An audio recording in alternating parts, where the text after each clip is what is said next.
Dash and G, please marry me. Amidst the howling wind and snow on the Gobi Desert, Wei Dashan pulled the beautiful, educated youth into a burrow. From that moment on, Wei Dashan acquired a prosperous wife. When hunting in the mountains, his wife always managed to uncover the traces of game. While ice fishing, she consistently prepared exquisite and aromatic dishes for Wei Dashan. Furthermore, his educated youth wife could identify medicinal herbs, discover jade, and even practice medicine. With the collaboration of his prosperous wife, hares, yellow sheep, and quacking chickens were easily caught.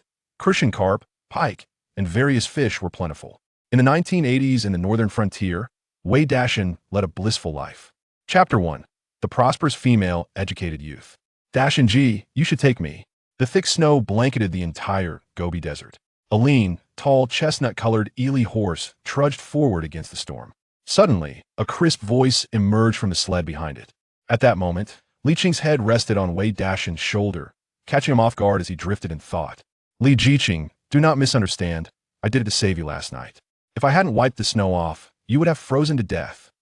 Wei Dashan attempted to push away the head resting on his shoulder, but Li Qing clung to him tightly, bringing them even closer together.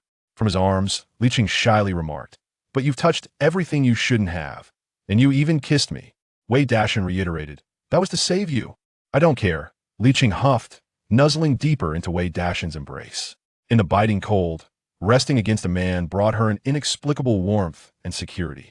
Li Qing declared, "Since you saved me, you must take responsibility. I do not want any extravagant gifts or dowries. All I ask is to be well fed." "No, well, okay."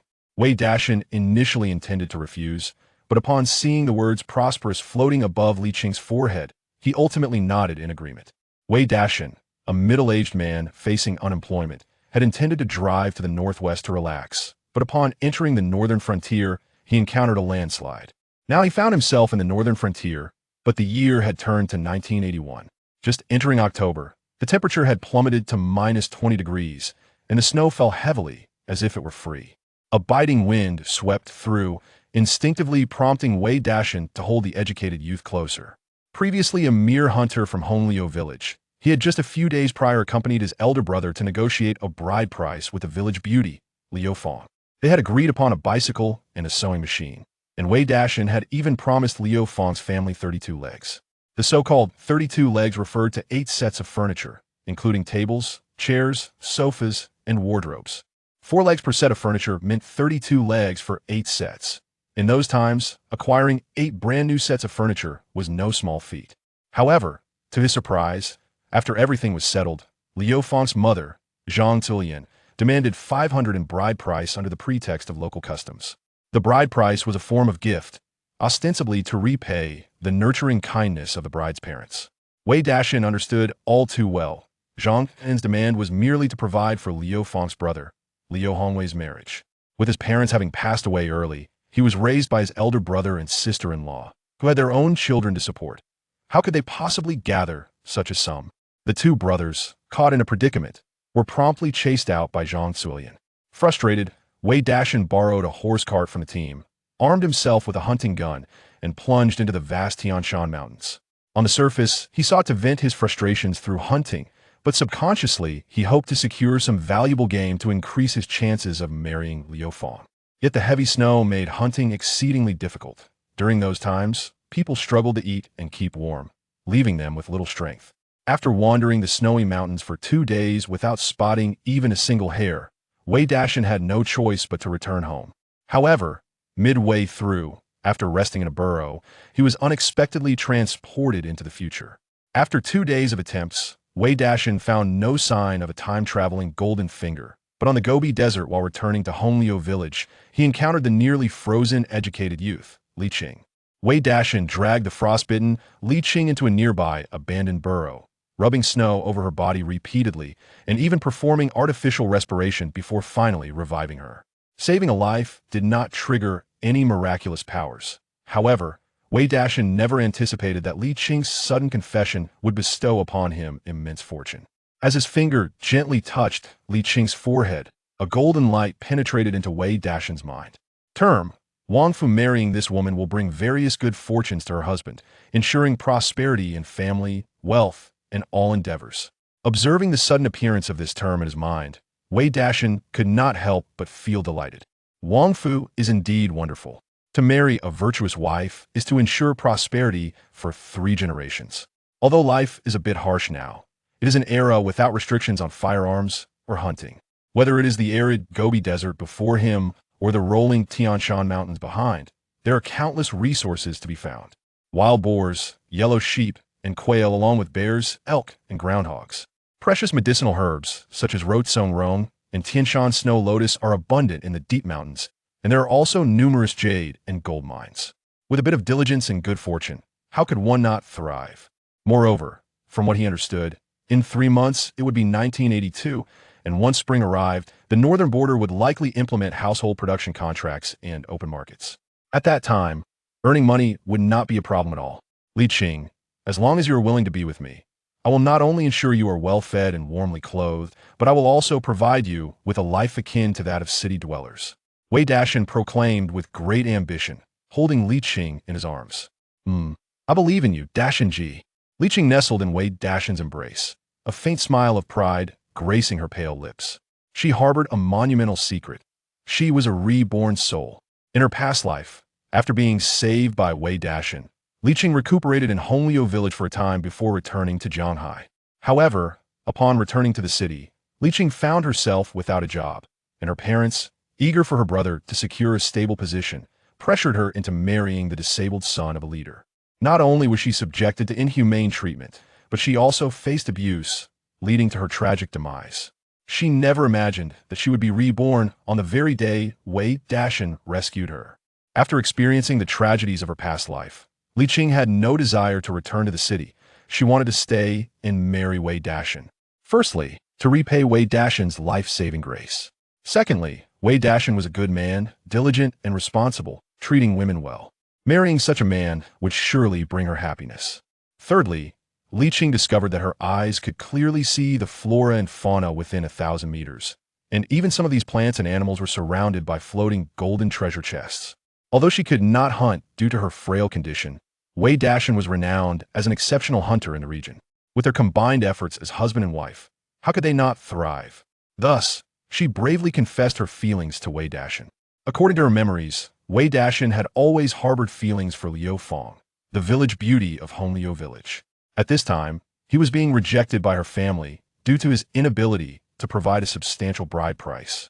She had to seize the opportunity to secure this treasure of a man. Such a wonderful man, whom Liu Fong failed to appreciate, must not slip through her fingers. Oh, Dashan-ji, it seems there's a rabbit over there. While lost in thought, Li Qing's eyes were suddenly drawn by a golden glimmer. She noticed a gray-white rabbit nibbling on grass roots behind the tamarisk bushes not far away, with a golden treasure chest hovering above its head. Such a cute rabbit. It must be delicious. The rabbit's gray and white fur blended perfectly with the surrounding snow and tamarisk grass. Without careful observation, one might easily overlook it. Yet at this moment, the unfortunate rabbit was clearly visible to Li Qing. Oh! Wei Dashan followed the direction of Li Qing's finger and indeed saw a gray-white wild rabbit, approximately 30 centimeters long, behind the withered tamarisk bushes. He could not help but raise his eyebrows, thinking to himself that Li Qing truly was blessed with Wang Fu fate, bringing him good fortune so swiftly. Chapter 2. A Harmonious Union. Tamarisk is a common plant found in the Gobi Desert. The winter in the northern border is particularly harsh, with 5 months of the year experiencing sub-zero temperatures, and the coal provided by the production team is hardly sufficient. The withered susu grass, also known as susu shrub, possesses wood that is both dense and brittle, igniting with a powerful flame and producing minimal smoke, making it an exceptional fuel source. The people of a northern frontier refer to it as shamai, a firewood that rivals coal in efficiency. Its combustion properties are indeed remarkable.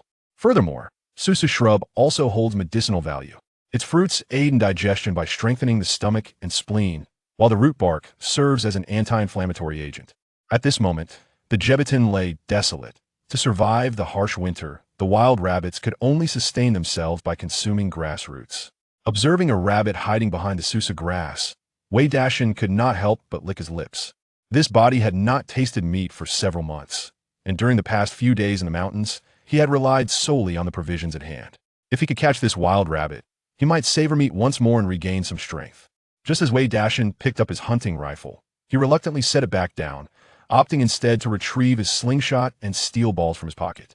After wandering in the mountains for 2 days without success in hunting, he had expended a considerable amount of ammunition.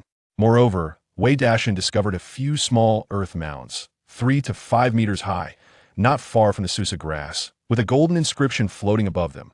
Cunning rabbits, 3 burrows. Shooting might hit the rabbit, but it would likely startle the other rabbits hiding in their burrows. Producing the slingshot and steel balls, Wei Dashan gestured to Li Qing beside him, signaling her to remain silent as he cautiously descended from the sled, stealthily maneuvering to the side. He placed the steel ball onto the rubber band, pulling it taut and aiming carefully. In his previous position, the disordered Susa grass had obstructed most of his view, making it unfavorable for shooting. From his current angle, Wei Dashan could see the wild rabbit clearly, without the concern of obstruction from the Susa grass. The slingshot in his hand was a homemade creation from his previous life. The handle was crafted from the roots of the red willow found outside Honglio village, sturdy and naturally forked, making it ideal for a slingshot handle. The rubber band and steel balls, on the other hand, were exchanged for a quacking chicken with a bicycle repairman during his trip to the city. The inner tube of a bicycle, known for its elasticity and strength, was perfect for making rubber bands. The steel balls were directly salvaged from discarded bearings, possessing significant lethality. With a swift motion, Wei Dashan released the rubber band. The steel ball, transformed into a streak of light, hurtled toward the rabbit's head. The distance was short and the force was great. The rabbit, which had been diligently gnawing on roots, was instantly knocked unconscious by the steel ball. Wei Dashan hurried forward, scooping up the rabbit from the ground and retrieving the nearby steel ball before returning to Li Qing. The rabbit was not large, weighing only 3 to 4 jin, as during these times, even people struggled to find enough to eat, let alone in the barren Jebedan. Wow, you really got it? Dashan good, you're amazing. Li Qing carefully took the rabbit from Wei Dashan's hands, promptly showering him with praise, providing him with a boost of emotional value. Simultaneously, as her fingers brushed the rabbit's head, the golden treasure chest hovering above it vanished into her mind. Congratulations, host. You have acquired a copy of Culinary Mastery. A voice echoed, and Li Qing found countless golden fragments swirling in her consciousness, ultimately merging into her being. In an instant, her mind brimmed with an abundance of recipes and cooking techniques, encompassing all aspects of culinary arts. Li Qing's smile widened. Being a food enthusiast herself, she lamented the limited options in her previous life in the northern frontier. Upon returning to Jianghai, where the economy flourished, her basic needs were met, yet the market was rife with 3-legged chickens and spicy duck necks that tasted like mice, not to mention beef slices devoid of actual beef. To make a profit, one could never anticipate the lengths to which merchants would go to produce repulsive items. Now, with culinary mastery in hand, she could take matters into her own hands and ensure a bountiful feast. A beautiful life begins with culinary skills. Dashinga, do you have any salt? I want to roast a rabbit for you. Li Qing exclaimed, clutching the rabbit's ears and gazing up at Wei Dashan. Truly, he was the man she admired. His hunting skills were unparalleled. However, the two had been trapped in the snow for several days, their stomachs growling with hunger.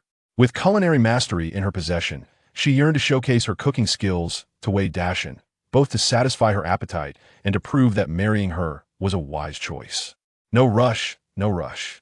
Wei Dashan chuckled at the excitement radiating from Li Qing's face.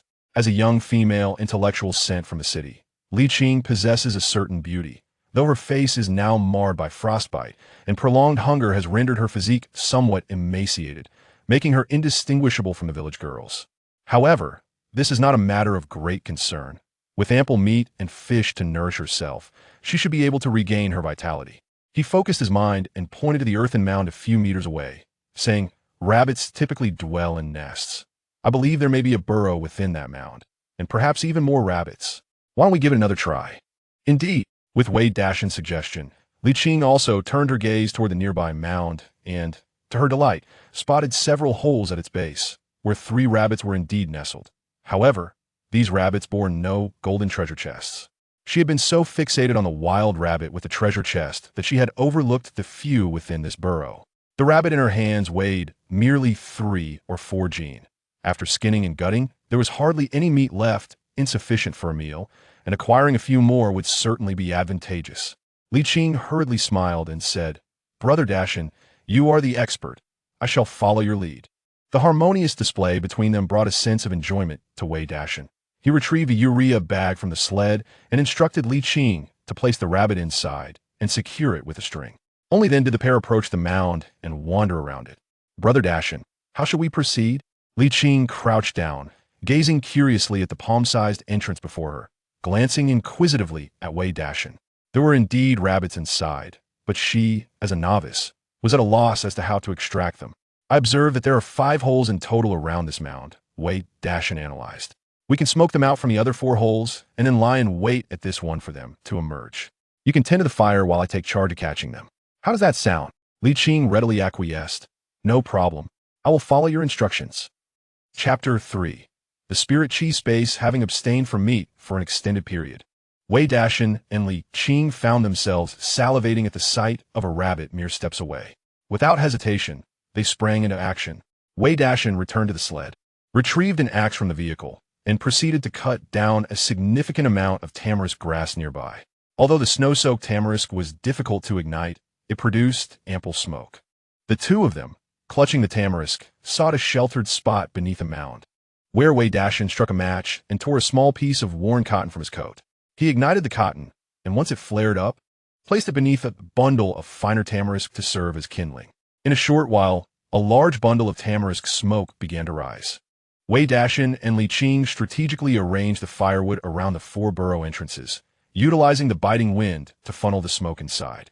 Once everything was set, Li Qing took charge of tending the fire, while Wei Dashan stood guard at the last burrow entrance with an empty urea bag, poised to catch the rabbits. The smoke filled the room, becoming unbearable. Moreover, the cramped rabbit burrow beneath the mound could hardly withstand the smoke's onslaught. Before long, rabbits began to flee from the only entrance unscathed by smoke. Little did they know that as they emerged, they would fall prey to Wei Dashan's swift hands, who ensnared them in the urea bag with lightning speed. In total, 3 rabbits were caught, comparable in size to the first one, and for the famished Wei Dashan and Li Qing, this was a bountiful catch. Entry: cunning rabbits have many dens. A clever rabbit does not dwell in just one hole. A wise man must have his own space. Congratulations, host, you have acquired a Spirit Chi space, capable of holding any item. In the next moment, Wei Dashan discovered a storage space had materialized in his mind. Not only was it capable of holding a multitude of items, but within it lay a pond, seemingly suitable for aquaculture. A surge of joy coursed through Wei Dashan. This was indeed a delightful find. Brother Dashan, did you catch anything? Li Qing approached stealthily, her face brimming with curiosity. Hee, 3 rabbits, enough for us to enjoy several meals. Wei Dashan came to his senses and opened the urea bag to show Li Qing. The 3 wild rabbits within were still thrashing about, and with the addition of the earlier catch, they had successfully captured 4 rabbits in this short span. After enduring several days in the snow, this sudden bounty was fortuitous. With the mound providing shelter from the wind, they decided not to rush back to the village, as it would take them an hour to return to Honglu village. Instead, they opted to roast the meat and indulge in a hearty meal first. Despite having mastered the culinary arts, Li Qing felt a twinge of reluctance at the prospect of killing. For Wei Dashan, however, this was a trivial matter. He drew his dagger, and the fur of the wild rabbit serves as an excellent material for warmth, suitable for crafting garments or for sale, all of which Wei Dashan diligently preserved. As for the prepared rabbit meat, aside from offering a portion to Li Qing for grilling, the remainder was carefully stored in urea bags. Given the frigid temperatures, the outdoors functioned as a natural refrigerator, rendering spoilage a non-issue. Having accomplished this, Wei Dashan did not forget his companion. He placed some fodder before the hungry Ili horse, which eagerly bowed its head and began to graze contentedly. Meanwhile, Wei Dashan settled onto the sled, quietly observing Li Qing at a distance. Could this city-bred young lady truly roast meat? A flicker of doubt crossed Wei Dashan's gaze as he regarded her. His memories of this young woman, a sent-down intellectual, were scant, predominantly filled with admiration for her beauty and intellect, leaving much else unknown. At that moment, Li Qing had gathered the remaining shrub branches she had not finished burning earlier, upon which she set an aluminum lunchbox filled with snow collected from the ground. In this era, pollution was not yet severe, and the melted snow provided relatively clean water. After briefly rinsing the rabbit meat in the steaming snow water, She skewered the fresh meat with twigs from the red willow and commenced her grilling endeavor. As the smoke rose and the fire crackled, the delightful aroma of roasting meat soon wafted through the air, prompting Wei Dashan to approach Li Qing eagerly. "It smells divine," he exclaimed in admiration. "Here, have a taste and see how it is," she offered. Reborn with culinary skills and the presence of a man she cherished, Li Qing felt elated. As Wei Dashan drew closer, she tore a piece of meat from the rabbit and personally fed it to him, her eyes sparkling with anticipation for his feedback.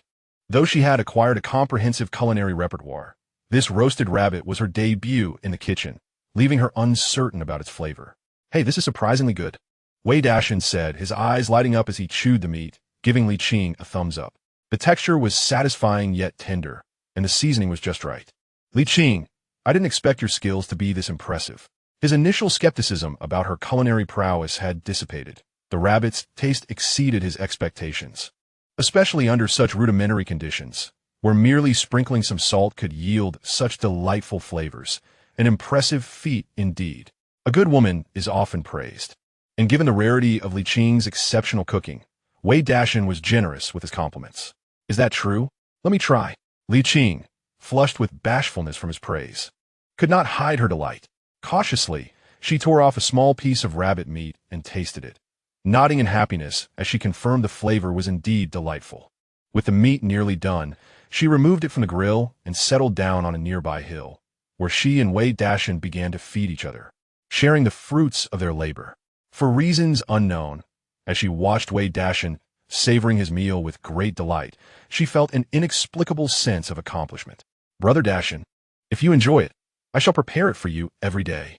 Providing for a family is no small feat for a man, especially when hunting and gathering can be arduous labor. A woman must cherish her own man, and with such a wonderful partner as Wei Dashan, she naturally intended to care for him well. United in purpose, their lives would only flourish further. "Ah, how fortunate I am!" Upon hearing this, Wei Dashan could not help but chuckle. Li Qing was not only sweet-tongued, but also possessed remarkable culinary skills. He truly felt he had struck gold. A roasted rabbit was soon devoured entirely by the two of them. While enjoying their meal, they did not neglect to share their thoughts. Wei Dashan confided in Li Qing about his plans. Once she had recuperated, they would register their marriage. He intended not only to provide her with a dowry, but also to host a grand banquet to bring her home in style. Although Li Qing insisted she did not want a bride price, he felt compelled to offer one, for such a fortuitous woman must be treasured. Moreover, with the newfound capabilities of his system, he could certainly afford it. Since they were to wed, they ought to live well together. As Wei Dashan's intentions were laid bare, a wave of happiness surged within Li Qing. While many men might wish to forego the dowry in the face of a woman's affections, Wei Dashan was adamant about providing one. Such a man was remarkably reliable. After a brief respite on the sled, Wei Dashan and Li Qing set off once more. The biting cold made staying outdoors quite unbearable, but upon their return, they would at least find shelter from the snow. Furthermore, after having been away for such an extended period, it was likely that their elder brother and sister-in-law were quite worried about them. The chestnut-colored Li horse, well fed on forage, was full of vigor, pulling the couple steadily onward. Soon, a cluster of red willow trees outside Honglu village came into view. Beside the willows stood a dense gathering of villagers, seemingly engaged in some discussion. Chapter 4. Announcing the marriage. Honglu village derives its name from the abundance of red willows in the vicinity. These willows, also referred to as strange willows or March willows, are remarkably resilient to cold and drought, making them ideally suited for the harsh northern frontier. From March to October each year, the red willows bloom thrice. Intriguingly, the hues of the red willow are not confined to just red. In spring, the newly sprouted leaves are a vivid crimson, which gradually transforms to green as the seasons progress, only to turn golden yellow by autumn. The flowers bloom from bright red to dark red, even taking on shades of purple. Every August and September, the grove of red willows outside the village becomes a deep crimson, creating a stunning landscape. Regrettably, as October has arrived and heavy snowfall has set in, the vibrant red blossoms have fallen, leaving the grove a sea of golden yellow, which, coupled with the vast expanse of white snow, adds an air of desolation. Director Lin, it has been 5 days since Dashan left. He must have encountered trouble in the mountains. Why do you insist on stopping us from going to rescue him? At the entrance of Honglu village, Wei Dagan, the elder brother of Wei Dashan, was preparing to lead a large group of members into the mountains to search for him when he was intercepted by the village security chief, Lin Weiman. Having lost their parents at an early age, Wei Dashan was raised by him. Now, 5 days had passed since Wei Dashan's departure, and there were no signs of his return, which filled Dagan with anxiety. The recent expulsion of the brothers from the Liu family only heightened his worries, as he feared that Wei Dashan might be in despair. Dagan, I understand your feelings, Lin Weiman said, taking a deep drag from his cigarette and exhaling rings of smoke as he looked at Wei Dagan with a troubled expression. But you must realize that with the heavy snowfall, venturing into the mountains at this time is exceedingly perilous. We are the village's security officers. If something were to happen to so many people, who would take responsibility? Your brother's life is indeed precious, but so are the lives of everyone else. Upon hearing this, the villagers at the entrance fell silent. The snow had been falling for several days, and to hastily enter the mountains would not only expose them to various wild beasts, but also increase the likelihood of losing their way, an exceptionally grave danger. Yet, Wei Dagan was in a state of agitation, turning to the silent village secretary, Huang Yutian. Old Lin, Huang said solemnly, let us not forget that Wei Dashan has been an exemplary member of our Honglu village for 3 consecutive years, contributing significantly to our brigade. If we turn a blind eye to his troubles now, who will willingly cooperate with our efforts in the future? He continued, moreover, 5 days have already passed. It is entirely possible that Wei Dashan has made his way out of the Tian Shan Mountains. Therefore, let us organize 3 rescue teams, each consisting of 10 individuals, spaced 1 kilometer apart. Dagan can lead the first group, and we will arrange for the other 2 teams to follow closely behind to provide support. We should also involve a few seasoned hunters from the village who are familiar with the terrain. This would ensure greater safety. Wei Dashan's father had once saved Huang's life, and their families had maintained a cordial relationship over the years. Now that Wei Dashan was in trouble, Huang felt compelled to act. However, he also understood Lin Weiman's concerns. The relentless snowfall had shown no signs of abating, and sending people into the mountains might not only fail to rescue Wei Dashan, but also jeopardize the lives of those sent to help. After much contemplation, Huang devised this plan. Upon hearing his words, the previously despondent Wei Dagan's eyes lit up with renewed hope. No problem, I will lead the first group, he declared. Almost immediately, several young men from the team chimed in, eager to join. Count me in for Dagan Go. Me too. Include me as well. As the crowd rallied to participate in the search, a sudden voice shouted, look over there. It seems there's a horse-drawn cart. The villagers turned their heads toward the vast, snowy expanse of the Gobi Desert and saw a chestnut Ely horse slowly approaching them through the swirling snow. Behind the horse, there appeared to be a person seated on the sled. It's Dagan Go and Li Qing. As they drew nearer, someone with sharp eyesight recognized the person on the sled. With this revelation, the villagers' anxious hearts finally found solace. At this moment, Wei Dagan, who had been anxious, let out a long sigh of relief, and then, braving the biting wind and snow, hurriedly made his way towards the direction of the carriage. Dashan, it truly is you. Upon recognizing the figure on the sled as his own brother, Wei Dashan, his heart finally settled, and he couldn't help but scold, you rascal, when you get impulsive. Not even 9 oxen could pull you back. You vanished for 5 days, and I thought something had happened to you. If anything were to happen to you, how would I explain it to our parents? Wei Dagan grumbled, it's just a woman after all. We wouldn't even look at Lu Fang. I'll have your sister-in-law introduce you to one of the many beautiful girls in Heimu village, 100 times better than Lu Fang. Brother, I'm fine. I just ran into Li Qing on the way and lost track of time. Observing his brother's scolding demeanor, Wei Dashan felt a warmth in his heart. In his previous life, he had reached middle age without parents or siblings, never having experienced such fraternal affection. To have such a good elder brother was truly a blessing. Wei Dashan dismounted from the sled, took hold of the carriage, and returned to the entrance of Honglu village alongside his brother. Dashan, hey, you're back safe and sound. You've managed to catch quite a few wild rabbits. You really had us worried for several days. A group of team members approached Wei Dashan, all good friends he had grown up with. Wei Dashan greeted each one with a smile. However, as he scanned the surroundings, he could not find Lu Fang's figure. He couldn't help but sigh inwardly. In his previous life, he had gone to great lengths to support Lu Fang's family in his pursuit of her. Whenever he hunted or acquired something delicious, he always made sure to send it to her family. But what was the outcome? He had disappeared in the snow for 5 days. And Lu Fang hadn't even shown up.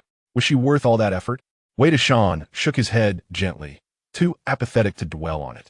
He turned and helped Li Qing down from the sled, smiling at the crowd. Well, since everyone is here, I have an announcement to make.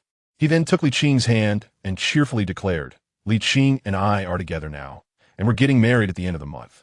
I invite you all to come and enjoy a feast. As soon as the words left his mouth, the entrance of Hong Lu village fell silent. All eyes wide with astonishment as they turned to Wei Dashan and Li Qing. Li Qing, being an educated youth from the city, was cultured and knowledgeable, while Wei Dashan was just a simple man like the rest of them. How did these two suddenly come together? After a few seconds of silence, the village entrance erupted into a cacophony of disbelief. No, Wei Dashan, don't joke around. Just a few days ago, you were infatuated with Lu Fang. How did you suddenly end up with Li Qing? Brother Dashan, what's going on here?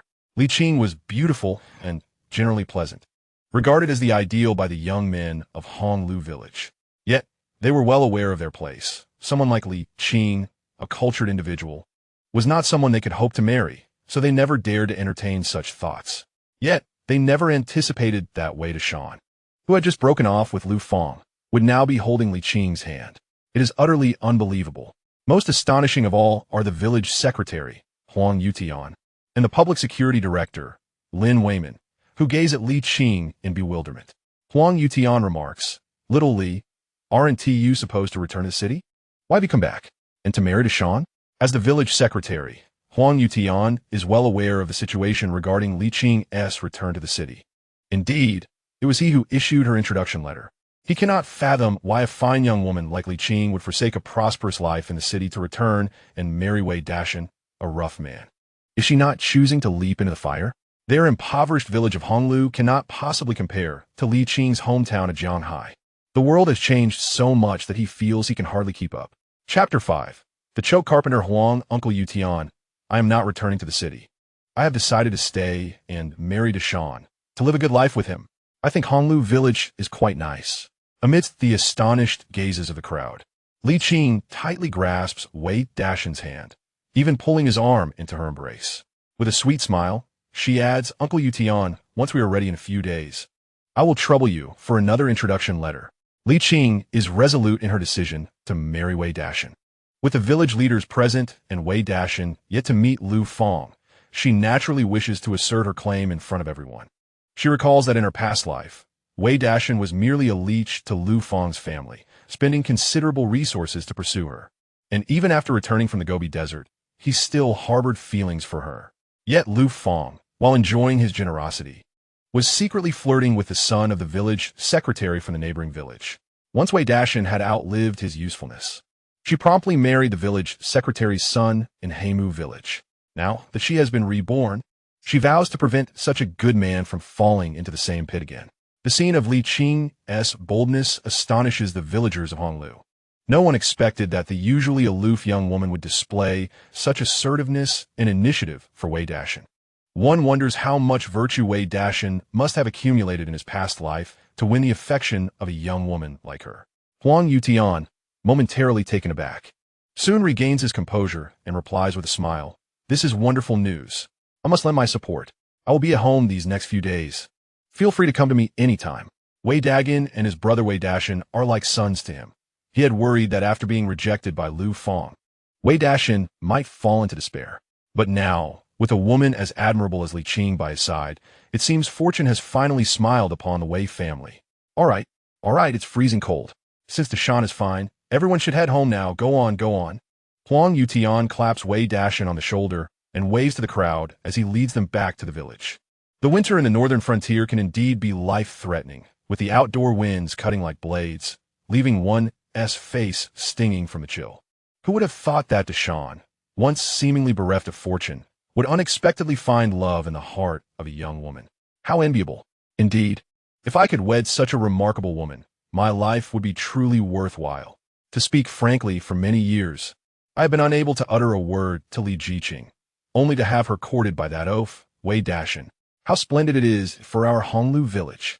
The men of the village, with their hands tucked into their sleeves, engaged in lively discussions as they returned to their homes in groups of 3 to 5. Once the crowd dissipated, Wei Dashan retrieved the largest hair from a bag of urea and presented it to his elder brother, Wei Dagan. Brother, this is the wild hare I caught. Take it home and have sister-in-law stew it. I shall accompany Li Qing for a while and return shortly. Wei Dagan weighed the hare in his hands, his spirits soaring. Little Yong and Rong had been clamoring for meat daily. Now, they would finally have some. His younger brother not only returned safely from the snow-capped mountains, but also brought home a female educated youth, and now, with fresh hare meat in hand. Wei Dagan was overjoyed. He waved his hand dismissively, saying, "You all carry on with your business. Just remember to come home for dinner." He then made his way home, holding the fresh hare. As he passed by the courtyard wall of Lu Fang's house, he deliberately raised his voice. "What 500 in milk fees? Is your milk truly worth that much? Your daughter may not wish to marry, but there are plenty of young women who fancy our Dashan. Just look, Li Qing has the discernment to marry him." Just days prior, he had been forcefully expelled by Lu Fang's mother, Zhang Zuilian, which infuriated Wei Dagan. Now, with 3 joyous events at hand, he felt compelled to revel in Lu Fang's family's misfortune to alleviate his resentment. Meanwhile, Wei Dashan had resumed his journey on the sled, taking Li Qing to the courtyard of barefoot Dr. Yang Guilin. For the past 2 years, Li Qing had been residing with Yang Guilin. "This hare, you should cook it for Dr. Yang. Perhaps you can procure some medicine from her for a swift recovery." Wei Dashan produced another piece of hair from a bag and handed it to Li Qing. Although he had saved her life, Li Qing still bore several frostbite injuries that required proper care. Having finally married a beautiful wife, Wei Dashan wished to ensure that her lovely visage remained unscathed. "I understand. Dashan ji." Li Qing felt a warm glow in her heart at Wei Dashan's concern. Clutching the hair in one hand and holding onto Wei Dashan's hand with the other, she said sweetly, "Dashan ji, when shall we go hunting again? It's so much fun. You must take me along." Wei Dashan affectionately ruffled Li Qing's hair, saying, "First, focus on healing your injuries. Once you're better, I will take you." After indulging in each other's company for a while and watching Li Qing enter the house, Wei Dashan finally turned his horse around and proceeded to the doorstep of Huang the carpenter. "Uncle Huang, here's the hare I caught in the mountains. Take it and savor the flavor. As for the furniture, please put in some extra effort. I urgently need it by the end of the month." Wei Dashan cheerfully handed the last hare to the carpenter, who was just stepping out. Urgently needed by the end of the month? Huang, who was smoking, nearly choked on his words, looking at Wei Dashan in astonishment. "Dashan, did Lu Fang's family agree to her marrying you?" In the past, to win the hand of Lu Fang, Wei Dashan entrusted all the fine timber he had accumulated to Huang the carpenter. Initially, he intended to craft 8 sets of furniture. However, upon hearing of the breakup between Wei Dashan and Lu Fang, Huang did not commence any work. To his astonishment, just a few days later, Wei Dashan returned to request furniture once more, not for Lu Fang, but for another. With a slight smile, he announced, "I am to marry Li Qing, the educated youth. You must certainly come to the banquet. I must express my gratitude to you." Huang was taken aback, choking slightly as he processed this unexpected news. After a few coughs, he gazed at Wei Dashan in disbelief. "Did I hear you correctly? You are to wed that educated youth, Li? My heavens, she is a city girl, possessing both beauty and intellect, a woman of such caliber, and she is willing to marry a rural lad like you?" Confirming that Wei Dashan was not jesting, Huang stood in stunned silence for a while before thumping his chest and exclaiming, "Dashan, this is your fortune. Rest assured, I shall craft those 8 sets of furniture beautifully for you." It is no small feat for a man to marry. Wei Dashan, such a fine young man, was fortunate to find a good wife, and Huang felt compelled to pour forth all of his decades of craftsmanship to fashion a splendid set of furniture for the couple. Chapter 6. The figure beyond the courtyard wall. Wei Dashan's father was kind-hearted and warm, always eager to assist the villagers during his lifetime. Thus, whenever Wei Dashan faced any challenges, the villagers were willing to lend a hand. In those times, even if one provided the timber for a carpenter to create numerous pieces of furniture, one still had to pay additional wages each day. However, upon hearing of Wei Dashan's marriage, Huang the carpenter insisted on providing his services free of charge, determined to create those 8 sets of furniture with utmost care. His reasons were rooted in gratitude. Years ago, he had fled with his wife to Honglu village during a famine, and had it not been for Wei Dashan's father, who provided them with food and even assisted in building their home, their family would have perished from hunger and cold. Moreover, during his wife's pregnancy, when she lacked proper nutrition and could not afford meat, it was Wei Dashan's father who procured game to sustain her through the pregnancy, thereby ensuring the continuation of the Huang family lineage. Regrettably, Wei Dashan's parents passed away early, and now that he had grown into a man ready to marry and establish a family, Huang felt a duty to contribute wholeheartedly. Wei Dashan understood the underlying reasons, but was also aware that he could not let Huang work for nothing. A small gesture of gratitude was essential. After departing from Huang's home, Wei Dashan made his way to the commune, returning the horse to Ma Peng and replenishing the stone trough with ample fodder. He then harnessed the sled, laden with an array of hunting tools, and leisurely made his way home. Before long, a row of neatly constructed earthen houses and a courtyard enclosed by waist-high earthen walls came into view. During his father's lifetime, they had built 3 rooms, the central one for the elderly couple, the eastern room for the eldest, Wei Dagan, to use upon his marriage, while Wei Dashan occupied the western room. The sky had not yet fully darkened, and wisps of white smoke were rising from the chimney of the eastern room. Even before entering the courtyard, he could hear the voices of his nephews and nieces within. "The aroma is delightful, mother. I long for meat. Indeed, it has been ages since we last savored rabbit meat. Let's indulge just this once." 6-year-old Wei Yong and his 5-year-old sister, Wei Rong, stood eagerly before the earthen stove in the eastern room, their eyes fixated on the pot of stewed rabbit meat. Were it not for the watchful gaze of their sister-in-law, Lin Xiaomei, they might have already lifted the lid and feasted voraciously. "Do not touch," Lin Xiaomei admonished her children sternly. "The rabbit was hunted by your uncle. We shall wait for him to return before we eat." Reflecting on what her husband had just shared, Lin Xiaomei found herself struggling to process the information. She turned to Wei Dagan. "Dagan, is it true that Li Qing intends to marry Dashiang?" As the eldest sister, she had raised Wei Dashiang herself and regarded him as her own son. Naturally, she wished for him to take a worthy bride. Yet, Lin Xiaomei could not fathom why a city girl like Li Qing would agree to marry her brother-in-law. Wei Dashiang had recently been let down by Lu Fang. If he were to suffer further heartbreak, it might take him years to recover. "Indeed," Wei Dagan replied, reclining on the Kong with a smug expression. The entire village witnessed it. Li Qing took our Dashiang's hand in front of everyone and requested a letter of introduction from Uncle Tian. Lin Xiaomei was astonished, murmuring to herself, "Could it be that our Dashiang's fortunes are finally changing?" As the couple engaged in their domestic chatter, they heard footsteps in the courtyard. Peering through the window, they saw Wei Dashiang returning. Before Lin Xiaomei could rise, her ravenous children, Wei Yong and Wei Rong, dashed out to help him unload his tools. "Uncle, you're finally back. Mother has stewed rabbit meat, and we've been waiting for you to eat," exclaimed Wei Yong, wiping his nose in excitement. "Uncle, you've worked hard. Shall we return indoors to enjoy the rabbit?" chimed in little Wei Rong, beaming at Wei Dashiang. Seeing his emaciated niece and nephew, Wei Dashiang could not help but smile wryly. "All right, let us go and relish the rabbit meat."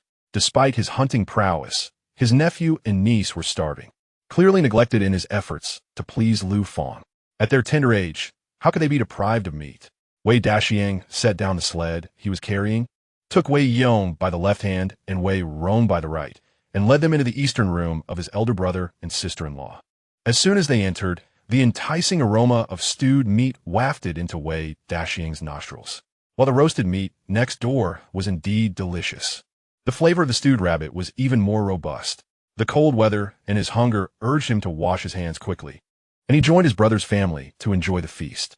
During the meal, Lin Xiaomei could not help but inquire about his adventures.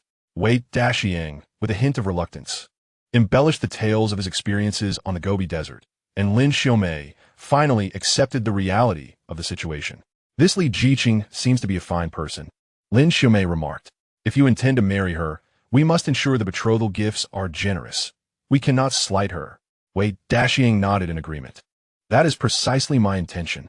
A family gathered around the stove, enjoying a steaming meal, when suddenly a voice echoed from beyond the courtyard wall. "Dashan, are you there?" As these words resonated, the once lively room fell into a profound silence. Wei Dagan and Lin Xiaomei turned their gazes towards Wei Dashan. It was Lu Fang's voice. "Brother, sister-in-law, you continue eating. I shall go out to have a look." Wei Dashan responded with a calm smile, holding a bowl of rabbit meat. and lifted the curtain to step outside.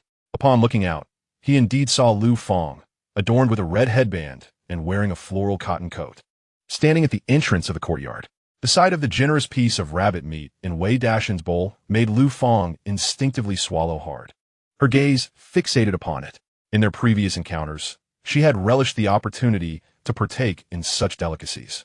She was well aware of Wei Dashan's recent hunting expedition.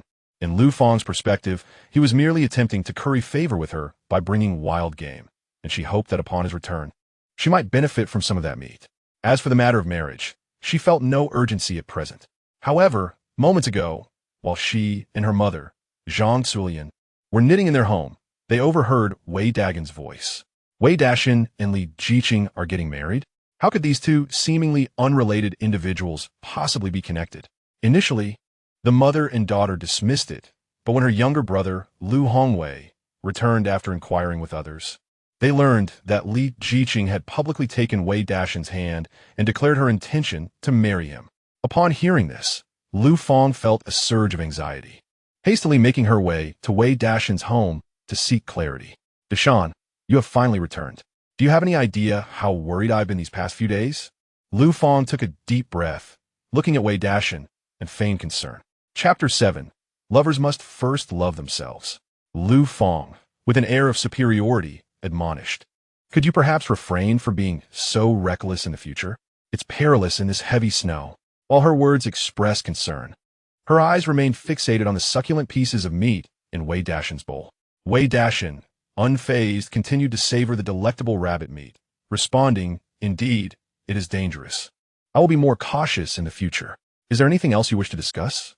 In times past, whenever Wei Dashan had something delicious, he would promptly rush to share it with her.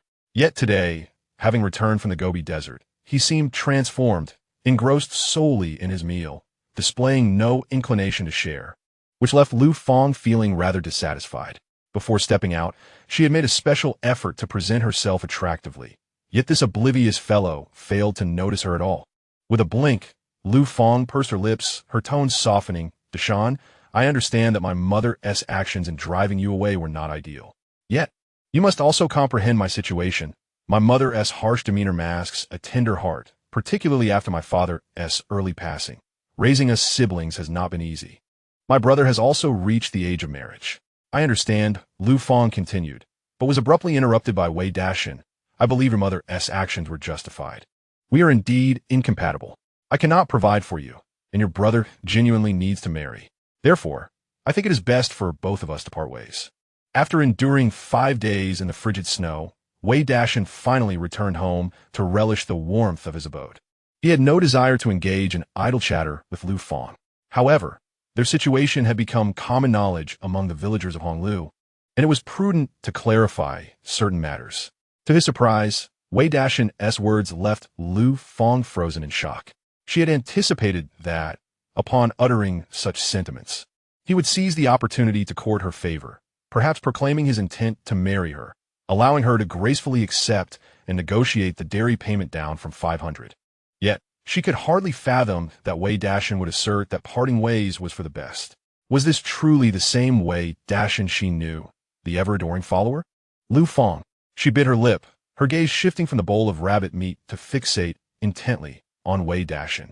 "Are you truly going to marry Li Qing?" Throughout her journey, she had convinced herself that Wei Dashan and Li Qing were merely acting, an elaborate ruse to coerce her into marrying him. But witnessing his resolute demeanor now filled her with an unsettling sense of urgency, as if something of great significance was being snatched away from her. "Indeed," Wei Dashan replied with unwavering conviction, "Li Qing is beautiful and kind-hearted, and she treats me exceptionally well. We will register our marriage in a few days and hold the ceremony by the end of the month. You must come." Lu Fang was rendered speechless, her fury bubbling beneath the surface. She tried to articulate a retort, but found herself at a loss for words. With a huff, she turned on her heel and stormed away. This Wei Dashan was clearly intent on provoking her. 1 step, 2 steps, 3 steps. Lu Fang counted silently, confident that he would call out to her.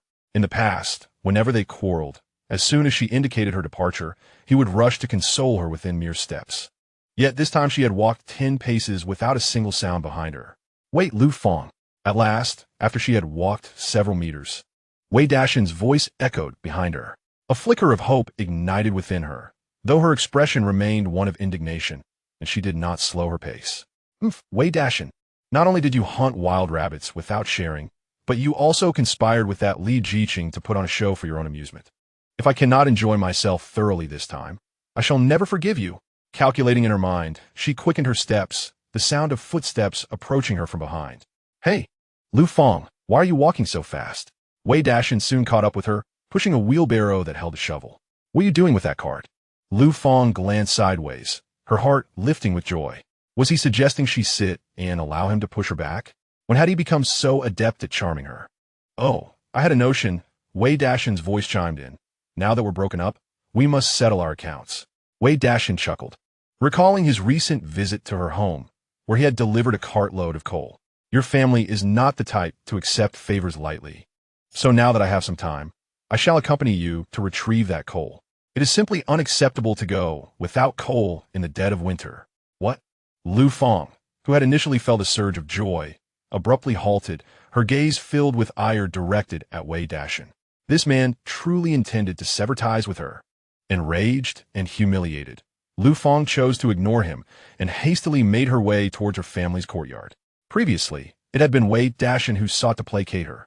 Today, after she had finally lowered her pride to seek him out, he had the audacity to propose a breakup. Hey, Lu Fang, don't walk so swiftly.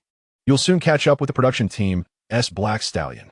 Wei Dashan called out, hastily pushing the unicycle behind her. In an effort to make a good impression on Lu Fang's mother, Zhang Zulian, Wei Dashan had previously brought a cart of coal to their home. While the production team allocated only a few hundred kilograms of coal to each household, he had generously given Lu Fang's family 100 kilograms, leaving himself with mere twigs and roots for fuel. Upon returning home, Wei Dashan noticed a significant depletion of coal in his yard. It was only October, the onset of winter, and relying solely on firewood to survive the season was untenable. While he was willing to sacrifice for Lu Fang, he would not compromise his own comfort. One must love oneself first. If one lacks the ability to care for oneself, how can one expect others to do so? Moreover, having severed ties with Lu Fang, why should he allow her family to benefit from the coal? After enduring 5 days trapped in the snow, Lu Fang had shown no concern for him. It was foolish to grant such a benefit to someone so ungrateful. The coal must be reclaimed. In the blink of an eye, Wei Dashan pushed the unicycle into Lu Fang's courtyard. He spoke little, setting down the unicycle and grabbing a shovel, methodically loading the coal from the yard onto his cart. Hey, Wei Dashan, what do you think you are doing? Why are you taking coal from my family? Zhang Zuilian, puzzled by the swift return of her daughter, rushed out upon seeing Wei Dashan loading coal into his cart, her expression one of alarm. Aunt Zuilian. Wei Dashan continued his task without pause, smiling as he spoke.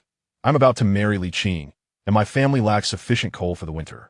I thought of the coal I left here, and since Lu Fang and I parted ways, I must take it back.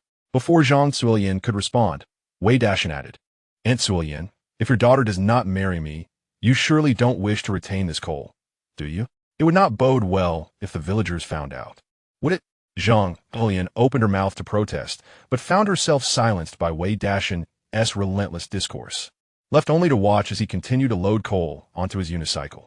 She never anticipated that Wei Dashan, usually taciturn and uncommunicative, would return from his journey to the Tian Shan Mountains with such eloquence. Even she, who relished gossip, found herself momentarily at a loss for words. Aunt Zuilian, the coal is nearly loaded. I shall take my leave now. I am marrying Li Qing at the end of the month. You are all invited. Wei Dashan, having filled the unicycle with coal and placed a shovel atop, lifted it with vigor and joyfully departed from Lu Fang's courtyard. Oh, my coal! My coal! It was only at that moment that Zhang Zuilian regained her senses, staring at the substantial reduction of coal in her yard and collapsing to the ground in tears. Over the past 2 years, Wei Dashan had generously contributed to their household in his pursuit of Lu Fang, to the point where even Zhang Zuilian had grown accustomed to it, considering it a matter of course. While other households meticulously balanced their coal and firewood, fearing a shortage, her family had been extravagantly burning coal without hesitation, thanks to Wei Dashan's generous gift. Little did she expect that he would brazenly return from the mountains to reclaim it. Suddenly, their supply had diminished significantly. How would they endure this winter? Xiaofeng, why has Dashan turned out this way? What exactly did you say to him? Zhang Civilian turned, glaring at her daughter Lu Fang. She had sent her daughter to negotiate the dowry, but how had it devolved into a breakup? Lu Fang, equally irate, retorted, if it weren't for your insistence on that 500 yuan, would Dashan have broken up with me? Now he is marrying Li Qing. And not only have we lost the 500, but our bicycle and sewing machine are gone too. Are you satisfied now? Chapter 8. The little Haizi outside the village, the quarrel between Zhang Sulian and Lu Fang escalated, drawing curious onlookers from either side of the low earthen wall. Wei Dashan was tall and handsome, a skilled hunter who treated Lu Fang well. Such a fine young man. Yet Zhang Sulian had to insist on that 500 yuan to manipulate him. Perhaps now she was facing the consequences. Who could blame him? After all, he was still young. If he married Lu Fang, wouldn't he be inclined to help when his own son married? Zhang Sulian had underestimated the situation. Was it true that Dashan had indeed taken a liking to Li Qing? Absolutely. I saw Li Qing holding his hand with my own eyes. Over the past 2 years, Wei Dashan had been a prominent figure in Honglu village, often the topic of discussion among the village women. Just days prior, he and his brother had been ousted by Zhang Sulian, sparking considerable gossip. Now, with the news of his impending marriage to Li Qing, it was as if a stone had been cast into a lake, creating ripples throughout Honglu village. Even on a snowy day, those who heard the news at the village entrance wasted no time in spreading the sensational gossip. Meanwhile, the neighbors of Lu Fang looked on, amused by the heated exchange between mother and daughter. What a wonderful child Wei Dashan is, having been schemed against and bullied by Lu Fang and her daughter, who have long harbored disdain for him. Now that Wei Dashan is set to marry Li Qing, the two women must be utterly astounded. The heavens are ever watchful, and one must not be devoid of shame. Wei Dashan remains blissfully unaware of these machinations. Even if he were to learn of them, he would not deign to respond. Pushing a cart laden with coal, he soon returned to his yard, unloading the entire load in its designated spot. Where did you acquire such an abundance of coal? At that moment, Wei Dagan and Lin Xiaomei had just finished their meal, and the family of four was relishing a rare moment of satisfaction within their home.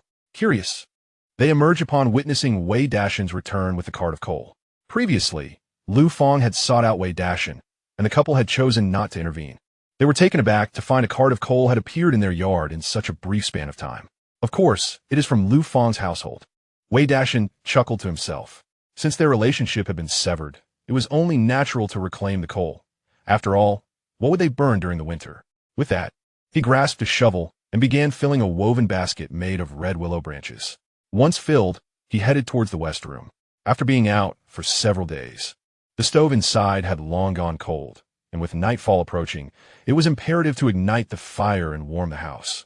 Otherwise, sleep would be impossible. Wei Dagan and Lin Xiaomei exchanged glances, then erupted into laughter.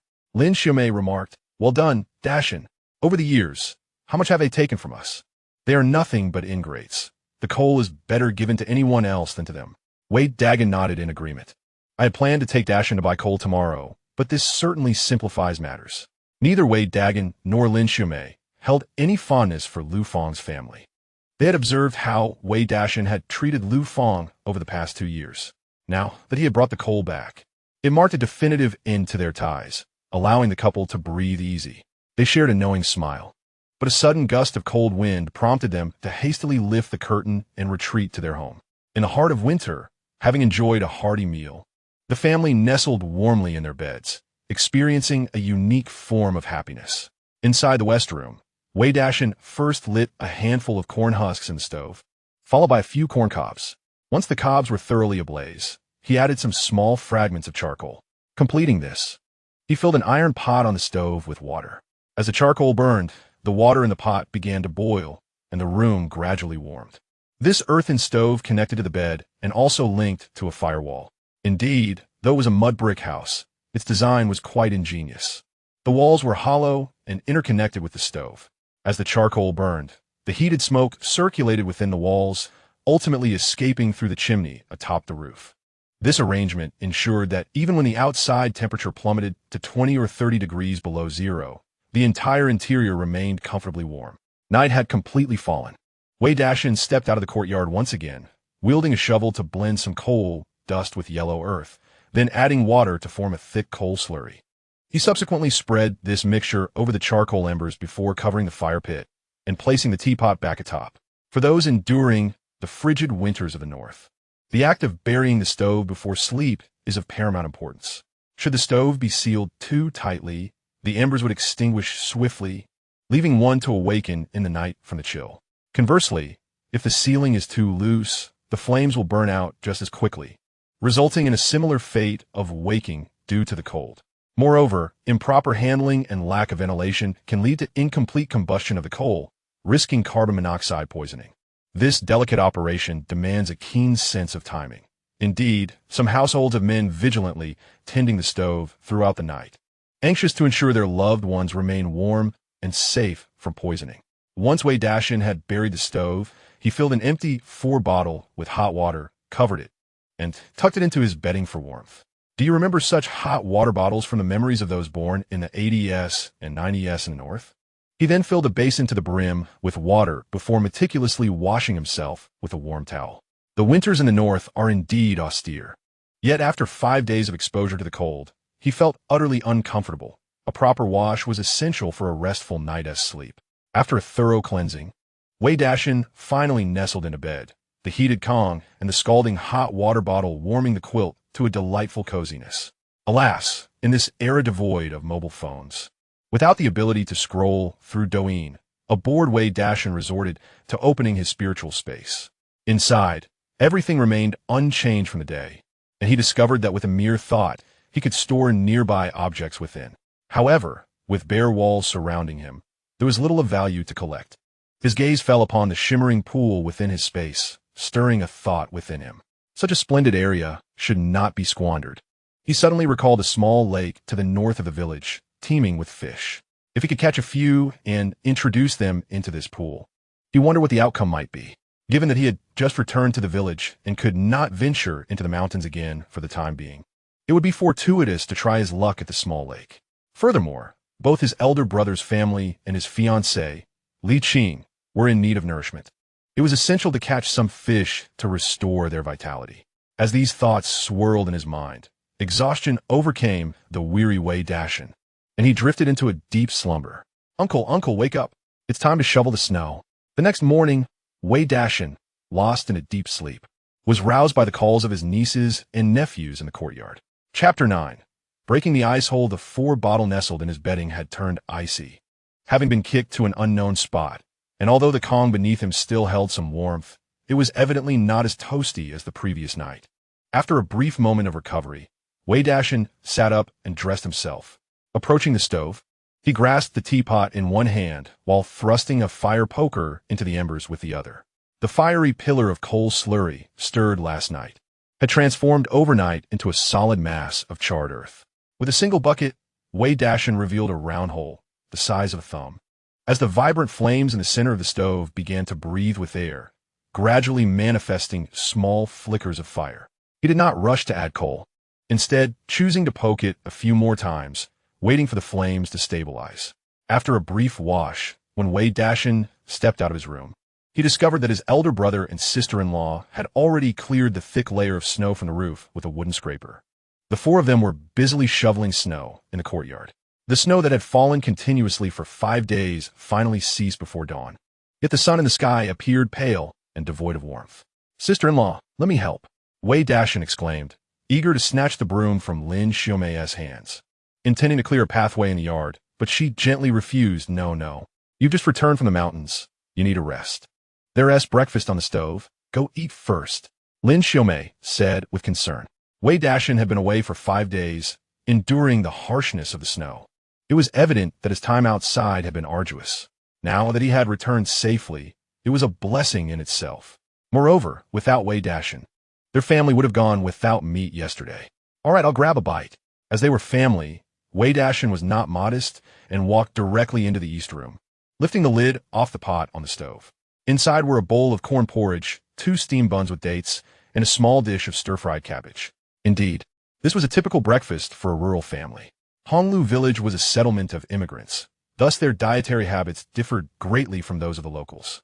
In the winter of that era, there was a scarcity of vegetables in northern Xinjiang, primarily consisting of just 3 staples: cabbage, potatoes, and radishes. These vegetables were consumed in rotation until one could eat no more. Yet, due to climatic constraints, winter offered little variety. It wasn't until later, with the advent of the Vegetable Basket Project, that the winters in northern Xinjiang began to feature a wider assortment of produce. We really need to catch some fish and meat. As he enjoyed his breakfast, Wei Dashan solidified his resolve to go hunting. After satisfying his hunger, he washed the dishes and, upon stepping into the courtyard, found that a clean pathway had been cleared all the way to the gate. Elder brother, sister-in-law, I'm heading over to the small Haizi to see if I can catch some fish. Don't wait for me for lunch, Wei Dashan announced as he made his way to the storage room, gathering the wax line, net, and pry bar.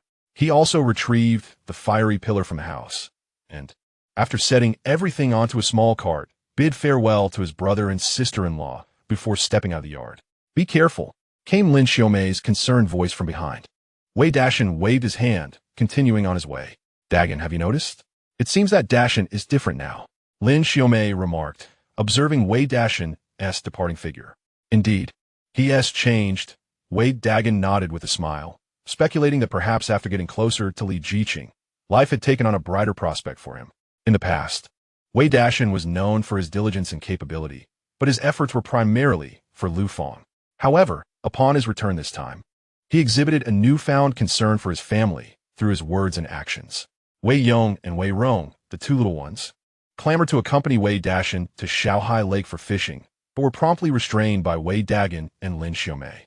Shaohai Lake is quite perilous. Have you forgotten that a child fell in and perished last year? You should take the buckets and queue at the well. Your father will come to fetch water shortly. Lin Xiaomei instructed the two children. In this rural era, accessing water was exceedingly inconvenient, often with only a single well serving an entire village. To procure drinking water required standing in line, a task that became particularly burdensome in winter. With the day still young, they needed to hurry and retrieve the water. A family of several relied heavily on this vital resource. Pushing his wheelbarrow, Wei Dashan made his way to the northern part of the village, where a vast expanse of pristine snow greeted his gaze. Amidst the snowy landscape, tufts of grass, towering over a meter, emerged at intervals, resembling snowmen standing stoically. This was indeed the Shaohai Lake of Wei Dashan's memories, and those grass-like formations were the reeds from the water below. However, the temperature was frigid, causing the water to freeze completely beneath a thick blanket of snow. An uninformed outsider would never suspect that a sizable lake lay beneath. The water was sourced from the melting snow of the Tian Shan Mountains, supplemented by accumulated underground water, and such places were commonly referred to as Haizi. In this era, areas with water were not devoid of fish. Yet, in the extreme cold of northern Xinjiang, fish barely sufficed to satiate the villagers' hunger.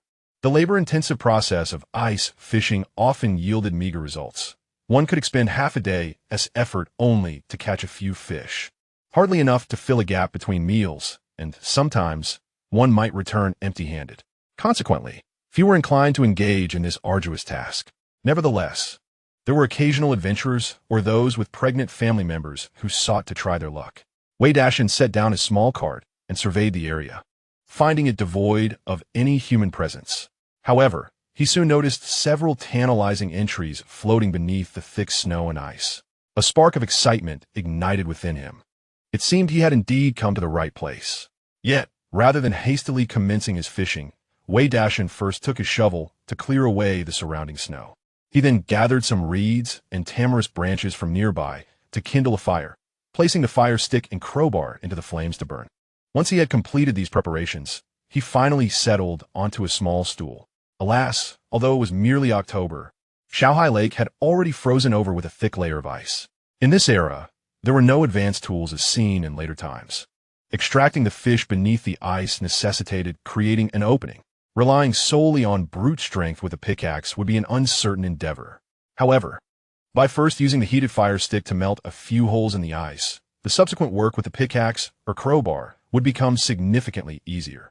Calm and unhurried, Wei Dashan sat in the snow, relishing the surrounding winter landscape, his mind blissfully empty. Beside the crackling campfire, the chill of the air was somewhat mitigated. It was not until Wei Dashan observed the pointed end of the firebrand glowing a bright red that he rose gracefully, grasping the firebrand and pressing it down against the icy surface.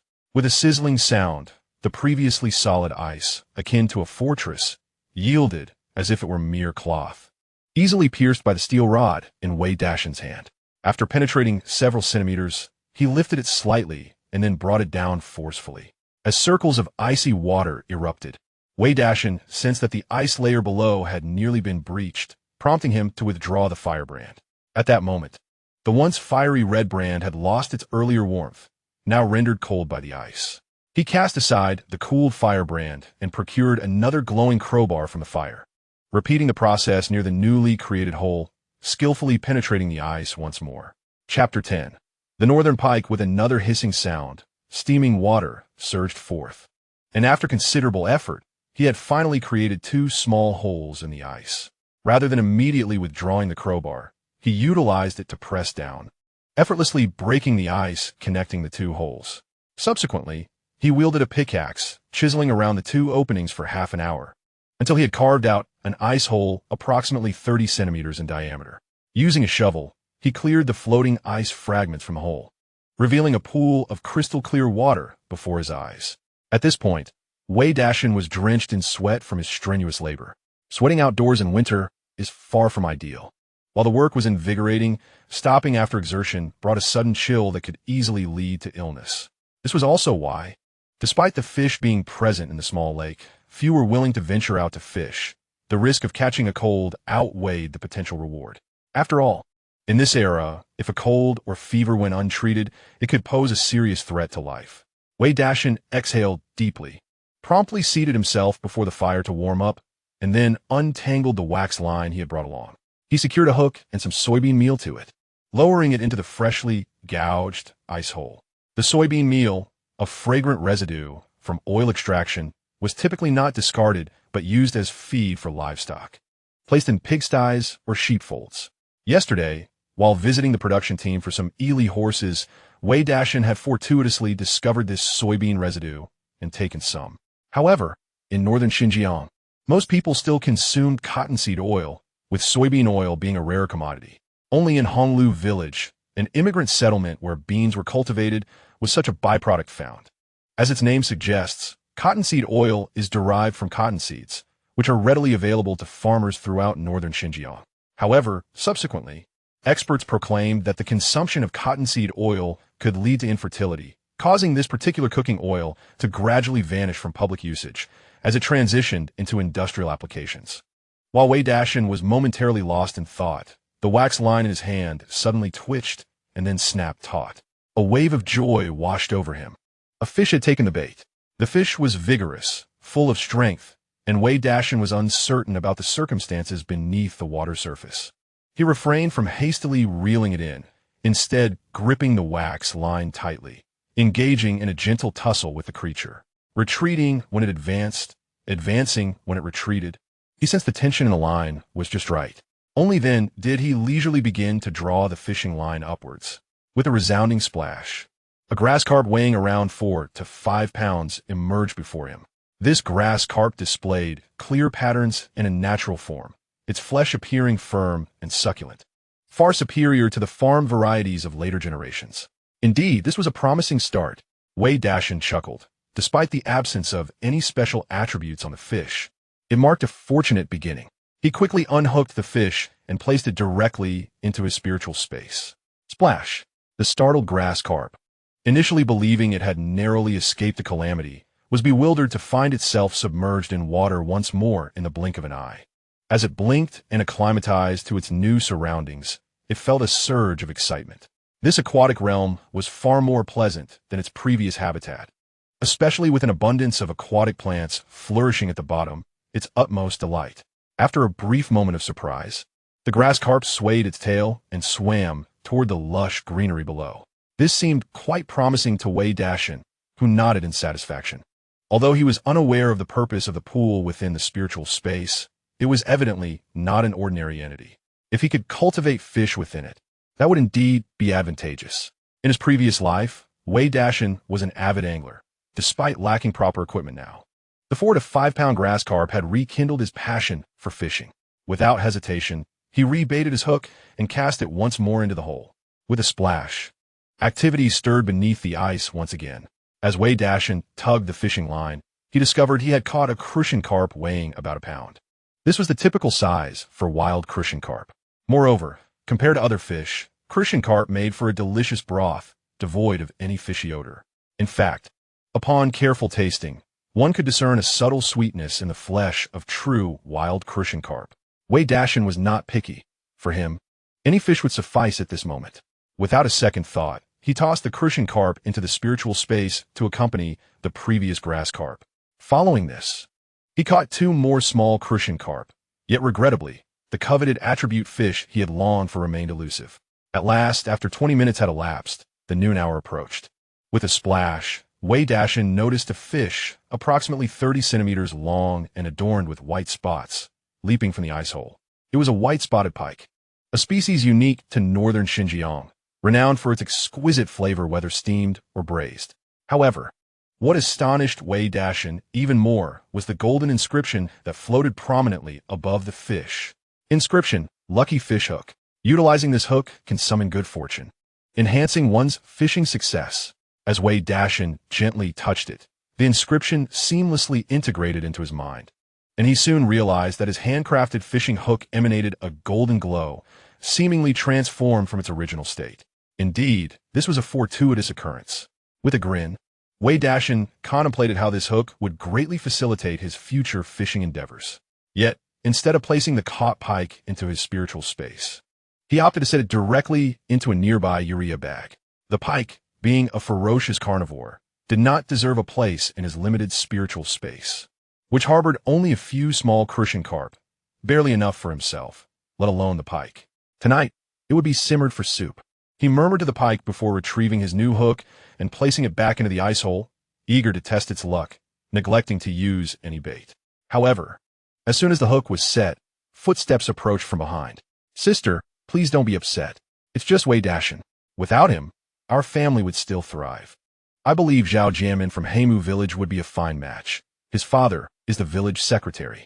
If you marry him, you will certainly enjoy a life of comfort." Lu Hongwei pushed a small cart, accompanied by his sister Lu Fong, as they made their way toward the small lake. The previous day had not only deprived them of rabbit meat, but had also seen Wei Dashan coldly haul away a cartload of coal, leaving Lu Fong fuming and restless throughout the night. Upon waking, though she had dismissed Wei Dashan from her thoughts, her mind was still consumed by the image of the rabbit meat in his bowl. Craving it, she decided to accompany her brother to the small lake in hopes of trying their luck. With the heavy snow finally ceasing, venturing into the mountains for hunting seemed unwise. Yet recalling Wei Dashan's earlier fishing trip with his brother, she thought to give it a shot. After all, her brother had learned the ropes. She was determined to catch at least one fish, regardless of the absence of rabbit meat. However, as a sibling duo arrived with their unicycle cart, they discovered Wei Dashan already seated on the ice. Observing the nearby fire pit and the ice hole he had created, it was evident that he had been there for quite some time. Chapter 11. You break the ice, I fish-o, you two have come to fish together? Wei Dashan greeted the approaching Lu Fong and Lu Hongwei with a smile, before returning his gaze to the ice hole. During his courtship of Lu Fong, he had often endeavored to please Lu Hongwei, who affectionately referred to him as brother-in-law. Yet in just a few days' absence, it seemed he had lost that title, and Lu Hongwei had even spoken ill of him behind his back. Indeed, the entire family has turned into ungrateful wretches. However, Wei Dashan was too indifferent to engage with the brother and sister duo. For him, fishing took precedence. So he caught a pike. What's so remarkable about that? Noticing Wei Dashan's aloof demeanor, Lu Hongwei cast a disdainful glance at the now motionless pike beside him, then turned to Lu Fong, saying, "Sister, let us head over there. Today, I will ensure you enjoy some fish." Lu Fong nodded gently, her footsteps following her brother toward another part of the icy expanse. Yet her gaze lingered on Wei Dashan. The tranquility she had just regained in the morning was once again replaced by a sense of longing and loss. Once upon a time, Wei Dashan had been her shadow, fulfilling her every whim. Even when angered, he remained steadfastly devoted. But now, he didn't even spare her a glance, and the chasm that had formed between them rendered her momentarily unable to cope. With a sudden splash, Lu Fong's reverie was interrupted. She watched as the hole in the ice before Wei Dashan erupted with water, and soon after, she beheld him pulling up a silver carp measuring over 30 centimeters. The fish was plump, promising a good yield. Sister, go gather some dry grass. Let us start a fire, and then we'll make a hole. Lu Hongwei, noticing Wei Dashan's successful catch, felt an intensified competitive spirit and hurriedly called out to Lu Fong, and the siblings began their collaborative efforts. Previously, when Wei Dashan had come to the small lake to fish, he had often brought along Lu Hongwei, who was now well acquainted with the entire process, thus feeling quite confident about today's ice fishing venture. However, when he attempted to pierce the ice with a heated fire stick, he was dismayed to find that it had only penetrated halfway before becoming stuck. Undeterred, Lu Hongwei employed a second heated crowbar, continuing to thrust it into the small hole. But alas, it only descended another 10 centimeters before halting. In the wilderness, without charcoal, relying solely on dry twigs to rekindle the fire would consume considerable time. Lu Hongwei, impatient and restless, discarded the fire stick and crowbar, opting instead to wield a pickaxe, relentlessly chipping away at the recently drilled hole, which was no larger than his thumb. To him, the ice layer seemed nearly ready. He merely needed to exert himself a bit more to reach the water beneath. However, after 20 minutes of vigorous effort, drenched in sweat and surrounded by shards of ice, he realized he was still far from achieving the hole he envisioned. "I can't do it anymore, sister. You take a turn while I rest." Lu Hongwei gasped, glancing at Lu Fong, who was tending to the fire. Yet to his dismay, he found her gaze still fixated on Wei Dashan in the distance. Following her line of sight, Lu Hongwei's expression darkened further. During his attempts to break the ice, Wei Dashan had already caught 7 or 8 more fish, each weighing several pounds. "Fine, I'll take over." Lu Fong shook her head in resignation, accepting the pickaxe from her brother and resuming the work they had begun. In this era, women exhibit little pretentiousness. They genuinely can shoulder half the sky. Even in laborious tasks, their capabilities rival those of men. However, breaking ice is no ordinary test of endurance. After merely 10 minutes of swinging the pickaxe, beads of sweat formed on Lu Fong's forehead, and her arms grew weary. She couldn't help but glance over at Wei Dashan, who was intently focused on fishing, his gaze fixed on the water, seemingly oblivious to the Lu siblings nearby. Lu Fong's mother, Zhang Zuilian, favored her son, often assigning household chores to Lu Fong while indulging Lu Hongwei, who, despite being 18, struggled with many agricultural tasks. Although he had accompanied Lu Fong to ice fish with Wei Dashan, most of the labor fell to Wei Dashan, who was quite adept at it. Ironically, the commotion caused by Lu Fong and Lu Hongwei frightened the fish beneath the ice, causing them to swim towards Wei Dashan. Coupled with the luck of his fishing gear, he managed to catch several fish without even needing to use bean cake as bait. Splash! Another burst of water erupted as Wei Dashan felt a weight tugging at his line. Without hesitation, he reeled in a small fish adorned with black stripes, presenting it before him. The 5 stripes black, also known as the red perch, is a species unique to the northern frontier. Its body features 5 broad horizontal stripes across its back, hence its name. The 5 stripes black is relatively small, rarely exceeding 2 pounds, with firm flesh and few bones, making it quite delectable whether pan-fried or braised. Indeed, this 5 stripes black bore a new attribute, and without a second thought, Wei Dashan affixed it to the pickaxe nearby. Drilling into the ice is undeniably labor-intensive. Even for himself, it requires considerable time and effort. With the indomitable pickaxe now at his disposal, tomorrow's fishing endeavors promised to be significantly easier. As for assisting the ungrateful siblings nearby, that was a task for a different self. At this moment, Wei Dashan had little desire to concern himself with them. He removed the 5 stripes black from the hook and discarded it onto a nearby bag of urea, then resumed his fishing with renewed contentment. Fishing brought immediate joy, and the pleasure was unending. Thus, a rather amusing scene unfolded on the ice of the small lake. Lu Fong and Lu Hongwei took turns smashing the ice, while Wei Dashan sat back, reaping the benefits as the startled fish swam right into his net. By the time the siblings finally created a hole in the ice, Wei Dashan had already caught over 20 fish, even managing to sneak several into his mystical space while they were distracted. At last he could fish in peace. "Sister, what type of fish would you like to eat? Allow me to assist you in catching one." Exhausted, Lu Hongwei and Lu Fong had little time to focus on Wei Dashan's endeavors. After nearly 2 hours of effort, having digested their breakfast, the siblings were eager to reel in their catch and return to relish their meal. Chapter 12. The Drought and the Flood, I Desire a Pike. Lu Fang exclaimed, wiping the sweat from her brow as excitement coursed through her veins. Memories of the pike she had seen upon arriving at Shaohaizi, courtesy of Wei Dashan, flooded her mind. The pike, known for its delectable taste, had often been caught by Wei Dashan. Very well, let us fish for pike. Lu Hongwei replied with a smile. He prepared his bait using cornmeal, forming it into a ball with water before attaching it to the hook and gently lowering the line into the icy hole before them. He had previously witnessed Wei Dashan employ this method to catch several fish. However, 10 minutes passed with the line remaining utterly still. 20 minutes elapsed, and the water in the ice hole was undisturbed. Lu Hongwei pulled the line up, only to find that the cornmeal bait had vanished. Yet not a single fish had been caught. The siblings exchanged glances, the atmosphere growing increasingly awkward. Suddenly, a splash echoed from nearby, drawing their attention. They turned to see someone successfully reeling in a carp. Although it appeared to weigh only around 3 pounds, the two siblings, having caught nothing, could not help but feel envious. While Southerners often shun carp, for Northerners it is a culinary delight, largely due to the different climates. Southern carp tend to be fishy and bony, lacking in culinary experience, whereas Northern carp, raised in cold water, are far more flavorful. Wei Dashan smiled slightly as he effortlessly placed the carp into his spiritual space. Entry: unerring precision. Attached to shooting tools, this grants the ability to achieve perfect accuracy. Satisfied with the notification that appeared in his mind, Wei Dashan felt content. Although he retained numerous memories of hunting, the unpredictability of the mountains posed too many challenges, and prey would not simply allow itself to be hunted. Otherwise, his previous incarnation would not have failed to catch anything after 2 days in the mountains. Now, with this entry at his disposal, future excursions into the mountains promised to be less troublesome. Stretching lazily, he felt his stomach grumble. Having expended considerable energy while ice fishing and now finding himself quite empty, Wei Dashan selected 2 5-striped black fish from his haul.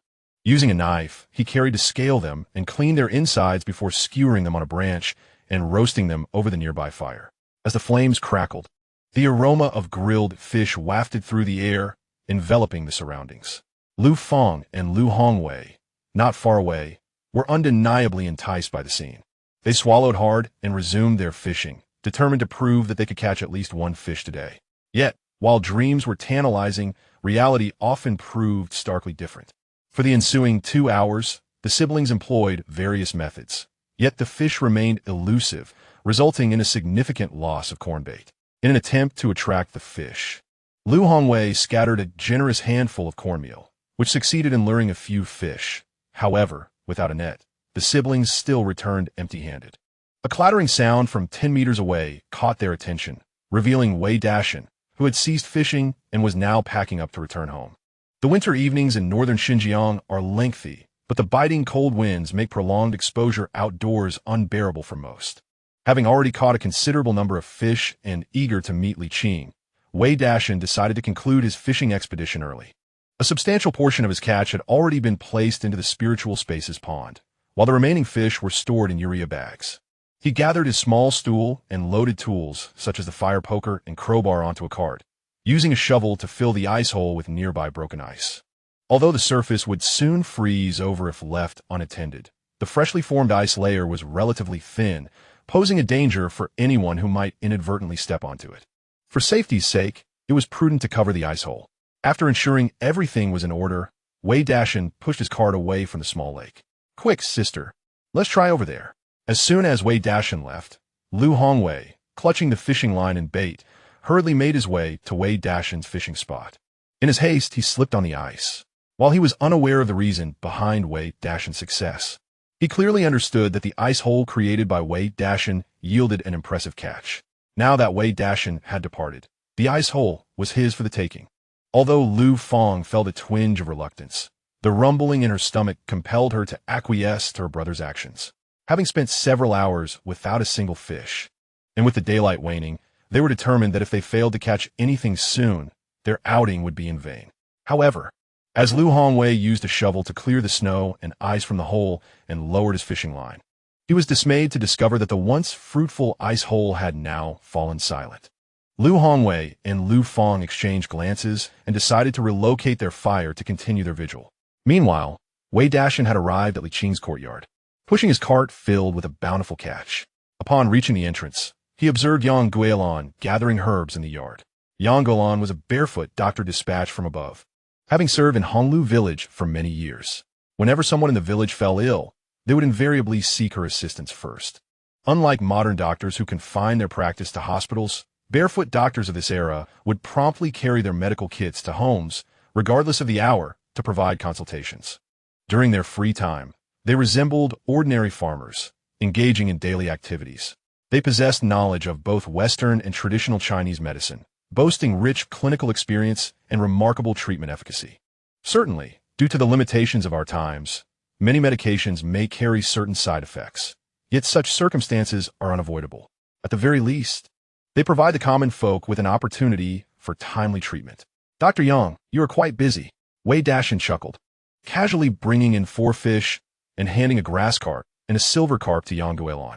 I just caught quite a few fish from the small lake, Dr. Yang.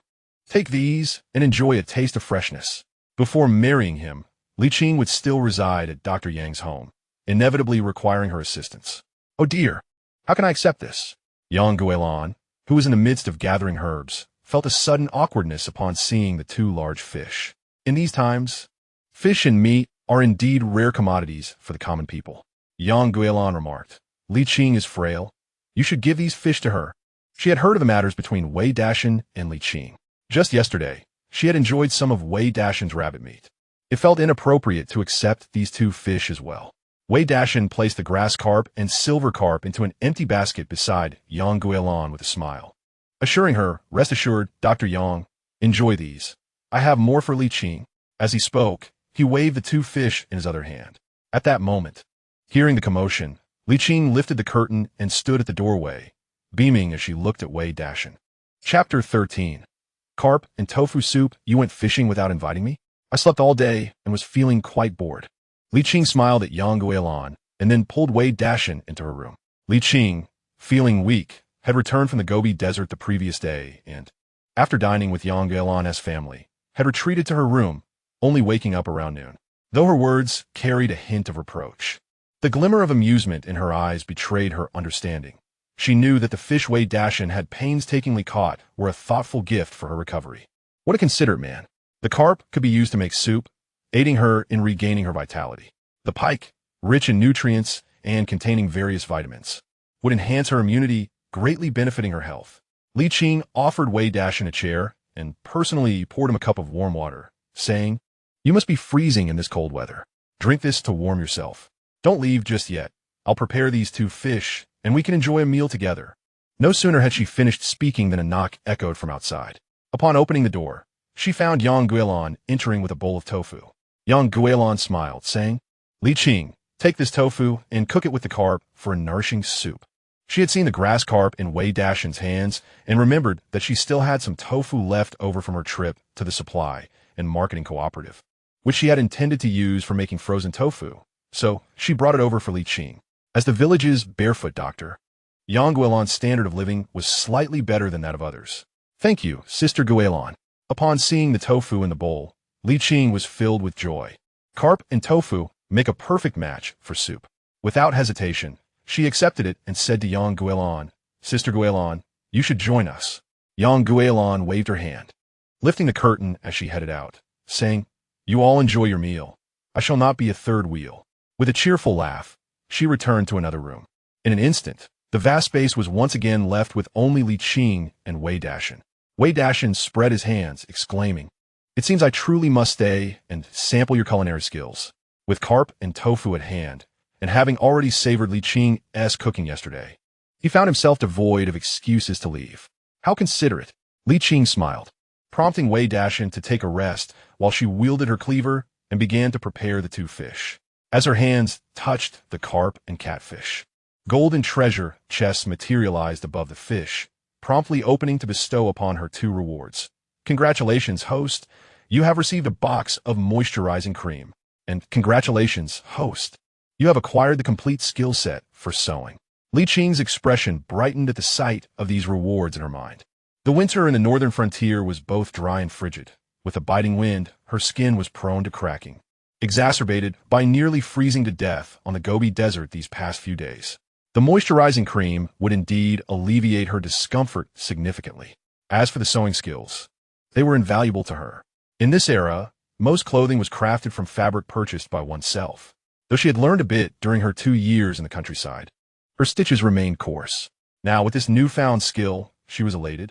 I must buy some yarn to knit a scarf for Brother Dashan, and perhaps a sweater as well. His current garments are rather worn, and with the wedding approaching, it would be a delightful surprise. Li Qing mused secretly, casting a furtive glance at Wei Dashan.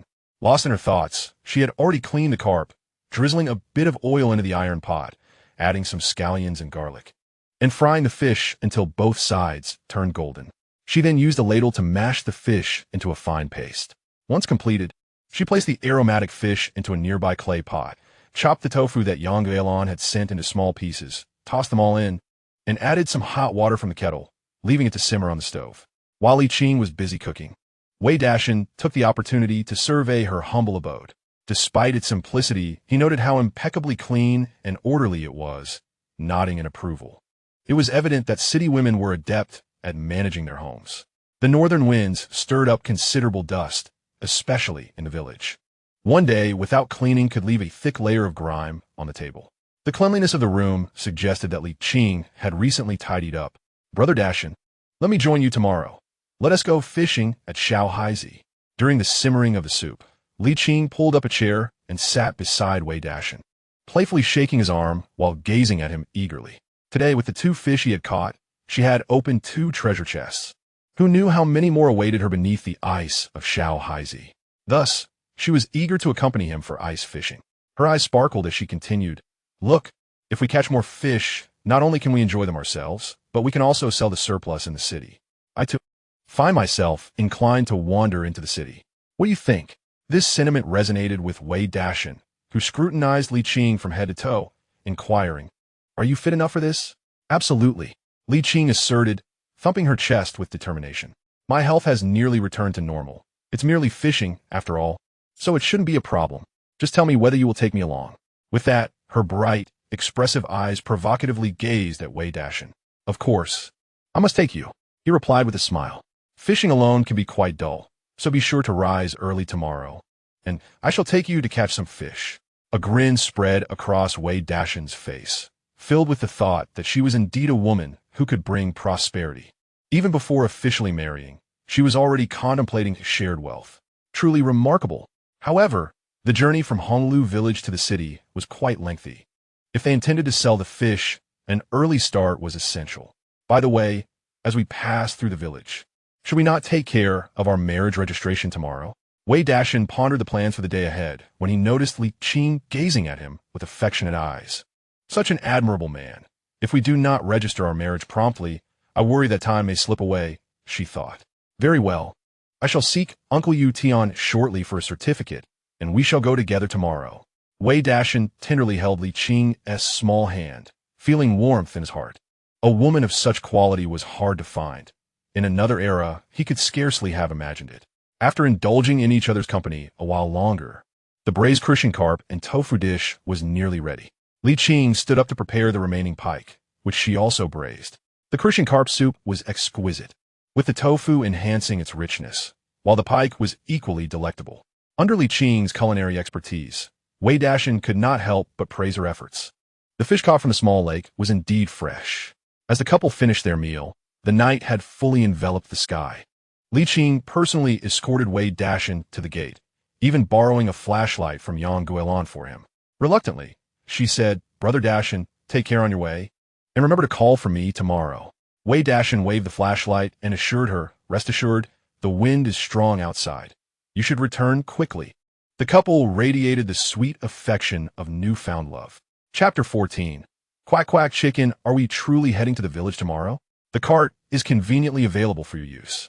Just be cautious on the road. When Wei Dashan entered Huang Yu Tian's courtyard, bearing a hefty carp weighing 4 to 5 kilograms, the couple was overjoyed. Though Huang Yu Tian served as the village secretary and lived somewhat better than others, fish was still a rare delicacy. Upon learning that Wei Dashan would be registering his marriage with Li Qing the next day, Huang Yutian promptly issued a certificate without hesitation, even reminding him, "Make sure to dress nicely and take Li Qing out for some good food." "Certainly, Uncle Yutian. I shall return home now. You both have a restful night." With the certificate secured, Wei Dashan did not linger further.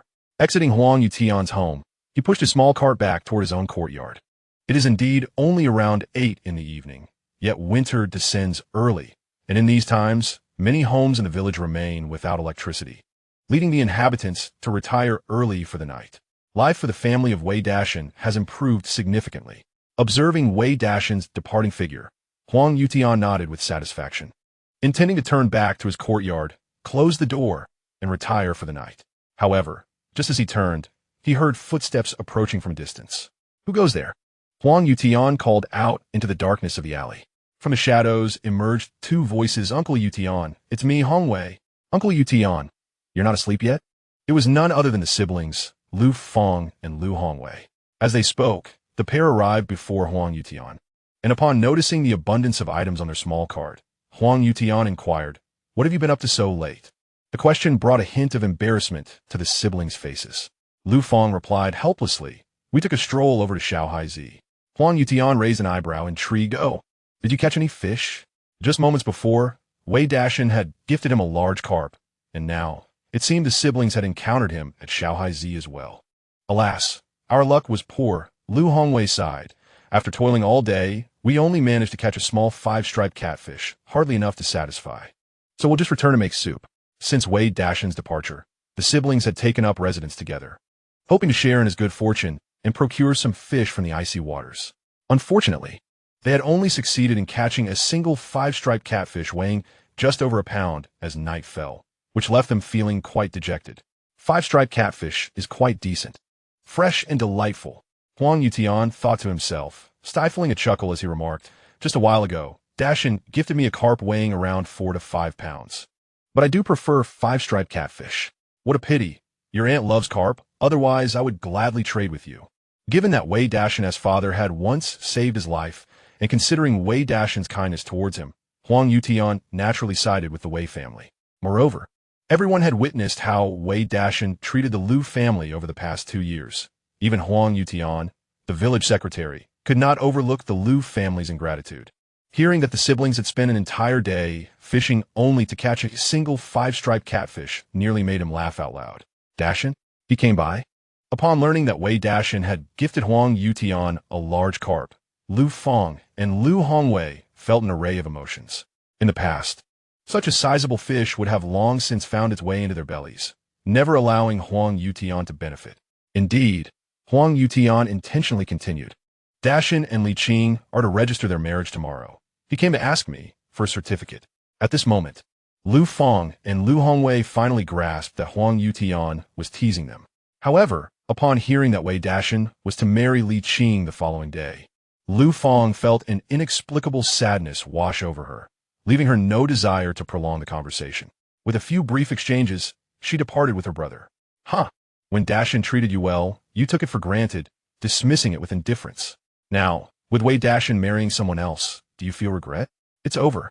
Watching the Liujia siblings depart, Huang Yutian scoffed, suddenly choking on a mouthful of phlegm. Unable to suppress himself, he spat towards the door before closing it firmly and retreating to the inner room. At this moment, he eagerly anticipated the opportunity to partake in Wei Dashan's wedding feast. Simultaneously, Wei Dashan placed his flashlight atop a small cart as he made his way back. However, as he approached the T-junction, preparing to turn, he suddenly caught sight of a fleeting shadow in the distance. Something? He halted abruptly, lifting his flashlight towards the source, only to discover several piles of weeds lining the roadside, their snow cover yet to melt, while withered branches swayed in the breeze. Then, he beheld a golden phrase floating among the grass clumps, avoiding harm and seeking benefit. Stunned by the scene, Wei Dashan could hardly believe it. It was one thing for children to stumble upon such phrases, but he never anticipated finding one nestled in a mere pile of grass. Could it be that something lay within? The winter in northern Xinjiang truly has the power to freeze life, affecting all creatures alike. Thus, during this season, some small animals often seek refuge in these grass stacks for warmth and shelter. Blinking in surprise, Wei Dashan approached the grass pile with his flashlight in hand. He pushed aside a clump of weeds, illuminating the interior with his flashlight, revealing the situation at once. 2 quails were nestled inside, and upon being exposed to the beam of light, they instantly huddled together, paralyzed with fear. Wei Dashan chuckled to himself, needing no additional tools, as he effortlessly reached out and captured both quails. The quail, also known as the stone chicken, is predominantly gray, adorned with a ring of red around its black eyes and a black band around its neck, resembling a pigeon. Despite its name, it is technically a bird and is even a national bird of the neighboring nation of Pakistan. During winter, when they have nowhere to hide, quails seek refuge in grass piles, not only for shelter from the wind, but also to feast on the seeds hidden beneath. To Wei Dashan's astonishment, merely passing by had granted him the fortune of capturing 2 quails. What a splendid windfall! Phrase, avoiding harm and seeking benefit. This can assist the host in making decisions that evade risks and favor their own interests. Almost simultaneously, the golden phrase hovering above one of the quails merged into Wei Dashan's consciousness. Avoiding harm and seeking benefit. This phrase is rather intriguing. If applied to stock trading in the modern world, it could yield tremendous profits. Wei Dashan accepted it with delight. Soon after, he pondered that quails are social animals. So there must be more than just these 2. He placed the 2 quails into a bag and, flashlight in hand, began to search through the nearby grass piles. Sure enough, within a short span of time, he discovered 4 more quails. After meticulously searching once more to ensure there were no other survivors, Wei Dashan finally ceased his efforts. It is often said that it is better to consume a mere ounce of poultry than half a pound of beast. The quack-quack chicken, capable of both flight and movement, is rich in nutrients and serves as a splendid supplement for the body. Having caught fish and captured a chicken, one must hasten home. Otherwise, elder brother and sister-in-law may grow concerned. Chapter 15. A lavish breakfast of potato stew with chicken. Wei Dashan was not mistaken. As darkness descended, he still had not returned home. In the east room, Wei Dashan and his wife, Lin Xiaomei, were indeed murmuring about their absent brother. However, their concern was not for his well-being, but rather a discussion of when Wei Dashan and Li Qing would wed. Rest assured, these days are rather idle for me. I possess some carpentry skills. Tomorrow, I shall visit Master Huang and assist him, which should expedite matters. Wei Dashan remarked while seated on the Kong, addressing his wife. Yes, an early wedding would ease our anxious hearts. Lin Xiaomei nodded in agreement. Although Li Qing had publicly declared her intention to marry Wei Dashan in front of the villagers just yesterday, the couple still felt a sense of uncertainty until the final step was taken. After all, Li Qing hailed from the city, while Wei Dashan, although commendable, was ultimately a villager. The disparity between them was considerable. Adults bear their own burdens, yet the 2 children on the Kong, Wei Yong and Wei Rong, were blissfully carefree. They were each holding a piece of sheep's knee bone, engaged in play. After being polished, the knee bone could be dyed in various colors. And it was a game commonly played by the children of the northern frontier, akin to marbles, where one strikes another with their piece to win. As they played, the siblings grew bored and looked up to their parents, with Wei Yong pouting, "Mom, when will Uncle return? I want to eat fish." His little sister, Wei Rong, also felt her appetite piqued at the mention of food, gazing expectantly at Wei Dashan and Lin Xiaomei. Upon hearing that Wei Dashan was fishing at Shaohai Lake that morning, the children had been tantalized all day, even foregoing dinner in anticipation of their father's return with fish. You only think of indulging in sumptuous meals, choosing the choicest morsels. There are potatoes on the stove. If you're hungry, eat those. We shall not prepare dinner tonight, Lin Xiaomei said sternly and with a fierce glare. Wei Yong and Wei Rong dared not protest. Although the family had enjoyed a meat feast the previous day, such meals were not a daily luxury, and she would not indulge their whims. Otherwise, life would become difficult in the future. Just as she was admonishing them, Wei Dashan's voice resonated from outside. "Brother, sister-in-law, I'm back. I have caught some fish and a quack-quack chicken." Fish and a quack-quack chicken? At the sound of this, the 2 little ones on the Kong were instantly exhilarated, eager to leap off the Kong and rush outside. However, Lin Xiaomei swiftly intercepted them. "The room is warm.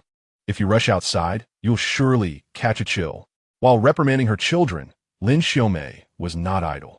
She quickly donned Wei Dashan's military coat and lifted the door curtain to step outside, calling out to Wei Dashan in the courtyard, "Dashan, having returned so late, You must be famished. Come in and have something to eat. Wei Dashan cheerfully approached, carrying 2 bags of urea. I've already eaten at Li Qing's place, sister-in-law. Look, this bag contains the fish I caught, and this one holds the frogs, 6 in total, for the children to stew. Upon hearing that Wei Dashan had visited Li Qing, Lin Xiaomei understood immediately and inquired, "How's her body doing? I heard she suffered from frostbite. It's not serious. By the way, we are going to the village tomorrow to register our marriage." Wei Dashan replied with a smile. Marriage? How wonderful. Lin Xiaomei's spirits soared upon hearing this news. Just moments ago, she and Wei Dagan were still fretting over the matter, not expecting that Wei Dashan had made such swift progress and was ready to register his marriage directly. When she shone her flashlight on the bags filled with fish and frogs, she was taken aback. No wonder Wei Dashan returned so late. He had captured such a bounty. The children are craving meat. We mustn't let them see this. Lin Xiaomei exclaimed. Let us store it in the cellar and eat it tomorrow. All right. Wei Dashan agreed without hesitation, promptly placing the catch in the cellar before returning to his room. He noticed that the charcoal fire in the stove was still burning, clearly indicating that his elder brother, Wei Dagan, had tended to it. In the east room, Lin Xiaomei was still calming the 2 restless children. Your uncle has caught fish and frogs, but it's late, and we can't prepare them now. You 2 should eat the potatoes from the stove first. Tomorrow morning, I'll cook a delicious meal for you. How does that sound? Mom, you wouldn't lie to us, would you? Of course not. Didn't you hear? Your uncle caught quite a few frogs. Okay, then we'll eat the potatoes first and go to bed early, so we can wake up in time for the frogs. Children age 5 or 6 are relatively easy to persuade, with Lin Xiaomei's gentle guidance. The 2 eagerly devoured the steamed potatoes and leftover dishes from the stove before snuggling back under the covers, closing their eyes earnestly. Seeing the scene, Wei Dagan and Lin Xiaomei could not help but chuckle. It wasn't that the children were picky. Rather, the winter in northern Xinjiang offers little in terms of delicacies. Daily meals consisted of potatoes, cabbage, and radishes, occasionally accompanied by cornmeal or white flour. Even with variety, it could become monotonous. Dagan, just now Dashan told me. Lin Xiaomei whispered, leaning against Wei Dagan's embrace in the dim light after extinguishing the lamp. He said he would go to the village with Li Qing tomorrow to register their marriage. That lad is making such rapid progress. Wei Dagan expressed his astonishment while stroking her hair. He had initially worried that his younger brother was too naive, but now it seemed he was ready to take a significant step. This was indeed splendid news for them. We, as the elder brother and sister-in-law, must also express our congratulations. Wei Dagan furrowed his brow, pondering thoughtfully. The night passed in silence. The following morning, as dawn broke, Wei Dagan and Lin Xiaomei rose early. One tended to the fire and heated water, while the other prepared to clean the fish and frogs that Wei Dashan had brought home the previous day. Although 6 quacking chickens were captured, each weighed only a little over a pound after plucking and eviscerating, yielding hardly any meat. Lin Xiaomei decided to process them all, chopping them into pieces and stewing them with some potato cubes and spicy seasoning. While preparing the potato stew with quacking chicken, she also kneaded cornmeal with hot water, applying it in thin cakes around the pot's perimeter. As for the fish kept in the urea bag, which were easier to preserve, Lin Xiaomei took out just one for the soup. With steam billowing from the pot, Wei Yong and Wei Rong, lying on the calm, found sleep elusive and dressed themselves to sit up, their eyes fixed intently on the stove. At that moment, in the west room, Wei Dashan finally struggled out of bed to wash his face and brush his teeth. Brother Dashan, are you up? Just as Wei Dashan finished washing, a knock sounded at the courtyard door, and upon lifting the curtain, he saw Li Qing standing outside in a thick cotton coat, eagerly awaiting him. Chapter 16. The fluffy creature Xiaohai was situated in the northern part of the village, while Wei Dashan's courtyard lay nearly at the village's northern edge, contrasting with Li Qing's courtyard in the south. To spare Wei Dashan an extra trip, Li Qing came directly to find him after her morning routine. Li Qing, you've come so early. Haven't had breakfast yet? Just in time, my sister-in-law made potato stew with chicken. Let us eat together. Wei Dashan hurried to open the courtyard door, smiling at Li Qing. Potato stew with chicken? Li Qing's eyes sparkled with excitement. Where did you get the chicken? Wei Dashan chuckled. Last night, on my way back from your place, I found several quacking chickens in a grass stack by the roadside, and my sister-in-law stewed them this morning. Let us go. We must eat well to have the strength to work. Your luck is extraordinary. Li Qing exclaimed, amazed that one could catch quacking chickens on the way home. As they conversed, The curtain of the east room lifted, revealing Lin Xiaomei looking at them. Li Qing, dear, come in and sit. It's freezing outside. Oh, hello, sister-in-law. Li Qing greeted warmly, following Wei Dashan into the house. At that moment, Wei Dagan had set the small dining table, with the freshly stewed potato chicken in the center and a large bowl of delicious fish soup beside it. Gourmet, gourmet. Don't be shy, Li Qing. Sit down and eat. Lin Xiaomei personally handed Li Qing a bowl and chopsticks, smiling as she observed her. Internally, she mused that Li Qing was truly beautiful, and her little brother-in-law was indeed fortunate. Thank you, sister-in-law, Li Qing replied with a sweet smile. Joining Wei Dashan's family for breakfast. While eating, she praised Lin Xiaomei's culinary skills, even becoming familiar with Wei Yong and Wei Rong. After all, they were all relatives of Wei Dashan and soon-to-be her family, so Li Qing naturally wanted to make a good impression. Although she had already tasted the fish soup yesterday, this was her first time trying the potato stew with quacking chicken, and she must say, it was quite delightful. Coupled with the cornmeal cakes, it was simply magnificent. In the blink of an eye, a large pot of potato stew with frog was devoured by a few individuals. Xiaoqing, we are all aware of the matters concerning you and Dashan. After the meal, Lin Xiaomei took Li Qing's hand, retrieved 10 yuan and a piece of cloth ticket from her pocket, and pressed them into Li Qing's palm with a smile, saying, "This is a small token of goodwill from your elder brother and me. When you go to the city, purchase some beautiful clothes to wear. In these times, while the village may have slightly better provisions than the city, the availability of grain and oil tickets, particularly cloth tickets, is exceedingly scarce and difficult to exchange. Moreover, after a year of arduous labor, a family in the village could only earn around 200 yuan, averaging merely a few yuan a month." Lin Xiaomei's immediate offer of 10 yuan clearly indicated her special regard for Li Qing. Slightly embarrassed, Li Qing was met with Lin Xiaomei's insistence. As the saying goes, an elder sister-in-law is like a mother. Their parents passed away early, and I have watched Dashan grow up over the years. I am indeed a half-elder to him. Take this money without hesitation. If Dashan ever dares to bully you, come to me, and I shall stand up for you. Upon hearing this, Li Qing accepted with a smile. Thank you, elder sister-in-law. As they still needed to head to the city, after a brief conversation, Wei Dashan tidied his fishing gear and led Li Qing out the door. Upon arriving at the small lake, they found the snow above had yet to melt. But Wei Dashan discovered that the hole he had made yesterday had already been reopened by someone else. It was evident that Lu Feng and her brother had taken to this spot again after he left. However, in just one night, a thin layer of ice had formed over the water once more. Wei Dashan, disinclined to make a new hole, took a pickaxe from his cart and struck the icy surface with considerable force. The newly formed ice could hardly withstand such treatment. In no time, the hole from yesterday was restored to its former state.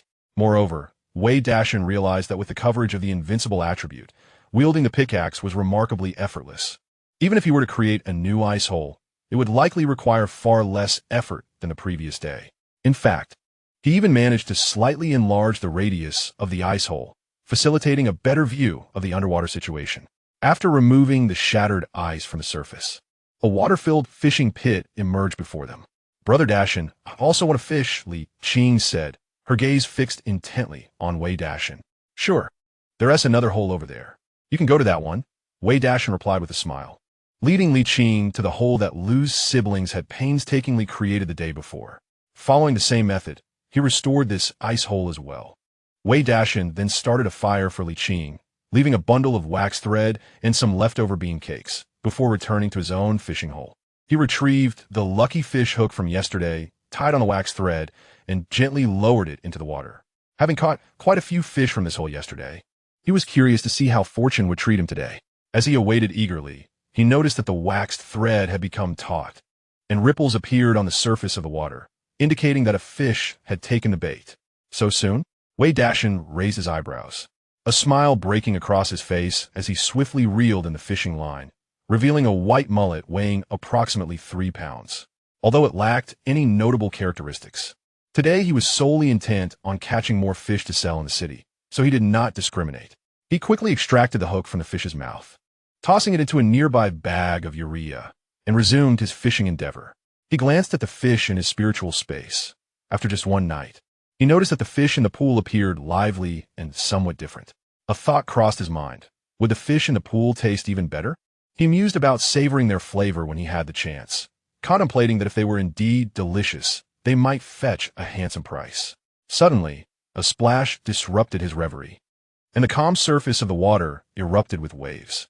Wei Dashan hastily regained his focus, pulling on the line with determination.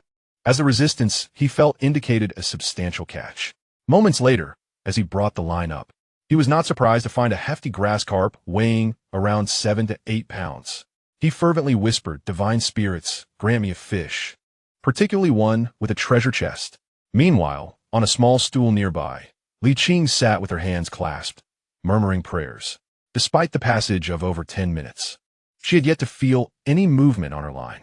Her eyes, however, clearly spotted several fish beneath the ice, each adorned with treasure chests, yet none were biting. Watching Wei Dashan catch 2 fish in a short span left Li Qing restless. 5 minutes passed with no action. 10 minutes slipped by, and upon pulling in her line, she found nothing. After rebaiting her hook, she waited a few more minutes, finally managing to catch a large fish that was surfacing. Just as she prepared to reel it in, the big carp suddenly slipped off the hook and escaped. Defeated, Li Qing gazed at the ice hole, ready to rebait her hook when she noticed a furry creature abruptly emerge from the reeds and leap into the water. A slender tail waggled on the surface, circling the small ice hole. Soon, a toothy head broke the surface, startling Li Qing into a trembling stand, her face pale with fright. "Brother Dashan," she called out in a quavering voice. "What is going on?" Wei Dashan, who had been fishing, heard her scream and quickly placed his rod down, hurrying to her side. Earlier, to prevent Li Qing from slipping, he had scattered some grass on the ice between them, which now proved fortuitous. "It looks like a rat." In the blink of an eye, Wei Dashan reached Li Qing's side, where she had instinctively hidden behind him, pointing at the ice hole. Following the direction pointed out by Li Qing, Wei Dashan clearly observed a fluffy black rat floating on the water surface, seemingly sipping water. Casually, Wei Dashan retrieved a slingshot from his pocket, loaded it with a steel ball, and aimed to strike at the rat's head. Despite the rat's incessant movement, the steel ball found its mark, empowered by the assurance of accuracy. The once agile swimmer now lay motionless on the surface. Wei Dashan picked up a shovel to retrieve the water rat and tossed it into the nearby underbrush. Although the rat was edible, Wei Dashan had no desire to consume it, especially since he was not lacking in provisions and had no need for such an unpalatable meal. With the threat neutralized, Li Qing could not help but exhale in relief. However, she inquired, "Brother Dashan, how can a rat swim?" Wei Dashan chuckled, explaining that it was a water rat, likely attracted by the scent of fish. Water rats typically roam near rivers and lakes, feasting on the surrounding flora, as well as turtles and dead fish, displaying a remarkable adaptability and resilience. As temperatures dropped and the small pond froze over, these water rats would seek refuge in nearby burrows to weather the winter. In the desolate winter landscape, even the water rats found little to eat. Perhaps the sight of Wei Dashan and Li Qing fishing had stirred their appetites, prompting this one to venture out. "Oh, we didn't catch any fish, but we did attract a rat," Li Qing murmured, subconsciously wrapping her arm around Wei Dashan's. In a playful tone, she added, "Brother Dashan, I'll accompany you to fish. You catch the fish, and I'll handle the catch. What do you say?" Though not overly sentimental, the sight of the furry rat filled her with disgust and fear. She truly did not want to remain alone near the icy hole. After all, she had no fish to catch, so she preferred to keep Wei Dashan company instead. "All right, let us go together," Wei Dashan replied with a resigned smile, allowing Li Qing to cling to his arm as they returned to his fishing spot. Concerned for her comfort, he gathered some tamarisk branches and kindled a small fire. "Brother Dashan, our family's prosperity depends entirely on you," Li Qing exclaimed, sitting by the fire, roasting herself while eagerly encouraging him. Wei Dashan chuckled resignedly and resumed casting his line. Moments later, he felt a vigorous tug on his fishing line, and his heart raced. The pace of activity seemed significantly quicker than before. As he glanced towards the surface of the icy hole, he gasped in astonishment. Emerging from a nearly 50-centimeter wide opening were fish, one after another, each boasting a large head, clearly indicating their size. It was noteworthy that even with his lucky fishing hook from the previous day, he had caught fish one by one, unlike the current abundance. Given such density, there was no need for fishing. It was time to scoop them up. "Li Qing, quickly bring the net," Wei Dashan called out. "Wow, so many fish." Li Qing was warming herself by the fire when she caught wind of the conversation and cast a glance towards the ice hole. Upon witnessing a sudden emergence of numerous fish, her spirits soared. Without a moment's hesitation, she seized a net from the ice surface. Though eager to scoop up the fish herself, she hesitated, fearing her inexperience might cause them to escape, and thus handed the net to Wei Dashan. Wei Dashan accepted the net and, targeting the fish heads that had surfaced, diligently scooped them up, making a complete round around the frozen expanse. In a mere turn, he managed to catch 6 substantial fish weighing 5 pounds each. Among them were 3 grass carps, 2 white snappers, and a northern pike, a bountiful harvest indeed. As she beheld the lively fish flopping on the ice, Li Qing couldn't help but burst into laughter. Brother Dashan, we struck it rich. They were counting on selling these fish for money. The more they caught, the greater their potential earnings. Even if they failed to sell them, they wouldn't have to worry about food in the coming days. It seemed luck was on their side today. In under 10 minutes, they had netted 6 fish, far more exhilarating than fishing alone. A rare smile graced Wei Dashan's face.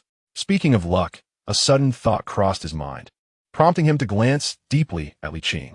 While fishing alone, even with the good fortune of a lucky hook, he had never caught so many. Now, with Li Qing by his side, such a bounty had appeared. Could it be that she was his fortuitous charm? He blinked and retrieved the bean cakes he had given to Li Qing earlier, scattering some on the surface of the water. Sure enough, in less than 2 minutes, the previously barren water was teeming with fish once more.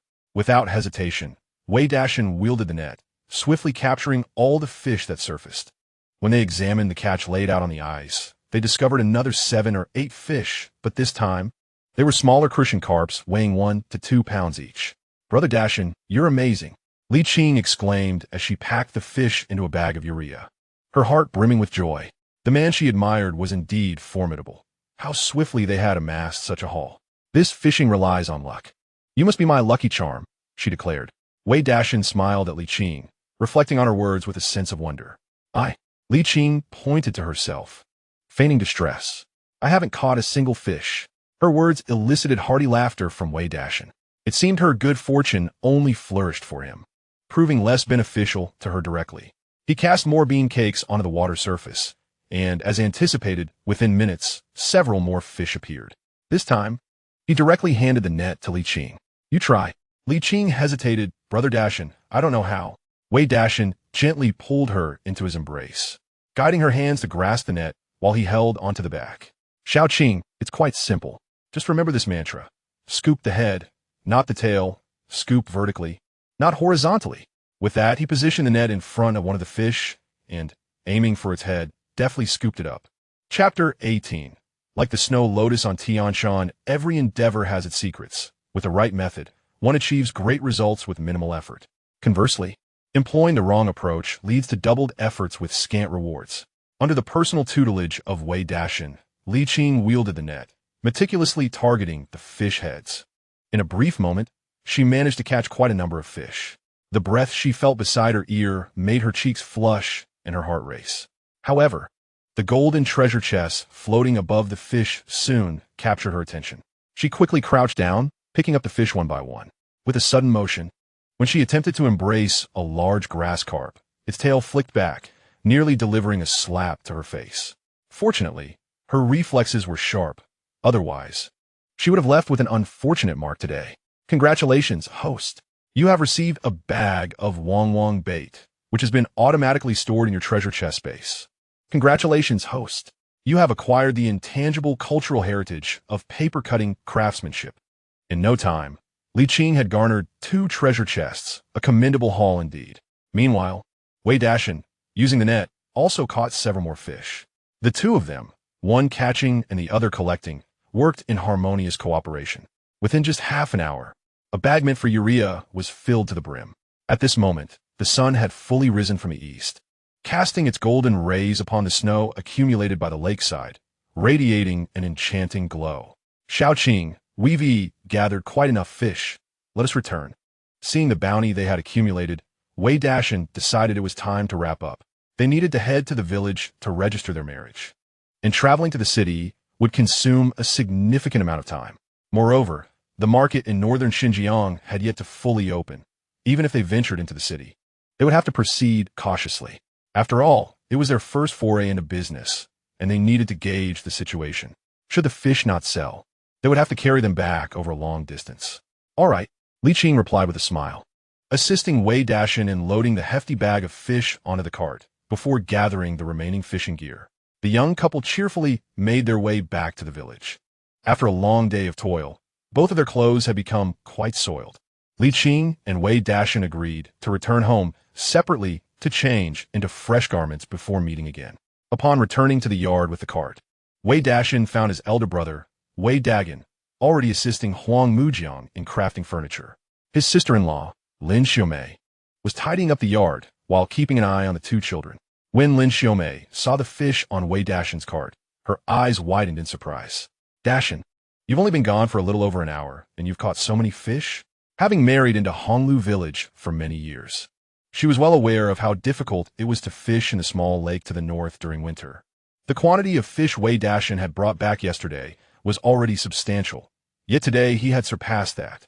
We were fortunate today, and working together made us more efficient. Wei Dashan chuckled, casually pulling out 2 grass carps and handing them to his sister-in-law. Sister-in-law, keep these for your meal. Lin Xiaomei quickly waved her hands. No, you haven't even finished the fish you brought back yesterday. Aren't you two planning to sell the fish in the city? You should go sell them first. Wei Dashan forcefully placed the fish into his sister-in-law's hands, insisting that these 2 fish were insignificant. Sister-in-law, aren't you returning to Heimu village in a couple of days? Take these home with you.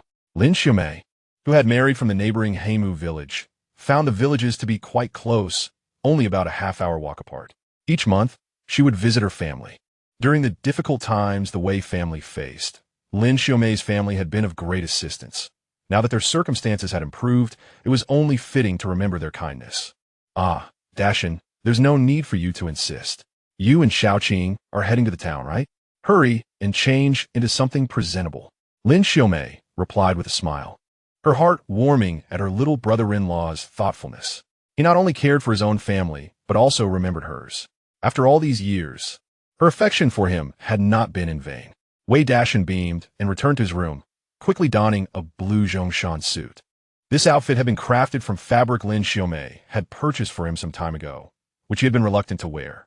Now, as he was preparing to marry Li Qing, this was the only new garment he possessed. The saying goes, clothes make the man, and indeed, in his new attire, Wei Dashan appeared more spirited. He transferred the fish from the small cart onto a larger cart, which was significantly more spacious. It was no trouble for both him and Li Qing to sit comfortably on it. Once everything was in order, Wei Dashan pushed the cart to the village center, where he borrowed a chestnut-colored Ili horse from Huang Yutian, binding the horse to the cart before leisurely making his way to the doorstep of barefoot Dr. Yang Guilan. However, upon arriving, he heard a familiar voice emanating from the yard. Dr. Yang, I need to trouble you to come to my house. My brother Hongwei suddenly came down with a fever this morning, and it hasn't subsided. Your brother is such a large fellow. How did he suddenly get a fever? Wei Dashan leaned in to see, spotting Lu Fong standing before Yang Guilan, requesting her assistance to treat her brother. Yesterday we went to Shaohaizi to fish, and we spent the whole day in the cold wind. I suppose he caught a chill. Lu Fong sighed helplessly. At that moment, her mood was quite dismal. She had hoped to enjoy a nice meal after fishing, but after a day of battling the northwest wind, they had only managed to catch a 1-pound black fish, which was barely enough to make a soup. To make matters worse, she had woken up to find her brother, Lu Hongwei, unable to rise from bed, having caught a cold and developed a fever, which prompted her visit to Yang Guilan for a fever-reducing injection. As she conversed with Yang Guilan, she noticed Wei Dashan entering with an air of confidence, dressed in his new clothes, leaving her momentarily speechless. Typically, Wei Dashan's clothing was unkempt due to his hunting endeavors and hard labor, and this was the first time Lu Fong had ever seen him looking so vibrant and dapper, causing her to pause in surprise. Wei Dashan disregarded Lu Fong, treating her as if she were invisible. He greeted Yang Guilan and called out to Li Qing inside the house. Xiaoqing, are you ready? We are setting off. A cheerful voice responded from within. All right, Dashan Ge. As the words fell, the thick curtain was lifted, revealing a beautiful young woman with 2 braided pigtails, gracefully appearing before the trio in the courtyard. Although her attire was similar to Wei Dashan's, both donned the Zhongshan suit. Li Qing had taken care to style her hair and apply a light touch of makeup. resembling a snow lotus from the Tian Shan Mountains, captivating Wei Dashan momentarily. Chapter 19. Marriage is like receiving a certificate having meticulously adorned herself. Li Qing was a stark contrast to the girl who had nearly frozen to death in the snow 2 days prior. To be precise, she had reverted to her former appearance before her rural assignment. Over the past 2 days, after each bath, Li Qing had diligently applied moisturizing cream to her skin, yielding remarkable results. Thus, at that moment, she emerged from the house, enchanting everyone in the courtyard. "Li Qing, you're truly beautiful.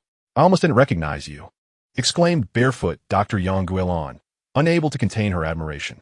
She even turned to Wei Dashan with a teasing remark. "Dashan, you must protect such a fine girl. Don't let other men take advantage of her."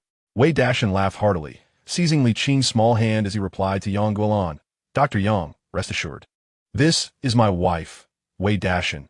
Anyone who dares to compete with me will face my wrath." With that, he took Li Qing by the hand, joyfully exiting Yang Guilan's courtyard. The couple boarded a cart and headed toward the countryside. Throughout, they did not spare Lu Fang a single glance, and this scene appeared particularly desolate in her eyes. Had Wei Dashan chosen any village woman to marry, Lu Fang would have felt indifferent.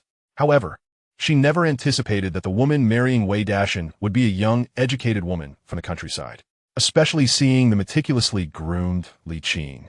Even she felt a pang of envy and self-reproach. She silently regretted letting go of Wei Dashan, a man adored by even the educated women. "What's this? Regretting it?" Yang Guilan, standing nearby, noticed Lu Fang's change in expression and remarked helplessly, as the old saying goes, men fear choosing the wrong profession, while women dread marrying the wrong man. Marrying the right man brings a lifetime of happiness, while marrying the wrong one brings endless suffering. You have been too obedient to your mother's words. A woman's happiness should be her own choice. Seeing Lu Fang lost in thought and unresponsive to her words, Yang Guilan grew weary of further conversation. She retrieved a medical kit from inside the house and said to Lu Fang, "Stop daydreaming. Let us go give your precious brother his injection." She sighed inwardly, feeling helpless. Lu Hongwei, a young man of his age, could catch a cold simply by fishing, while Wei Dashan and Li Qing not only remained unscathed, but also brought back a substantial catch. Sometimes comparisons between people were truly unavoidable. Meanwhile, on the road to the village, Li Qing tightly embraced Wei Dashan's arm, tilting her head up earnestly. "Brother Dashan, I haven't embarrassed you, have I?" "Embarrassed? What embarrassment?" Wei Dashan glanced at Li Qing and instantly understood. She was referring to the earlier encounter with Lu Fang at Yang Guilan's home. He then wrapped his arm around Li Qing's slender waist, gently saying, "What happened with her is a thing of the past. Xiao Qing, being with you brings me great joy. Once we marry, I will ensure you become the happiest woman in the world." With a sweet-tongued, kind-hearted, and industrious young woman in his embrace, Wei Dashan had no regard for Lu Fang, whom he deemed a heartless opportunist. Upon hearing his words, Li Qing felt a surge of sweetness in her heart, burying her head into Wei Dashan's embrace.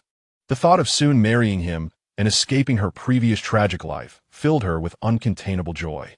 Suddenly, with a loud bang, the cart's wheel hit a small mud puddle, jolting the cart, causing Li Qing's forehead to collide with Wei Dashan's lips. The cart quickly regained balance, yet the look in Wei Dashan's eyes shifted remarkably. His gaze traveled from her forehead down to her rosy lips, and he could not resist leaning down to kiss her. The Ili horse pulling the cart remained blissfully unaware of the events unfolding behind it, continuing its diligent journey forward. Red Willow Village was not far from the town, yet the path was lined with partially melted snow and scattered with withered reeds. In the desolate northwestern region, these reeds were cherished by the villagers. When spring sprouted, they served as fodder for livestock, and even after withering, villagers could harvest the old stems to make brooms and baskets, providing significant assistance in their humble lives. Furthermore, these reeds possessed medicinal properties, aiding in heat clearing and diuresis, though such benefits were often overlooked. After cherishing the moment with Li Qing for a while, Wei Dashan began to take in the surrounding scenery. Reeds typically thrived in saline alkaline areas, and the barren land before him was evidently unsuitable for cultivation. To the people of this era, it held little value. However, he recalled that in the future, many saline alkaline lands in the northern frontier were utilized for fish farming. Contemplating this, He thought that once he secured land leasing next year and saved up some money, he could lease a piece of land at a low price, potentially reaping a modest fortune.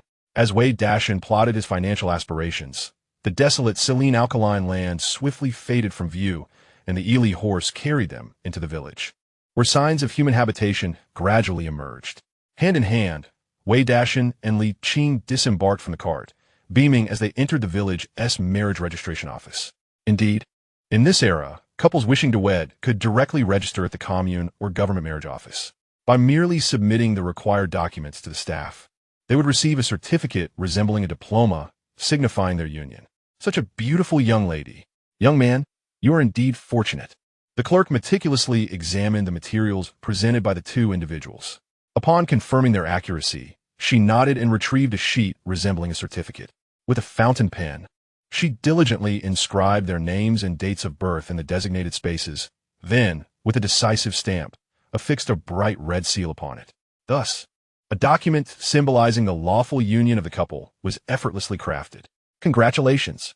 May you both enjoy a blissful life and be blessed with children soon, she said with a smile as she handed the certificate to Wei Dashan, extending her best wishes. Thank you, dear sister. Wei Dashan and Li Qing grinned widely, accepting the marriage certificate that resembled an award, examining it with delight, as if they had struck gold. From this moment on, you shall be my wife. No turning back now, Wei Dashan said, carefully folding the document and tucking it into his coat pocket, leading Li Qing out of the office with exuberance. Little did he expect that within just a few days of entering this world, he would possess a beautiful wife of his own. The thought filled him with a dreamlike sensation. I have no regrets. Marrying you is my heartfelt choice, Li Qing replied, her head lowered, her eyes brimming with joy. Internally, she mused, silly man, how could I regret marrying such a wonderful person? I can barely contain my happiness. Just as Li Qing reveled in her secret delight, she was suddenly kissed by Wei Dashan, causing her to shyly push him away. What are you doing? There are so many people on the street, she exclaimed, feeling embarrassed. Wei Dashan chuckled. What's wrong with kissing my own wife? They're all envious. Xiao Qing, I feel as though I'm dreaming. I must have another kiss to assure myself this is real. They playfully teased each other as they took their seats on the cart. Without Wei Dashan needing to crack the whip, the Li horse swayed its tail and trotted forward. Chapter 20. The shock of the family. Though the couple was on the streets of Yixiang, in reality, it resembled a large village. Not much different from their own Honglu village. It was now 1981, yet the northern Xinjiang region remained quite traditional. Public displays of affection, such as holding hands, could easily be misconstrued as lewd behavior. Wei Dashan's actions were undeniably bold. However, amidst the biting winter winds, most people were nestled in the warmth of their homes, and few would venture out into the chill. At this time, the streets were nearly deserted. Otherwise, Wei Dashan would not have dared to be so audacious. Embracing his beloved woman, he grasped the reins, allowing the Li horse to gallop forward. Once they exited Yixiang, the scenery opened up, revealing vast stretches of desolate Gobi desert. Occasionally, they passed through clusters of villages, where the only sight of life was the wisps of smoke rising from rooftops. Nothing but desolation surrounded them. As they sat on the cart, they admired the unique landscapes of northwest China, exchanging whispers and laughter. Wei Dashan would occasionally crack a joke, causing Li Qing to cover her mouth in fits of giggles. Meanwhile, back in Honglu village, sister-in-law Lin Xiaomei meticulously cleaned every corner of the yard, even personally fetching water from the village well to fill the water jars in both rooms. Returning to the stove, she sautéed some potato slices and covered them along with the corn cake she had steamed earlier. Moments later, Wei Dashan returned from the carpenter's house. This was the lunch she had prepared for him. Having accomplished all this, Lin Xiaomei finally let out a long sigh of relief, a smile gracing her face. Since establishing her own household and having children, she found herself perpetually engrossed in endless chores. Each day seemed to slip away as she completed her tasks. Removing her apron, Lin Xiaomei called out to her lively children, Wei Yong and Wei Rong. Little Yong, Ronga, let's visit Grandma. Initially, Lin Xiaomei had planned to return to her parental home in a few days to ask her family to find a wife for Wei Dashan.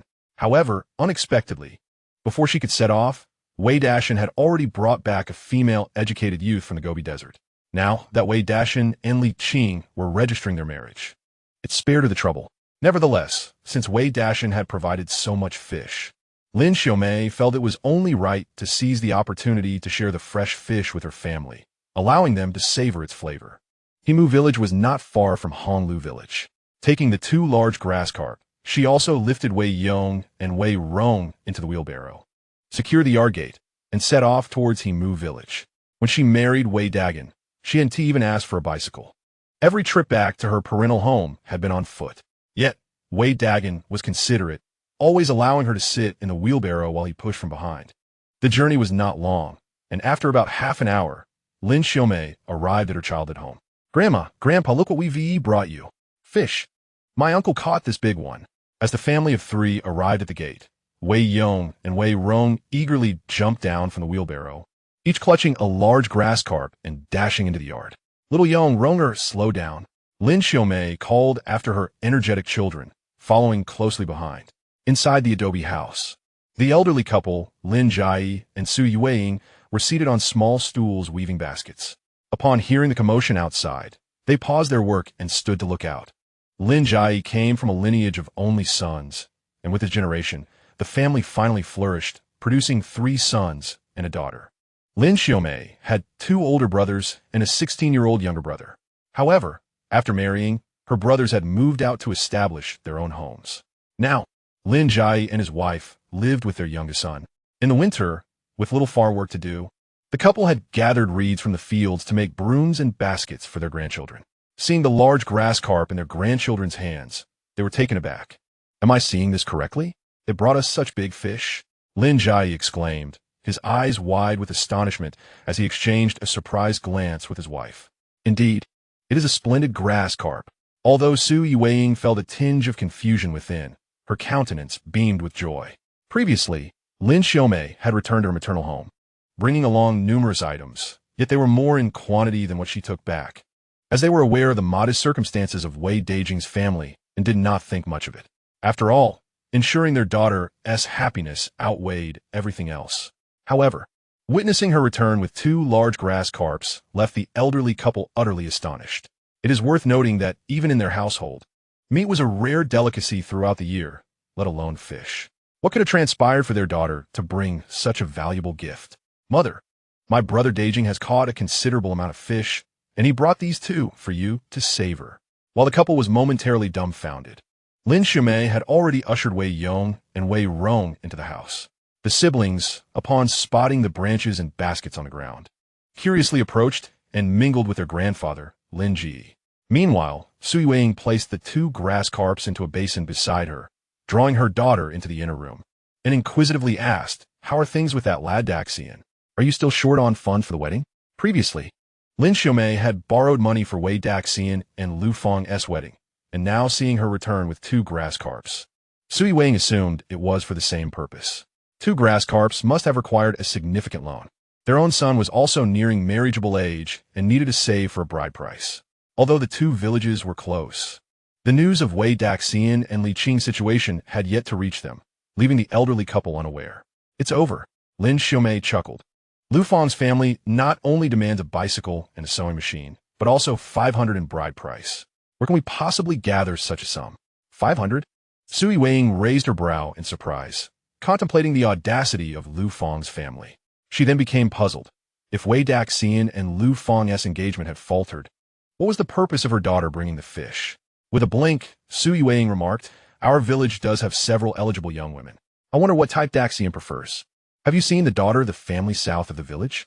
She's a bit plump, but hardworking and would make a good partner. If you think she is suitable, I could go and speak to them another day." Since Wei Daxian and Lu Feng's relationship had ended, Su Yueying surmised that her daughter had come to discuss a potential match for him in Hemu village. "No need for that," Lin Xiaomei responded with a smile, grasping Su Yueying's hand. "Our Daxian is quite fortunate. Just a few days ago, he became involved with a young woman from the countryside, and today they registered their marriage. That girl from the countryside requires no bride price. She only wants our Daxian. I was thinking of returning this 30 yuan to you, as Daxian caught plenty of fish for you to enjoy as well." As Lin Xiaomei spoke, she retrieved a handkerchief from her pocket, producing the 30 yuan and placing it into Su Yueying's hand. "What? Daxian is marrying that young woman from the countryside? Su Ying's eyes widened in disbelief as she gazed at her daughter and then at the 30 yuan in her hand, momentarily at a loss for words in her astonishment. The information conveyed by my daughter is rather substantial. She is struggling to process it all at once. Lin Xiaomei clasped her hand and recounted the events of the past few days in a stream of chatter, allowing Su Ying to gradually emerge from her state of shock. This is indeed a fortunate turn of events. Who would have thought that Wei Dashan would be so blessed? Amidst her astonishment, Su Ying felt a quiet sense of relief. Naturally, she wished for Wei Dashan to lead a good life, for if he thrived, her daughter would no longer have to toil so tirelessly. Previously, she had worried that, due to Wei Dashan's marriage, her daughter's family would endure several more years of hardship. Now, however, it appeared that Wei Dashan had married a virtuous wife, alleviating her concerns not only for her daughter's well-being, but also allowing herself to share in the good fortune. "Mom, I'm back. Is that my sister returning?" Just as the mother and daughter were engaged in conversation, a voice suddenly rang out from outside the courtyard. Su Ying called out, "Xiaofeng, did you manage to catch anything?" Chapter 21. Arriving late, don't mention it. I set 7 or 8 traps, but none were successful. At this rate, even the rabbits and pheasants are on the brink of starvation. In the courtyard, a tall, slender young man, Lin Xiaofeng, casually tossed a wire trap into the storage room and sighed in resignation. Lin Xiaofeng had been craving meat lately, but hesitated to purchase any from the local supply store. Instead, he decided to try his luck trapping rabbits in the woods outside the village. However, after 5 days of setting the traps, he found, to his dismay, that there wasn't even a trace of fur. "Well, if they want to be caught, they want to be caught," Su Ying said, shaking her head with a smile. "Just look at what your sister has brought us." "What is it?" Lin Xiaofeng inquired as he lifted the curtain and stepped inside, immediately spotting his 2 mischievous nephews playing with a woven basket. Wei Yong looked up and exclaimed, "Uncle, my little uncle caught a lot of fish, and my mom brought 2 for you." Wei Rong chimed in earnestly, "Yes, they are big grass carp." "Grass carp?" Lin Xiaofeng was taken aback, and then his gaze fell upon the basin covered with a lid, which indeed held 2 grass carp measuring around 40 to 50 centimeters each. Goodness! Each one must weigh 4 to 5 pounds at least. He knew that Wei Dashan was skilled in hunting and fishing, but after all these years of family ties, this was the first time he had seen his sister bring fish over. It felt rather overwhelming, especially given the timing. "Do you know that Li Qing from Honglu village?" Su Ying had descended from the Kong and addressed her son. "Wei Dashan is going to marry Li Qing. Xiaofeng, when will you learn from Dashan and bring home a beautiful wife for your mother?" Lin Xiaofeng was taken aback. "What's going on?" Wei Dashan had been pursuing Lu Fong for quite some time. Shouldn't he be marrying her? Why the sudden change to Li Qing? Although he did not personally know her, he had heard of her. She was renowned for her beauty, having come from the city. Every young man in the surrounding villages wished to marry her, but few had the courage to confess their feelings. How could such a remarkable girl be marrying that fellow Wei Dashan? Surely he must have misheard, as Lin Xiaomei's family marveled in astonishment. Wei Dashan and Li Qing braved the biting cold and made their way to the black market in the county town. Alas, upon their arrival, they found the place devoid of any human presence, as if the stalls had long since been dismantled. Just as the two exchanged puzzled glances, an old man bearing a shoulder pole approached, smiling as he said, "Young fellows, you have arrived too late. If you wish to trade here, it must be either before dawn or in the dead of night. At this hour, who would be around?" The so-called black market is not a bustling street market, but rather an illicit trading mode that operates outside conventional channels. To evade those bearing red armbands, people typically choose secluded locations and times when there are fewer individuals, thus enhancing their safety. However, in the frigid winter of Beijing, with temperatures plummeting to -20 degrees, even the relatively lively county town sees few souls on its streets during the day. Nevertheless, for reasons of safety, many still opt for the early morning hours when crowds are sparse. Of course, sporadic black market transactions do occur during the day, but the volume of trade relies heavily on chance. The old man with the shoulder pole was evidently seasoned in this domain. Noticing Wei Dashan and Li Qing's youthful demeanor and the bulging bag of urea on their cart, he remarked, "What do you have in that bag?" Wei Dashan stole a glance at the framework beneath the old man's pole, which sagged under the weight of its contents. "Fish," he replied candidly. The old man raised an eyebrow in surprise. "You're quite ambitious, young man. However, selling fish is no easy feat in this frigid weather. Fish hardly fills the belly. People prefer meat. With a proud shake of his shoulder pole, he continued, "Look at this, I sold most of my lamb early this morning." "Lamb?" Wei Dashan responded, taken aback by the old man. In these times, most households could only rear 1 or 2 sheep, typically reserved for slaughter during the new year, making it rare for someone to sell them. He lifted the cotton cloth covering the old man's frame and indeed found lamb meat, though its color suggested it was not freshly slaughtered. "You must not have known how long this lamb has been kept," he remarked. The old man chuckled ruefully. "To tell the truth, when I was hunting in the mountains, I encountered some Hazar herders who had frozen sheep. They discard them as unlucky, but I don't mind. I brought some back to make a living. In this cold, the meat is perfectly fine." Upon hearing this, Wei Dashan suddenly understood. Numerous Hazar herders inhabit the Tian Shan Mountains, and they consider frozen sheep to be inauspicious, often leaving them in the wild to feed wolves and other beasts. Wei Dashan did not anticipate that this old man would chance upon such luck. "What do you think? Your fish will likely go unsold. I still have some lamb left. How about we make an exchange?" The old man, his smile revealing his intentions, regarded Wei Dashan with keen interest. He was accustomed to hunting, and for him, meat was commonplace, but it had been quite some time since he had last tasted fish. The mention of fish from Wei Dashan piqued his interest, and he suddenly thought of exchanging it to bring home a taste for his family, regardless of the fact that his sheep were essentially acquired for free. Any exchange was deemed worthwhile. "All right, how do you propose to trade?" Wei Dashan, both amused and perplexed, did not decline the offer. In the biting cold of winter, a morsel of lamb could indeed provide some warmth. The old man with the shoulder pole cast another glance at the sack on the cart, pondering what fish were contained within. Wei Dashan promptly unfastened the sack, allowing him to inspect its contents: grass carp, big head carp, common carp, as well as crucian carp and black carp, freshly caught that very morning. Observing the array of fish, the old man couldn't help but swallow hard.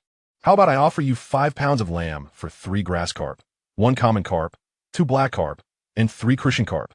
Wei Dashan shook his head, asserting, "These fish were just caught, while your lamb has likely been frozen for days." He proposed instead, "I will take 5 pounds of lamb in exchange for 2 grass carp, 1 common carp, and 2 each of black carp and crucian carp."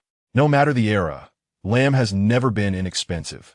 Even frozen, it retains significant value. Nevertheless, Wei Dashan made a concession. As the old man pointed out, this was not an opportune time for trading, and he clearly wished to return home after securing a few items, leaving room for negotiation.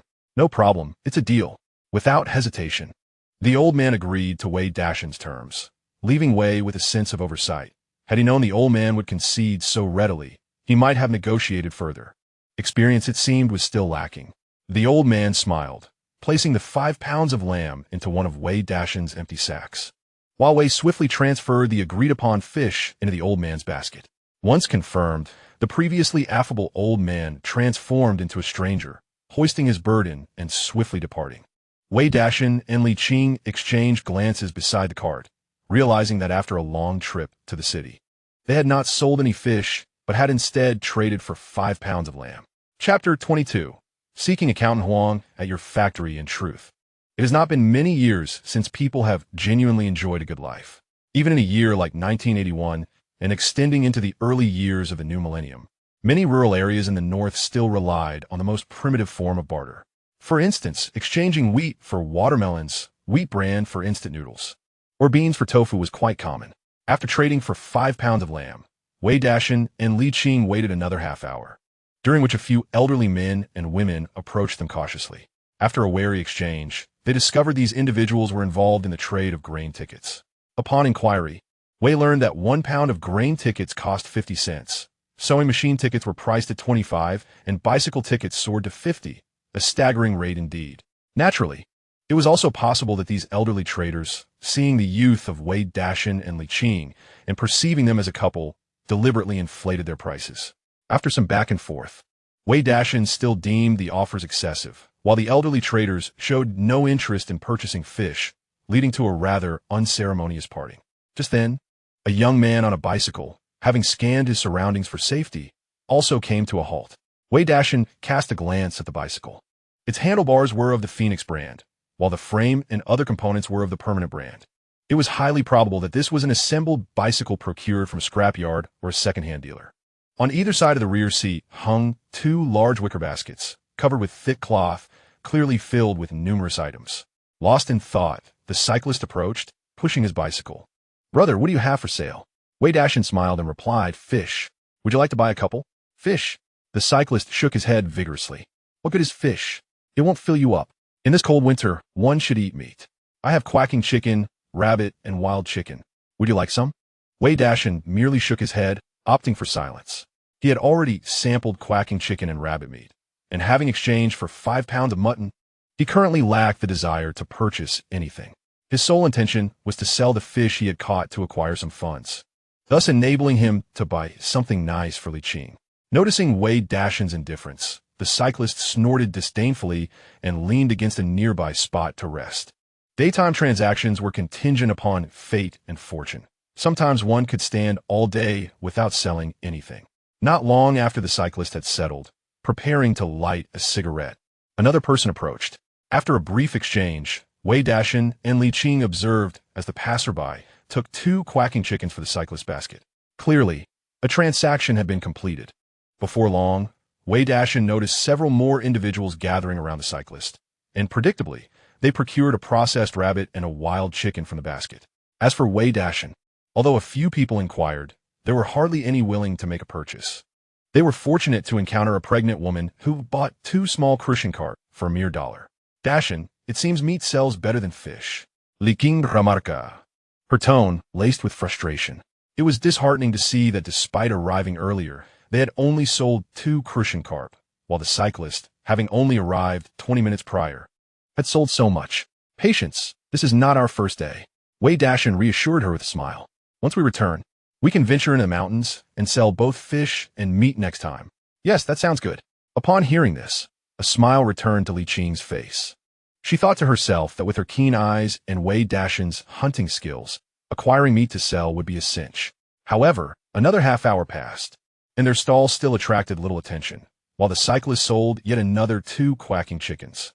Those who dared to engage in business in this era were undoubtedly astute, and the cyclist, having noticed their predicament, walked over while puffing on his cigarette. "You see, I told you so. Fish are difficult to sell. In this manner, if you're unable to sell the fish, it would be a waste. I happen to have 2 rabbits. Shall we consider a trade?" He believed that an hour had elapsed, and Wei Dashan and Li Qing had only managed to sell 2 fish, presenting a prime opportunity for him to purchase at a low price, even if he could not resell them. Exchanging 2 rabbits for this substantial bag of fish would ensure his profit. "Apologies, but we shall explore other options." Wei Dashan chuckled lightly, rejecting the cyclist's proposal outright. He grasped the cart and, accompanied by Li Qing, proceeded down another street. Offering you 2 rabbits was a courtesy. You clearly lack appreciation." Observing Wei Dashan and Li Qing turn away, the cyclist spat on the ground, muttering a curse. "By noon, I doubt anyone will be interested in your fish. Within half an hour, you will be back seeking me out. By then, it won't just be 2 rabbits." Wei Dashan paid little heed to the cyclist's thoughts. Just moments ago, a golden bidirectional arrow had suddenly materialized before him. One end of the arrow bore the character for profit, while the other showcased the character for harm, unmistakably resembling the benefit-harm entry he had acquired while fishing at Shaohaizi. Wei Dashan had not anticipated that this entry would manifest at this moment in such a manner. The direction he was now heading was precisely aligned with the profit character's orientation. As he walked, he noticed the entrance of a Red Star cotton mill ahead, and suddenly a realization struck him. He had acquaintances within that mill. Could this be his opportunity? "Dashan, what are we doing here?" Li Qing Kita, her voice laced with curiosity. "Oh, the son of our village's party secretary, who has been my playmate since childhood, works as an accountant at this cotton mill. Perhaps he can assist us." Wei Dashan replied with a smile toward Li Qing. After all, there is still ample time. Why not try their luck? The village secretary, Huang Yutian's son, was named Huang Jiong, roughly the same age as Wei Dashan's elder brother, Wei Dagan. However, Huang Jiong was quite astute. After the resumption of college entrance examinations, he enrolled in a vocational college and was subsequently assigned to this state-owned cotton mill as an accountant, marrying a primary school teacher from the county town. If Wei Dashan's memory served him correctly, Huang Jiong had recently welcomed a child into the world. While conversing, the couple arrived at the entrance of the cotton mill, only to be halted by the guard stationed there. "Whom are you seeking?" the guard inquired, furrowing his brow as he scrutinized Wei Dashan and Li Qing. "I'm looking for Accountant Huang Zhiyong of your mill. My name is Wei Dashan, and I hail from the same village as Accountant Huang. I have some matters to discuss with him. I kindly ask for your assistance." Wei Dashan responded with a smile directed at the guard. "Ah, seeking Accountant Huang, are you? Please wait a moment." The guard, having observed that they arrived by cart and were looking for Huang Zhiyong, nodded in acknowledgement and sent a young man into the mill to summon Huang Zhiyong. In this era, state-owned enterprises were typically equipped with security departments, which were not as simple as modern-day security guards, yet they were not overly unapproachable either. Before long, a bespectacled young man approached the entrance. "Dashan?" As Huang Zhiyong gazed at Wei Dashan and Li Qing standing at the entrance, a wave of joy washed over him. After exchanging a few words with the security personnel, he exuberantly stepped outside to join them. Chapter 23. Long-Term Cooperation. "Dashan, Li Qing, what brings you here?" Huang Zhiyong inquired with curiosity as he led Wei Dashan and Li Qing to a nearby open space. Having been raised in the village, he now felt an acute sense of loneliness despite living in the city. Thus, encountering fellow villagers, especially childhood friends, filled his heart with delight. However, he couldn't help but wonder why Li's hiking had accompanied Wei Dashan, as he had not anticipated their union. "Zhiyong, I have wonderful news." Wei Dashan, unabashed, took Li Qing's hand and declared with a smile, "We just obtained our marriage certificate and came to the city to purchase a few items. Knowing you work here, we thought we'd stop by and see you." "What? You two are married?" Initially lost in the joy of reconnecting with his compatriots, Huang Zhiyong's eyes widened in disbelief at the news of their marriage. He glanced at the sturdy Wei Dashan, then at the petite and charming Li Qing, momentarily at a loss for words. Although he had not returned to the village often after starting work, he was aware of Wei Dashan's affection for Lu Fang. How could it be that in just 2 months apart, he was marrying Li Qing? Furthermore, having been in the city, he had heard that many young people were gradually returning, leaving him perplexed as to why someone as remarkable as Li Qing would choose to marry Wei Dashan instead of returning to her hometown of Jianghai. "Come on, do you think I would deceive you? Look, we just got the certificate, stamped and all." Wei Dashan then produced a brand new marriage certificate from his pocket and handed it to Huang Zhiyong. "Goodness." As Huang Zhiyong examined the signatures and seals on the certificate, he finally came to terms with this astonishing reality. A broad smile spread across his face as he clapped a hand on Wei Dashan's shoulder. "You rascal, you are truly fortunate. Don't let such a wonderful girl slip through your fingers." Having grown up alongside Wei Dashan and with a deep-rooted friendship between their families, Huang Zhiyong felt genuinely happy for him. As for the matter concerning Lu Fang, he refrained from prying as Wei Dashan had not mentioned it.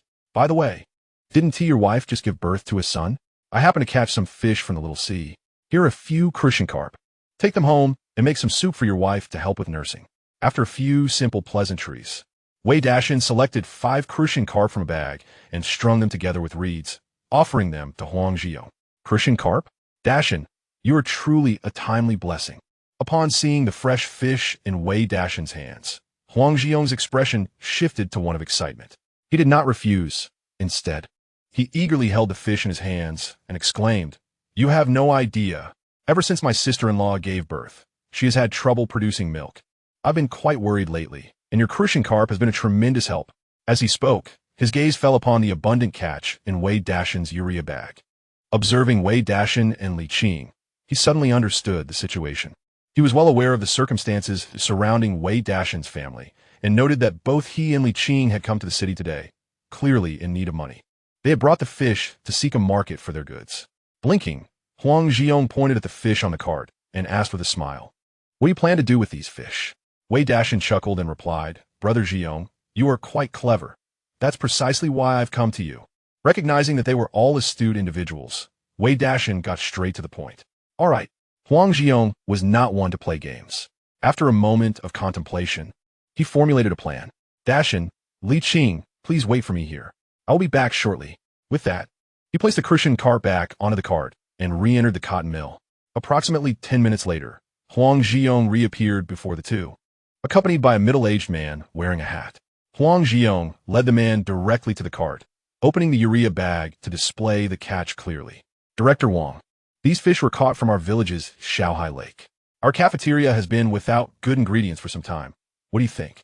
Huang Zhiyong said, glancing at the middle-aged man. This man was none other than the cafeteria director of the cotton mill, responsible for procuring food supplies, which meant he often interacted with Huang Zhiyong, the accountant. In this era of rationing, not only ordinary people faced restrictions on the flow of goods, but even the cafeterias of state-owned factories were similarly constrained. They needed to provide meals for a large number of workers daily, yet often lacked sufficient ration tickets, resorting to alternative channels to obtain ingredients. Recently, heavy snowfall had hampered the cafeteria's procurement efforts, leaving Director Wang in a quandary until he stumbled upon this abundant catch. These are all excellent goods. Director Wang nodded, looking at Huang Zhiyong and then at Wei Dashan, smiling. Young man, since you're from the same village as Accountant Huang, let's not beat around the bush. I'll take these fish, just name your price. This bag of fish weighed at least 60 to 70 pounds. If purchased, they could be used to make a soup or fish balls, supplemented with a few other seasonings, which would sustain the cafeteria for 2 to 3 days. Seeing that Director Wang was interested, Huang Zhiyong introduced him to Wei Dashan, saying, Dashan, this is our cafeteria's Director Wang. Feel free to speak openly.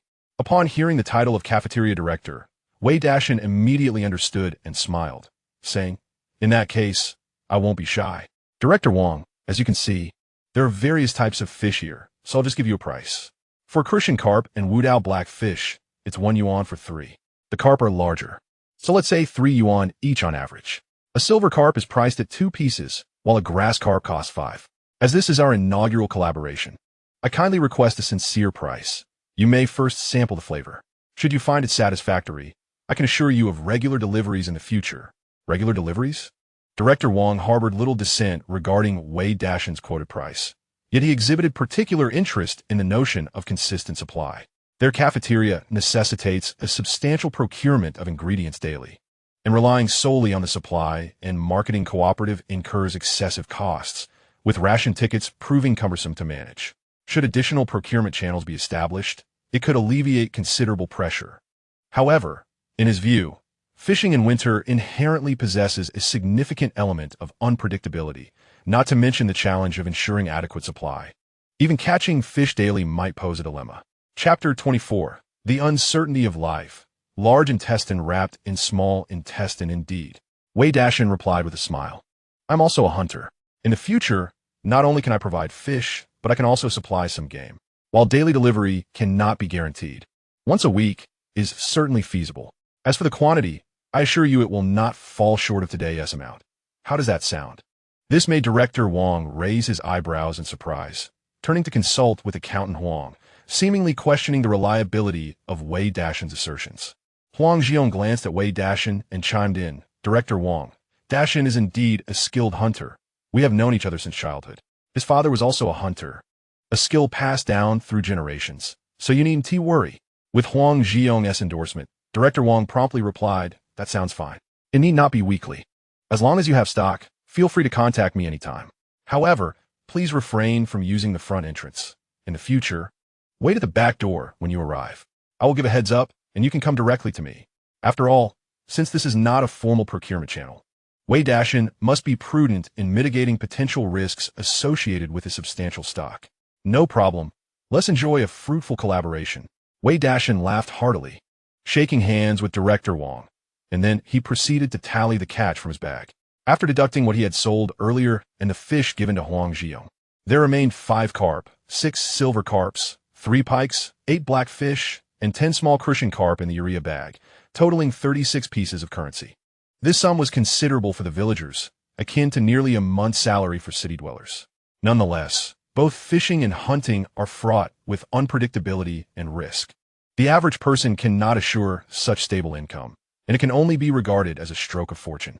Under the guidance of Huang Zhiyong and Director Wang, Wei Dashan and Li Qing maneuvered their car to the rear entrance of the cotton spinning factory, a somewhat secluded area, yet conveniently close to the cafeteria. After recognizing the entrance and collecting the payment, Huang Zhiyong personally escorted Wei Dashan and Li Qing out, cheerfully suggesting, Dashan, Li Qing, your journey has not been an easy one. With noon approaching, shall we share a meal together?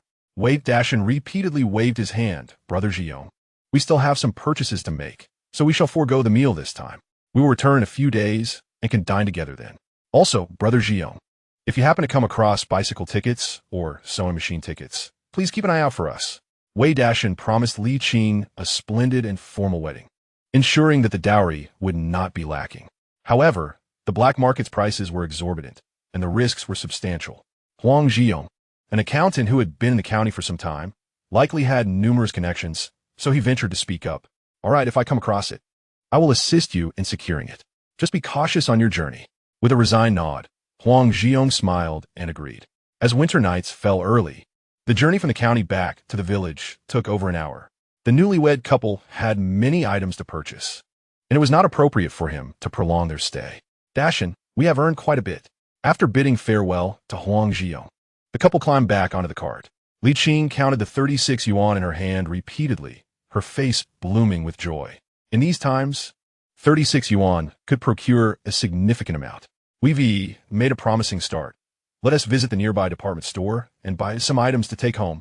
Wei Dashan grinned widely, thoroughly pleased with the transaction. As they guided the cart towards the department store, they suddenly heard shouts from a nearby street where the black market had been. Big brother, ancestor, I am wronged. I merely rode my bike into the city to visit relatives and was asking for directions. I did not engage in speculation. Do you not have any self-awareness? Come with us for a while, and you better think of a good excuse along the way. Please, big brother. I have an elderly mother of 80 and a child who has yet to be weaned. Do not worry. We will investigate thoroughly. Wei Dashan and Li Qing exchanged bewildered glances as they followed the commotion. It was the cyclist from earlier, along with a middle-aged woman, being escorted away by a group of men in uniforms bearing red armbands. The couple was taken aback. Who could have anticipated that just over half an hour ago? The cyclist had been profiting handsomely from wild game, even claiming he could not sell his fish. Now, in a mere moment, he faced imprisonment. Life is unpredictable. A twist of fate, indeed. As the cyclist desperately continued to explain, his gaze suddenly fell upon Wei Dashan and Li Qing in their cart. He shouted, "Comrades, big brother. I want to report. I want to earn merit. Look at those two in the cart. They're the real speculators." Despite their cart, once targeted by the red armbands, escape was futile. Within moments, several men approached Wei Dashan and Li Qing, leading the cyclist. "We have received reports from the public alleging that you are involved in speculation. We kindly ask you to submit to our inspection." One of the middle-aged men, with a stern expression, regarded Wei Dashan and Li Qing. Wei Dashan promptly pulled Li Qing down from the cart, retrieving their marriage certificate from his pocket. "Comrade, I believe you are mistaken. We just got married today and came to the city to purchase goods. I do not know this person. He is merely making baseless accusations." "Oh, where did the mutton in your cart come from?" "We have relatives in the city who, knowing we just married, sent it as a gift."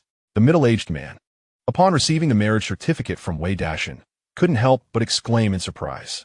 He then scrutinized both Wei Dashan and Li Qing, noting that they were clad in new attire, with Li Qing even wearing makeup. Furthermore, the date on the marriage certificate was indeed today. Thus, he promptly returned the certificate to Wei Dashan, saying, "It's nothing. You two may go now. I wish you happiness." In the village, marriage is not an easy endeavor, and it is quite common for couples to venture into the city to procure items, so there was nothing unusual about it. "All right, thank you, brother." Wei Dashan quickly expressed his gratitude and took Li Qing back to the cart, steering it toward the department store. Meanwhile, the man on the bicycle, who had reported them, was left dumbfounded by the scene. "No, comrade, they're indeed traffickers. I just saw them selling fish."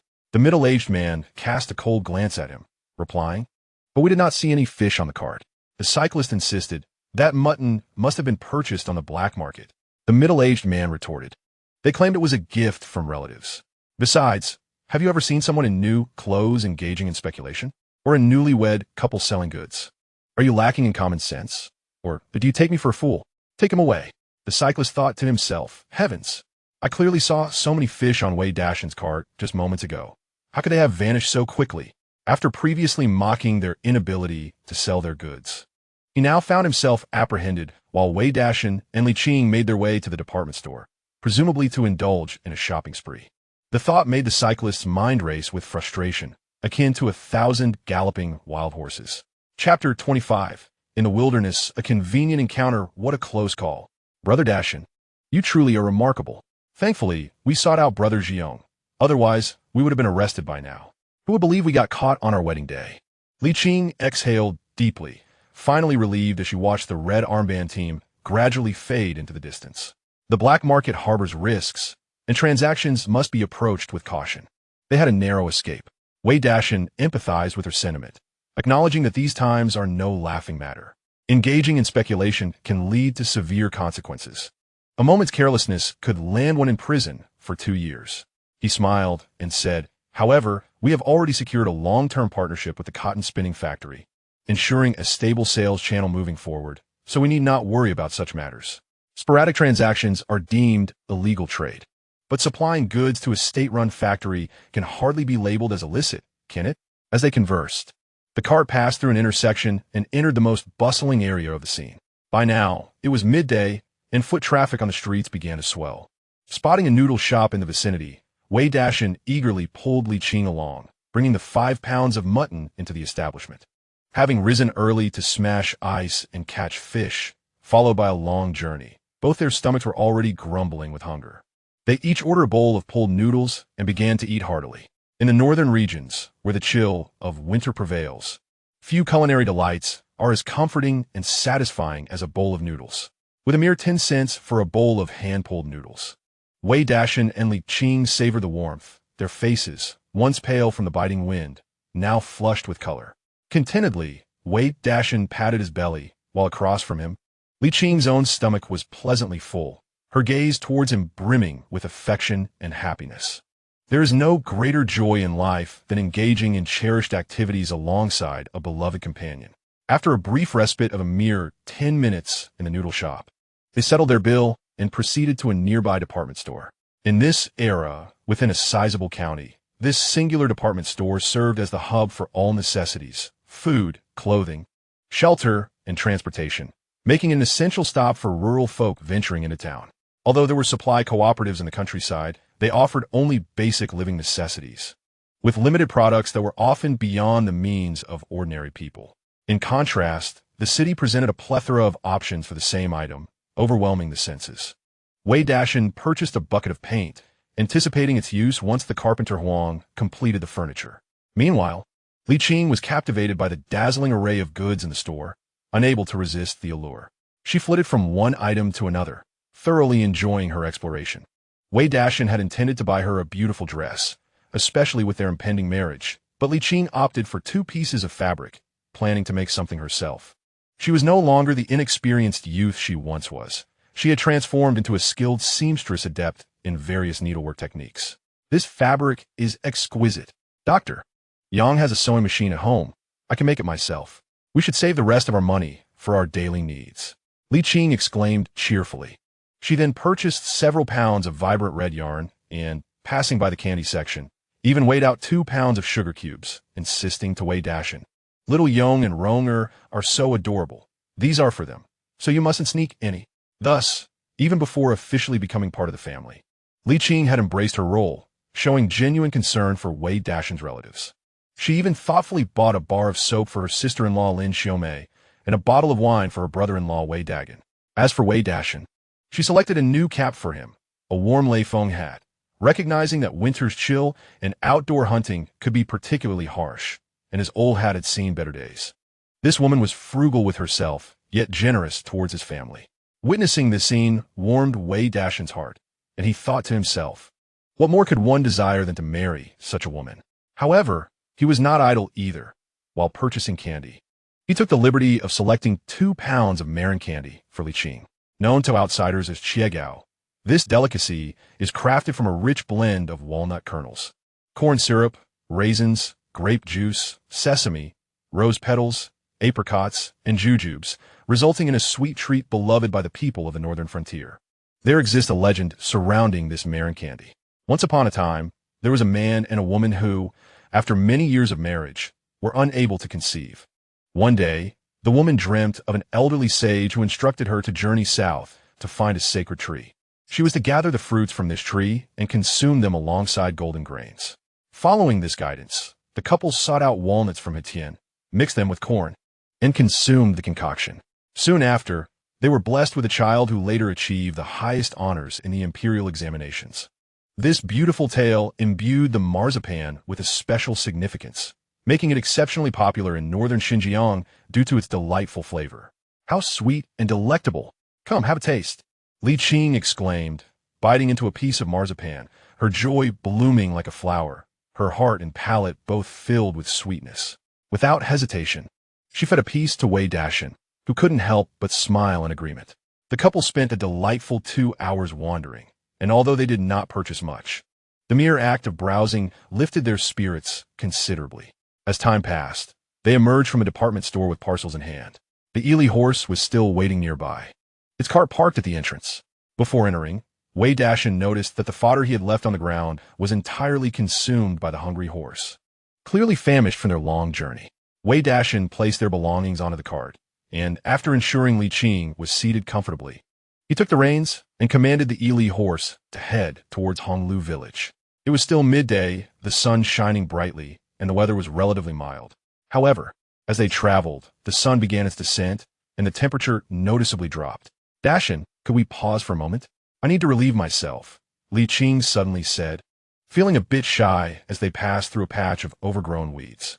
After enjoying a hearty bowl of noodles at the noodle shop and wandering for so long, she can no longer hold it in. All right, go ahead. I'll wait for you, Wei Dashan replied, pulling the reins with a resigned smile. Li Qing, not daring to glance at him, hurriedly jumped off the cart and dashed behind a small mound nearby. After a brief moment of rustling, Li Qing stood up, letting out a long sigh of relief. However, just then, she noticed something shimmering among the weeds not far ahead. A golden treasure chest. Is this real? Li Qing's eyes sparkled with surprise. She had never imagined that even during such a mundane moment, she would stumble upon a treasure. Without further hesitation, she approached the golden chest, only to find that beneath it lay nothing remarkable, just a patch of ordinary weeds. Shaking her head in disappointment, she reached out and touched the golden chest. Chapter 26. The couple digs. Congratulations, host. You have obtained a volume of the Shinong's Classic of Herbs. In the next instant, a golden light surged into Li Qing's mind.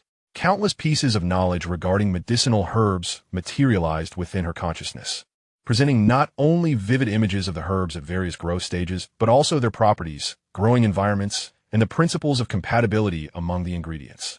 The wealth of information was truly comprehensive. As she absorbed this newfound knowledge, a joyful expression spread across Li Qing's face. She had been following Yang Guilan for several years. Initially, she found it difficult to remember the names of the herbs she encountered, but now, unexpectedly, while relieving herself in the wilderness, she stumbled upon such a treasure. What extraordinary luck! As her gaze returned to the patch of weeds before her, the objects she perceived instantly transformed. The once unremarkable withered grass had now taken on the guise of the highly valuable Chinese herb licorice. Due to the winter climate, the grasses lay desiccated, their above-ground portions wilted and indistinguishable from other weeds. Yet, the roots beneath the surface remained potent, possessing the remarkable ability to clear heat, detoxify, and alleviate coughs. In later generations, many patients suffering from throat inflammation would find licorice as an essential ingredient in their remedies. Moreover, in numerous traditional Chinese medicine prescriptions, roasted licorice plays a pivotal role in harmonizing the properties of other herbs. Li Qing vividly recalled how Yang Guilan frequently gathered this herb, not only to assist patients with coughs, but also to sell any surplus at the local medicinal herb purchasing station for some extra income. If she could unearth a bit more of this herb, it could significantly boost her earnings. Big brother Dashan, come here quickly. As this thought crossed her mind, Li Qing could not help but shout at Wei Dashan, who was not far away, completely forgetting what she had been doing moments before. Come over. Wei Dashan, sitting in the cart, was utterly bewildered. His wife was squatting behind a mound, and he wondered what she wanted him for at such a moment. Although they had just received their marriage certificate, wasn't this a bit too fast-paced? Hey, Xiao Qing, did you run out of paper? After pondering for a moment, Wei Dashan considered this possibility. Modern girls tend to prioritize hygiene, and it was customary for them to carry paper when using the restroom. Li Qing, being a city girl, must have realized she forgot to bring some. No paper? Li Qing was taken aback, her cheeks flushing crimson. Oh dear. She had been so engrossed in examining the herbs that she almost forgot she had just finished her business. How embarrassing. However, considering she had already married Wei Dashan, Why be concerned about such trivialities? No, Big Brother Dashan, come quickly. I've discovered some herbs here that can be sold for money. Herbs? At the mention of this, Wei Dashan's spirits lifted instantly. In Yuxiang, where they currently resided, there was a substantial herb purchasing station that annually procured a significant quantity of herbs from local villagers and hunters. After all, they were close to the Tian Shan Mountains, which boasted a wealth of medicinal resources. Not to mention, the precious Tian Shan snow lotus was well known. If they could acquire some herbs, it seemed they could earn a good sum.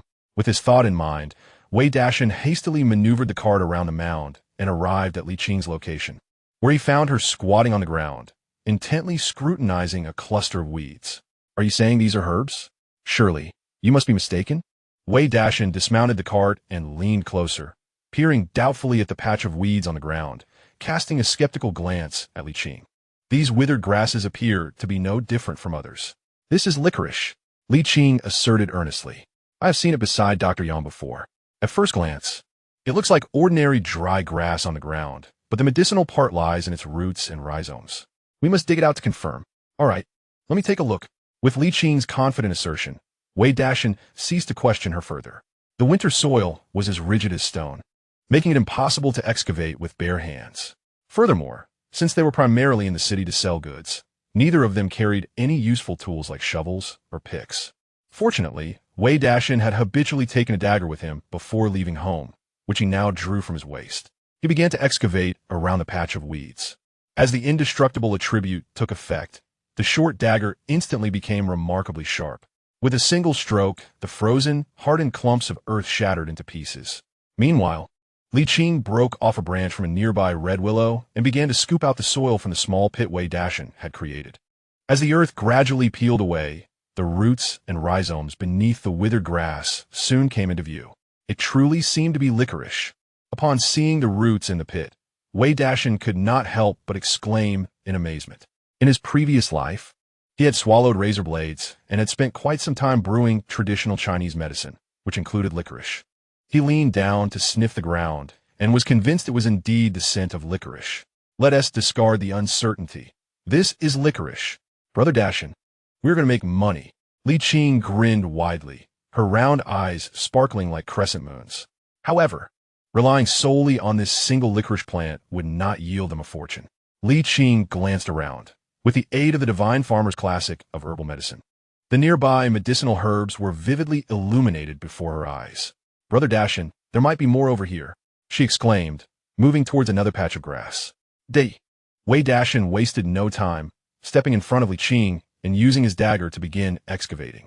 He thought to himself that, after spending a few years by Dr. Yang's side, Li Qing had certainly acquired some knowledge about herbs. Perhaps he had indeed stumbled upon a treasure. Following Li Qing's guidance, Wei Dashan discovered numerous licorice roots nearby with his dagger. In less than half an hour, he had gathered an impressive bundle, deeming their efforts quite fruitful. Brother Dashan, over here, come quickly.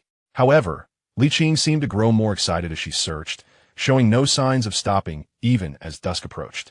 Wei Dashan placed the licorice roots he held onto the cart and turned his gaze towards Li Qing, unable to suppress his disbelief. Xiao Qing, are you teasing me? This is clearly salsola. Indeed, the area where Li Qing stood was a patch of salsola. While salsola could technically be classified as a medicinal herb, it was so ubiquitous that it held no monetary value and was undesirable. It's not salsola. Come over and see for yourself. Hurry, Li Qing smilat. Waving to Wei Dashan as if she had discovered a treasure, her face alight with excitement. Oh, Wei Dashan furrowed his brow, wielding a dagger, and approached with curiosity. He mused to himself, isn't this all just salsola? Could there be any other medicinal herbs? Chapter 27. The shock of Yang Gaelan as he drew nearer and followed Li Qing's pointing finger. Wei Dashan spied a cluster of withered yellow weeds amidst the salsola. At first glance, they resembled ripened wheat ears, yet they were significantly larger, measuring around 40 to 50 centimeters in length, standing tall among the salsola like a series of brownish-gray pagodas. This was the first time Wei Dashan had encountered such a herb, prompting him to cast a curious glance at Li Qing. This is called cistanche, Li Qing cheerfully explained. This herb typically grows alongside the root systems of salsola. Wherever salsola thrives, you're likely to find cistanche. Wei Dashan inquired further, what are its benefits? Li Qing's face flushed as she replied, I'm not entirely sure, but I believe it's quite beneficial for men. Her mind vividly recalled detailed information about cistanche. There are two varieties, sweet and salt cistanche. In the northern frontier, the land is primarily saline alkali, so the cistanche before them was the salt variety, known to nourish the kidneys, enhance vitality, and promote intestinal health. It also offers certain restorative effects for women. This herb, in later times, had been valued at over 60 yuan per pound. Yet in the current arid expanse of the northern frontier, it was relatively easy to find. After all, with improved living conditions, who wouldn't want to feel robust and vigorous? However, as Li Qing secretly glanced at Wei Dashan's muscular physique, she thought to herself that such a strong man likely wouldn't need this herb. This is a remarkable find. We should gather more, understanding its significance. Wei Dashan realized that it was a veritable source of vitality for men. He promptly took his dagger and began harvesting the cistanche. The couple, with one wielding a dagger and the other a branch, thoroughly searched the nearby saline alkali land, collecting a trove of dry grass and cistanche. They then boarded a cart and began their journey home. With the aid of the Shinnon Benchao Jing, the once desolate desert now appeared to Li Qing as a vast treasure trove.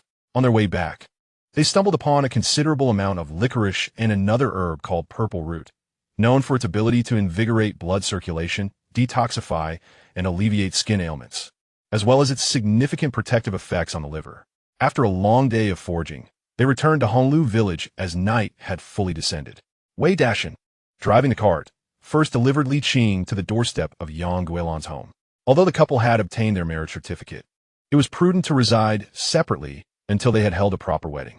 Additionally, Wei Dashan wished for Yang Guilan, a professional, to assess whether these herbs could be sold. Goodness, where did you procure so many herbs? Yang Guilan gasped in astonishment as she illuminated the yard with her flashlight, taking in the sight of the gathered herbs. Sister Guilan, on our way back, we stumbled upon a patch of wild grassland. We decided to dig a little and discovered some herbs resembling those you usually sun-dry. So we brought some back for you to examine, Li Qing said with a cheerful smile. In truth, she was already aware of the herb's quality, but to reassure Wei Dashan, she felt it necessary to seek Yang Guilan's confirmation. Quite good, Yang Guilan remarked as she crouched down to meticulously inspect the herbs.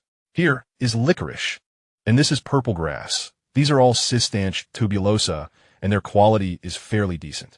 However, only licorice and purple grass can fetch a reasonable price. While cistanche can also be sold, it won't yield a good return. If you wish to sell, focus on gathering more licorice and purple grass. Being a trained physician, Yang Guilan elucidated the reasons to Wei Dashan, who quickly grasped the nuances. Licorice and purple grass have medicinal roots that remain unaffected by winter, whereas the prime harvesting seasons for cistanche are in spring and autumn, with spring yielding the finest quality. In the northern regions, winter arrives early. Although it was already October, the temperatures were quite low and frequent snowfall adversely affected the quality of cistanche, making it difficult to sell or even to find buyers.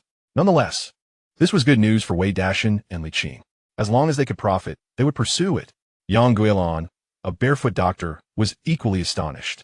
Typically, she would only gather herbs from the barren lands near Honglu village, never expecting that Wei Dashan and Li Qing could find such a bounty after a trip to the city, and of a quality surpassing her previous foraging.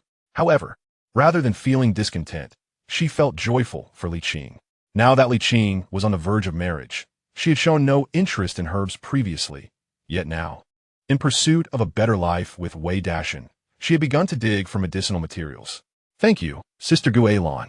Li Qing smiled and casually pulled out a handful of curd from her bag, offering them to Yang Guilan. Sister Guilan, I bought some curds, do try them. They're delicious.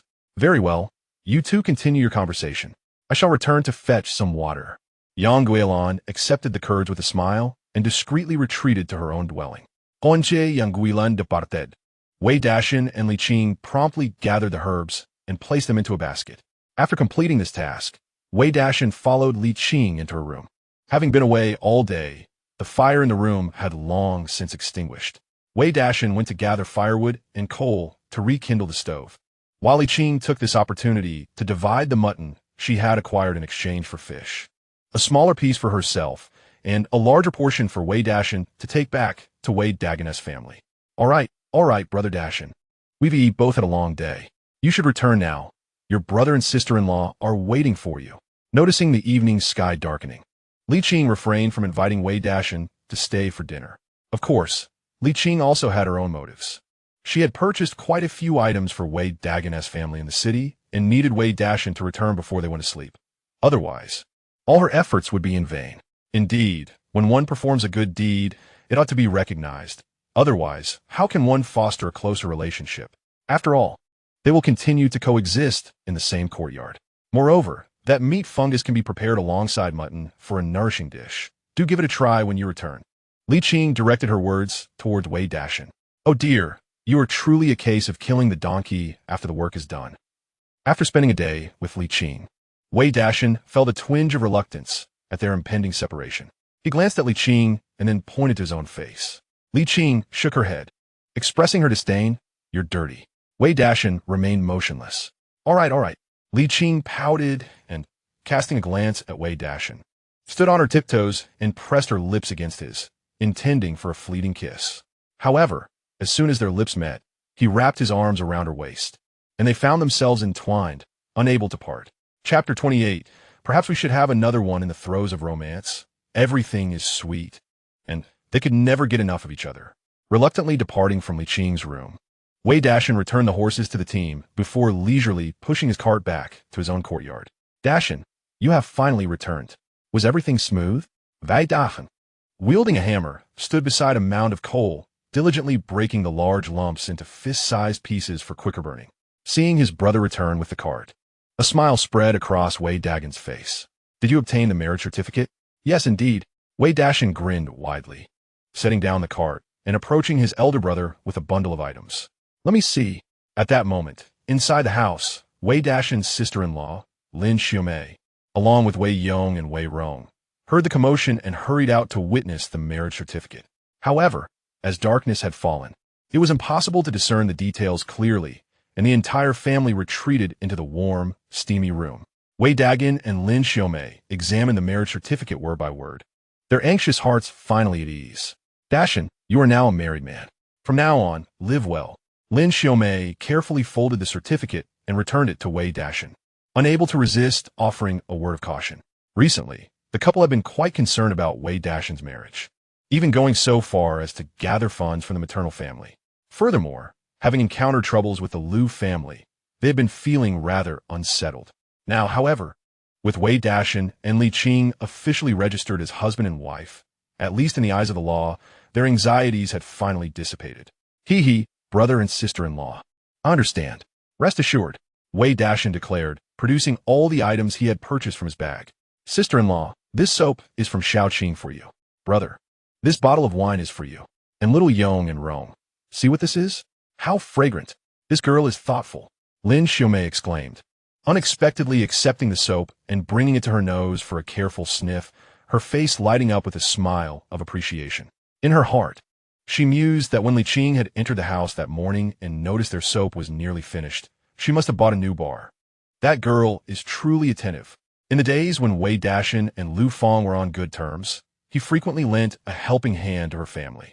Yet, Lu Fang has visited their home several times without ever bringing a gift.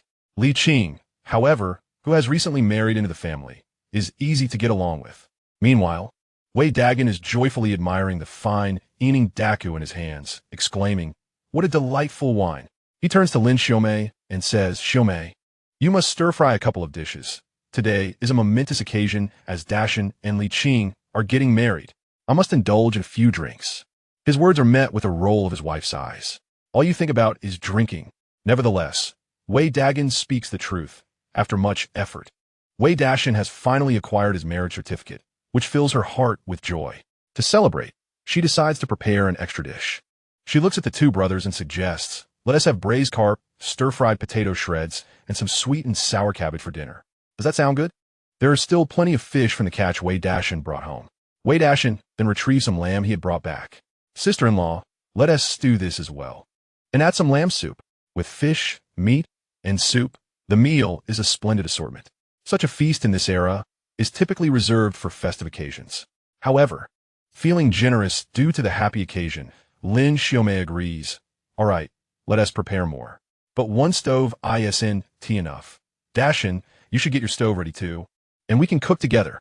At that moment, Lin Xiaomei suddenly recalls something and points to the broom and basket placed at the door, saying to Wei Dashan, Dashan, these brooms and baskets were made by my parents. Take a couple for your home. Earlier in the day, Lin Xiaomei had noticed her parents weaving a number of brooms and baskets and had taken some before leaving. With Wei Dashan and Li Qing's impending marriage, it is fitting to add a few items to their household. Although these items may not hold monetary value, they're practical and represent a token of goodwill. These are beautifully crafted. Sister-in-law, these brooms and baskets could easily be sold in the city. I'm sure someone would buy them. Wei Dashan praises, as he selects 2 brooms for sweeping the floor and the bed, along with 2 baskets, which will come in handy for fishing at the small lake later on. These items aren't worth much. It's hardly worth the trip to the city. Lin Xiaomei shakes her head, and, just as she speaks, her voice suddenly rises several decibels. Xiaoyong, Ronger, dinner is almost ready. Why are you eating so many candies? Be careful not to ruin your teeth. You've had enough for today. Give the rest to me, and I'll keep them safe for you to enjoy later. She had been so engrossed in conversation with Wei Dashan that she had overlooked Wei Yong and Wei Rong. In a short span of time, the siblings had consumed quite a bit of candy, prompting Lin Xiaomei to swiftly snatch the bag of sugar cubes from Wei Yong's hands. Sugar cubes are a rarity in these times, and such excessive consumption cannot be permitted. She intends to save them for when the children are hungry or misbehaving. Observing his sister-in-law bustling about, Wei Dashan can only smile helplessly. He then returns to his room, stokes the fire in the stove, adds some charcoal, and follows Li Qing's instructions to cut some lamb, adding a bit of meat aphrodisiac before placing it on the stove to simmer gently. The lamb soup requires considerable time to prepare, but fortunately, sister-in-law Lin Xiaomei is adept at cooking a variety of dishes, complemented by an ample supply of staple foods. By the time Lin Xiaomei has finished preparing all the dishes, Wei Dashan's lamb soup is nearly ready. The square table is set upon the kong, and the family gathers around, delighting in the meal. The food is exquisite, the wine of fine quality, and as Wei Dashan reflects on his time in this world, he is filled with emotion. He shares a few toasts with his elder brother, Wei Dagan, and the meal lasts over an hour. Eventually, Wei Dashan, feeling the effects of the wine, returns to his room and falls into a deep slumber. Meanwhile, in the east room, Wei Yong and Wei Rong, having eaten and drunk their fill, have nestled into their blankets, blissfully asleep. With a feast of fish and lamb, the siblings have thoroughly enjoyed their day. And even in sleep, smiles linger at the corners of their mouths, as if they are lost in sweet dreams. After Lin Xiaomei tidies up the pots and pans, she stretches her arms and comfortably lies down on the kong.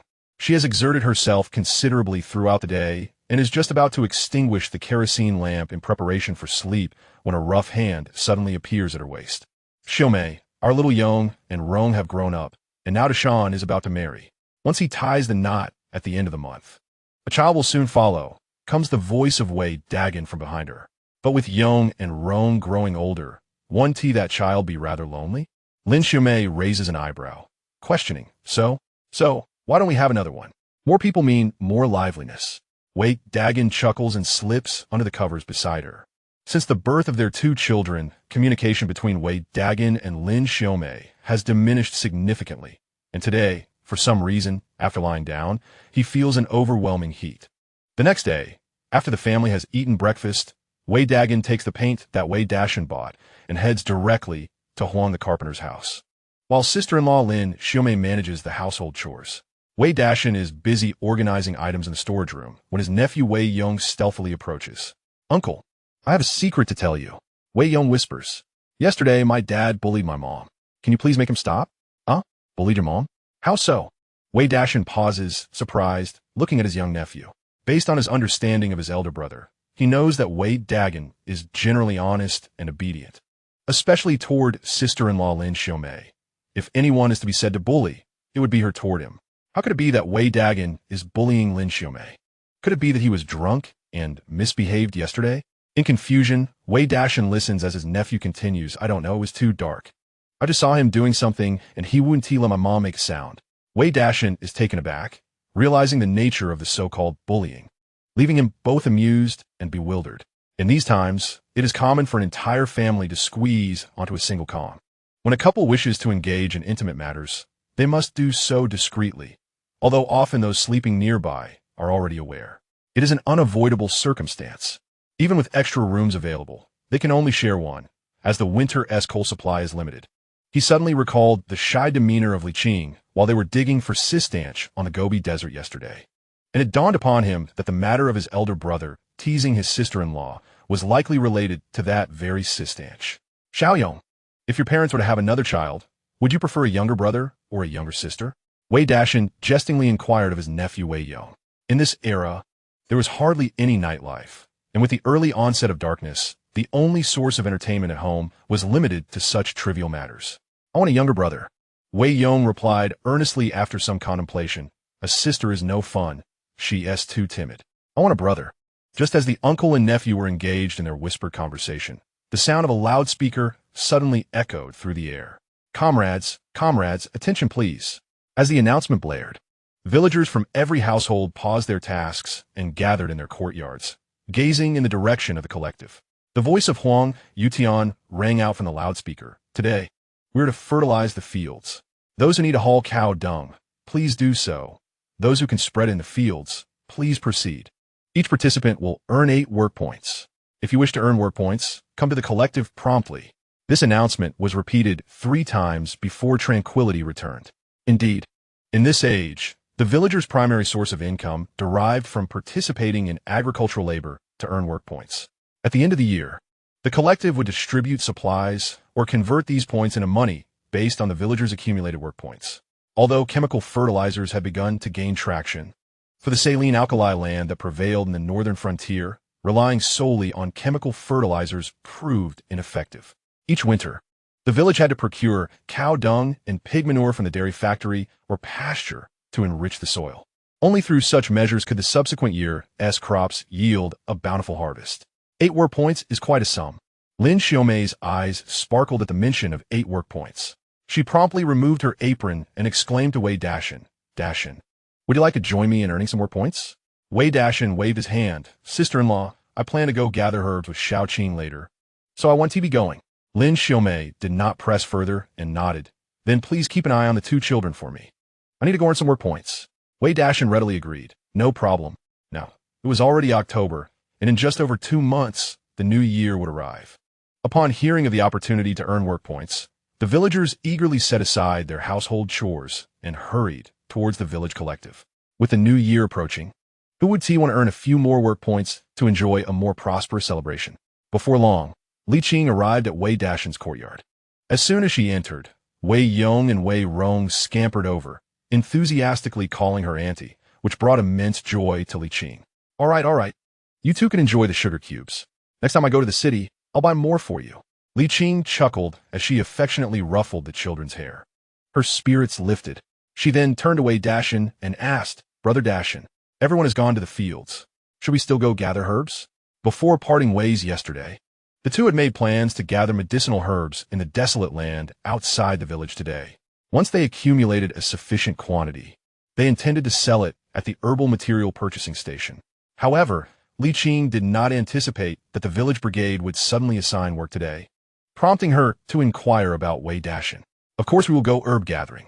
Wei Dashan shrugged, casting a glance at the 2 little ones, Wei Yong and Wei Rong. Would you like to accompany your uncle and aunt to gather herbs? Upon hearing this, both Wei Yong and Wei Rong instantly perked up, eagerly bouncing and nodding in agreement. Yes, we want to go. All right, but you must listen carefully. Wei Dashan advised his niece and nephew, placing the pickaxe and shovel onto the wheelbarrow before stepping up to Li Qing. Let us set off to gather herbs. Not to mention, in a few months, the village would initiate land contracting, and it was uncertain what land would be allocated. Moreover, Wei Dashan had been proactive over the past year, accumulating considerable work points. So missing a day of work would not yield significant losses. In contrast, a day's labor only earned 8 work points, whereas gathering herbs with Li Qing could prove to be far more lucrative. Before long, the quartet arrived at the barren land to the east of the village. This area was predominantly saline alkaline soil, with only red willows, tamarisk, and reeds thriving, making it unsuitable for farming. With the experience from yesterday, The two found it significantly easier to search for medicinal herbs today. Li Qing took charge of locating the herbs, while Wei Dashan, accompanied by Wei Yong and Wei Rong, wielded the pickaxe and shovel, diligently digging in the rear. Despite their tender age of 5 or 6, the two little ones worked with remarkable enthusiasm, and the task of digging for herbs was, to them, an exhilarating adventure. In a short span, the four managed to gather a substantial amount of licorice and purple grass. This saline alkaline land also yielded a fair number of cistanche, but considering Yang Guolan's advice from yesterday, Wei Dashan and Li Qing opted to select only a few of higher quality, refraining from extensive harvesting. Observing the wheelbarrow filled to the brim with medicinal herbs, Wei Dashan and Li Qing declared the end of their work and made their way back to Yang Guolan's home, transferring all the herbs they had collected the previous day onto the wheelbarrow. To prevent them from falling, Wei Dashan securely bound everything with rope. After completing these preparations, the two, along with their niece and nephew, pushed the wheelbarrow towards the village's herbal material purchasing station. However, as they approached, they heard an impatient voice emanating from the station's entrance. "I've told you several times, Hudelu, we are not accepting cistanche right now. We will discuss it again next spring, all right?" Just as that remark faded, another voice, tinged with grievance, chimed in. "Director Zhang, you accepted it a few days ago. Why have you suddenly stopped? Look at how many herbs I've gathered. It would be wasteful to discard them. Your purchasing station isn't lacking in herbs, so just accept them." Upon overhearing this exchange, Wei Dashan and Li Qing exchanged glances, realizing that Yang Guolan's prediction had indeed come true. The quality of cistanche at this season was subpar, and even the purchasing station was refusing to accept it. Fortunately, they did not over-harvest earlier. Otherwise, their efforts would have been in vain. However, as the two approached the entrance of the purchasing station, their expressions turned peculiar. They noticed a middle-aged man wearing a hat, burdened with a yoke, engaged in a heated discussion with the station's director. This man seemed familiar to them. At this moment, standing at the entrance of the herbal medicine purchasing station was none other than the individual they had encountered the previous day in the black market, the man who had exchanged 5 pounds of mutton for a pile of fish. Wei Dashan and Li Qing were taken aback to find him at the purchasing station. "Are you here to sell herbs?" asked Director Zhang, wishing to avoid further argument with Hudelu. His gaze fell upon Wei Dashan and Li Qing, who were pushing a small cart, and particularly brightened when he noticed the herbs on their cart. He promptly approached them with enthusiasm. "It's you two." Meanwhile, Hudelu, still in the midst of his dispute, turned to look at the newcomers, clearly surprised to see Wei Dashan and Li Qing.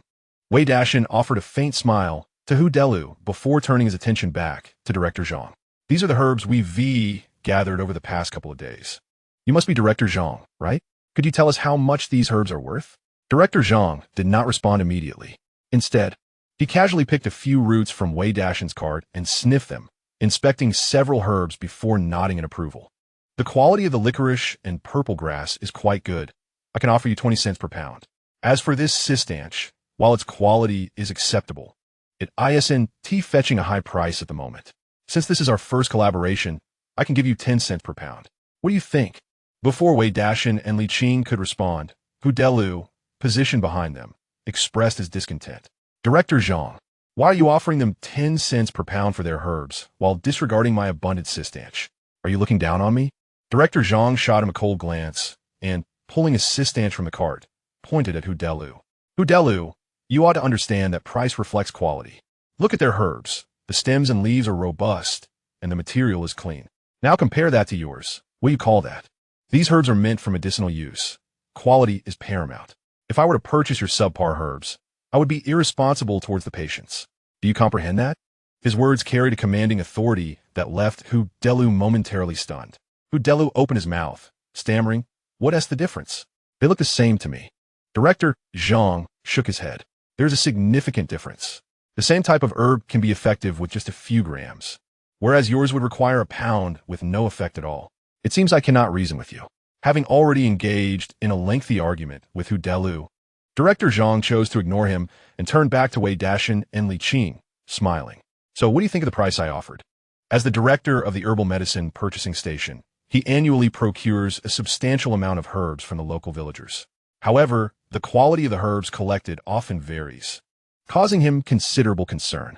Having finally come across a batch of herbs of superior quality, His demeanor had shifted to one of cordiality. Is that acceptable?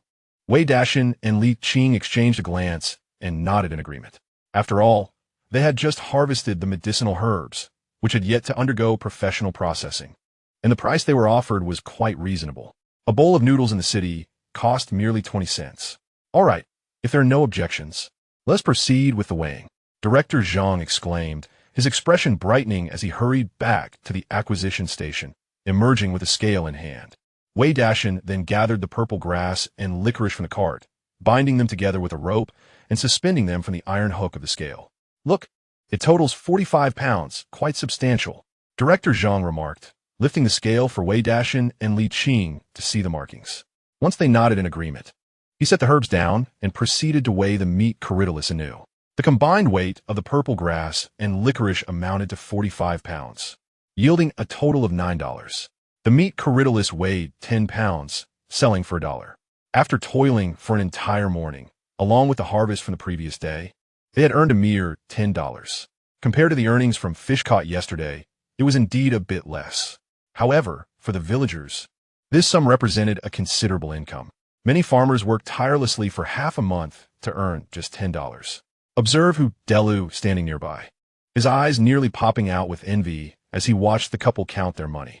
He had set off overnight with a shoulder pole to sell mutton in the city, and after selling the meat, he couldn't bear to eat the fish he had caught, opting instead to sell them as well. Thus, he carried the pole back to the village on foot. Even in the 1980s, not every household possessed a bicycle. Most relied on walking for transportation. On his way back, Hu Delu had discovered quite a few meat corydalus, initially hoping to gather some for sale, only to find that the acquisition station had no interest in them. Seeing Wei Dashan and Li Qing counting their money made his disappointment all the more profound. Amid Hu Delu's envious gaze, Li Qing finished counting the money and tucked it into Wei Dashan's pocket. Wei Dashan, smiling, shook hands with Director Zhang. Director Zhang, what other medicinal herbs does your acquisition station accept? I mean, those that are relatively expensive. Director Zhang chuckled heartily. We accept all kinds of medicinal herbs. If we're speaking of the more valuable ones, then the Tianshan snow lotus and the eBay mother would top the list. However, these two were exceedingly rare, primarily found in the snow-covered mountains. Throughout the entire year, we hardly managed to collect much. Tianshan snow lotus and eBay mother? Wei Dashan asked, momentarily taken aback. Director Zhang nodded solemnly. Indeed, the Tianshan snow lotus grows on sheer cliffs and requires very specific environmental conditions. A single blossom typically fetches around 100 yuan, while those of superior quality can soar to 200 yuan. 200 yuan. Upon hearing this, not only did Wei Dashan and his wife react with astonishment, but even Hu Delu, standing nearby, was visibly captivated. After all, the villagers toiled for an entire year to earn such an amount. And a single Tianshan snow lotus equated to their annual income. And what about the eBay mother? Wei Dashan inquired further. Value is determined by scarcity, Director Zhang replied. The Tianshan snow lotus, found on cliffs, is incredibly difficult to harvest. Even if it commands a high price, it is of no use if it cannot be obtained. As for the eBay mother, Director Zhang smiled and remarked that the cost of fritillaria was relatively manageable, ranging from 20 to 40 yuan per pound. However, it could only be found in the mountains, perhaps due to the exceptional quality of the medicinal herbs provided by Wei Dashan and Li Qing that day. Director Zhang made a trip back to the purchasing station. When he reappeared, he held a handful of fritillaria. Behold, this is the treasure. Should you encounter it in the future, do not hesitate to bring it to me. I shall gladly accept. Director Zhang cautiously invited Wei Dashan and Li Qing to observe. After all, this herb was exceedingly valuable, and most people might never come across it in their lifetime, let alone harvest it. Let me take a look. Perhaps I might find it in the mountains myself. Upon hearing that fritillaria cost 20 yuan per pound, Hu Delu also approached, his eyes fixed intently on the herbs in Director Zhang's hand, eager to reach out and touch them, but was swiftly rebuffed by Director Zhang. Very well. If we come upon it in the future, we shall bring it here. Wei Dashan glanced at Li Qing, who nodded silently, then smiled at Director Zhang as they prepared to take their leave. After laboring for so long, they had only gathered over 40 pounds of licorice and purple herb. Despite fritillaria being priced at 20 yuan per pound, the difficulty of harvesting it was considerable. However, since they were about to venture into the mountains, It would indeed be worth attempting to dig up a few. All right then, take care. Director Zhang waved cheerfully as he moved the purchased herbs into the shop. Though they had procured the items, transforming them into usable medicine required numerous additional processes. Hey, little brother, Delu called out, balancing a shoulder pole as he jogged to catch up with Wei Dashan and Li Qing. Chapter 31. Li Qing is very kind to my family's Dashan little brother. Let us make money together. Where did you find those herbs? Take me with you. Delu, balancing his load, hurriedly approached Wei Dashan, a broad smile on his face. While Wei Dashan and Li Qing sold all of their fertile area, Delu had not managed to sell even a single piece of the herb he had painstakingly unearthed, leaving him feeling quite discontented. Indeed, your lamb is exceptionally delicious, Huga. Could you share with me the location where you found the dead sheep? I would love to enjoy some lamb myself. Delu smiled awkwardly, responding, little brother, you certainly have a knack for humor. My encounter was merely a stroke of luck. Who can predict such occurrences? He realized that Wei Dashan, who had provided him with so many fish yesterday, was not easily deceived. Nevertheless, he chuckled and added, however, if you wish to venture into the mountains for hunting, you can seek my assistance. We can split the spoils 70-30, with you receiving 3 parts and me 7. Sheep are raised by herders, and wherever there are dead sheep, herders are usually nearby. It involves many transactions, and such vital information would not be shared lightly. Naturally, Wei Dashan, too, would not be foolish enough to divulge secrets that could lead to wealth to someone he had just met. Is that so? I will certainly seek your help in the future. Wei Dashan responded perfunctorily, then turned his attention away from Delu, leading Li Qing and his 2 nieces and nephews towards the rural supply and marketing cooperative. A voice emerged from behind. No problem, young brother. My name is Delu, and I reside in Yuzukan. My home is at the westernmost edge. May I inquire your name and which village you hail from? Wei Dashan, he waved his hand. From Honglu village. Although Delu was known for his cunning, he was also an expert in trade. In the future, should there be surplus goods, it would be prudent to consider him for distribution, sparing Wei Dashan the trouble of frequent trips to the city. Indeed, the more acquaintances one has, the more avenues open up. It is beneficial to make introductions. Before long, Wei Dashan arrived at the entrance of the supply and marketing cooperative with Li Qing and the others. Xiaoyong Ronger, what would you like to eat? Uncle will treat you, Wei Dashan said with a fond smile, looking at his niece and nephew. These 2 little ones had worked exceptionally hard today, gathering medicinal herbs, and had accompanied him on this long journey. Thus, a reward was certainly in order. I want dragon beard candy. Ronger gazed longingly at the counter, addressing Wei Dashan. I want candied hawthorn. Wei Yong's gaze was fixed on the translucent candied hawthorns. Unable to move further. All right, I shall buy them all. Wei Dashan chuckled and promptly requested 4 skewers of candied hawthorn from the vendor, in addition to a pound of dragon beard candy, which was carefully wrapped. During these difficult times, the children rarely indulged in sweets throughout the year, so there was little concern about their teeth. Unlike children in later generations, who, even before losing their baby teeth, often found their teeth decayed beyond recognition. The candied hawthorn cost merely 10 cents apiece, and the version from Beijiang was distinct, having been frozen for a firmer texture. In total, the purchase amounted to just 1 yuan. Wei Dashan then pointed to a butterfly hairpin displayed on the counter. Let me take a look at that as well.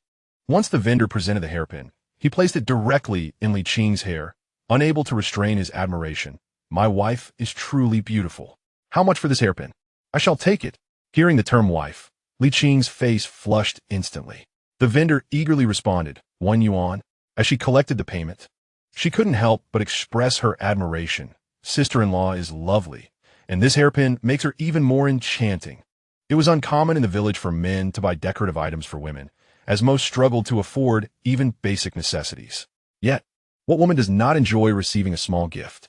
Meanwhile, Wei Yong and Wei Rong, savoring their candied hawthorn, chimed in with praises. Annie is the most beautiful. Their playful banter only deepened Li Qing's shyness. Unable to resist, she glanced at her reflection in a nearby mirror. Indeed, the hairpin suited her quite well, filling her heart with sweetness. Though she remarked, Brother Dashan, we've only earned 10 yuan. Isn't this a bit extravagant? Wei Dashan countered, what extravagance? If it weren't for your keen eyes leading us to gather so many herbs, we wouldn't have earned even a single yuan. He turned to his 2 nephews. signaling them with a glance. Xiaoyong, Ronger, do you agree? As Wei Yong and Wei Rong delightedly munched on their candied hawthorn, they readily affirmed, Uncle is right. Auntie, we owe you a lot today. Dear Aunt, you look splendid with that hairpin. A group of 4 exited the supply and marketing cooperative, their laughter echoing in the air. One held a string of candied fruit, but since Wei Dashan had to push the cart, he passed the treat to Li Qing for safekeeping. Li Qing, not neglecting him, occasionally offered pieces of the candied fruit along the way. This charming scene did not escape the notice of Wei Yong and Wei Rong, who began to emulate the gesture, feeding each other as well. Ronger, does eating candied fruit this way make it sweeter? Wei Yong inquired with curiosity. Not really. The taste seems unchanged, Wei Rong replied, smacking her lips, equally puzzled. Wei Dashan and Li Qing exchanged amused glances, unable to contain their laughter. Upon returning to Honglu village, they found the villagers had concluded their day's work of fertilizing and were preparing to return home with their farming tools. Spotting Wei Dashan and Li Qing returning to the village, the townsfolk could not help but engage in hushed chatter. Is it true that Dashan and the educated youth are getting married? They seem quite close these past few days. But isn't that educated youth from the city? I heard she plans to return to the city. It's strange that she has taken a liking to Wei Dashan. Just as Lin Xiaomei was about to head home, she overheard the conversation and immediately expressed her discontent, raising her voice. Is there any doubt about it? Our Dashan has already obtained a marriage certificate with Li Qing. We'll set a date by the end of the month and invite you all to the banquet. Her declaration elicited a wave of astonishment. Acquiring a marriage certificate was no trivial matter. In these times, spontaneous marriages and divorces were not the norm. Generally, once a couple registered, it signified a lifelong commitment, and no one would take such matters lightly. With Lin Xiaomei's words, it became evident that Wei Dashan and Li Qing had indeed tied the knot. The crowd's gaze towards the couple transformed into one of greater astonishment. Feeling the weight of their stares, Lin Xiaomei beamed with pride. Li Qing is truly remarkable. Just yesterday, she bought me soap from the city. It smells delightful. She treats Dashan well. Look how sweet they are together. In response, a group of village women nodded in agreement. Dashan is a fine man, and this educated youth is no fool. She knows how to choose. Your Dashan is quite fortunate. Li Qing is not only beautiful, but also industrious. A good match for a life together. Just then, a loud clatter interrupted their conversation as a shovel fell to the ground. Lu Fang, are you all right? Your brother is truly something. Leaving all the work to you 2 women. Hurry home and rest. Don't wear yourselves out. A villager called out to Lu Fang. I'm fine, really. Just a little clumsy. Lu Fang hastily picked up the shovel, her gaze drifting towards the couple not far away, sharing candied fruit. A complex expression crossed her face. Once upon a time, Wei Dashan had been just as kind to her, often alleviating her burdens during village work. But now, all of Wei Dashan's kindness seemed to be directed towards another, leaving her to toil alone, bearing the weight of her labor. Behold the butterfly hairpin adorning Li Qing's head, coupled with the sweet smile gracing her face. Then, casting a glance downward at her own hands, marred by the remnants of broken cocoons, and the unpleasant odor of cattle dung clinging to her attire, Lu Fang felt an overwhelming sense of despair. Yet, what struck her with the force of a thunderbolt was the realization that Wei Dashan and Li Qing had indeed registered their marriage. In the past few days, she had observed the closeness between them, yet a flicker of hope had lingered in her heart. It was only at this moment that the stark reality hit her. Her relationship with Wei Dashan had truly come to an end. Overwhelmed by these thoughts, Lu Fang disregarded Zhang Zulian, who trailed behind, and wandered home in a daze. The glances cast upon her and her mother by the village women were rife with mockery. Wei Dashan's kindness towards Lu Fang's family stemmed from his own good nature, not from any particular allure of their daughter. Could she possibly compare to the city-bred Li Qing? Surely, this left the 2 of them at a loss for words. Moreover, who could afford the 500 in bride price? The village women, unable to remain idle, inevitably gathered to gossip. And today a spectacle provided ample amusement at the expense of Zhang Zulian and Lu Fang.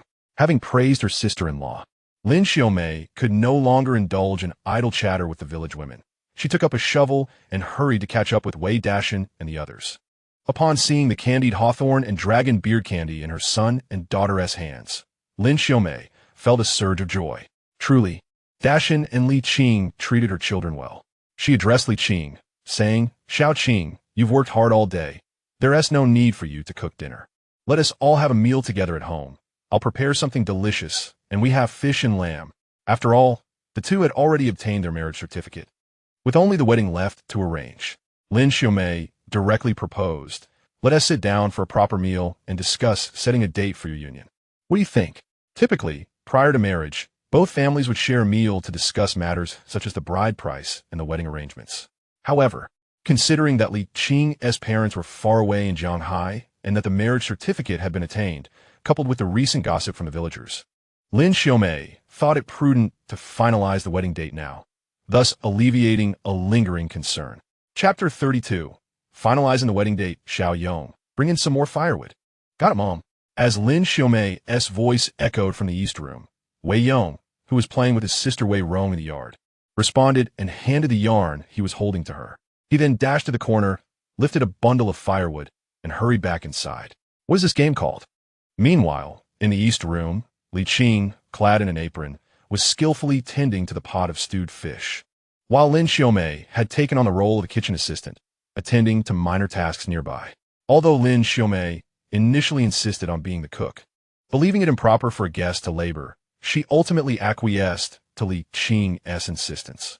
As the savory aroma of the simmering fish began to fill the air, Lin Xiaomei couldn't help but smile and compliment, "Xiao Qing, I never imagined your culinary skills to be so refined. This fish smells utterly delightful." As she spoke, she turned to Wei Dashan, exclaiming, "Dashan, you have truly struck gold this time. Prepare to enjoy a life of comfort." The villagers only knew that Li Qing was an educated individual from the city, but they were not well informed about her domestic skills. Lin Xiaomei was pleasantly surprised to discover that her sister-in-law not only possessed striking beauty, but also exceptional culinary talents. If she were to become part of the family, Wei Dashan's life would certainly be quite delightful. Flattered by Lin Xiaomei's praise, Li Qing beamed with joy, modestly replying, "Oh, it's just ordinary home cooking." She then tossed the diced potatoes, along with cabbage and radishes, into the iron pot, allowing them to simmer with the fish and meat inside. In the winter of northern Xinjiang, the selection of ingredients is limited. Potatoes, cabbage, and radishes are often mundane staples.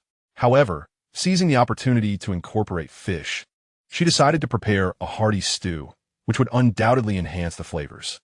Before long, the iron pot was filled with a delicious fish stew. Li Qing, adhering to the customs of the northern Xinjiang people, prepared a hand-grab lamb dish using the remaining lamb and carrots. Wow, what a delightful aroma! At that moment, Wei Dashan returned from the carpenter Huang's home. Upon lifting the curtain, he was greeted by the tantalizing scent and couldn't help but exclaim in surprise. Wei Dashan was well aware of his wife's cooking skills. While not terrible, they were merely of average home-cooked quality. However, today's aroma was distinctly different. Dafen. All of this was prepared by Xiao Qing. Lin Xiaomei smiled upon seeing her husband return. "Just by the smell, I would have thought we were dining out." The family shared laughter as they washed their hands and gathered around the khan. Wei Yong and Wei Rong, having spent the day bustling about, were drawn in by the enticing fragrance and wasted no time in grabbing their chopsticks to indulge in the fish. Wei Yong, however, was too eager and burned his mouth, causing him to spit the hot fish back into his bowl. "Slow down. No one is competing with you."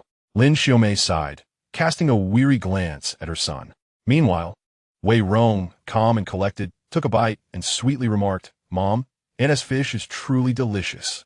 The family sat together, enjoying the steaming dishes, creating a warm and harmonious atmosphere. Lin Xiaomei turned to her husband, "Dagan, how is the furniture from Huang the carpenter coming along? How long until it's finished?" Now that Dashan and Xiao Qing have registered their marriage, we need to set a date for their wedding. As he savored the potatoes from the pot, Wei Dashan replied, "The wardrobe and the dining table and chairs are all completed. We just need to finish the cabinets and the sofa. However, it should be ready soon, within about a week."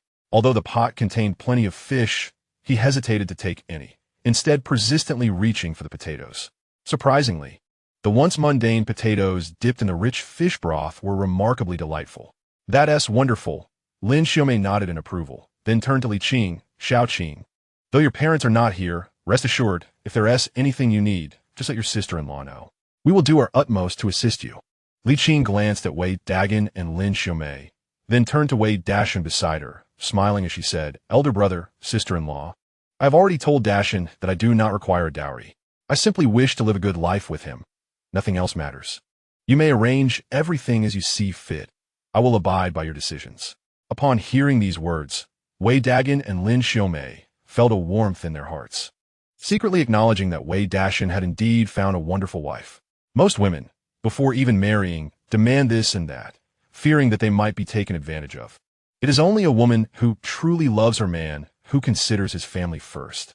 This girl from the city appears to genuinely care for their Dashan. Lin Xiaomei and Wei Dagan exchanged glances, then said, "Dashan, when you have the time, please go to the city and purchase the bicycle and sewing machine. Your brother and I have consulted the lunar calendar. The 28th of this month seems auspicious. How about we hold the wedding on that day? We need not prepare an extravagant feast. Just inviting the village chief, Huang the carpenter, and a few others for a couple of tables should suffice. What do you think?" Although Li Qing did not require a dowry, they felt it necessary to honor her generosity. After all, the girl treated Wei Dashan well, and they could not let Li Qing be shortchanged. "Absolutely," Wei Dashan replied, happily savoring his stewed fish. He glanced at Li Qing and nodded. "Then it's settled for the 28th. Tomorrow, Li Qing and I will venture into the mountains and then head to the city to gather these items." Today was only October 11th, with over 2 weeks remaining before the wedding. There was still ample time. "What? You're going into the mountains?" At this, Wei Dagan and Lin Xiaomei looked at the two in surprise. "Yes," Wei Dashan replied with a smile. "Jiang's cotton mill needs supplies, and I have arranged to deliver goods to them weekly. It's a good opportunity to see what we can gather from the mountains."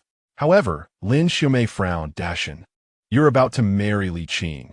Going into the mountains is quite dangerous. Isn't there some fish to be caught in the small pond north of the village?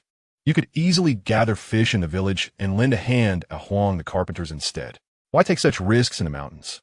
Wei Dagan concurred. "Indeed, Dashan, let us postpone everything until after the wedding."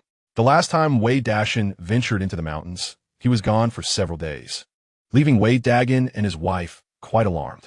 Now that Dashan was finally getting married, they did not wish to encounter any unforeseen events. The village pond had only a limited supply of fish, and meat was far more valuable. Wei Dashan chuckled, understanding his elder brother and sister-in-law's concerns. "You need not worry. Even during the heavy snow, I was fine. Now that it's not snowing, it's perfectly safe." Sitting beside him, Li Qing leaned closer to Wei Dashan and added, "Elder brother, sister-in-law, you can rest assured. I will accompany him. We will look out for each other." Seeing the couple so united, Wei Dagan and Lin Xiaomei felt it unnecessary to voice further objections and nodded in agreement. They had eaten dinner relatively early, and by the time they finished, the sky had not yet fully darkened. Wei Dashan took Li Qing's hand and strolled leisurely, accompanying her back to Yang Guilan's home. The following day, upon rising, Wei Dashan noticed that the chimney of his elder brother's house was already emitting a steady stream of smoke.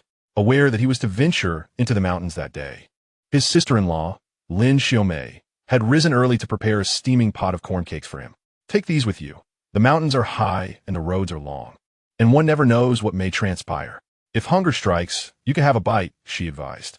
After breakfast, Lin Xiaomei placed the remaining corn cakes into a cloth bag, along with some sugar cubes and dragon beer candy that Wei Dashan had previously purchased for Wei Yong and Wei Rong, which she discreetly added to the mix.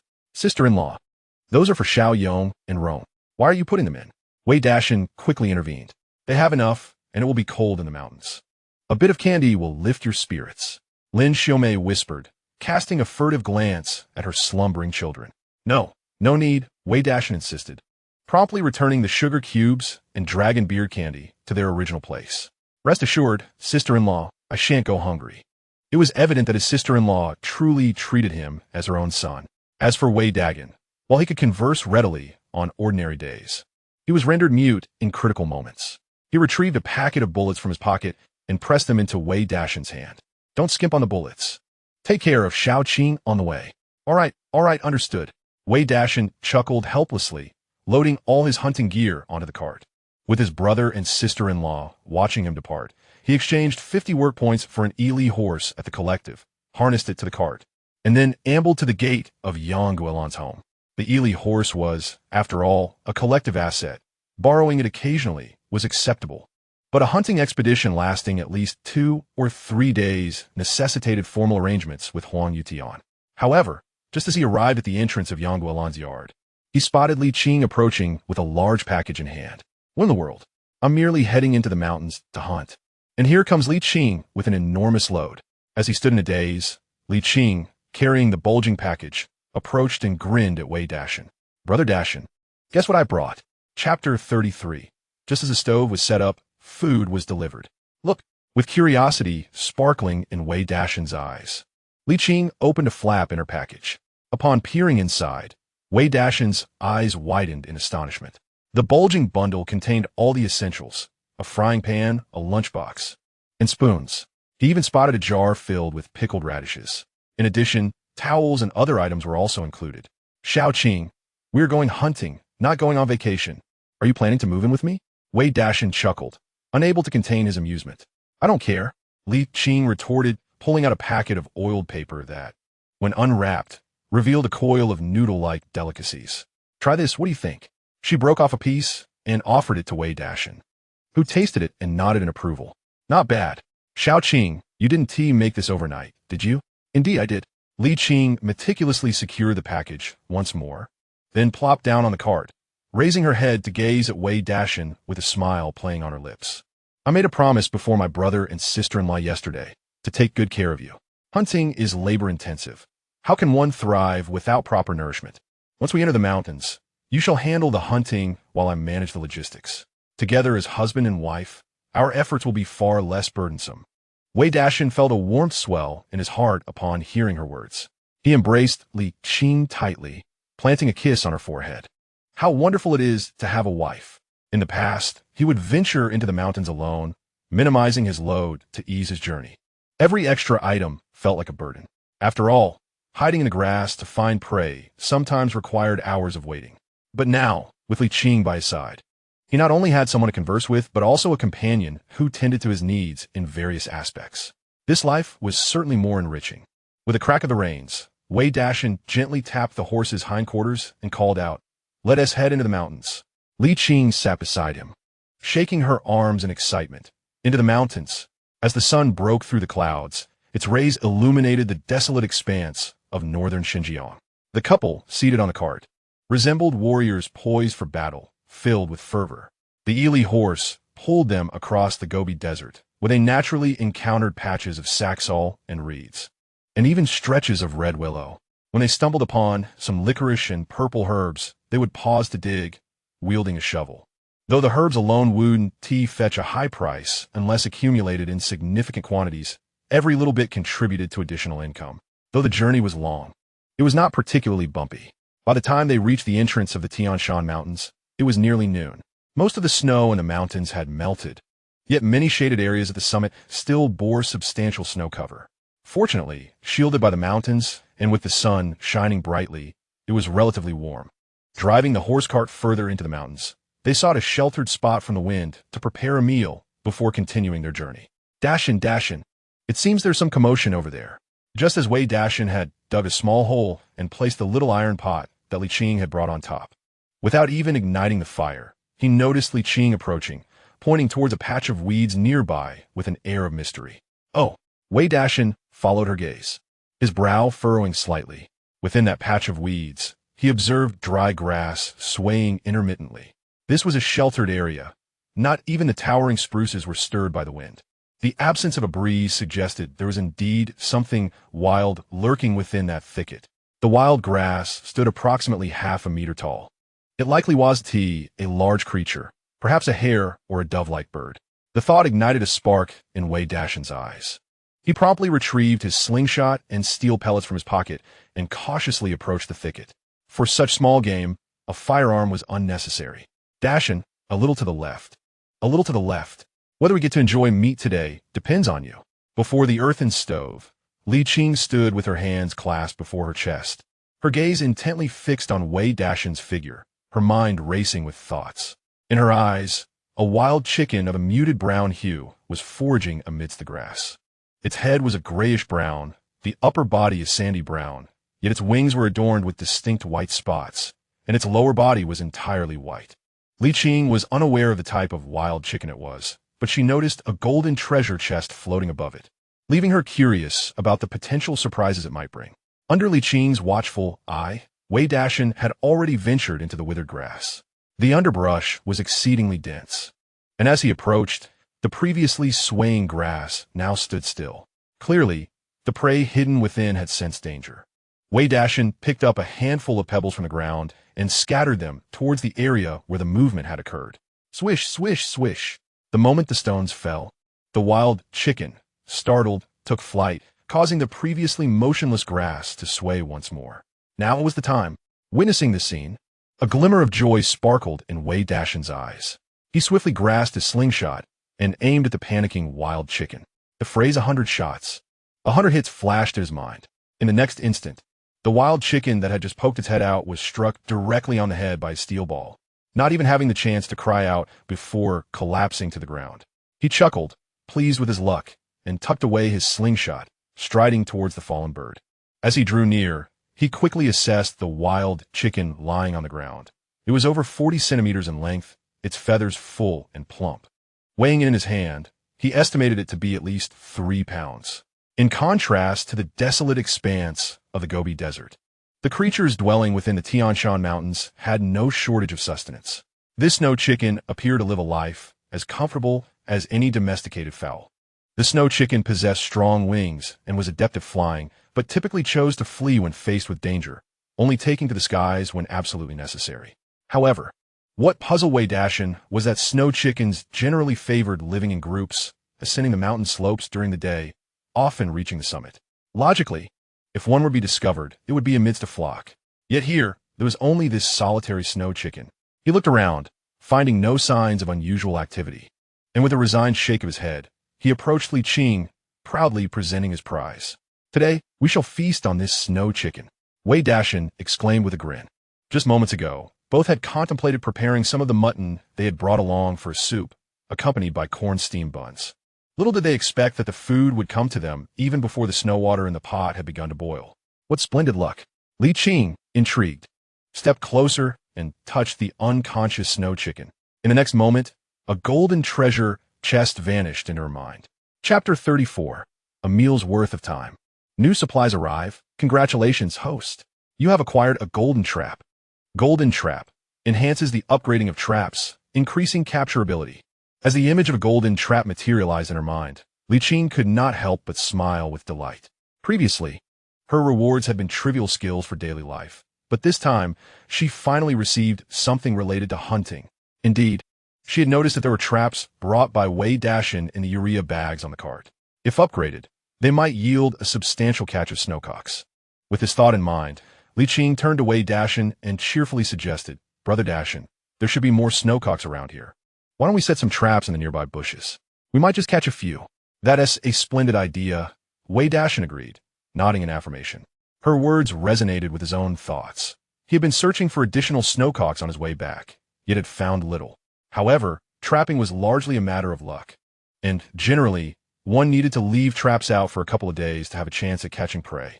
Their journey into the Tian Shan Mountains was not solely for a few snowcocks, yet capturing a few on the side would indeed be a pleasant bonus. Even if they did not catch anything today, there was always the possibility of discovering something on their return journey with Li Qing. With this in mind, Wei Dashan retrieved the traps from the urea bags on the cart, took a corn cake made by his sister-in-law, and headed towards the densely vegetated area across from him. Snowcocks are omnivorous creatures, primarily feeding on tender plant shoots, stems, leaves, fruits, and seeds, occasionally preying on insects and other small invertebrates. The area, covered in snow and rich in moisture, boasted lush vegetation which might conceal some snowcocks. Moreover, even in the absence of snowcocks, such fertile land could very well harbor wild hares or other game. Wei Dashan placed a trap every few meters in the bushes, breaking off a small piece of corn cake to use as bait. After walking over 100 meters, he finally set down about 10 traps, tying a red cloth strip to a nearby branch as a marker. If they did not catch anything today, perhaps they would have better luck upon their return from hunting. Upon returning to the cooking spot, Li Qing had already boiled clean snow from the surrounding area in a hot water, which she poured over the snowcock. After providing the snowcock with a thorough bath, she plucked its feathers one by one. Using a knife, she made an incision in its abdomen, removing the entrails, and then marinated the bird with the salt and spices she had brought. She inserted a broken red willow branch into the bird and placed it on the stove to roast. Although referred to as a chicken, the snowcock belongs to the avian family, and the best method of preparation for such fowl is roasting. As the gentle heat from the earthen stove enveloped the meat, an appetizing aroma soon filled the air. As the cooking approached its optimal state, Li Qing took out some cumin and sprinkled it generously over the dish. Gourmet. Brother Dashan, give it a try. Li Qing chuckled as she presented the roasted Tibetan snow chicken to Wei Dashan. He tore off a piece of meat and gently chewed, immediately engulfed by its unique flavor. It bore a resemblance to chicken, yet the texture was reminiscent of jerky. Not bad at all. Xiao Qing, you should have some too. Wei Dashan smiled, casually tearing off another piece and offering it to Li Qing. A 3-kilogram Tibetan snow chicken, after plucking and gutting, yielded little meat. Before long, it was completely devoured by the two of them. In the frigid weather, the warmth of the meat enveloped them. However, just as they were about to snuggle up for a brief respite, Wei Dashan heard the distant call of birds. Following the sound, he was momentarily taken aback. In the nearby thicket, several bushes were swaying erratically. Indeed, it was the very spot where he had set his traps. Could it be? Has it only been an hour, and already their essay catch? Wei Dashan was astonished and turned to Li Qing. Brother Dashan, let's go take a look. Li Qing exclaimed with excitement, pulling him along as they hurried toward the rustling grass. Having recently set the traps, Wei Dashan recalled their precise locations. He led Li Qing to the first trap, and as they parted the grass, they discovered a gray-brown bird ensnared within. Its color and shape bore some resemblance to the Tibetan snow chicken they had seen earlier, but it was predominantly gray, with differing hues on its head and feathers, and considerably smaller in size. Brother Dashan, why does this bird look different? Li Qing kidat bujlat. This is a gray partridge, Wei Dashan replied with a smile, squatting down to capture the struggling bird and placing it into a bag. He anticipated that despite setting traps for Tibetan snow chickens, he would first catch a gray partridge. This creature, with meat akin to that of a quail, was also an excellent ingredient for roasting and highly nutritious. Continuing on, Wei Dashan took Li Qing to the next trap, where they finally found the Tibetan snow chicken they had been seeking. In subsequent traps, they were pleasantly surprised to discover not only more Tibetan snow chickens, but also 2 wild rabbits, which left Wei Dashan astonished. It's worth noting that capturing wild game with traps is usually a game of chance, even in areas where wildlife is prevalent. It can take 2 to 3 days to yield any results. He never imagined that upon entering Tian Shan today, having traveled only a short distance and set 10 traps, he would reap such a bountiful reward, all within a mere hour. What extraordinary luck! Yet, reflecting on the fortune of having a prosperous partner by his side, Wei Dashan accepted this reality with grace. Brother Dashan, you're incredible. We will certainly not go hungry now. Li Qing's laughter rang out, breaking his reverie. Wei Dashan found himself in a state of amusement, contemplating how his prowess seemed insignificant compared to the immense fortune that had befallen him. However, the bountiful rewards he had reaped upon entering the mountains filled him with joy. It was indeed an auspicious sign. With an affectionate embrace around Li Qing's waist, he gestured towards the undulating mountains ahead and said with a smile, Xiao Qing, let us venture further. Who knows what treasures await us? Li Qing nodded obediently, her heart brimming with delight. Yes, let us prepare and set off. She felt a surge of excitement as she envisioned the fruitful outcomes of this expedition, combining Dashan's hunting skills with her own unique talents. With that thought in mind, the pair meticulously cleaned the small frying pan with hot water and extinguished the fire on the stove before climbing back onto the cart, journeying deeper into the mountains. The Ili horse, having grazed nearby, was invigorated by the lush grass of Tian Shan, far superior to the withered vegetation of the Gobi Desert. Its spirits lifted. The horse quickened its pace. As the trio advanced, the woods resonated with the cooing calls of birds. Upon glancing upwards, Wei Dashan spotted several gray birds adorned with mottled feathers taking flight from the branches.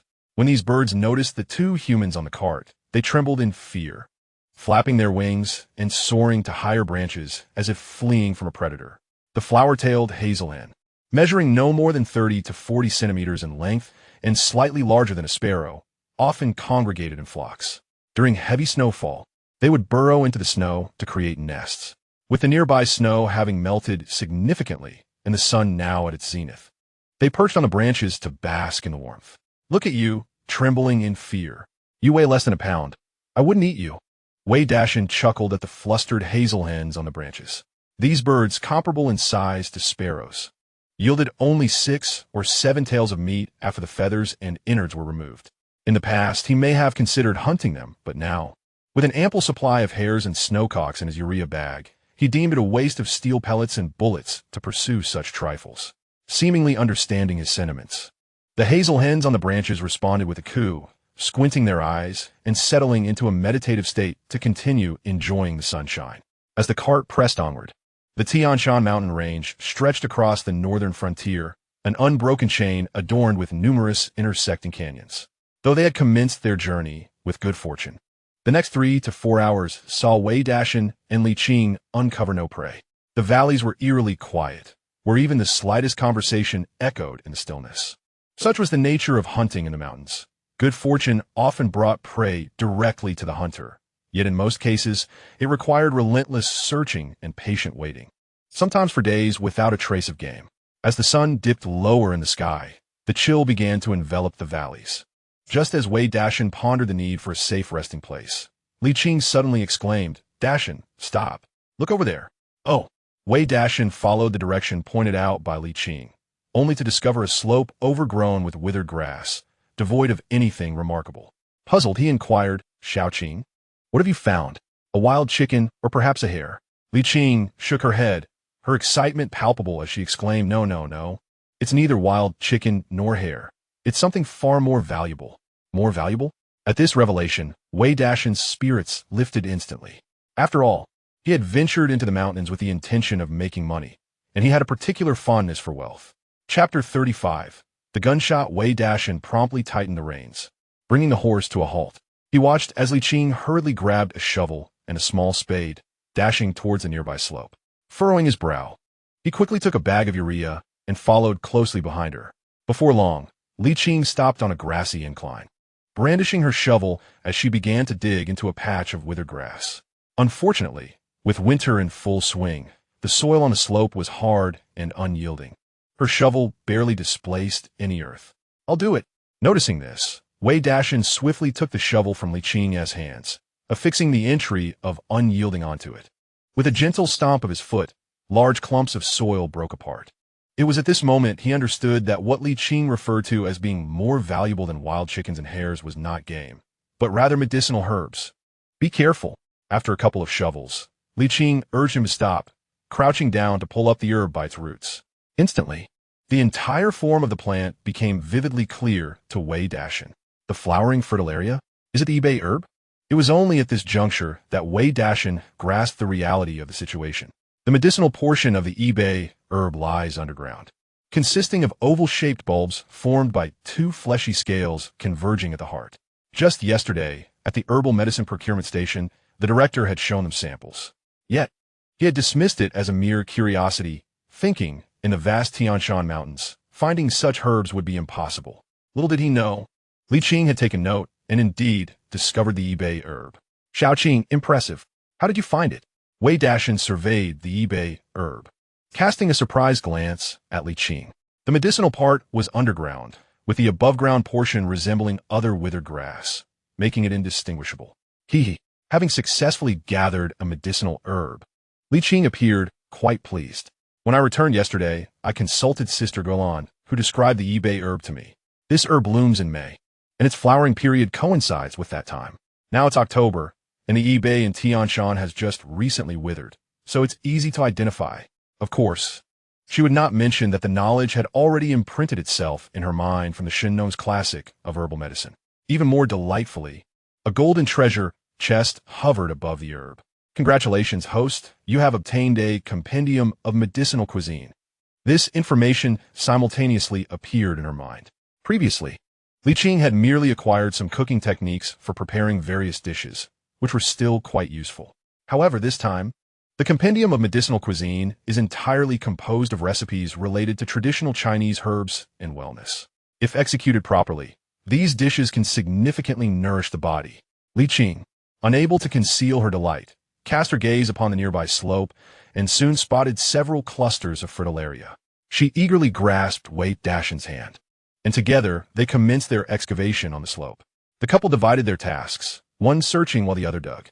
In no time, they had unearthed a substantial quantity of fritillaria. If Udelu were present, witnessing this scene, one could only imagine the envy he might feel. Brother Dashan, this must weigh around 2 pounds. After approximately 40 minutes, Li Qing paused, breathless, gazing at the half-filled bag of fritillaria bulbs, and joyfully exclaimed, "I believe it's at least 3 pounds to start with." Wei Dashan lifted the bag, weighing it in his hands, a broad smile gracing his face. The director of the herbal medicine purchasing station, Director Zhang, had proclaimed that fritillaria fetched 20 yuan per pound. Thus, in that brief span, they had likely earned 50 to 60 yuan, a considerable sum indeed. "We are striking it rich, Brother Dashan." Li Qing evidently shared this sentiment, bursting into jubilant cheer. However, at that moment, Wei Dashan's ears perked up, having caught an unusual sound nearby. He swiftly placed a hand over Li Qing's mouth and crouched down in the grass. "It's wild boars." Li Qing followed his lead, peering toward a larger slope ahead, her eyes lighting up. The slope was densely wooded, and there, 2 robust black wild boars foraged with 4 piglets in tow, scouring the forest floor for food. It is commonly known that wild boars typically travel in groups, especially active during the twilight hours. The appearance of 6 wild boars clearly indicated a family outing for a meal. It is said that wild boars often root around pine trees, causing the resin to coat their bristles, rendering them glossy and resilient. Yet, the wild boars before them exhibited no such sheen. "Xiao Qing, keep watch here. I'll fetch the gun." Wei Dashan inhaled deeply, stifling his excitement, and quickly instructed Li Qing. An adult wild boar easily weighs around 200 pounds, and even at 1 yuan per pound, hunting just one could yield an income equivalent to a villager's earnings for an entire year. Moreover, with their wedding approaching at the end of the month, capturing a wild boar would eliminate the need for purchasing pork. Leaving Li Qing concealed in her spot, Wei Dashan hurried back to the cart, retrieved his rifle, loaded the ammunition, and swiftly returned to her side. Fortunately, the family of wild boars remained engrossed in their foraging across the slope, seemingly unaware of their presence. "Go for it, Brother Dashan," Li Qing whispered encouragement, careful not to make a sound, opting for silence. At this moment of wild boar hunting, any misstep could disrupt Wei Dashan's focus. Thus, her silence was indeed the wisest choice. Wei Dashan adjusted his breathing, resting the butt of his gun against his armpit, his gaze fixed on the sights as he gradually aimed the barrel at one of the adult wild boars hidden among the trees. Previously, he had relied on slingshots and traps for hunting. This was the first time since his arrival in this world that he wielded a shotgun. Yet, the memories in his mind were vividly clear, and as he held the firearm, he felt no unfamiliarity. Instead, a flicker of excitement coursed through him. With a resounding bang, he observed the targeted wild boar finally pause to forage. Seizing the moment, Wei Dashan activated the guaranteed hit attribute on his shotgun. As the gun discharged, the wild boar, which had been foraging, let out a mournful cry and collapsed to the ground. Strangely, another wild boar, just 2 meters away, also fell in response. The 4 young boars nearby, witnessing the sudden downfall of their companions, squealed in terror, scattering like headless flies in all directions. As dusk approached, darkness began to envelop the valley, particularly within the dense woods where the twilight hung thickly. In the blink of an eye, the panicked young boars vanished from sight. Wei Dashan's gaze shifted towards the slope, momentarily bewildered. How could 2 wild boars have fallen when he had only fired a single shot? What could possibly explain this? However, the next moment revealed a figure sprinting towards the trees on the opposite slope, shotgun in hand. It dawned on him that, apart from himself and Li Qing, there were indeed others in this area. "Brother Dashan, what should we do?" Li Qing, crouched nearby, clearly noticed the unfolding scene and spoke with urgency. After spending so long in the mountains, they had finally discovered the wild boars, only to be outpaced by others, which was undeniably frustrating. Yet in this era, meat was a luxury. A single wild boar weighed over 200 pounds, equivalent to a common villager's annual income. Who would willingly forfeit such a prize? Moreover, both parties wielded shotguns, and with nightfall approaching, any conflict could lead to unpredictable outcomes. "Xiao Qing, stay low here while I investigate," Wei Dashan advised after a moment of contemplation. Chapter 36. The herdsman balked. "Did you do this to the sow?" As Wei Dashan cautiously approached the woods on the opposite slope with his shotgun, The hunter squatting on the ground, inspecting the wild boar, stood up, turning to face him and gesturing towards the fallen animal. Indeed, Wei Dashan replied with a faint smile, then gave a thumbs up. Your marksmanship is quite impressive. The hunter before him appeared to be in his 30s, with dark skin and deep-set eyes. Judging by his attire, he seemed to be a herdsman residing in the mountains.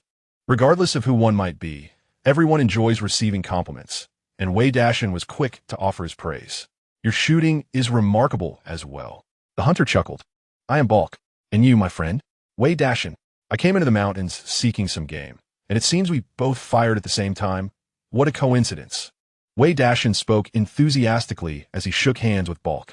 Contrary to Li Qing's concerns about competition for prey, Balk's demeanor became exceedingly cordial upon learning that Wei Dashan hailed from beyond the mountains. He even extended an invitation for Wei Dashan to visit his home. In the northern frontier, many ethnic groups reside, with a significant number relying on pastoralism for their livelihood. The vast Tian Shan Mountains serve as the finest grazing grounds for these herders. However, due to the seasonal fluctuations in climate, herders must constantly relocate based on the growth of forage and the needs of their livestock. For instance, in spring, when the sunlit slopes yield succulent grass beneficial for cattle and sheep, they drive their herds to the mountain's sunny side or even to higher altitudes. During the sweltering summer months, when livestock seek shade, they move their pastures to cooler areas. As for winter, with heavy snowfall and howling north winds bringing temperatures plummeting to -20 or 30 degrees, conditions can be lethal for cattle and sheep. Thus, when winter arrives, herders migrate their pastures to sheltered river valleys. The rugged terrain of the Tian Shan, coupled with the presence of wild beasts, deters most from venturing into these perilous areas during winter. Hence, Balk's warm welcome upon encountering Wei Dashan was particularly notable. Sensing no hostility from Balk, Wei Dashan felt a sense of relief and waved to Li Qing, beckoning her over before introducing her to Balk. Your wife is very beautiful, Balk exclaimed in his halting Mandarin. Thank you, Wei Dashan replied, taking Li Qing's hand. They exchanged a few more pleasantries with Balk, and together they lifted the 2 wild boars they had hunted onto the cart. Before loading them, both Wei Dashan and Balk took turns stabbing the boars to drain their blood, ensuring the meat would be preserved without any gamey odor. Due to the steep slopes, Wei Dashan's cart was unable to navigate the terrain, but fortunately, Balk had brought a wheelbarrow and was familiar with the landscape. He first transferred the boars onto his wheelbarrow, leading the way as Wei Dashan and Li Qing followed in the horse-drawn carriage until they arrived at Balk's home. What he referred to as home was, in truth, a makeshift shelter constructed from wind-fallen timber nestled in the mountains, far more rudimentary than their own village of Honglu. Behind the shelter, Balk had enclosed a pen for sheep, and upon inspection, Wei Dashan estimated there were over 100 sheep within, alongside 2 cows grazing contentedly. Upon entering the shelter, they encountered a woman with large, expressive eyes, her head wrapped in a scarf, who was playing with 3 children on the bed. Upon seeing Balk enter with Wei Dashan and Li Qing, the woman smiled and promptly rose from the bed. Before long, 2 steaming cups of milk tea appeared before Wei Dashan and Li Qing, accompanied by a plate of golden baosak. Baosak, akin to fried dough sticks, is a popular fried pastry known by various names in northern regions. As Wei Dashan and Li Qing sampled the baosak and sipped the warm milk tea, they found the combination to be a delightful pairing. At this moment, Li Qing's unique social abilities as a woman became evident. While Wei Dashan engaged in casual conversation with Balk, Li Qing took some cheese curds from her pocket and handed them to the 3 children on the calm, seizing the opportunity to converse intimately with Balk's wife. The sky had fully darkened, and it was impossible for them to return. They would likely have to spend the night in Balk's humble dwelling. Although the conditions were rudimentary, it served as a decent refuge from the biting cold outside. After some exchanges, Li Qing grasped the situation. Due to the remote mountain location, transportation was challenging, and the area was lacking in essentials.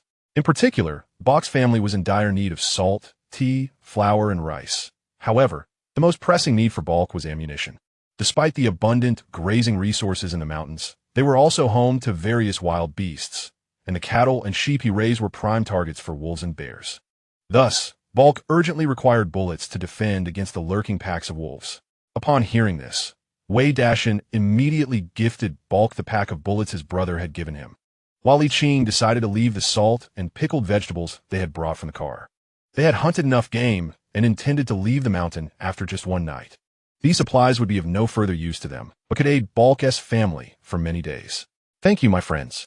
I am truly grateful," Balk exclaimed, overwhelmed by the generosity of the couple as he grasped Wei Dashan's hand, momentarily at a loss for words.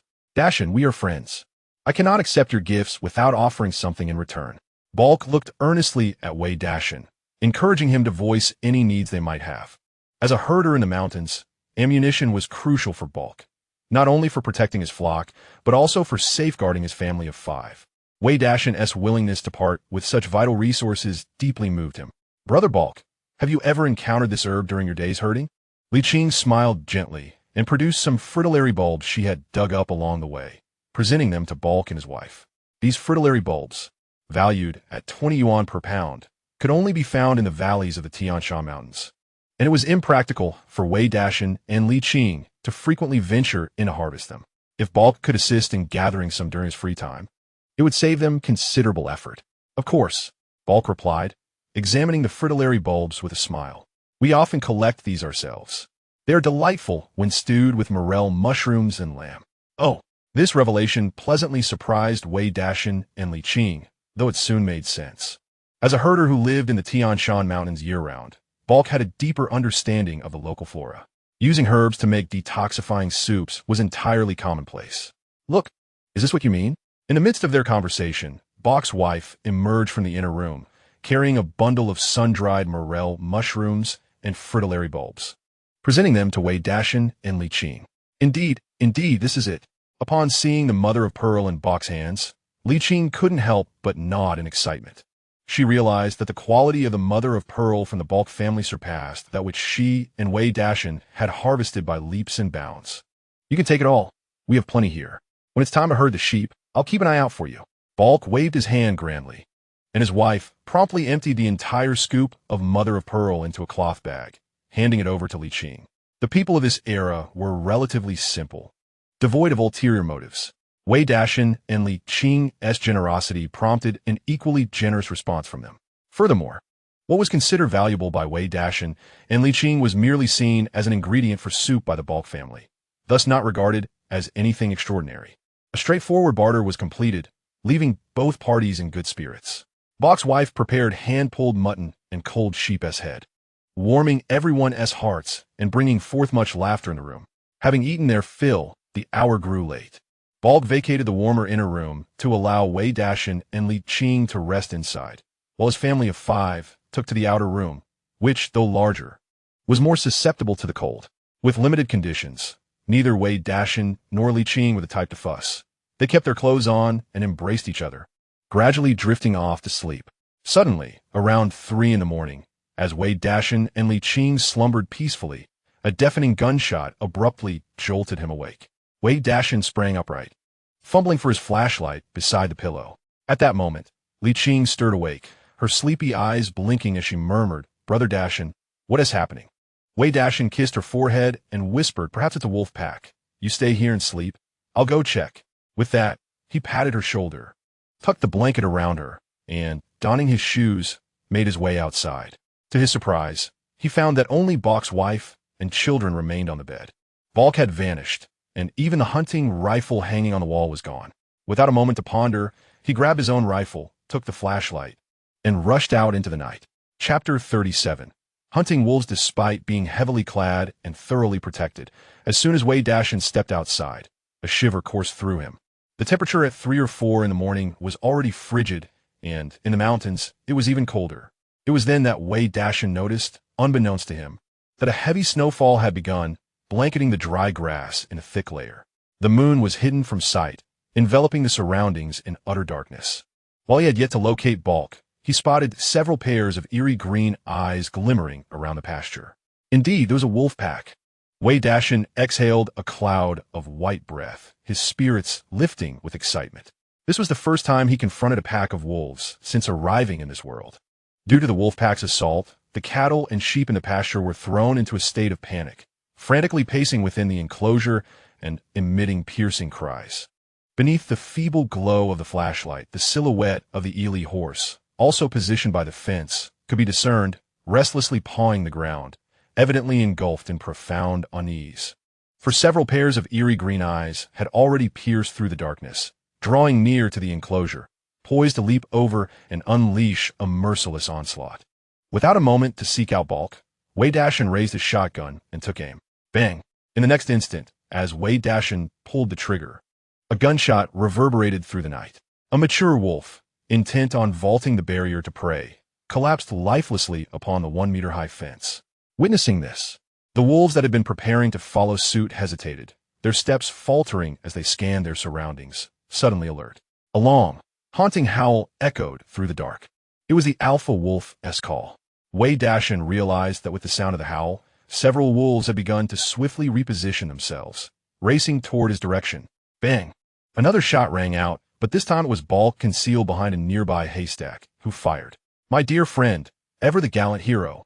At that moment, Balk was entirely hidden within the hay, his vantage point elevated, providing him with a panoramic view of the entire pasture.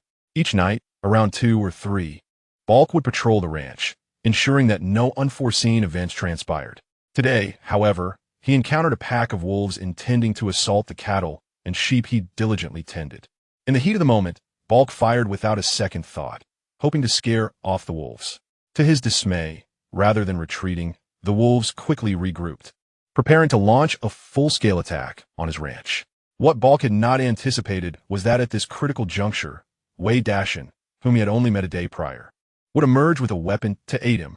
A few wolves had initially aimed to besiege him, but Wei Dashan's shot diverted their attention, thereby alleviating some of the pressure on Balk. Yet, recognizing Wei Dashan as his guest, Balk could not allow him to bear the burden alone. Observing 5 or 6 wolves advancing toward Wei Dashan, he fired another shot. Although it did not strike any hungry wolves, it served to distract them and reveal Balk's position. It appeared that he had found a commendable sniping spot. Upon hearing the gunfire, Wei Dashan instinctively glanced in Balk's direction, discovering the advantageous height that made it ideal for sniping. This revelation brought him some relief. Balk was safe. Otherwise, relying solely on himself, he might not withstand the onslaught of so many wolves. Ignoring the approaching wolves, Wei Dashan maintained a calm demeanor, continuing to assess the situation across the pasture. Unlike other prey, wolves are an astute species, employing strategic planning for each hunt. More critically, the pack strictly adheres to the commands of the alpha, transforming them into a disciplined, aggressive military force. Yes, the alpha wolf. Only by confronting or scaring off the alpha wolf can this crisis be resolved. Wei Dashan noticed that the wolves near the fence were still restless, with several of them continuing to charge towards Balk's direction. Only on the slope diagonally opposite him were there 4 or 5 pairs of eyes motionless upon the stones. It was evident that this was the location of the alpha wolf, though its exact identity remained unknown. Swish, swish, swish. The grass and trees trembled as a pack of wolves dashed swiftly across the snow towards Wei Dashan. He raised his shotgun, disregarding these lesser wolves, and aimed directly at the slope across from him. With a resounding bang, one wolf fell to the ground. Wei Dashan shifted his aim and continued to pull the trigger. In less than a minute, 2 wolves lay dead on the opposite slope. A howl pierced the air just as Wei Dashan prepared to fire again. The wolf pack, which had been launching attacks from various directions, halted abruptly upon hearing the howl, scattering in different directions. Clearly, Wei Dashan's previous shots had come alarmingly close to the alpha wolf, effectively instilling a sense of fear. The alpha wolf, indeed, exhibited remarkable organizational skills. In the blink of an eye, the once menacing pack vanished into the night. In the distance, the eerie calls of wolves could still be heard, though they gradually faded into the shadows. My dear friend, your timing is impeccable. Just as Wei Dashan observed the retreating wolves, a robust figure came striding toward him. Before he could even respond, he found himself enveloped in a hearty embrace from Balk. Dashan, your marksmanship is exceptional. We owe our thanks to you, Balk exclaimed, giving Wei Dashan a thumbs up. As an experienced herder and hunter himself, he had previously encountered only 5 or 6 wolves at a time, manageable on his own. He never anticipated facing such a multitude, had it not been for Wei Dashan's assistance, even if they had succeeded in driving the wolves away. His losses would have been considerable. Balk, are you all right? Wei Dashan smiled, surveying his friend. At that moment, Balk was also fully armed, his face obscured by a thick black cloth, leaving only his deep-set eyes visible. In the dim light of night, this sight was quite unsettling. Achoo! Just as Wei Dashan was about to speak, he felt an uncomfortable tickle in his nose, unable to suppress a sneeze. Indeed, the winter's early morning chill was too biting, making it difficult to bear. While Bok's attire was unconventional, it was far from exaggerated and proved to be quite practical. Let's check over there. Wei Dashan adjusted the collar of his cotton jacket against his face and gestured to Balk. Though the wolves had departed, the condition of the ranch required inspection, and he was also eager to examine the fallen wolves. Chapter 38. Jadeite Wei Dashan switched on his flashlight once more, leading Balk toward the sheep pen on the ranch. As he gazed at the beam of light emanating from Wei Dashan's flashlight, Balk could not help but exclaim, "Dashan, this flashlight is truly remarkable. What might I offer in exchange?" Having spent years tending sheep in the remote mountains, procuring basic necessities such as rice, flour, and oil was already a challenge, let alone acquiring an item as rare as a flashlight. Even in the communal Red Willow village, only 3 households possessed such a device: the village secretary Huang Yutian, the security director Lin Weiman, and the barefoot Dr. Zhang Guilin. These 3 individuals were pivotal figures in the village, and when night fell, the utility of a flashlight became evident. The flashlight in Wei Dashan's possession had been borrowed from Zhang Guilin just prior to his departure. Such an item was seldom seen at the local supply and marketing cooperative, though they were available in the city. Following recent events, Wei Dashan planned to purchase 2 when he next visited the city, as they would prove advantageous during his hunting excursions. Ordinary flashlights typically cost between 5 to 10 yuan, but larger models used for patrolling in the forest could fetch over 100 yuan, equivalent to more than half of a villager's annual income. With a smile, Wei Dashan replied, "Brother Balk, this flashlight is merely borrowed. However, if you desire one, I can certainly bring one for you on my next visit. It's no trouble at all." "Really? That would be splendid," Balk exclaimed with delight, quickly retrieving a stone from his pocket and presenting it to Wei Dashan. "My friend, do take a look at this stone.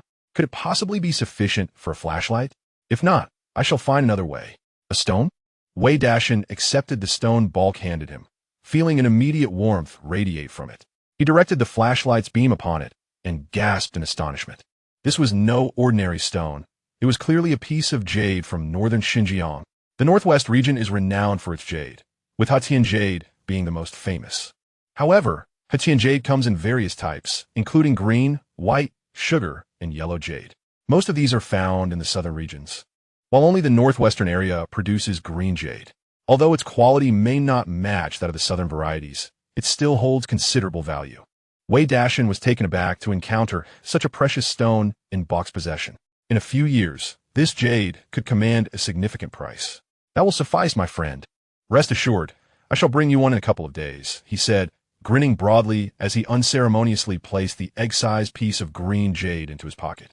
"Then I entrust this to you, my friend." Seeing Wei Dashan accept the jade, Bok's face broke into a smile. He recognized the stone's worth, though he was uncertain of its exact value. He had previously exchanged similar stones with outsiders for goods, and initially thought that one stone would not suffice for a coveted item like a flashlight. For him, a flashlight was immensely practical. Previously, while on night patrols, he had only used a lampshade to illuminate a kerosene lamp, which, while providing some light, only allowed him to see a few meters around him. However, this flashlight is distinct. It emits a beam of light that travels in a straight line, illuminating objects clearly even 5 to 10 meters away. With a flashlight in hand, patrolling at night would become considerably easier. As they spoke, the two opened the gate and entered the sheep pen. Following the recent wolf attack, the cattle and sheep within were in a state of great distress. Even the Eli horse brought by Wei Dashan was so frightened that it urinated, let alone the other livestock. The odor inside was quite overpowering. Wei Dashan held the flashlight in one hand while covering his nose with the other, closely following Balk to inspect the sheep and cattle thoroughly. Although the wolf pack did not breach the enclosure, the terror they instilled led to significant losses. In the brief period since the attack, 3 young lambs had already been trampled to death in the ensuing panic. The remaining sheep were on high alert, their eyes filled with fear, clearly shaken by the ordeal. Balk scattered some fresh fodder, gradually drawing the flock's attention and helping them recover from their fright. Meanwhile, Wei Dashan assisted Balk in carrying out the 3 unfortunate lambs. They were not mere lambs, but not yet fully grown either, weighing around 50 pounds each. It was a shame, especially during the season when they should be fattening up. Subsequently, the two of them transported the 3 slain wolves to the shed nearby. All 3 wolves had been killed by Wei Dashan. Although Balk had fired 2 shots, he had only managed to injure one, with the second shot merely serving to draw fire away from Wei Dashan. Along the way, they discovered traces of blood, indicating that the injured wolf had likely escaped. As Wei Dashan touched one of the wolf's carcasses, a golden entry materialized in his mind. Indeed, the reason he had aimed at the slope across was primarily because one of the wolves had been emitting a floating entry. The value of all things is before one's eyes. Wei Dashan was momentarily taken aback, then began to reassess his surroundings, noticing that everything appeared transformed. For instance, the 3 deceased lambs now bore a series of numbers hovering above them: 50, 45, 35. Wei Dashan then retrieved the piece of jade that Balk had given him earlier, which prominently displayed the number 350, accompanied by a progress bar beneath it. Clearly, this jade possessed potential for appreciation. This skill was impressive. Wei Dashan's eyes brightened. Come next year, he would undoubtedly engage in trade, and with this vision of insight, he would not need to worry about being deceived, particularly in the intricate world of jade, where a minor miscalculation could lead to significant losses. At that moment, the curtain lifted, and Li Qing emerged, wrapped in her cotton coat, trembling from the cold. She had been unable to sleep since the gunshots rang out, and without a firearm, she felt helpless, anxiously waiting inside the house. Upon hearing the sounds outside, she was certain it was Wei Dashan and Balk, and only then did she step out. However, when Li Qing beheld the multitude of prey laid out in the courtyard, she was taken aback. In such a brief span of time, Wei Dashan and Balk had managed to slay 3 wolves, and those 3 sheep. What an abundance of fresh meat. The 3 wolves were all killed by the Dashan brothers. Feel free to process them as you wish. As for the sheep, take one back with you, and we shall stew the rest for our meal. In the midst of her astonishment, Balk's voice reached her ears. Chapter 39. The herd of elk. Balk was a man of principle. He believed in clear distinctions between right and wrong. This was evident from the very first meeting with Wei Dashan. When he bluntly inquired about who had dealt with the sow, Wei Dashan and Li Qing exchanged glances, their eyes once again falling upon the 3 wolves lying on the ground. While wolf meat could be consumed, it was not highly marketable. However, the pelts could fetch a considerable sum. Wei Dashan rubbed his nose thoughtfully, turned to Balk, and with a smile proposed, "Brother Balk, how about this? We keep the wolf pelts and retain 2 wolf fangs as mementos. As for the wolf meat, you may have it. In return, could you possibly spare me another sheep?" The combined weight of the 3 wolves amounted to a fair bit of meat, which Wei Dashan intended to exchange for another sheep. As for the wild boar that Balk had shot yesterday, Wei Dashan had no desire for it. The strong odor of a boar was quite off-putting, and it would be much better to procure another sheep instead. Though the meat was less in quantity, it was far more palatable. Absolutely. Balk grinned widely, readily agreeing to Wei Dashan's proposition. After all, he was a shepherd. He could indulge in sheep whenever he pleased, while for him, wolf meat was a significant source of sustenance, sufficient to feed his family for quite some time. Moreover, Wei Dashan had promised to bring in that flashlight, so this minor exchange was inconsequential. Before the 2 men, Balk deftly wielded his knife, easily severing 2 sizable wolf fangs and handing them to Wei Dashan. He then skillfully skinned the 3 wolves. After a flurry of activity, the sky began to brighten. Balk's wife had awakened and joined him in processing the wolf and sheep meat. Soon, a sumptuous breakfast appeared before Wei Dashan and Li Qing.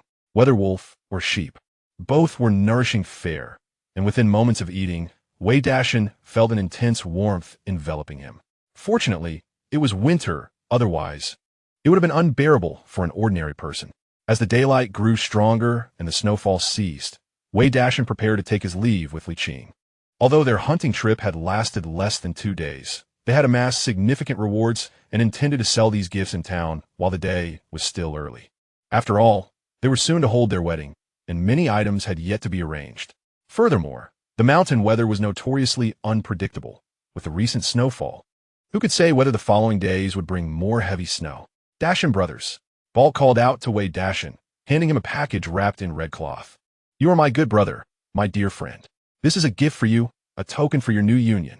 After spending a day and night together, Balk has learned that Wei Dashan and Li Qing have recently obtained their marriage certificate and are set to celebrate their wedding at the end of the month. Although he has only just met Wei Dashan, he already considers him a dear friend, and friends must exchange gifts on such joyous occasions. As Wei Dashan and Li Qing exchanged curious glances, Balk presented them with an object wrapped in red cloth. Upon unveiling it, they discovered two slender bones, each the size of a forearm, with 3 small holes drilled into them. "This is an eagle whistle," Balk exclaimed with a smile. "Among our people, it is customary for young men to present an eagle whistle to their beloved. This was once a token of affection between me and your sister-in-law, and now I bestow it upon you, wishing you both a lifetime of happiness." The eagle whistle, crafted from the wing bone of an eagle, is typically presented in pairs, symbolizing couples destined to be together.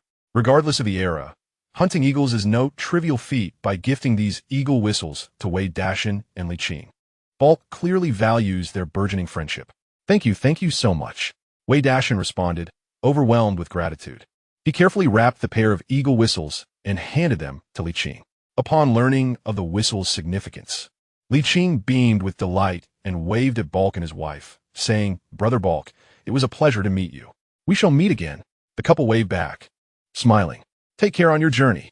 In their remote mountain home, encounters like this were rare, and meeting Wei Dashan and Li Qing brought them immense joy. After bidding farewell to Balk and his wife, Wei Dashan and Li Qing settled onto their cart, steering their Li horse along the snow-laden mountain path as they made their way home. The cart had been empty when they arrived, but on their return journey, it brimmed not only with the two of them, but also with the fruits of their labor: a 200-pound wild boar, 2 goats weighing 100 pounds combined, 3 wolf pelts, and 2 wild rabbits. The snow chickens and gray partridges they had captured earlier seemed insignificant in comparison. Additionally, they had collected a substantial amount of ibex herbs gifted by Balk, filling a bag that felt quite heavy. It was not that Wei Dashan wished to cease hunting in the mountains. Rather, their cart simply could not accommodate anymore. At that moment, the Li horse seemed to have forgotten the previous night's adventures and had regained its vigor, unfazed by the cart's considerable weight. Li Qing, eager to explore her gift, unwrapped the red cloth once more and took out one of the eagle whistles. She placed it to her lips and blew gently, producing a melodious and uplifting sound that lifted her spirits. "Dashan, we are truly going to strike it rich this time," she exclaimed, leaning against Wei Dashan's shoulder, her laughter ringing with joy. "Indeed," Wei Dashan replied with a proud smile, embracing his wife. Suddenly, a thought struck him, and he reached into his pocket, pulling out a piece of jade and presenting it to Li Qing. "Xiao Qing, this is for you. Whether it be a bicycle or a sewing machine, or even a 32 legs, all are intended for marriage. However, this piece of jade, Wei Dashan intends to present to Li Qing as a genuine token of affection. A man must cherish his woman. After spending so many days together, Li Qing has shown unwavering dedication and care towards him and his family. She brings him a multitude of good fortune, and such a remarkable woman deserves to be treasured." "Ah, this jade?" Li Qing gazed at the stone in her hand, her eyes widening in astonishment. As a woman, she inherently understands the significance of the stone she holds. As someone who has been reborn, she is acutely aware of the immense value this jade will possess in the coming 2 to 3 decades. Even in this era, a piece of jade the size of an egg holds considerable worth. Li Qing never anticipated that Wei Dashan would bestow such a precious gift upon her. "My brother Balk gave this to me, asking me to buy a flashlight," Wei Dashan candidly confessed, recounting the events that transpired in the early hours to Li Qing. He continued, "In the future, when we encounter a skilled craftsman, I can have a pendant made for you. It would certainly look beautiful on you." Before he could finish, his lips were suddenly met by someone else's, and after a lingering moment, Li Qing nestled into his embrace, smiling sweetly. "Brother Dashan, marrying you is truly wonderful." In her past life, Li Qing faced a tragic fate, ultimately succumbing to despair. In this life, her choice to marry Wei Dashan stemmed initially from her belief in his honesty and the assurance that he would not harm her, combined with the fact that he had saved her life and possessed hunting skills, factors that influenced her decision. It was a matter of necessity that led to affection. However, through these days of companionship, Li Qing discovered that Wei Dashan genuinely cared for her, and gradually, she found herself falling for this extraordinary man. He was bold in the face of danger, and yet tender and considerate towards her. Such a man quickened her heart and drew her inescapably closer. Yet, just as the couple reveled in their happiness, a series of jarring sounds echoed through the valley. Li Qing, who had been resting in Wei Dashan's arms, abruptly sat up straight. Wei Dashan frowned slightly, directing his gaze towards the source of the noise, his eyes widening in surprise. Not far from the stream, a dozen brown-gray deer were gathered, their behavior rather unbecoming. Chapter 40. The fortunate antlers. It is often said that spring is the season of love among animals. In truth, the timing of such displays varies among different species. Take, for instance, the male deer of the northern frontier. They become restless each year from September to October. Typically, they drive the females down from the mountains to the river valleys in search of water, seizing the opportunity to fulfill their reproductive duties while the females are preoccupied. The scene unfolding before Wei Dashan and Li Qing, the newlywed couple, was precisely this. Ordinarily, deer engage in mating rituals around the 8th day of the 8th lunar month, and with the arrival of the first snow in the northern frontier, it signifies the end of their blissful time. Yet, this snowfall marked the second of the year, and the couple unexpectedly found themselves witnessing such a spectacle. It must be said that sometimes fate is remarkably fortuitous. Ahem, Brother Dashi, what are you doing? The unsuspecting Li Qing felt her cheeks flush crimson upon witnessing this scene, as the hand roaming over her body made her voice tremble with embarrassment. How enviable these deer are, living so carefree and blissfully. Wei Dashan sighed enviously, remarking on the delightful sensation. The deer are indeed treasures of the Tian Shan Mountains, particularly the antlers of the male deer, which hold substantial value, capable of revitalizing a man's vigor. However, during this season, the deer antlers have gradually ossified, diminishing their medicinal worth. Moreover, Wei Dashan's carriage was already laden with prey, and he had no intention of disturbing the deer during their most crucial time of the year. After all, only by allowing the deer population to thrive can hunters like them ensure sustainable development. Suddenly, a powerful and aggressive roar echoed from the depths of the valley's thicket. The intimate herd of deer by the river was instantly thrown into a state of panic, as they cried out in terror and began to flee in all directions, disregarding their companions beneath them. Wei Dashan and Li Qing soon spotted a massive black bear emerging from the thicket, swiftly making its way towards one of the deer. "Look, Brother Dashan, a fallen antler," Li Qing exclaimed, her keen eyes quickly discerning that several male deer, perhaps too frightened, had collided during their desperate escape, causing their antlers, shaped like plum blossoms, to fall off. Typically, this season marks the transition from velvet antlers to fully ossified antlers, which will shed from the male deer by March of the following year, making way for new growth. However, in this moment of peril, these unfortunate deer had prematurely lost their antlers. Little Qing, the heavens have bestowed upon us a fortune we cannot evade. Wei Dashan grinned, unable to resist planting a kiss on Li Qing's blushing cheek as he spoke. While ossified antlers may not hold the same monetary value as fresh velvet, they still possess some medicinal properties and could fetch a modest sum as artistic items. In Wei Dashan's eyes, the fallen antlers scattered on the ground began to take on numerical significance. 10, 15, 20. As the enormous black bear vanished back into the thicket, Wei Dashan instructed Li Qing to remain by the carriage while he traversed the grass and descended the slope to the area where the deer had been. When he reappeared before Li Qing, he held 5 antlers of varying sizes. In this vigorous season for male deer, the freshly shed antlers exuded a pungent scent. "Brother Dashan, how much can these sell for?" Li Qing asked, unable to suppress her laughter, her eyes sparkling like crescent moons. "These antlers are nearly ossified and won't be worth much. But combined, they should fetch a few dozen coins, right? Let's ask Director Zhang at the collection station when we return." Wei Dashan grinned broadly, pleasantly surprised that after their hunting excursion, he stumbled upon 5 deer antlers on their way back. It must be said that his wife truly brings him fortune. Financial luck is simply unstoppable. The mountain trails were treacherous, and even the most seasoned mountain dwellers could not guarantee that the ascent and descent would follow the same path. The route that Wei Dashan and Li Qing took on their way up was devoid of streams. Yet upon returning for Balky's pasture, after traversing 2 slopes, they found themselves on an entirely different path. Fortunately, after taking a small detour, Wei Dashan managed to rediscover the route they had taken to enter the mountains. The pair walked for a solid 2 hours before finally locating the spot where they had buried their traps the previous day. Wei Dashan halted the cart and approached, only to discover that all 10 traps were filled. 3 gray hares, 2 wild quails, 1 snow chicken, and surprisingly, 4 black grouse awaited him. This unexpected bounty delighted Wei Dashan immensely. The black grouse, also known as the black wild chicken, was roughly the same size as domesticated fowl, not particularly adept at flying, yet possessing robust legs. Their plumage was predominantly black, with a hint of white feathers on their wings. In 1981, these wild birds were still relatively plentiful, but within a year, their numbers dwindled dramatically, eventually categorizing them as a second-level protected species. It seemed they had entered the traps early, and with last night's snowfall. By the time Wei Dashan discovered them, the wild game was nearly frozen. He placed the hares and grouse into urea bags, then climbed back onto the cart, continuing their journey with Li Qing. They were now quite close to the mountain entrance. Shortly thereafter, Wei Dashan and Li Qing emerged from the Tian Shan Mountains. It was nearly noon, and the couple, eager to return home, had only consumed some rice and the steamed cake made by sister-in-law Lin Xiaomei. After nearly 2 hours of traversing the Gobi Desert, they finally returned to Honglu village.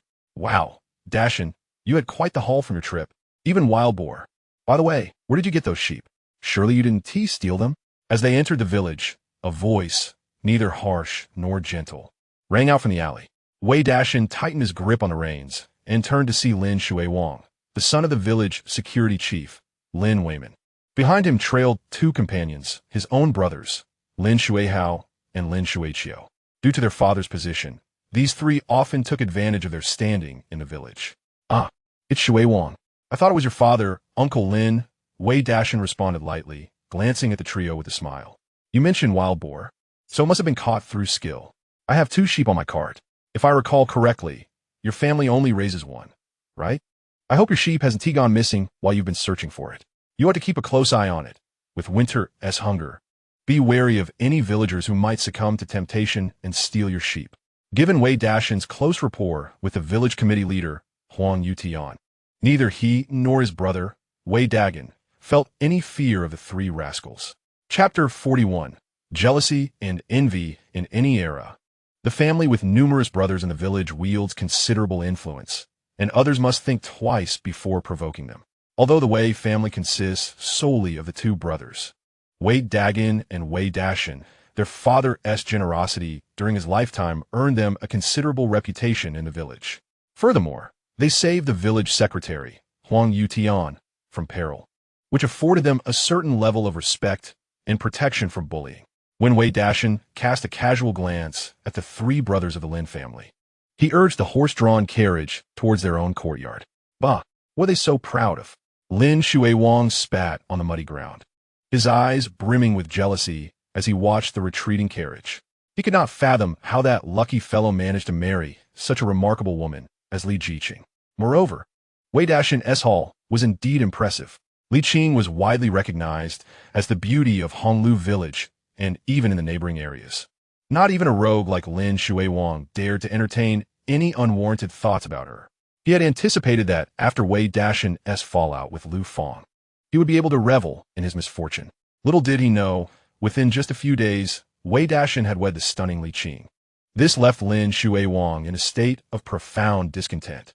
What vexed him even more was that he had just witnessed the laden cart of Wei Dashan, piled high with wild game, which included a massive wild boar and 2 goats, along with bags brimming with who knew how many treasures. Despite being the son of the village's security chief, it had been a month since he had tasted meat, and the sight of those wild boar and goats awakened his cravings. Brother Shuiwang, it seems there is plenty of game in the mountains lately. If Wei Dashan can hunt successfully, so can we. Why don't we venture into the mountains ourselves? Suggested Lin Shuihao and Lin Shuiqiu, the 2 brothers, who were robust and eager. Lin Shuiwang, driven by his cravings, found their suggestion enticing. After all, the village had been quite uneventful lately. You've reminded me. Let us pay a visit to the village secretary's home. That magnificent stallion is a collective asset of the team. Why should it always be for Wei Dashan's use?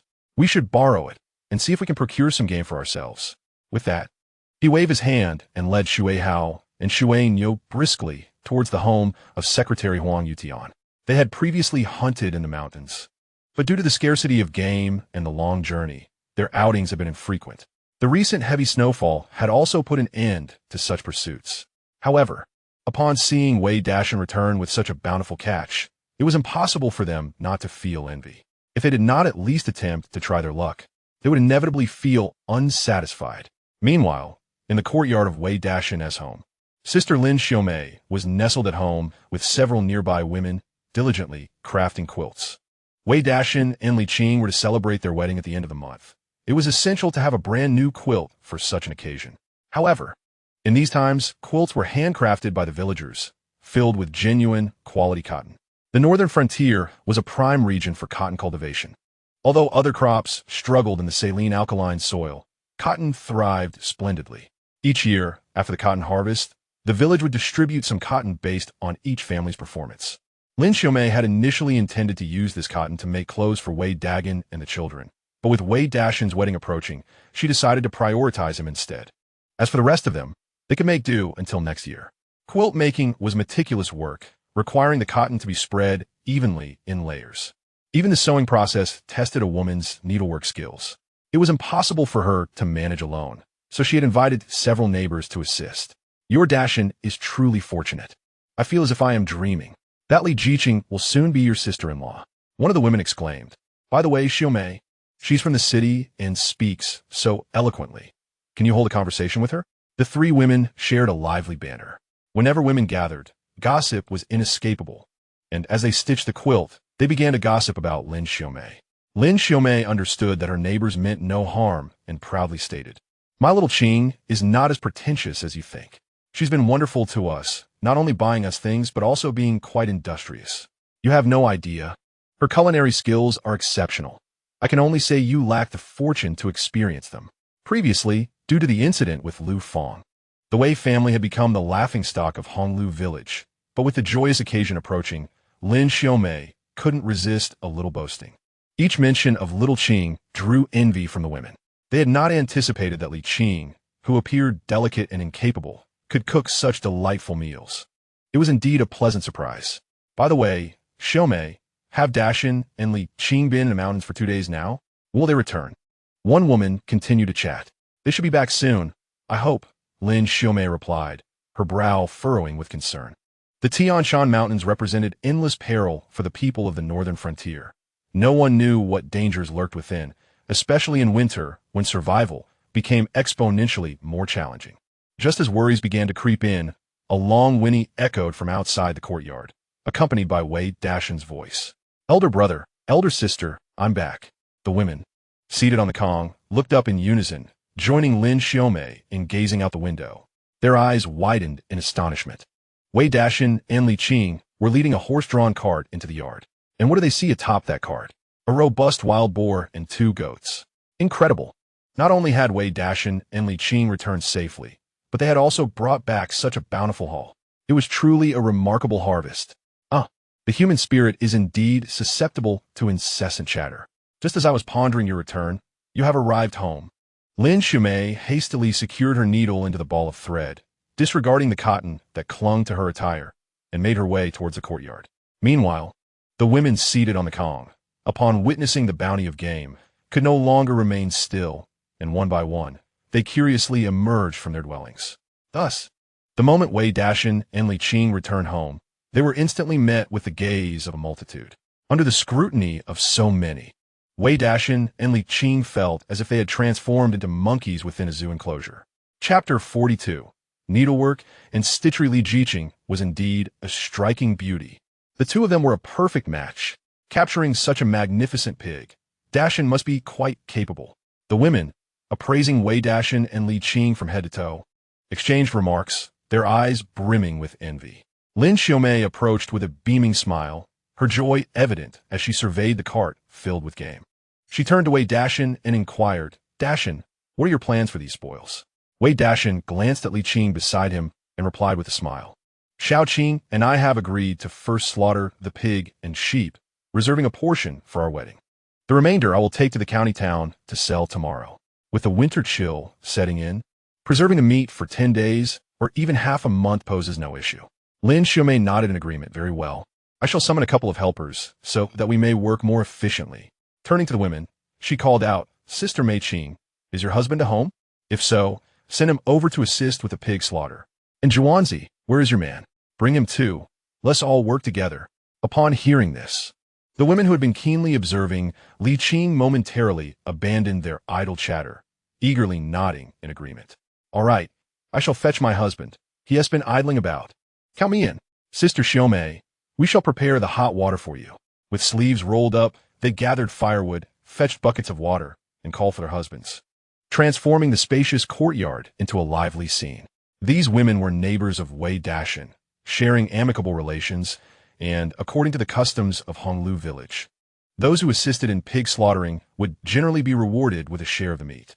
It had been months since they had savored the taste of meat, and the prospect of helping with the slaughter stirred their enthusiasm. Of course, in an era where every penny mattered, the feast would not yield an abundance of fine pork. Typically, only the offal would be stewed or marinated, and a bit of lard distributed, which was already quite a treat.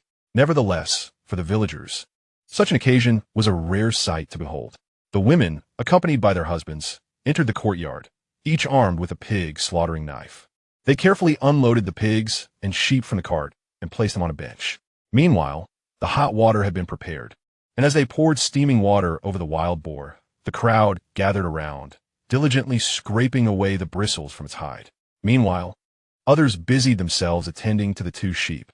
Those who can lend a hand should actively seek out work, while those who cannot should return indoors to assist in the continued stitching of quilts. Birds of a feather flock together. The neighbors who maintain a close relationship with Lin Xiaomei are all diligent individuals, never resting for even a moment. Xiao Qing, you must be weary from your journey. Come inside for a drink, they urged. Moreover, we are currently crafting quilts for you. Do come and see if they suit your taste. Observing the bustling activity in the courtyard, Lin Xiaomei instructed her son to fetch her husband, Wei Dashan, to lend a hand, while she took Li Qing back into the house to admire the quilts they were stitching. The bedding was nearly completed, having consumed a substantial 5 pounds of new cotton, with only the task of wrapping the fabric and sewing it left. Gazing at the new quilt on the counter, a smile of joy illuminated Li Qing's face. Sister-in-law, this color is truly festive. I adore it, she exclaimed, washing her hands before picking up the needle and thread to join in the sewing on the counter. After all, this quilt would be for a future use, and she wished to contribute. Hey, Li Qing, your sewing skills are impressive, remarked one of the women, noting the neat and tight stitches. Two other women assisting with the work expressed astonishment at Li Qing's deftness in threading the needle. For the village women, sewing was a basic skill that most possessed, but it was not necessarily the case for the young women from the city. They were surprised to see that despite her delicate appearance, Li Qing handled the needlework with such agility and proficiency. Indeed, Xiao Qing is remarkable. With everyone praising her sister-in-law and acknowledging the quality of her sewing, Lin Xiaomei beamed with pride. Wei Dashan had truly married a treasure. She possessed beauty, culinary skills, and now demonstrated an exceptional level of sewing expertise. If she were to move in, their life would undoubtedly flourish. After all, in this era, purchasing clothing was an extravagant affair for the average person. Most families resorted to sewing their own garments, mending and patching for years on end. A wife skilled in sewing meant prosperity for the entire family. Is it any wonder that among the 4 essential dowry items for marriage, while the others may be negotiable, a sewing machine is indispensable? Seeing that Li Qing had seamlessly integrated with the women in the house, Wei Dashan smiled and turned to grab the cart, heading outside. The neighbors in the courtyard were exceedingly warm, leaving him little opportunity to contribute. It was better to seize the early part of the day to sell the deer antlers and herbs he had procured in the village. Passing by the home of village leader Huang Yutian, Wei Dashan entered, carrying 2 snow chickens. However, upon entering the yard, he saw Lin Shuiwang and his brothers confronting Huang Yutian, their expressions fierce. Uncle Yutian, this cart belongs to the collective property of the team. Why have you allowed Wei Dashan to use it while denying us? This is an abuse of power and utterly unfair. Lin Shuiwang exclaimed, crossing his arms defiantly. Nonsense. Huang Yutian, puffing on his pipe, scolded without reservation. Indeed, Dashan uses a cart, but one must know how to care for it. Who doesn't know that the horse enjoys working alongside him? Have I ever lent it to you before? And what was the outcome? You only make the horse pull loads without allowing it to graze. You whip it mercilessly. Under such treatment, would I dare to lend it to you? Lin Shuiwang's face grew awkward upon hearing this. Yet he defiantly retorted, I don't care. If you don't lend us the horse today, I shall report you to the village." As Huang Yutian prepared to rise and admonish the young man, his gaze fell upon Wei Dashan standing at the entrance, and his expression instantly brightened. "Ah, Dashan, you've returned." "Hey, Uncle Yutian," Wei Dashan grinned, entering with 2 plump snow chickens in tow. "I caught these in the mountains. Do give them a taste. Also, we're butchering pigs at home, so when you're free, come join us for a meal." "Splendid, splendid."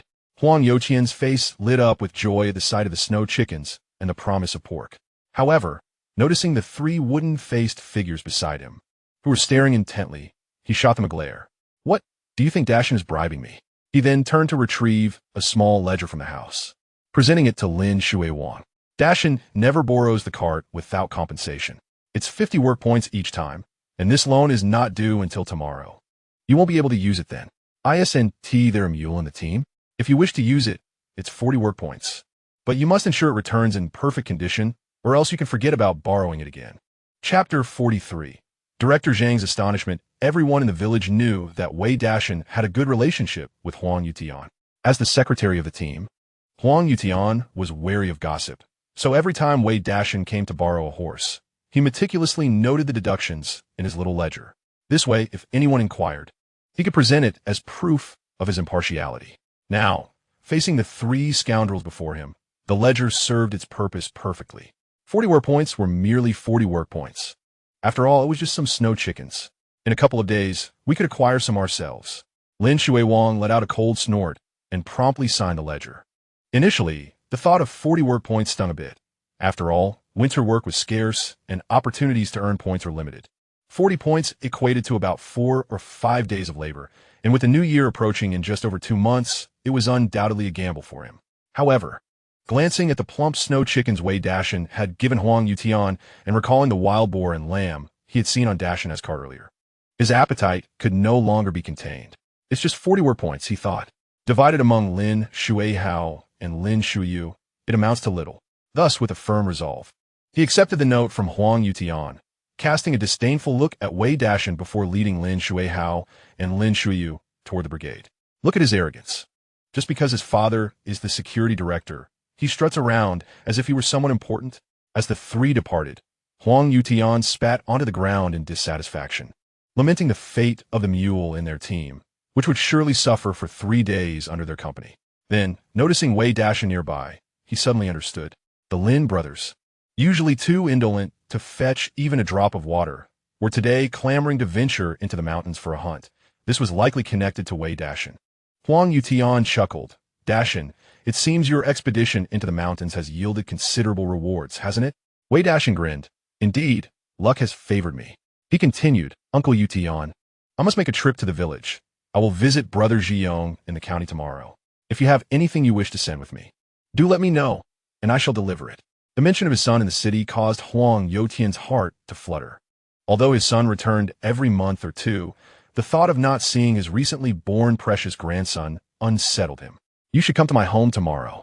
I'll have his mother prepare some delicacies for you to take back." "All right, Uncle Yutian. I'll invite Annie over for some pork at my place later. I must be off." Wei Dashan waved goodbye with a smile before climbing back onto the wagon and swaying towards Yuxiang.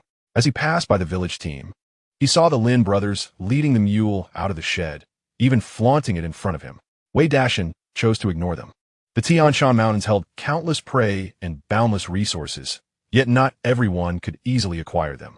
To enter the Tian Shan was to navigate numerous mountain passes. If one found the correct entry, ample game awaited, but should one choose the wrong path, they might find themselves hopelessly lost instead. If hunting were so simple, why would so many in Honglu village go without meat daily? Before long, the Ili horse brought Wei Dashan to the medicinal herb purchasing station in Yuxiang. At midday, Director Zhang was idly basking in the sun outside the station when he spotted Wei Dashan's wagon approaching unsteadily. "Oh, Brother Dashan, have you procured more herbs?" Director Zhang stood up with a smile, walking towards Wei Dashan. Having received a substantial supply of quality herbs from him recently, he held a favorable impression of the young man. "Indeed, Director Zhang, I just returned from the mountains with some fine finds. Come take a look," Wei Dashan exclaimed, opening the urea bag for Zhang to inspect. "Goodness, is this fritillaria?" Director Zhang exclaimed, recognizing the herbs immediately upon seeing the bounty in the bag. His gaze towards Wei Dashan shifted to one of astonishment. The fritillaria requires specific growth conditions, and the last time he had only shown Wei Dashan a single slice piece. Yet here the young man stood with a whole collection of intact fritillaria, earning Zhang's respect. Wei Dashan smiled slightly and opened another bag containing deer antler. What do you think of this, Director Zhang? Deer antler? Director Zhang's eyes nearly popped out as he beheld the antlers within. He hastily pulled Wei Dashan aside, saying, "This is not the place for conversation. Come with me inside the courtyard." The herbal medicine procurement station was not merely a small storefront. Behind it lay a spacious courtyard. Their daily responsibilities included not only acquiring harvested herbs from the vicinity, but also processing these herbs through various methods such as steaming, drying, and roasting, in accordance with traditional Chinese medicine practices. The prolonged handling of these herbs filled the air with a distinct aroma of traditional Chinese medicine. Once the two entered the courtyard and closed the gate, Director Zhang permitted Wei Dashan to pour the deer antlers, fritillaria, and licorice from his bag onto the ground. He squatted down and began to examine them closely. "These fritillaria are of excellent quality. I'll offer you 25 per pound. As for this batch, the quality is slightly inferior, so $20 per pound." He continued to assess the herbs while pricing them, and upon seeing the deer antlers, he couldn't help but express his regret. "Dashan, let me be frank with you. This is a valuable item, but unfortunately, it is almost ossified, diminishing its medicinal value. How about I offer you $40? Wei Dashan, with keen insight into the worth of his herbs, smiled and replied, "Let us make it 45, Director Zhang. After all, we should look out for each other. Perhaps next time I venture into the mountains, I might procure some fine goods to bring back to you." 45, you say? Director Zhang feigned contemplation before nodding. "All right, I'll consider it a gesture of friendship, given that these herbs are indeed of good quality. I would to extend such courtesy to just anyone." With that, he led Wei Dashan to weigh the herbs on the spot and called in the accountant to settle the accounts. The deer antlers fetched $45, while the two types of fritillaria sold for a total of $80. As for the remaining herbs, though numerous, they were of little value, totaling merely $6. After all calculations, Wei Dashan earned a total of $131 from his expedition to Tianshan, with a wad of cash in hand. And under Director Zhang's cordial escort, Wei Dashan joyfully exited the procurement station and soon entered the nearby supply and marketing cooperative. With both pigs and sheep being slaughtered today, it was evident that the household supplies of oil, salt, soy sauce, and vinegar would likely fall short, necessitating additional purchases. Chapter 44. Share joy in this era. Soy sauce and vinegar were sold by weight, with the shopkeepers using specially designed spoons to scoop precisely 1 pound from the barrels. Then, using a funnel, they would fill the empty bottles without wasting a drop. There was no distinction between light and dark soy sauce. It was simply soy sauce, and it infused meat and vegetables with a delightful aroma. However, given the larger quantities needed this time, Wei Dashan purchased 2 empty jars and procured 5 pounds each of soy sauce and vinegar, along with a substantial amount of salt and oil. Additionally, he acquired some Sichuan pepper, ground pepper, and cumin for seasoning. As Wei Dashan emerged from the supply and marketing cooperative and meandered back to Honglu village in a swaying horse-drawn cart, the pigs and sheep in the courtyard had already been prepared. Moreover, his elder brother Wei Dashan had arranged for 2 makeshift stoves with neighbors, setting up 2 large iron pots to simmer the pig entrails and sheep entrails separately. Beside the original earthen stove, women had diligently chopped a considerable quantity of potatoes, cabbages, and radishes, eagerly awaiting the moment when the meat would be ready to stew together. The meticulously prepared lamb and pork were reserved for Wei Dashan to oversee. For at that moment, meat was a rare delicacy, and none dared to act without his permission. "Dashan is back. You are indeed fortunate. The meat from this sow will be delightful," exclaimed the neighbors, welcoming him with cheerful greetings. Thanks to Wei Dashan's successful hunt, they were fortunate enough to indulge in meat, which otherwise would have remained a luxury until the new year. Village Secretary Huang Yutian, accompanied by his wife, joined the gathering, engaging in jovial conversation about Lin Shuiwang and his companions borrowing a mule to venture into the mountains for hunting, eliciting laughter from the crowd.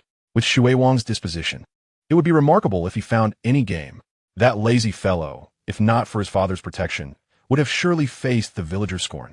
At that moment, the courtyard was filled predominantly with members of their team, while the security chief Lin Weimin belonged to the second team, leading to frequent tensions between the two groups, particularly towards Lin Shuiwang and his companions.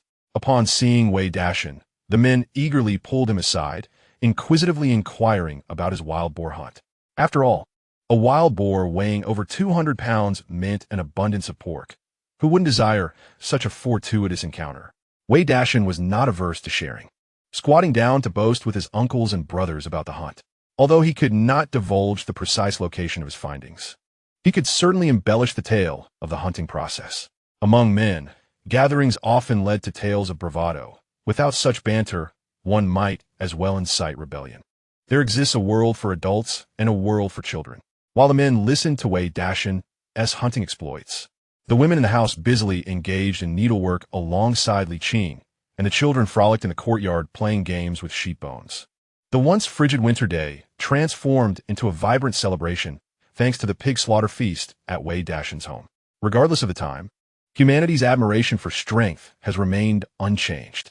With Wei Dashan's bountiful hunt, even Wei Yong and Wei Rong unwittingly ascended to prominence among the local children, who eagerly became their little followers. After an indeterminate period, a child could no longer contain their impatience and loudly inquired, "Uncle Dashan, when will we eat meat?" "I am starving." The innocent remark elicited a hearty laughter that resonated throughout the courtyard. "Dinner will be served shortly. Today, we feast to our heart's content." As Wei Dashan observed the pork and mutton simmering in the pot, he rose to issue the command to commence the feast. In an instant, both adults and children alike gazed eagerly at the 3 substantial cauldrons in the courtyard, their eyes aglow with anticipation for the coveted meat they had awaited for hours. Though the iron pots contained primarily offal, for the people of this era, such delicacies were deemed more delectable than other cuts. The richness of the offal, laden with flavor and fat, when combined with potatoes and cabbage, created a dish of unparalleled savory delight. In the expansive courtyard, chatter ceased as everyone crouched on the ground. Bowls in hand, the air filled with the sounds of slurping.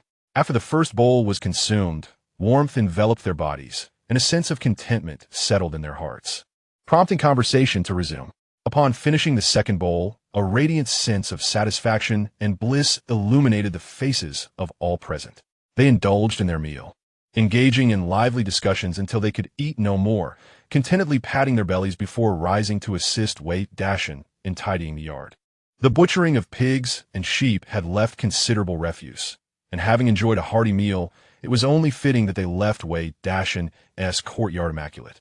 Once the cleaning was complete, Wei Dashan instructed his sister-in-law, Lin Xiaomei, to prepare a basin of meat for each household to take home. Despite the throng of people, there were only 5 or 6 households, and with Wei Dashan and Li Qing's wedding imminent, the support of their neighbors was invaluable. The Jin and Dashan, like their father, possessed kind hearts. Li Qing was admirable as well. Her sewing skills surpassed even my own. Head of the household, you have little to occupy your time these days. Do lend a hand at Huang Mu's place. The marriage of Dashan is no small feat.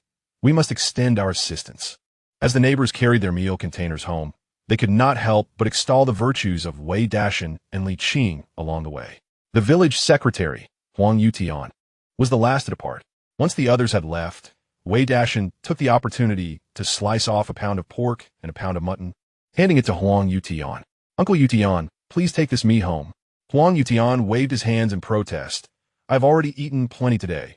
This would be too much. You're heading to the county tomorrow, are you not? Why not give this meat to Ji Yong and his wife? They have just welcomed a child. Let them enjoy it." Wei Dashan insisted, pressing the meat into Huang Yutian's hands. "Rest assured, Uncle Yutian, their share will not go amiss."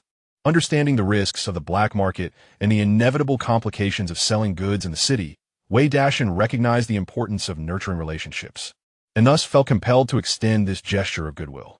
Upon hearing this, Huang Yutian chuckled, accepting the pork and mutton with a sense of satisfaction, reflecting on how much Wei Dashan had changed for the better. With a smile, Huang Yutian departed from Wei Dashan's home, heading in the direction of his own. However, just as he reached the entrance of the courtyard, he spotted the security director, Lin Weimin, approaching from a distance. "Ah, old Huang, congratulations. It seems you are enjoying a bountiful meal and living well," Lin Weimin exclaimed, his eyes fixated on the pork and mutton in Huang Yotian's hands. his face alight with envy. In the modest village of Honglu, news traveled with remarkable speed.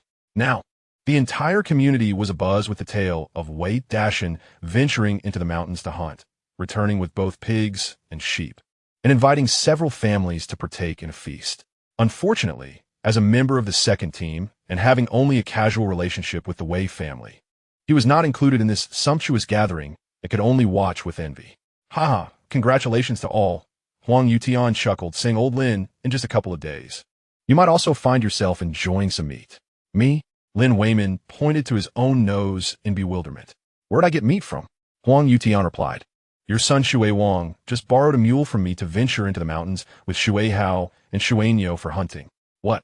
Upon hearing this, Lin Weimin nearly dropped his smoking pipe, and his angry shouts echoed through the streets. That little rascal. No wonder he sneakily took my flashlight earlier. He has gone into the mountains without telling me. When he returns, I'll make sure to break his legs. Dear readers, let your generous fingers move and click to support the author. This is of great significance to me. Wishing you all a prosperous year ahead. And remember, each of you can click 3 times a day. Thank you. Chapter 45. The Fortunate Fowl and the Fortunate Mule. A father knows his son best. Lin Weimin was acutely aware of his son's capabilities. If it were a stationary target, Lin Shui Wang would surely hit it with precision, but when it came to moving targets, his performance would leave much to be desired. Moreover, in the wilderness, anything could happen, and given his son's impulsive nature and overambitious tendencies, the likelihood of successfully hunting was slim. Past attempts had already made this evident, and the thought of him wandering the mountains again was a source of great concern. If anything were to happen, what would become of it? Pondering these worries, Lin Weimin lost interest in continuing his banter with Huang Yutian. With his pipe in hand and his hands clasped behind his back, he trudged home in a sullen mood. Meanwhile, Lin Shui Wang and his 2 brothers were jostling along the rugged path into the Tian Shan Mountains in their mule cart. Brother Shui Wang, do you think we can find that wild boar? One asked. You blockhead, now that we're in Tian Shan, why must we only hunt wild boar? We might encounter other game. Lin Shui Hao and Lin Shui Niu, seated on the cart, engaged in casual conversation with Lin Shui Wang, filled with excitement about their venture. However, as they approached the mountain pass, gazing at the majestic snow-capped peaks in the distance and the seemingly bottomless valley ahead, a sense of reverence washed over them, and unease began to settle in their hearts. They had set out rather late, and the mule's slow pace meant that the valley was growing dim. In about an hour, darkness would surely envelop them. Just then, Lin Shui Niu felt something plop onto his head. He reached up and wiped it away, only to find his face darkened by the substance of its bird droppings. With a burst of laughter, Lin Shui Wang and Lin Shui Hao turned to see Lin Shui Niu's head and hands smeared with the sticky mess, unable to contain their amusement. Shui Niu, your luck is truly unparalleled, Lin Shui Wang remarked with a grin. Some people stumble upon good fortune, while you seem to have encountered a stroke of misfortune. Lin Shui Hao chimed in, laughing. Shui Niu, this is indeed a blessing. Consider it from another perspective. At least it suggests there are birds in the mountains. That in itself is a form of prey. Prey? The mere mention of the word caused all 3 of them to shudder. Indeed, they had ventured into the mountains with the intent to hunt. Even if they did not encounter wild boars, capturing a bird for a meal would suffice.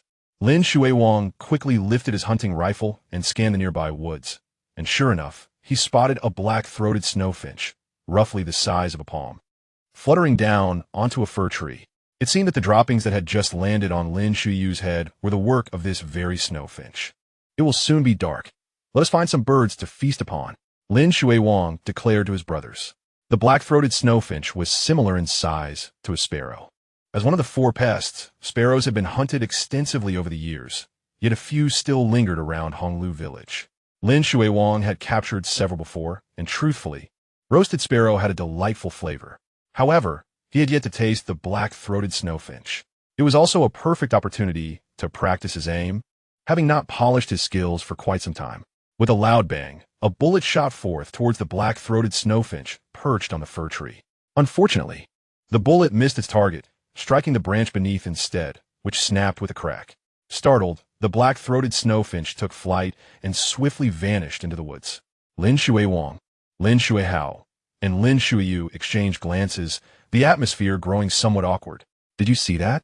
This is a classic example of how not to do it. Lin Shuiwang maintained his composure, redirecting his gaze towards the trees. Although he had lost the black-throated snowfinch, the gunshot had startled numerous other snowfinches hiding in the forest.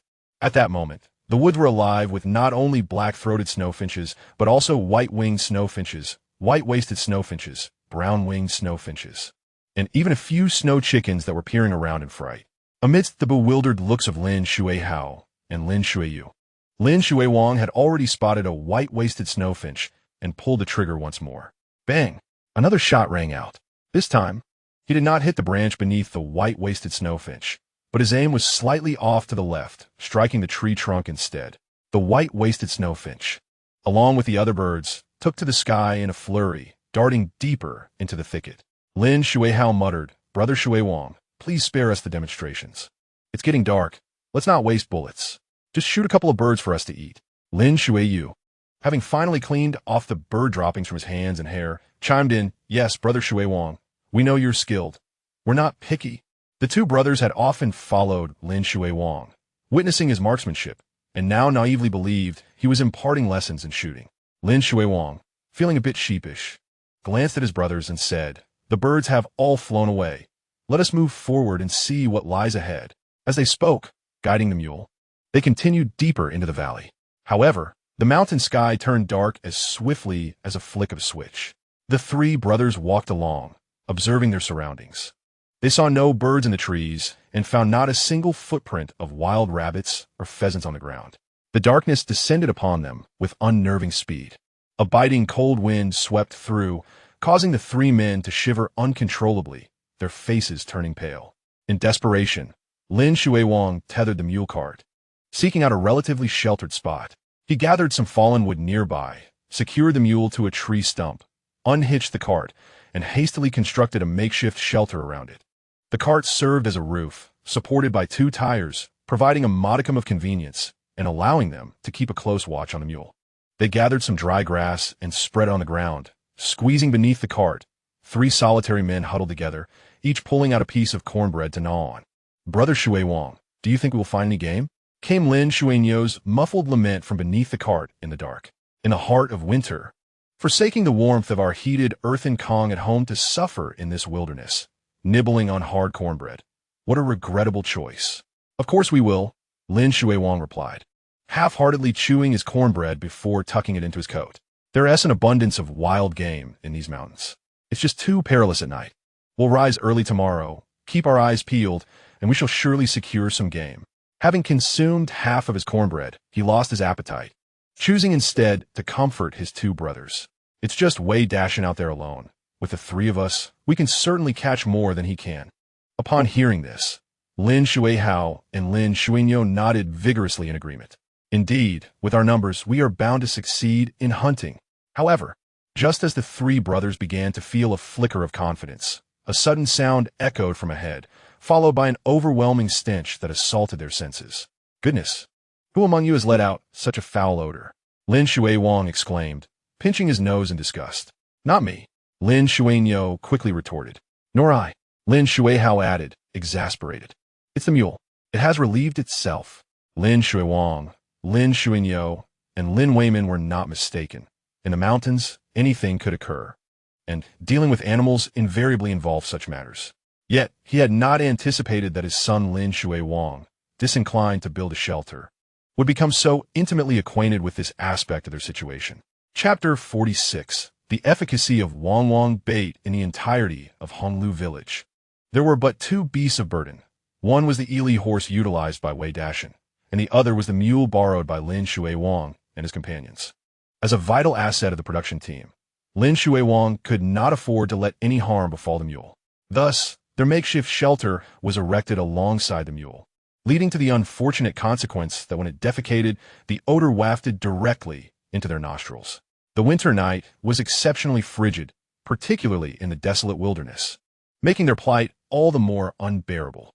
Huddled beneath the cart, surrounded by the mule's stench, Lin Shuiwang and his companions tossed and turned, unable to find sleep.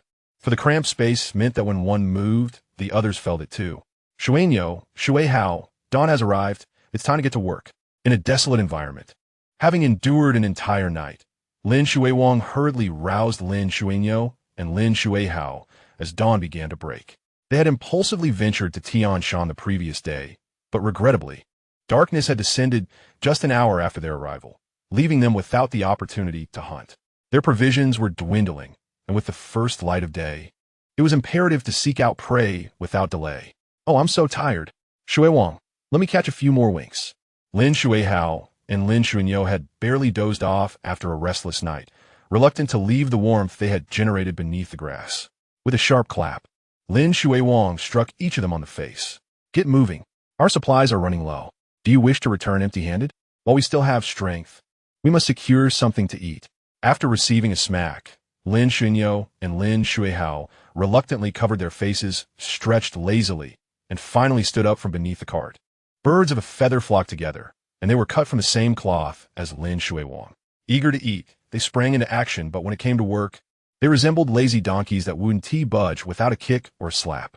Meanwhile, at the small pond north of Honglu village, Wei Dashan and Li Qing also arrived in their horse-drawn cart. The couple planned to make a trip to the county town. Although they had already secured a considerable amount of game the previous day, the opportunity to venture far was rare, and having exchanged their labor points for the cart, they aimed to maximize their catch for sale. The 2 ice holes they had previously dug were now completely frozen over, yet they discovered 2 new holes in the ice. Evidently, while they had been away, others from the village had come to fish. However, the extent of their catch remained unknown. With the charming Li Qing by his side, Wei Dashan felt little inclination to carve new holes in the ice. Instead, he opted to widen the newly created holes by 20 centimeters with his pickaxe. "Brother Dashan, I brought bait. Let us see if we can catch some fish." As Wei Dashan cleared the floating ice shards from the surface, Li Qing eagerly retrieved her specially prepared cornmeal from the cart. This was not ordinary cornmeal, but the renowned Wang bait she had acquired during her last fishing expedition. Rather than the slow process of fishing line by line, Li Qing had been inspired by Wei Dashan's previous fishing method. Instead of merely casting lines, they could sprinkle bait on the surface to attract schools of fish and then scoop them up with a net. With a splash, Li Qing scattered the cornmeal mixed with Wang bait into the hole. Within mere minutes, the once still water began to bubble with activity.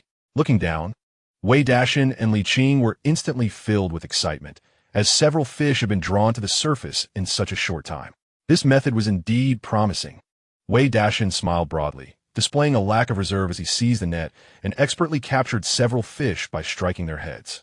The reason he had doubled the size of the ice hole was to facilitate his fishing endeavors. After shaking the net, a few lively fish were tossed onto the slick ice surface. Li Qing squatted down, diligently placing them into a urea bag. The first haul proved to be quite fruitful, yielding 2 sizable carp, a 5-striped black fish, and a rather large grass carp. Just as she finished packing the fish, Wei Dashan had already retrieved another net full from a different ice hole. To his surprise, he discovered a bream among his catch. Observing the flopping fish on the ice, he couldn't help but exclaim in astonishment. The bream, with its dark bluish-gray back, silver-gray sides, and white belly along with its black fins, is not only appetizing, but also beneficial for invigorating the spleen and enriching the blood. Whether braised or stewed, its flavor is exquisite. Simultaneously, as Wei Dashan made contact with the bream, a new entry suddenly embedded itself into his consciousness: strength to lift a cauldron. As the name suggests, it signifies an enhancement of one's vigor. With this newfound knowledge, Wei Dashan felt an invigorating energy coursing through him. "Brother Dashan, there are more fish over here. Hurry and catch them." Li Qing's voice called out, breaking his reverie. "Coming," he responded enthusiastically, grasping the net once more and returning to the previous ice hole to continue fishing. It must be noted that Li Qing's bait worked wonders. What would typically take several hours to catch a decent amount of fish was accomplished in miraculous fashion today. Within merely an hour, Wei Dashan had pulled up 46 fish from the 2 ice holes. His catch included not only the grass carp, and 5-striped black fish encountered previously, but also bream and small white fish. The small white fish, properly named Baikal whitefish, measures merely a few inches and weighs only a few grams, thus holding little monetary value. However, it is remarkably delicious when fried.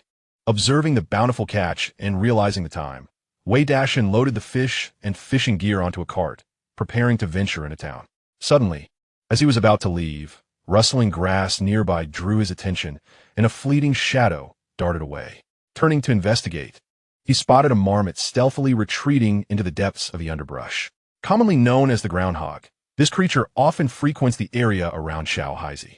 However, lacking a firearm today, Wei Dashan chose to disregard it.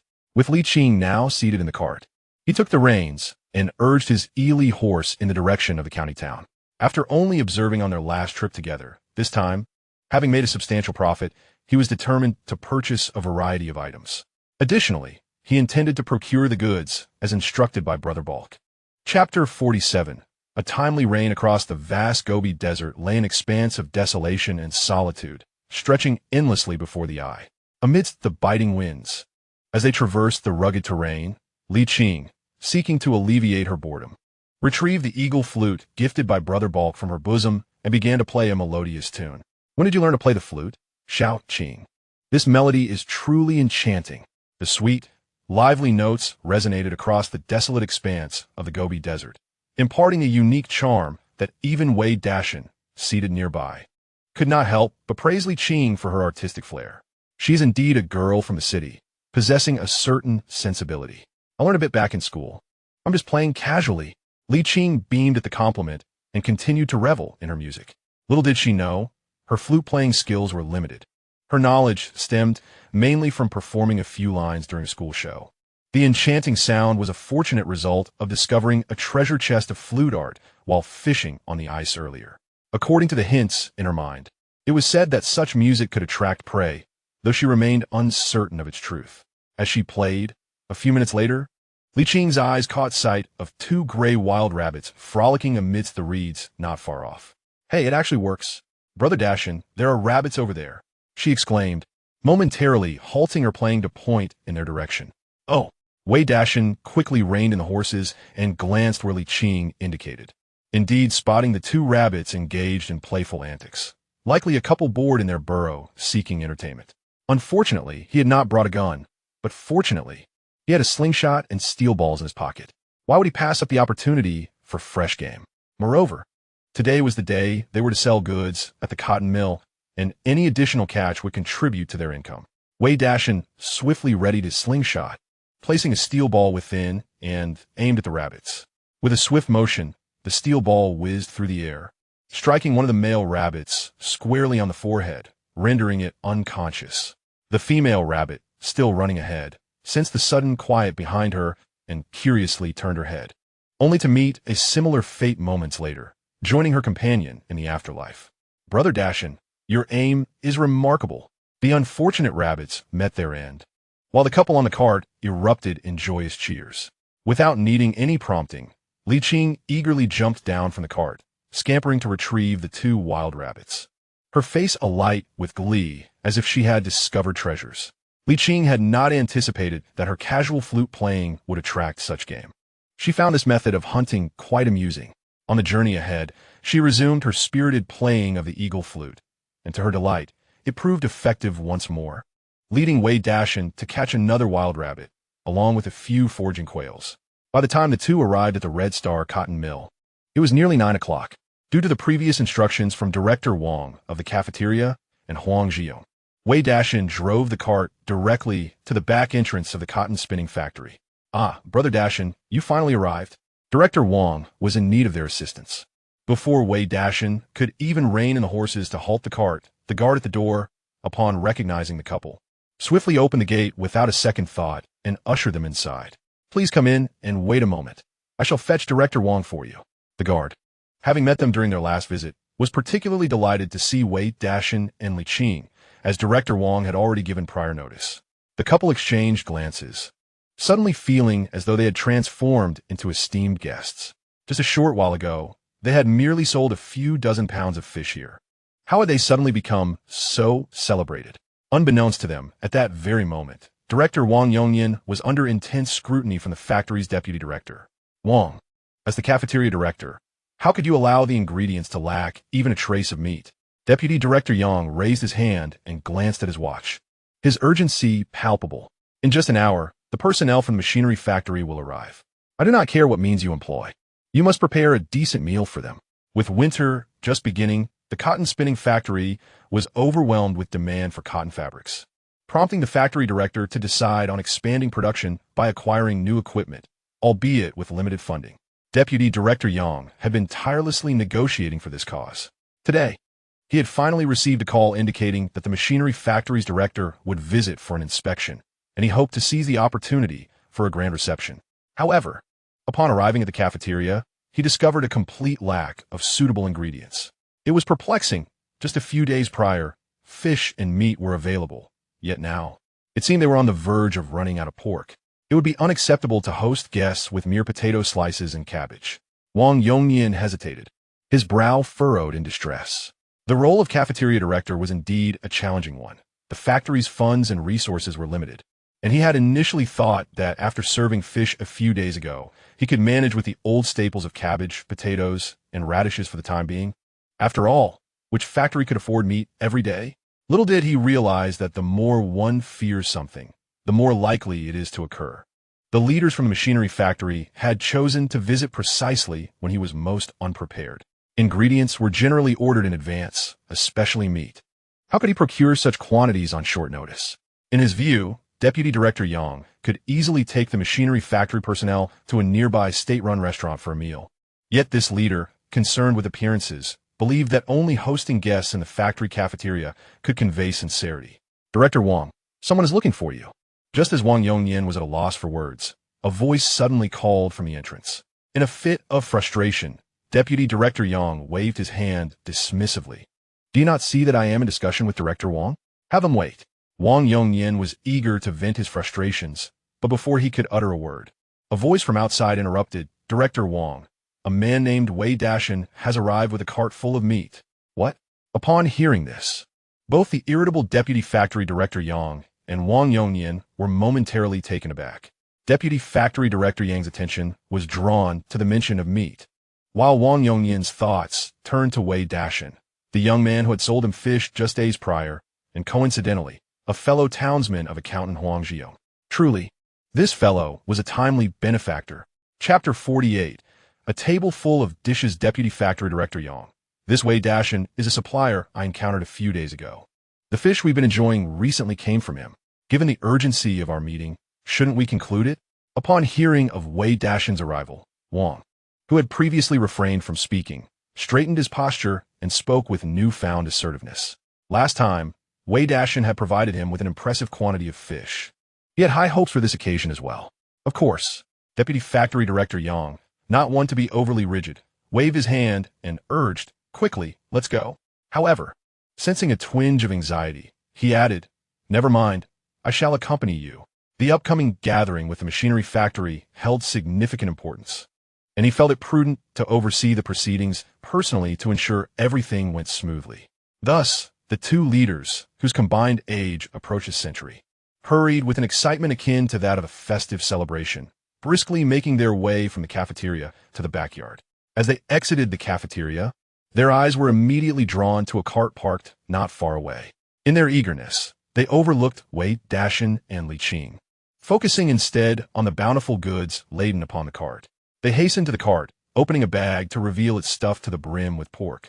Exchanging glances, Yang and Wang could see the excitement mirrored in each other's eyes. Such an abundance of pork.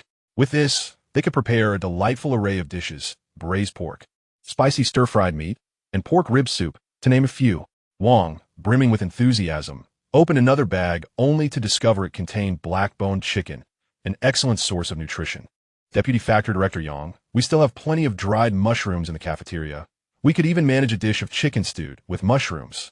The typically serious Deputy Factory Director Yang broke into a rare smile, exclaiming, indeed, we've just added another substantial dish. They continued to unveil the contents of the cart, revealing quacking chickens, hidden snow chickens, wild rabbits, and an assortment of fresh fish that left them momentarily dazzled.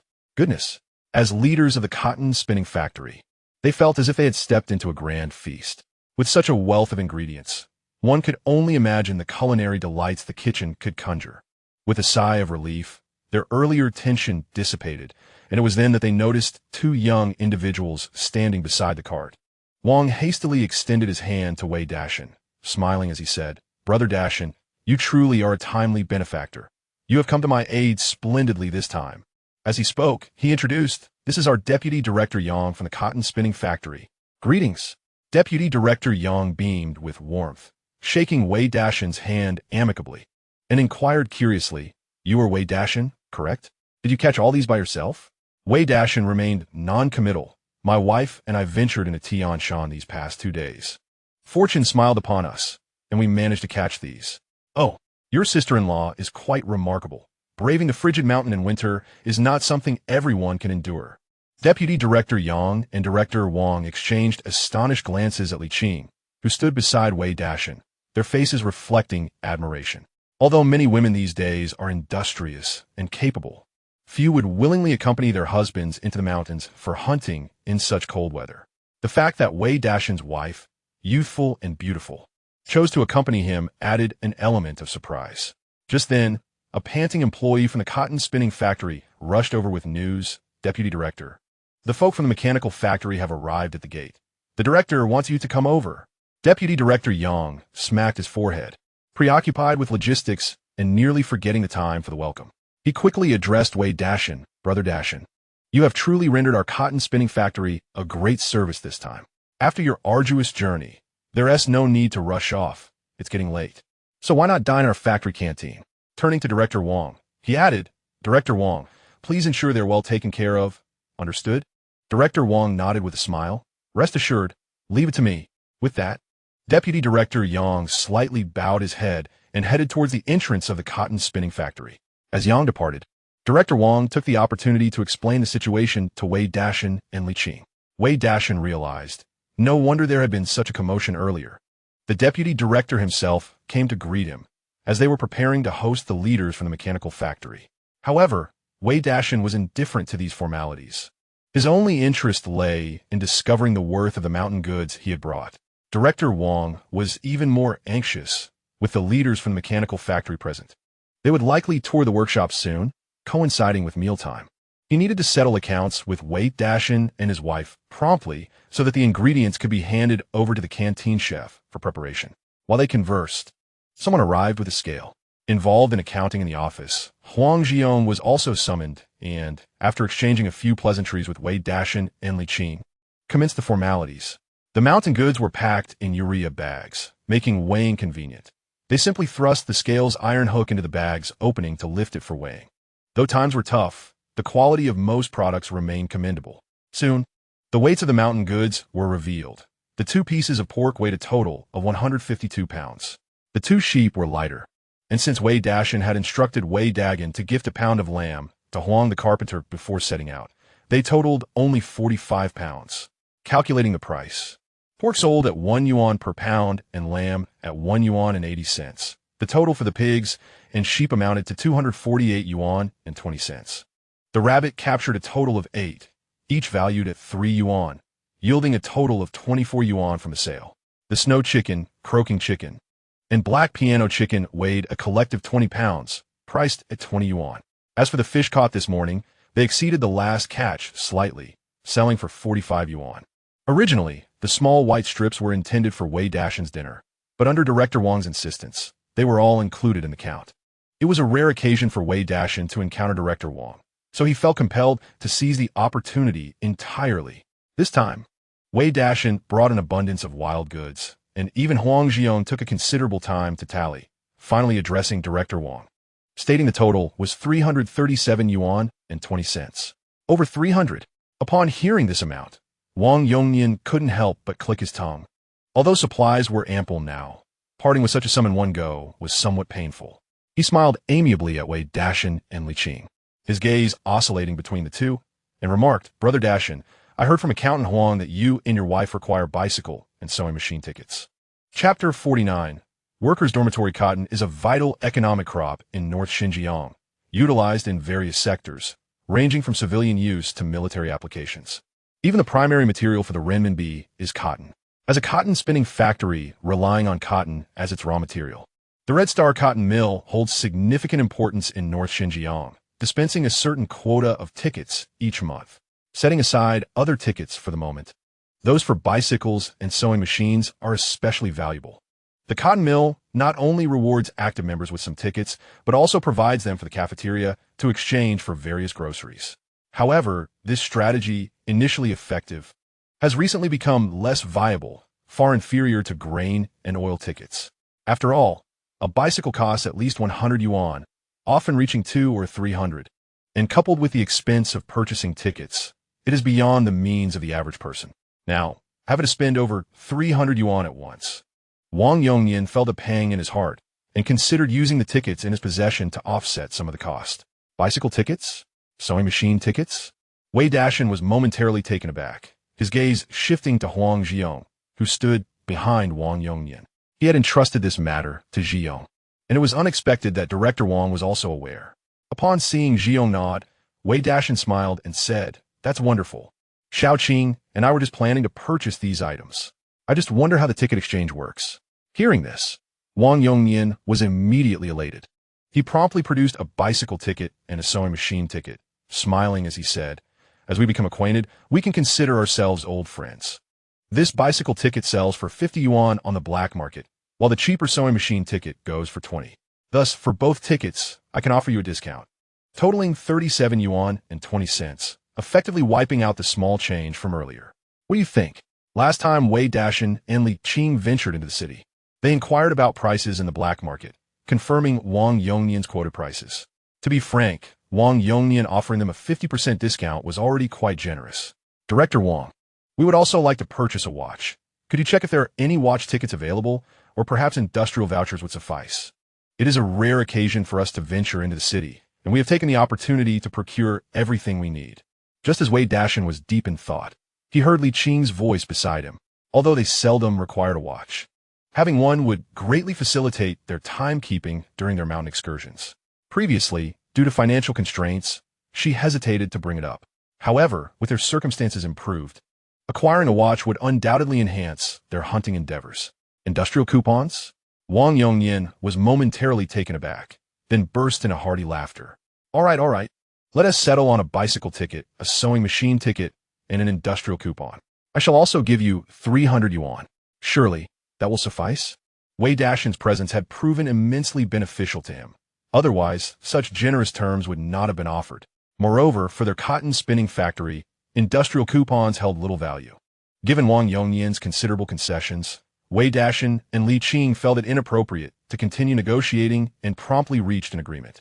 After toiling in the mountains for 2 days and nights, and now securing 300 yuan along with 3 tickets, the deal was indeed quite advantageous.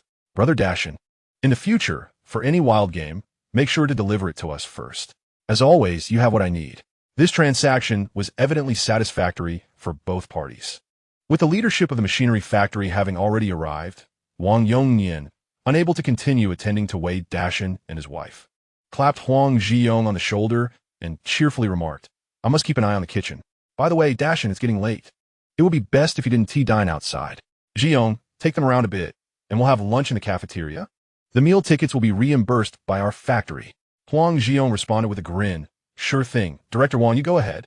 It was only when Wang Yongnian began directing everyone to bring the ingredients inside that Huang Zhiyong turned to Wei Dashan and Li Qing, saying, "I can also procure that bicycle ticket and sewing machine ticket, but since they would pass through someone else's hands, even if they are cheaper than the black market, it's not worth it. I thought it would be better to speak directly with Director Wang to save the intermediary step, which would be beneficial for both parties." Realizing the wisdom in Huang Zhiyong's suggestion, Wei Dashan promptly gave him a thumbs up in approval, exclaiming, "Zhiyong, you truly excel at accounting." Indeed, following Huang Zhiyong's advice saved him a significant amount of money. "Hey, we're brothers. There's no need for such formalities." Huang Zhiyong chuckled, patting Wei Dashan on the shoulder. "Since there's still time, my dormitory is nearby. Why don't you come over for a visit?" The cotton spinning factory offered little beyond its workshops, and Director Wang had merely been polite. With a high-ranking official visiting, they could hardly allow free roam.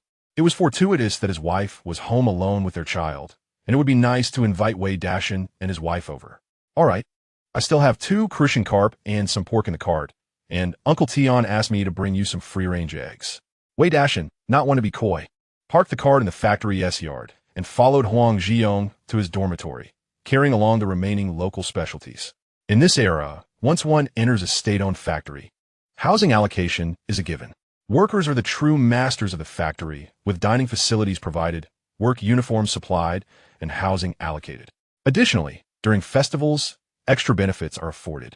And as for healthcare and education, it is needless to say that once you join the factory, every aspect of life is catered for until old age. Unlike in later times, even if you toil tirelessly in a grueling 9-to-6 job, aside from salary and bonuses, there are scarcely any other benefits. In times of economic downturn, wages may even be reduced. Even if salaries remain unchanged with rising prices and housing costs, what use is that meager salary? One becomes merely a beast of burden or a mere pawn.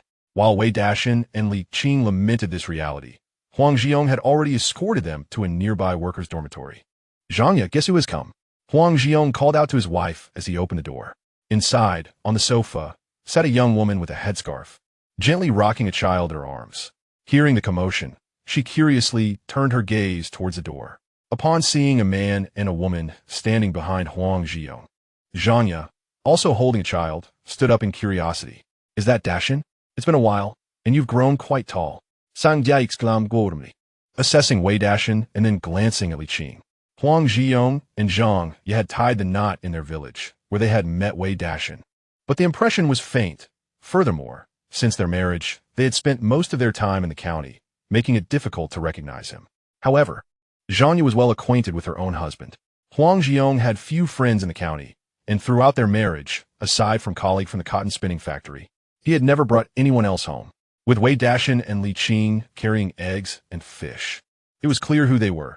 The couple who had delivered crucian carp a few days prior. "Come in, come in. It's cold outside." Remembering how Wei Dashan's fish had aided her in nursing, Zhang Ye warmly invited the couple to take a seat. Chapter 50. Director Wang is flustered again. The home of Huang Zhiyong and Zhang Ye was modest, spanning merely 50 to 60 square meters. It had sufficed for their family of 3. At that time, there was no concept of shared space. As soon as Wei Dashan and Li Qing settled in, Zhang Ye, holding the baby, prepared to pour water for them, but Huang Zhiyong interjected, saying, "You take care of the child. Let me handle this." This gesture indicated that Huang Zhiyong often indulged Zhang Ye.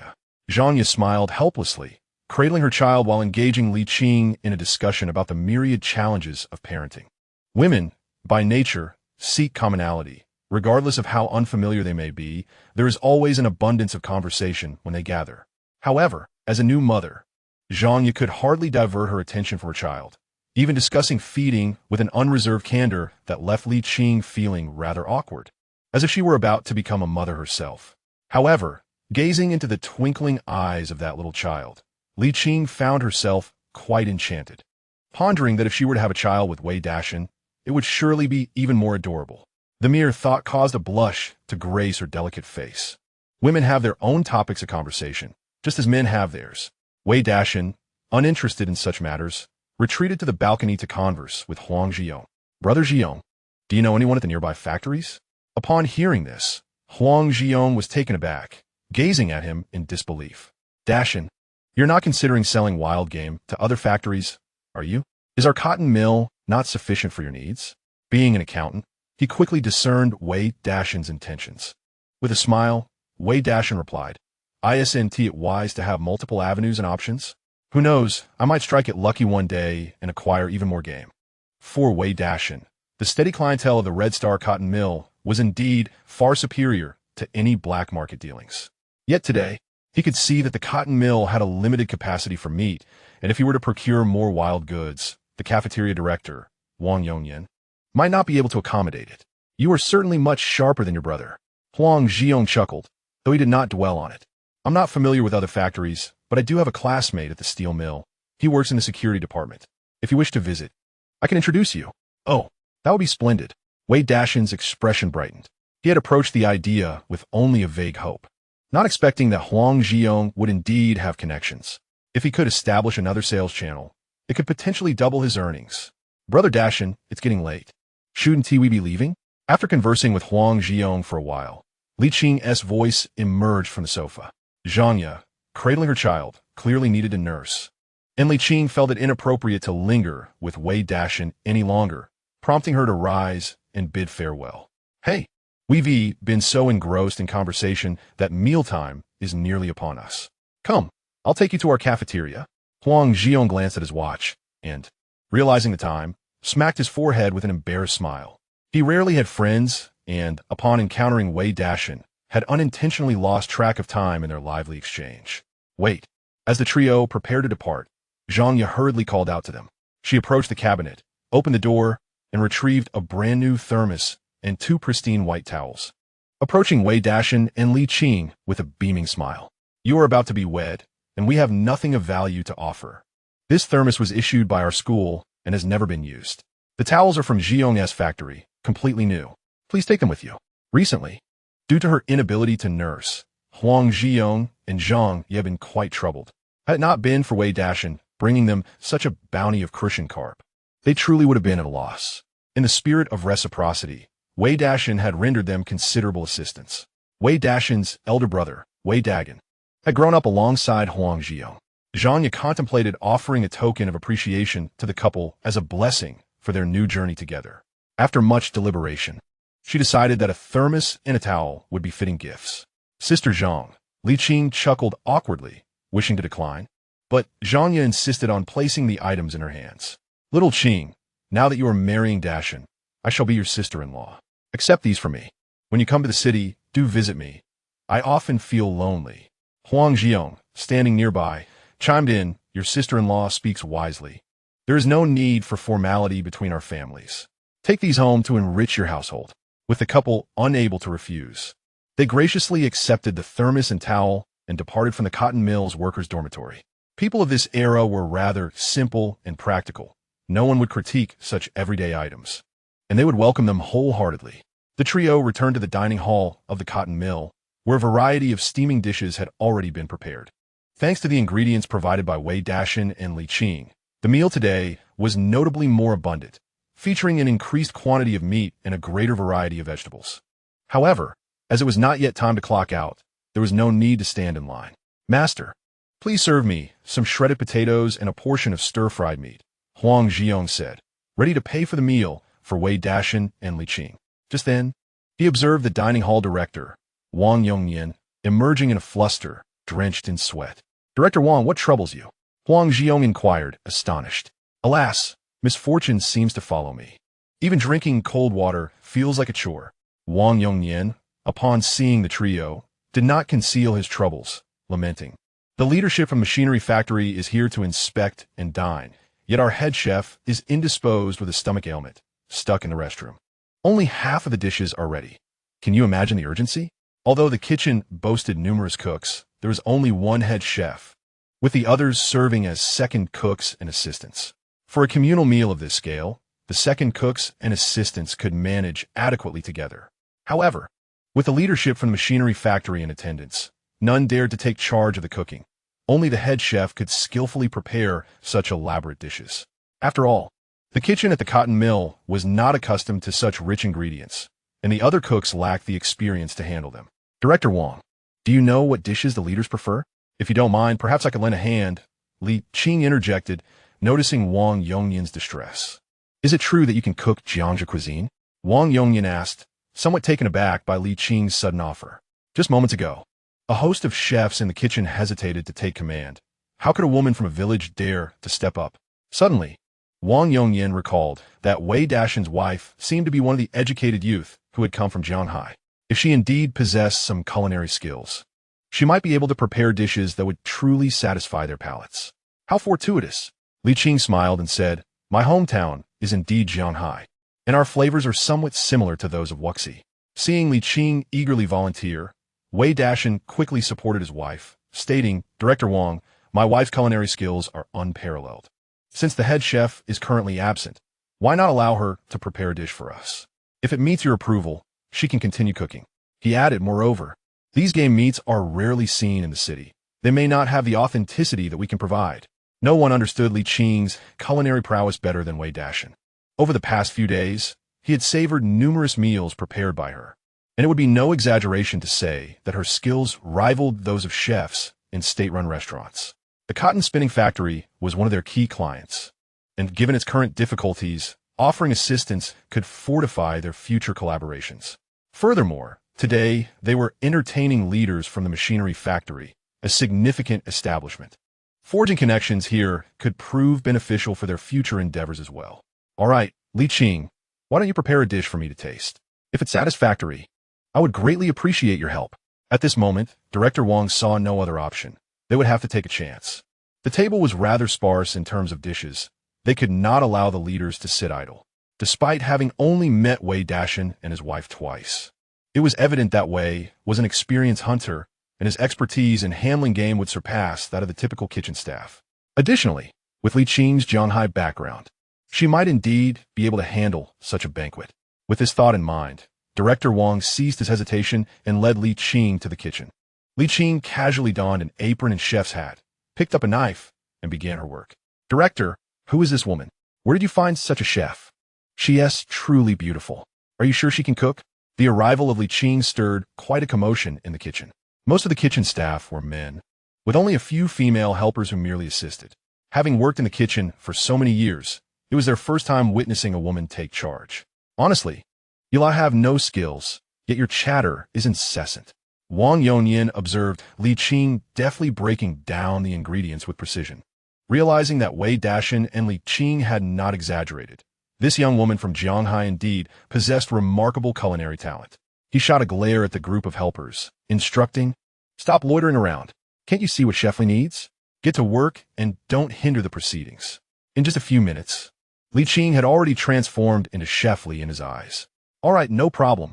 After Wang Yongyan's reprimand, the helpers finally remembered their responsibilities, gathering around Li Qing and cheerfully addressing her as Chef Li while assisting with some ingredient sorting tasks. After a brief period of adaptation, Li Qing gradually became adept at her culinary endeavors, despite possessing a plethora of recipes from the Jiangsu and Zhejiang cuisines. The constraints of the cotton spinning factory limited her options, rendering many dishes unfeasible due to a lack of ingredients. The adage "a clever woman cannot cook without rice" aptly describes Li Qing's current predicament. After much contemplation, she resolved to prepare two dishes, one being braised pork, and the other smoked fish. Given that Wuxi is adjacent to the Yangtze River, the local palate tends towards sweetness, particularly in the realm of braised pork, which is characterized by its sweet flavor. Smoked fish, another renowned dish from the region, typically features grass carp. However, in this instance, she would have to make do with the available variant. In contrast to the braised pork, the smoked fish cooks relatively quickly. Approximately 20 minutes later, a beautifully presented plate of smoked fish, exuding an enticing aroma, was ready. "Director Wang, do give a try," Li Qing said, placing the dish on the table and smiling at Wang Yongyan. "All right, I shall have a taste." Wang Yongyan, not one to hesitate, picked up his chopsticks and sampled a piece. Smoked fish, also known as explosive fish, is prepared through marination, frying, and braising, resulting in a rich, savory flavor with a delightful crisp exterior and tender interior. Even Wang Yongyan, who had dined in numerous establishments with leaders, couldn't help but give a thumbs up after the first bite. "This is quite delicious. I shall serve it to the leaders and see their reactions." Initially apprehensive, Wang Yongyan felt a glimmer of hope. Without further ado, he personally carried the platter to the private room within the cafeteria. This private room, usually kept closed, was typically reserved for leaders' gatherings. Inside, the atmosphere was vibrant, filled with the clinking of glasses. Deputy Factory Director Yang was accompanying Factory Director Zhao and Tang Guiping, the head of the machinery factory, in a drinking session. "Director Tang, our cotton spinning factory is indeed facing some financial strain. But if we were to sell off these depreciated assets, it would severely impact production. Could you possibly help us find a solution?" As the dishes were savored and the drinks circulated, Deputy Director Yang could no longer contain himself. The procurement of production equipment is a significant expenditure, and their factory genuinely lacked sufficient funds. However, the demands from higher-ups were exceedingly burdensome, placing the leadership in a difficult position. "Well," Tang Guiping pondered, hesitating to respond immediately. While he understood the cotton spinning factory situation, the machinery factory had its own considerations. It was not a charity that could simply acquiesce without due diligence. Just then, the door to the private room swung open, and a voice called out, "Leaders, here comes the new dish from our cafeteria. Do taste it." At this announcement, the eyes of all the leaders turned toward the entrance, where cafeteria director Wang Yongyin was approaching, carrying a plate of richly colored smoked fish. The previously composed Tang Guiping rose abruptly upon seeing the dish in Wang Yongyin's hands. "Is that smoked fish?" he exclaimed in astonishment. Originally from Wuxi, Tang Guiping had begun his career in a machinery factory by the Yangtze River. However, due to a severe labor shortage in the northern regions, he had been dispatched to assist in local development, a journey that had lasted over a decade. In this region, few indulge in fish. After all, despite his many years in northern Xinjiang, Tang Guiping had scarcely tasted fish, let alone smoked fish. He could hardly believe his eyes when he spotted the long-lost delicacy of Jianghai, smoked fish, within the canteen of the cotton spinning factory. Director Tang, what a discerning eye you have. Observing Tang Guiping's excitement, Wang Yongyan knew he had struck gold this time. Even if the original chef had prepared the dish, it could merely be described as a decent meal, not quite to his taste. Indeed, Wei Dashan and Li Qing were his lucky stars. With a warm smile, Wang Yongyan placed a plate of smoked fish before Tang Guiping, enthusiastically encouraging, "Director Tang, please do indulge." Tang Guiping was momentarily lost in thought, but upon hearing these words, he snapped back to reality, nodding fervently, I'll give it a try. It's been over a decade since I last savored smoked fish." For those inhabiting this land, the term hometown evokes an array of profound emotions. It is said that only when you depart from your homeland does its essence truly reveal itself within your heart. Having spent 10 years in northern Xinjiang, Tang Guiping had grown accustomed to dishes such as hand-pulled rice, stir-fried noodles, and large plates of chicken and non-stuffed with meat. He had even begun to consider himself a northerner. Yet, in this moment, the deeply ingrained essence of his origins surged forth, conjuring vivid memories of scenes from Jianghai and Wuxi. As he lifted his chopsticks and tasted a morsel, a wave of nostalgia enveloped him, flooding his senses with a familiar flavor that stirred countless emotions. "Director Zhao, Deputy Director Yang, you have truly outdone yourselves." Tang Guiping nodded repeatedly, casting a meaningful glance at the two men. Initially, he had merely intended to make a brief visit to the cotton spinning factory, but the sight of the smoked fish ignited a sense of responsibility within him. Considering the factory's earnest efforts, he resolved to offer assistance as best he could. After a moment's reflection, Tang Guiping spoke earnestly. "Director Zhao, Deputy Director Yang, I have observed your factory's equipment. Should you wish to account for depreciation, we can sell it to you at the price you quoted." "Oh." Noticing a shift in Tang Guiping's demeanor, Zhao and Yang exchanged surprised glances. They had presumed him to be unyielding, harboring little hope. Yet, it appeared there might still be a chance. Deputy Director Yang chuckled heartily. "Thank you, Director Tang, for understanding our predicament. However, the timing is rather pressing." Tang Guiping nodded in agreement, acknowledging the reality of their situation. Indeed, it is winter, and the cotton spinning factory cannot afford to halt production. I will consult with the leadership team to see if we can facilitate an arrangement to initially provide you with the equipment, using depreciation as a means of compensation. When spring arrives next year, we can return your equipment. On the surface, adhering to standard procedures would likely prevent any transaction. Yet, with a bit of flexibility regarding the delivery timeline, all obstacles could be surmounted. What a splendid solution. Upon hearing this, both Deputy Director Yang and Director Zhao were visibly elated. As the director of the machinery factory, Tang Guiping's willingness to entertain the proposal made the prospect of success nearly certain. It can be said that the production targets for their cotton spinning factory this year should not pose a problem. Come, allow me to toast to Director Tang." Director Zhao chuckled heartily and hastily poured another glass of wine, beginning to toast. "I shall join in as well." Vice Director Yang promptly followed suit, downing his drink in one gulp. Observing the lively conversation in the room, it appeared that the collaboration was nearing fruition, and Wang Yongyan felt a sense of relief wash over him. He quickly smiled and retreated from the private room, making his way back to the kitchen in the dining hall. "Director Wang, how is it going?" As he reached the doorway, he noticed all the kitchen assistants staring at him in unison. The atmosphere instantly grew tense. Wang Yongyan surveyed the group and then burst into laughter. Success. He strode directly to Li Qing's side. "Li Qing, your culinary skills are quite remarkable, having already garnered the approval of Director Tang from the machinery factory. You have significantly contributed to the collaboration between the two factories." "Thank you. I truly appreciate it. Recalling his earlier doubts about Li Qing, Wang Yongyan couldn't help but feel a bit embarrassed. Li Qing, you see, regarding the upcoming dishes, Li Qing maintained a calm demeanor, seemingly having anticipated this, and waved her hand reassuringly. Leave it to me. What a jest. With her exceptional culinary talents, it would be strange if Director Tang did not appreciate them. Wang Yongyan nodded repeatedly. Splendid, splendid.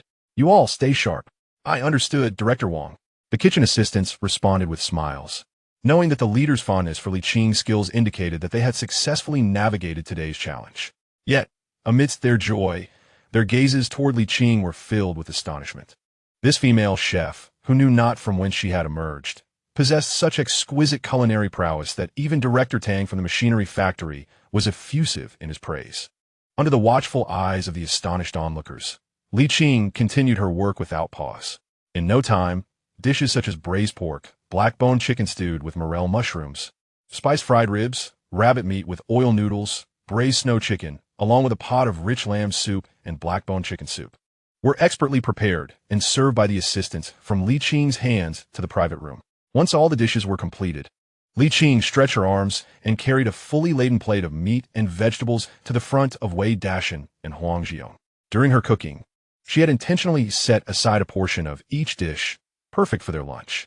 Having accompanied Wei Dashan on numerous hunts, she had not sampled many of the ingredients. Little did she expect that today, she could showcase her skills and also savor the flavors. Goodness, did you prepare all of this? Huang Zhiyong was astonished as he gazed at the dishes on Li Qing's plate, then glanced at his own. From Director Wang's earlier reaction, he had already discerned that Li Qing's culinary talents had been acknowledged. Yet even so, the shock of seeing these dishes before him, regardless of their humble nature, was extraordinary. Hee, Brother Zhiyong, do try my cooking. Li Qing chuckled, placing the plate in the center. With so many dishes, it would be impossible for him to finish them all. This Wang Zhiyong's face flushed, feeling a bit shy. Sitting beside them, Wei Dashan chuckled. Brother Zhiyong, I am not boasting.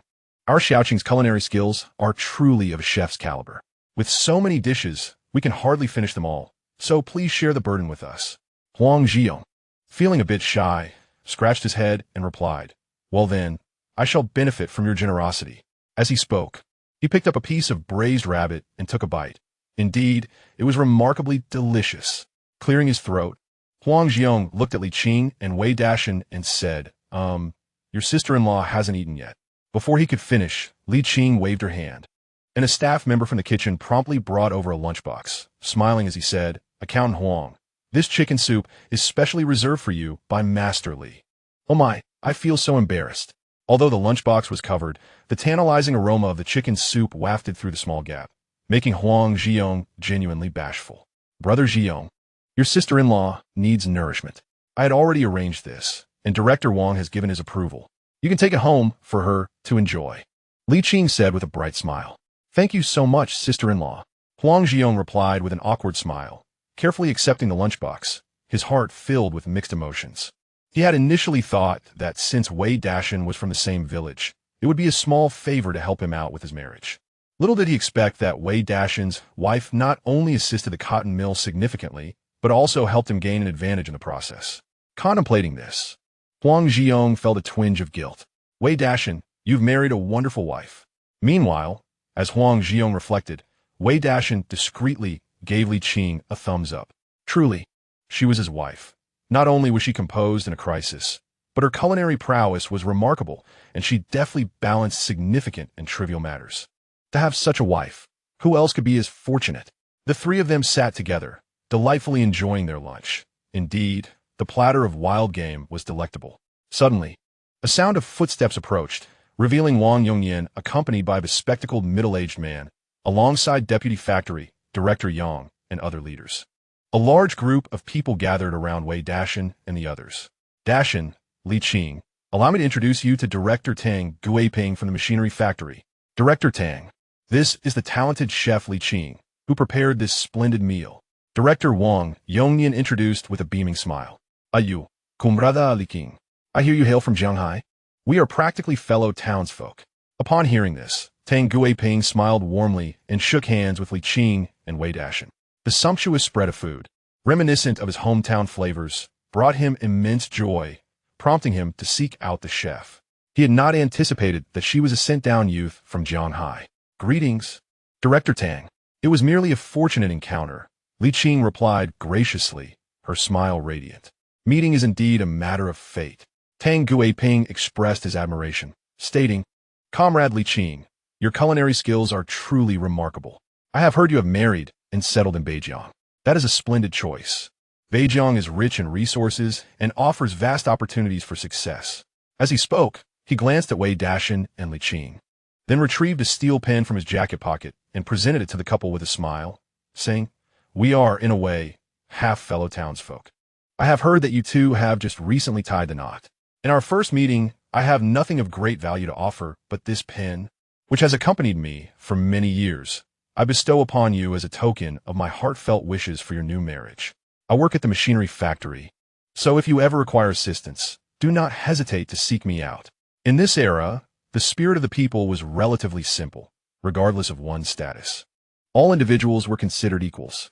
When fellow townsfolk encountered one another, they genuinely offered help, unlike in later times when society became cold and hearts grew indifferent, where meeting a fellow townsman often led to deceit.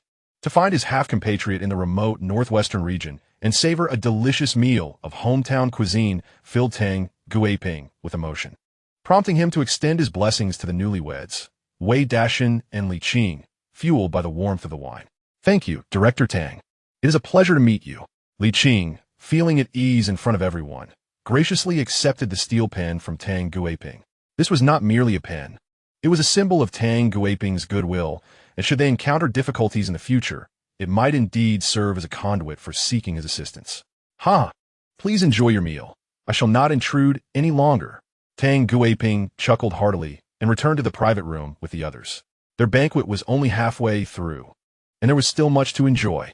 After Tang Guiping departed, Vice Director Yang and Director Zhao also approached Wei Dashan and Li Qing, shaking their hands in gratitude on behalf of the cotton spinning factory. Before leaving, they even took the time to whisper something in Wang Yongyan's ear. Shortly thereafter, as Wei Dashan and the others finished their meal and prepared to take their leave, they noticed Wang Yongyan approaching with a bundle of items, wearing a cheerful smile. Wang Yongyan placed the items onto Wei Dashan's cart, saying, "Dashan, Li Qing, this is a special request from the director. Without your assistance, our cotton spinning factory would not have been able to collaborate with the machinery factory. We happen to have some surplus fabric, so please take it home for your use. Consider it a blessing from us. Congratulations on your marriage." Wei Dashan and Li Qing looked at the substantial stack of fabric on the cart, their faces lighting up with joy. The bundle contained sheets, duvet covers, and even fabric suitable for curtains or clothing, all brand new and adding significantly to their possessions. In this era, purchasing fabric required special cloth tickets, and many families only managed to buy fabric twice a year, once for winter and once for summer. Fabric represented a significant expense for the average person. In fact, many might not buy fabric even once a year, as families with multiple children often pass down clothing from older siblings to younger ones. When a family welcomed a new child, even receiving old clothes was considered a heartfelt gesture. Thus, the cotton spinning factory's generous gift of high-quality fabric was truly an extraordinary gesture. "Director Wang, you are too kind. Please extend our gratitude to Director Zhao and Vice Director Yang," Wei Dashan said, smiling as he shook Wang Yongyan's hand once more. "Oh, we are all friends." Wang Yongyan chuckled heartily. Today, Wei Dashan and his wife had been of tremendous assistance to him, filling his heart with joy. "Take your time on the road. In the future, should you come across any wild game, make sure to seek me out without delay." Wei Dashan responded with a smile. "No problem. Well then, Director Wang, Brother Jiang, we shall take our leave." With that, Wei Dashan and Li Qing climbed onto their cart, waving goodbye to Wang Yongyan and Huang Jiang as they set off into the distance. Their trip to the city was not solely to deliver goods to the cotton spinning factory. They also had the crucial task of procuring 3 essential items. What a match made in heaven! Observing the couple's departing figures, Wang Yongyan couldn't help but exclaim in admiration. Wei Dashan was truly capable, and Li Qing not only excelled in culinary arts, but also possessed a knack for socializing. This couple's life was bound to flourish. Just as he was lost in thought, a feeble sound of footsteps approached from a distance, revealing a hefty man clutching his stomach, staggering toward them. "Director Wang, I apologize. My child was restless last night. incessantly tugging at the blankets, and my stomach feels as if it's in a cramp. How is the cafeteria faring? Can I continue? Wang Yongyan felt a wave of frustration wash over him. Son Dineo, can you please be more reliable? You're dropping the ball at a critical moment. By the time you cook, the food will be cold. Thankfully, today, Wei Dashan and Li Qing were there to save the day. Otherwise, as the cafeteria director, Wang Yongyan might have been out of a job altogether. Chapter 54. The Ostrich Brand Bicycle After Receiving a Thorough Scolding. Wei Dashan and Li Qing found themselves swaying along in their cart, eventually arriving at the only department store in the entire county. Along the way, they noticed curious onlookers inquiring about the warm water bottles and fabric laden on their cart. Brother, I have sewing machine tickets, 25 each. Want to buy? Your wife is so beautiful. You should get her a sewing machine. Bicycle tickets, interested? Brother, your fabric looks good. I have grain and oil tickets, industrial coupons, and various other tickets. How about a trade? Fortune favors the bold while the timid starve. Despite it being midday, many individuals lingered around the black market, attempting to engage Wei Dashan and Li Qing in transactions. They perceived that the couple, evidently from the countryside, had warm bottles and fabric, likely belonging to their trade. However, Wei Dashan, with a smile, waved his hand in refusal to their enthusiastic offers. Presently, he had no shortage of tickets or money. These were tokens of goodwill from Brother Zhiyong and his wife, as well as the cotton spinning factory, and he couldn't sell them off. He intended to take them home for personal use. Before long, the couple arrived at the entrance of the department store. Even here, numerous individuals clandestinely peddled tickets. After all, once one possessed a ticket, they could immediately enter and shop, enticing many to make a purchase. I say, brother, they clearly look like they're from the countryside. What is the point of trying to sell them anything? Even if they wanted to buy, they would need money. A spirited young man in work attire observed as the two middlemen departed from before Wei Dashan and Li Qing, promptly making his way over to them. While belittling Wei Dashan and Li Qing as simple country folk, one cannot help but inquire about the price. I need a bicycle ticket. Will you sell it for 30 yuan? What? 50 yuan? Are you trying to extort money like a miserly ghost clutching on a copper coins? This young man, already in his 20s, had attempted matchmaking several times over the past 2 years, yet each prospective partner dismissed him for lacking a bicycle. After 2 arduous years of saving, he found himself without a bicycle ticket from the factory and resorted to searching the black market, only to discover that the scalper demanded more than a month's wages. Love it or leave it, there are plenty who want it. If you're not interested, move aside and don't waste my time. The scalper, initially mistaking the young man's bravado for that of a serious buyer, shot him a disdainful glare upon realizing he wouldn't even part with 50 yuan and turned away. This was the entrance of the department store, bustling with people. Business must be conducted swiftly, or one risks losing both money and opportunity. Wei Dashan parked the cart at the entrance, holding a thermos in one hand and a bundle of fabric gifted by the cotton mill in the other. As he entered the department store with Li Qing, having thoroughly explored the store during their previous visit, they made their way directly to the nearest watch shop. We want this watch. However, before Wei Dashan could voice his intentions, Li Qing stepped up to the counter and requested a men's watch. Xiao Qing, this is meant to be your bridal gift. Why are you asking for a men's watch?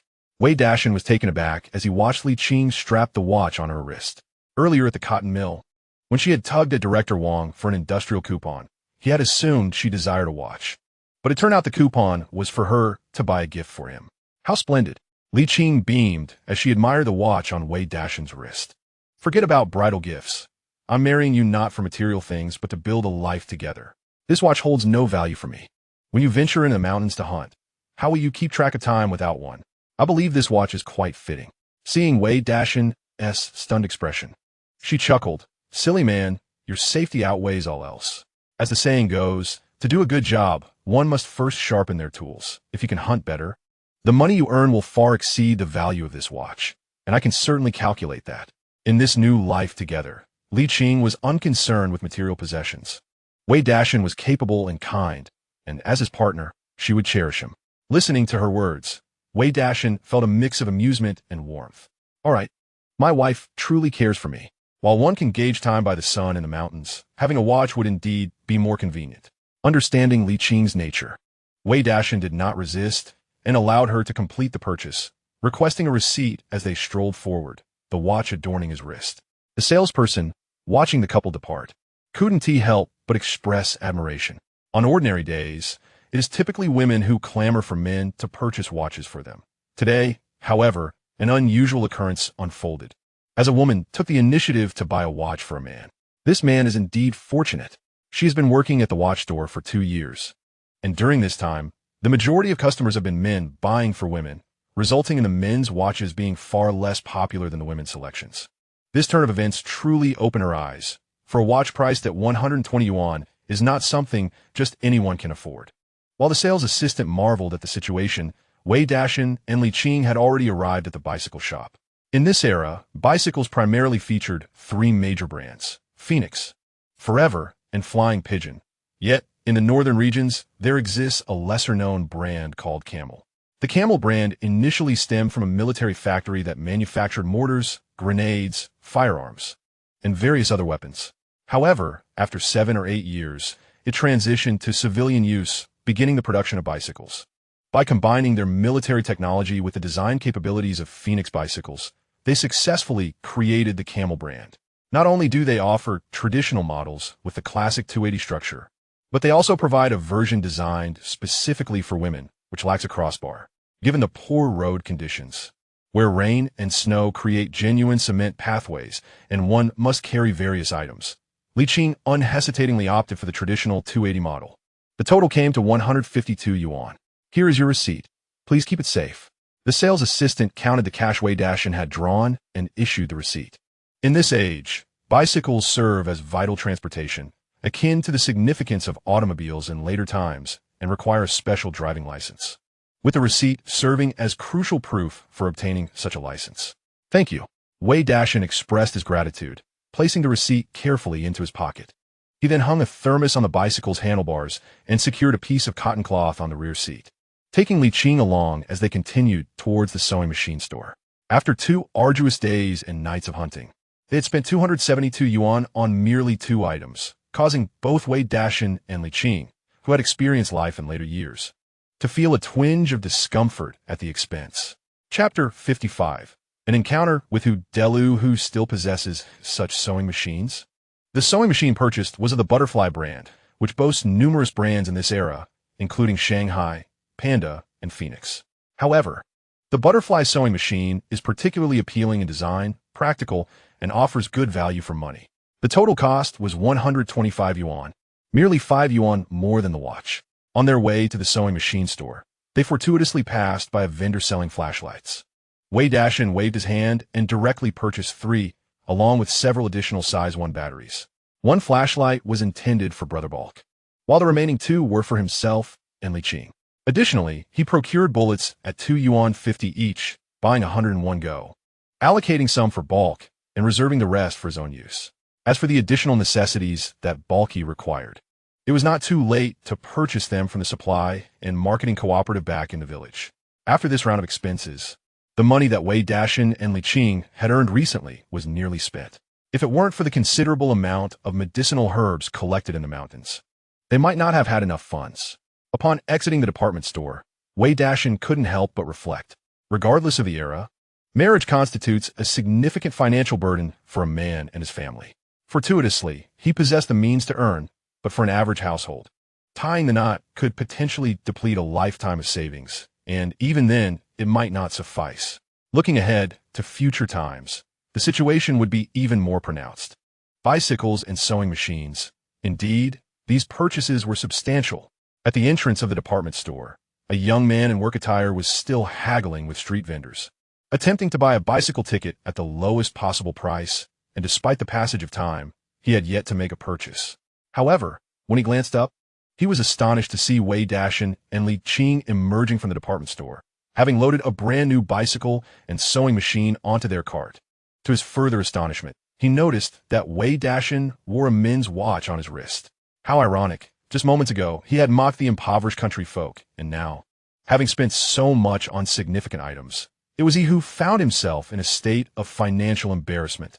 Observing the lovely woman affectionately linked to Wei Dashan's arm, the young man begrudgingly acknowledged his envy.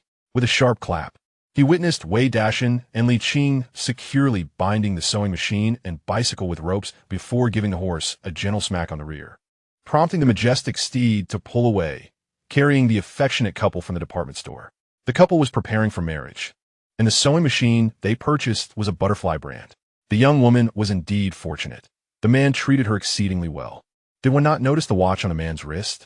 This young lady must be equally kind to him. At the entrance of the department store, numerous onlookers observed Wei Dashan and Li Qing, their gazes filled with envy as they exchanged whispers. Meanwhile, the young man in work attire felt as though the horse's rear had struck his face, leaving him utterly mortified. Brother Dashan, spending money as if it were water. We must strive to earn more. On their way back, Li Qing leaned against Wei Dashan's shoulder, unable to suppress a sigh of admiration. Wei Dashan grinned, remarking that earning was indeed for the sake of spending. Once they had spent, they would earn again. Today marked the largest expenditure since his arrival in this world. However, it posed little concern, for with a prosperous wife by his side and his own capabilities, how could he fear a lack of income?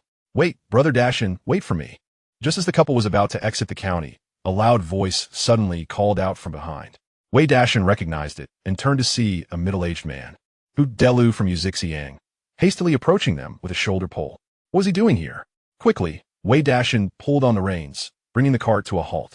After a brief moment, Hu Delu finally caught up with the two, panting and grinning as he exclaimed, "Brothers of Daxian, could you give me a ride?" In this era, not everyone had the privilege of traveling by horse-drawn carriage like Wei Daxian. The majority relied solely on their own two legs. For instance, Hu Delu had risen before dawn to head into the city with his shoulder pole laden with goods for sale. After selling his wares, he would bear the burden of returning home, walking several dozen, if not hundreds, of kilometers in a single day. Just moments ago, as he was trudging back with his load, he spotted a carriage passing by. Initially, he hesitated to approach, as it was clearly a vehicle belonging to a wealthy family, adorned with a bicycle and a sewing machine. However, upon hearing the voices of Wei Daxian and Li Qing, he recognized them and mustered the courage to chase after them. "All right, hop on. I'll take you a part of the way." Wei Daxian chuckled, gesturing for Hu Delu to sit at the back of the cart. Hu Delu, a man of tenacity, found it a small favor to accept, given the arduous journey he had already undertaken. "Thank you," he replied heartily, promptly placing his shoulder pole aside before leaping onto the cart. Once Hu Delu was settled, Wei Daxian took hold of the reins and set off again. "Brothers of Daxian, you two seem to have made quite a fortune." Along the way, Hu Delu glanced at the Camel brand bicycle and the Butterfly brand sewing machine, his face lighting up with envy. Just a few days prior, he had seen the couple selling medicinal herbs, and now they had acquired such substantial items in a short span of time. Their earning potential was truly remarkable. "Well, we're preparing for a wedding, after all. We need to acquire the necessary items. Otherwise, how are we to live?" Wei Daxian smiled and casually inquired, "Brother Hu, how did your sales go today? Were there any red armbands in the black market?" "Oh, don't get me started," Hu Delu sighed. "I spent the entire morning and only managed to sell a few brooms and a couple of rabbits. The rest remains unsold." As he glanced at the contents of his basket, he added, "Brother Daxian, I still have 2 chickens left. Would you like to buy them? I can sell them to you at a bargain." Goodness, this fellow is truly a businessman, seizing every opportunity to peddle his goods. Wei Daxian and Li Qing exchanged glances, both wearing expressions of resignation. "Brother Hu, we just had chicken today," Li Qing chuckled. "You might as well keep them for yourself, having spent so much already." The couple was reluctant to purchase more, especially since chickens were always within reach if they desired. "All right, I guess I'll have to make another trip tomorrow," Hu Delu said, shaking his head in exasperation. He then asked, "Brother Daxian, Sister Li Qing, I noticed that you both sell your goods quite swiftly in the city. Is there a trick to it? Could you assist me in selling some of my items as well? I would be willing to share a portion of the profits." Hu Delu distinctly remembered the first encounter with Wei Daxian and his wife, where Wei Daxian had effortlessly sold a significant catch in no time. Looking at the substantial object on the cart before them, it was evident that these two individuals had connections within the city, prompting him to investigate further. Rising early and traveling such a distance yielded meager profits. However, if he could forge more connections, even earning a modest profit on each item sold could accumulate into a significant sum. Yet, it appeared that avenues were limited. Wei Dashan and Li Qing exchanged glances. casually remarking that they merely knew a few people at the factories and delivered goods directly to the canteen. Remarkably, this was not a trivial matter. Hu Dilu, sitting behind them, straightened his posture upon hearing this, viewing Wei Dashan with newfound respect. In these times, being a worker was a point of pride. Securing employment in a state-owned factory was a commendable achievement. Even a mere connection to such a factory elevated one's status above others. It was no wonder that Wei Dashan's wares sold so swiftly. He must have had ties within the state-owned factory. In that moment, Hu Delu found himself intrigued. Although the black market offered substantial profits, it also carried significant risks, with a constant threat of arrest. Conversely, supplying a state-owned factory represented legitimate commerce. If he could also become a supplier, he would avoid the risks and the grueling hours. With this in mind, Hu Delu's tone became increasingly solicitous. Brother Dashan, it's apparent you are a capable person. Would you be so kind as to introduce me to some connections? I can procure quite a bit of game. And if I could supply those canteens, I would gladly share 10% of my earnings with you. What do you say? 10%? Wei Dashan shook his head. At least 30%. If that suits you, I'll take as much as you can provide. It was not that Wei Dashan was insatiable. He had worked diligently to establish this sales channel and could not allow Hu Delu to benefit from it without compensation. If he were to pursue this route, he deserved a fair share, and 10% was simply insufficient for him. 30%? A gust of northwesterly wind swept by, scattering snowflakes onto Hu Delu's face. And the once clear morning sky began to snow once more. Hu Delu coughed awkwardly and smiled sheepishly. Let me think it over. Hunting was no simple task. Selling a catch for $10 meant parting with $3 for Wei Dashan. The thought alone made Hu Delu wince. Suddenly, he found himself pondering whether selling in the black market might be more advantageous after all. Ah, it's snowing again. The weather is getting colder. Observing the flurries falling from the sky, Hu Delu sighed, attempting to shift the subject. Indeed, the snow is quite heavy, Wei Dashan replied. He discerned that Hu Delu was likely displeased. However, he remained unconcerned. Business was not charity. If one did not seek adequate profits, the other party would merely perceive them as easygoing and might exploit them further. It was not uncommon for someone to cultivate relationships with the canteen, only to abandon their partner for their own gain. Since Hu Delu was unwilling to agree, Wei Dashan did not press the issue. In the realm of business partnerships, trust and integrity were paramount, and it was clear that a sufficient foundation of trust had yet to be established between them. The snow fell increasingly heavier, accompanied by the howling northwesterly winds as flurries of snowflakes struck against their faces. Wei Dashan gently cradled Li Qing's head in his embrace, urging the Ili horse to quicken its pace. Before long, they arrived at Yuxixiang. All right, Dashan, take care, Hu Delu exclaimed, picking up a shoulder pole with 2 large baskets and hopping off the cart to wave goodbye to Wei Dashan and Li Qing. See you later. Wei Dashan waved back and continued on towards Honglu village with Li Qing. To purchase a bicycle, one needed to obtain a driver's license, which required not only the receipt of the purchase, but also a letter of introduction from the village. With the snow falling heavily, they decided to return to the village first and make the trip again tomorrow. However, as Wei Dashan and Li Qing approached the entrance of Honglu village in their horse cart, they spotted 2 figures walking towards the village exit. A man was pushing a dilapidated bicycle, while a woman had her hands tucked into her sleeves. Hearing the sound of the horse cart, the woman lifted her head to glance in their direction. Upon recognizing Wei Dashan and Li Qing, she hurriedly took a couple of steps closer to the man, even linking her arm with his. Dashan, you're back, Lu Fang said with a warm smile. Let me introduce you. This is Zhao Jianmin.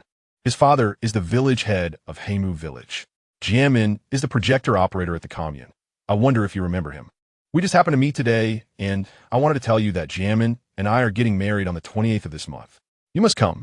As she spoke, Zhao Jianmin, who had been pushing the bicycle, suddenly tensed up, wanted to say something but feeling a sharp pain in his arm, leading him to awkwardly smile and say to Wei Dashan and Li Qing, yes, we're getting married on the 28th. You must come. Internally, he found it strange that Lu Fang had just said she hadn't made up her mind, yet suddenly a date was set. The 28th? What a coincidence. Li Qing and I are also having our wedding on that day, Wei Dashan remarked, a mixture of amusement and exasperation washing over him. He and Li Qing had already finalized their wedding date a couple of days prior, and it seemed that his sister-in-law, Lin Xiaomei, had likely informed everyone in the village.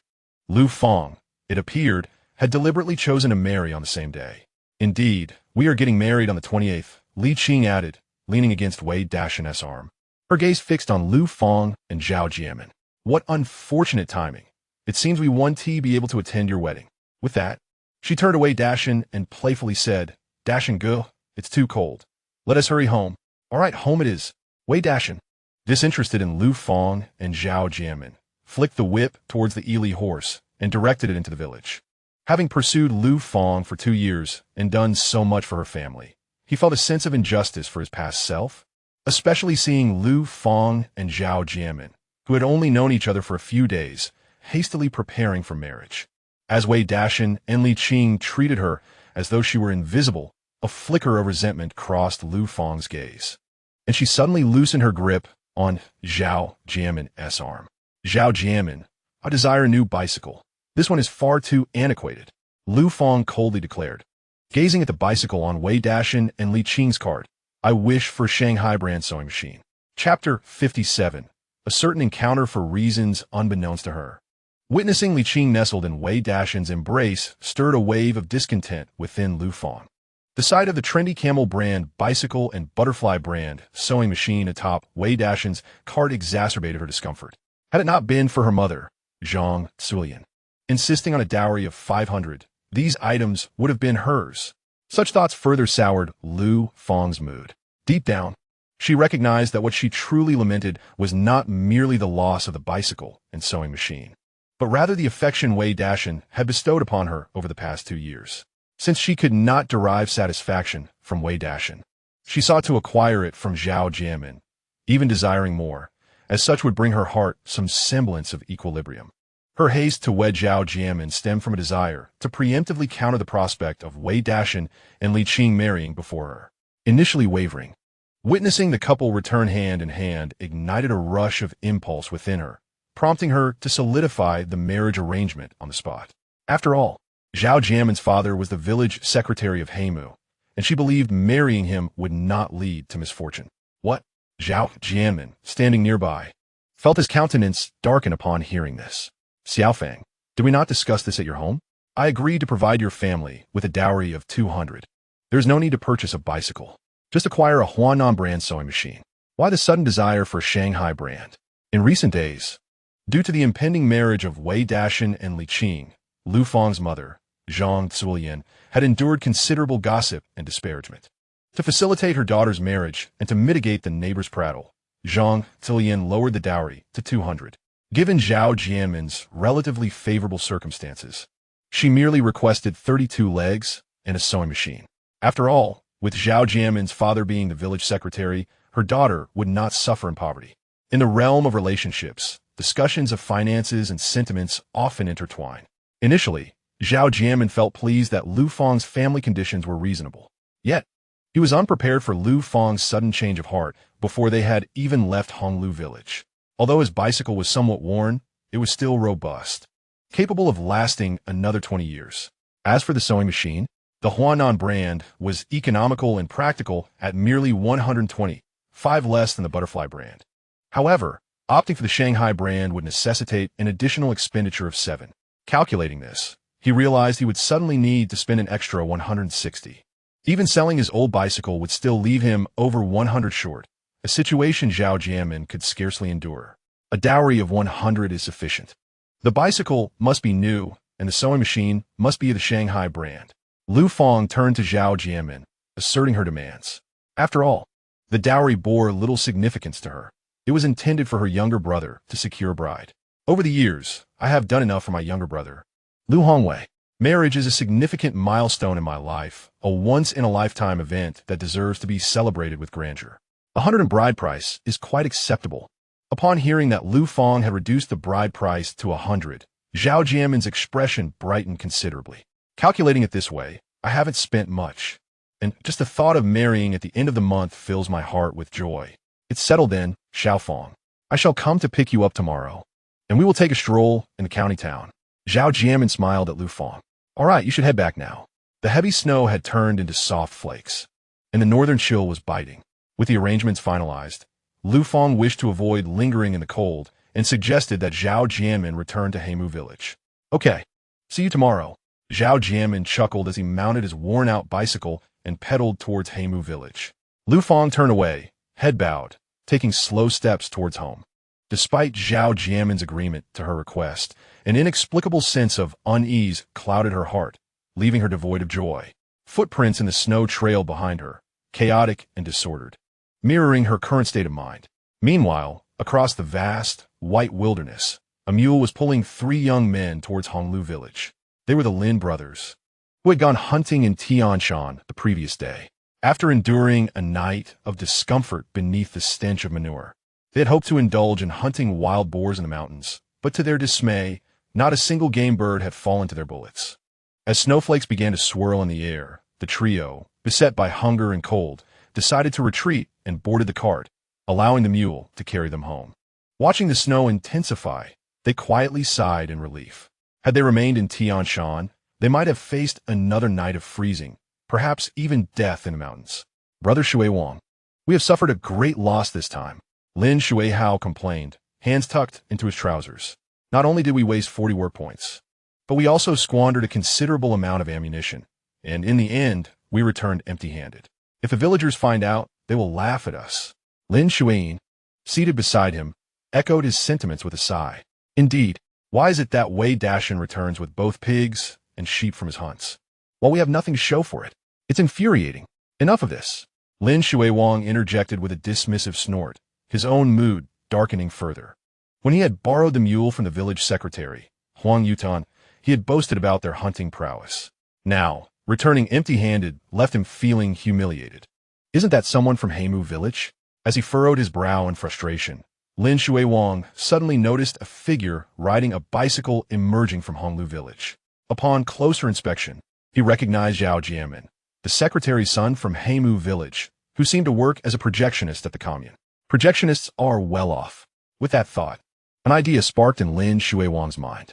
He turned to his brothers, Shuiyin and Shui Hao, and asked, "Would you like to make some money?" Make money? Of course. Upon hearing this, Lin Shuiyin and Lin Shui Hao felt invigorated. Their venture into the mountains to hunt was merely for sustenance.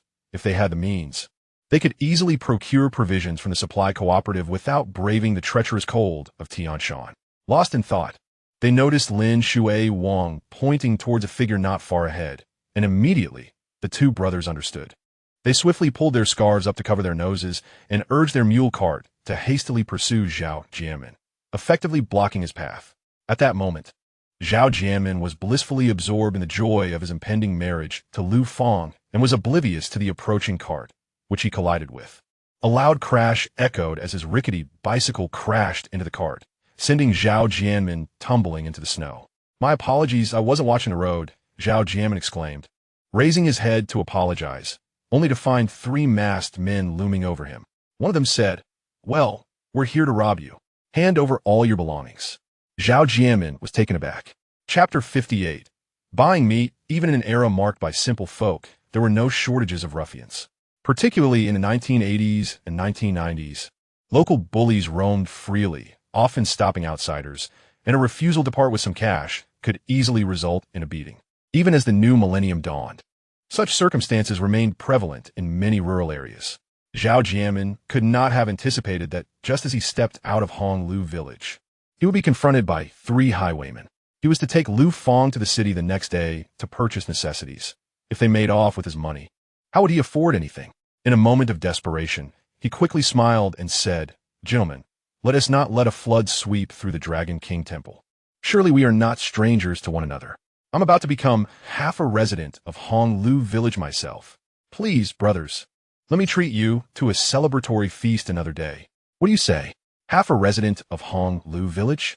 What does that even mean?" Lin Shui Wang, the masked assailant, furrowed his brow in confusion as he looked down at the fallen Zhao Jianmin. With a forced smile, Zhao Jianmin continued, "I'm set to wed Lu Fang from your village by the end of this month. If you don't believe me, feel free to inquire at Lu Fang's home. It's all true." He had hoped that his connection to Lu Fang would spare him from his robbery.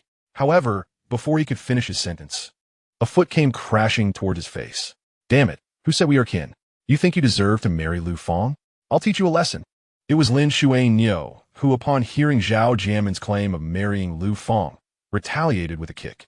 Although the news of Wei Dashan and Lu Fang's tumultuous relationship had stirred much gossip in Honglu village, Lu Fang's beauty and stature made her one of the more desirable young women in the area, attracting the attention of many suitors, including Lin Xuanyo. Having held back while Wei Dashan pursued Lu Fang, he had waited eagerly for the chance to court her himself following their breakup, only to discover that Lu Fang was now set to marry Zhao Jianmin just days later, having spent an entire night in the mountains without yielding any results. A profound frustration simmered within. Upon encountering Zhao Jianmin, the anger surged uncontrollably, leading to a vigorous assault of punches and kicks directed towards him. Stop, stop. I'll give it to you. I'll give it to you.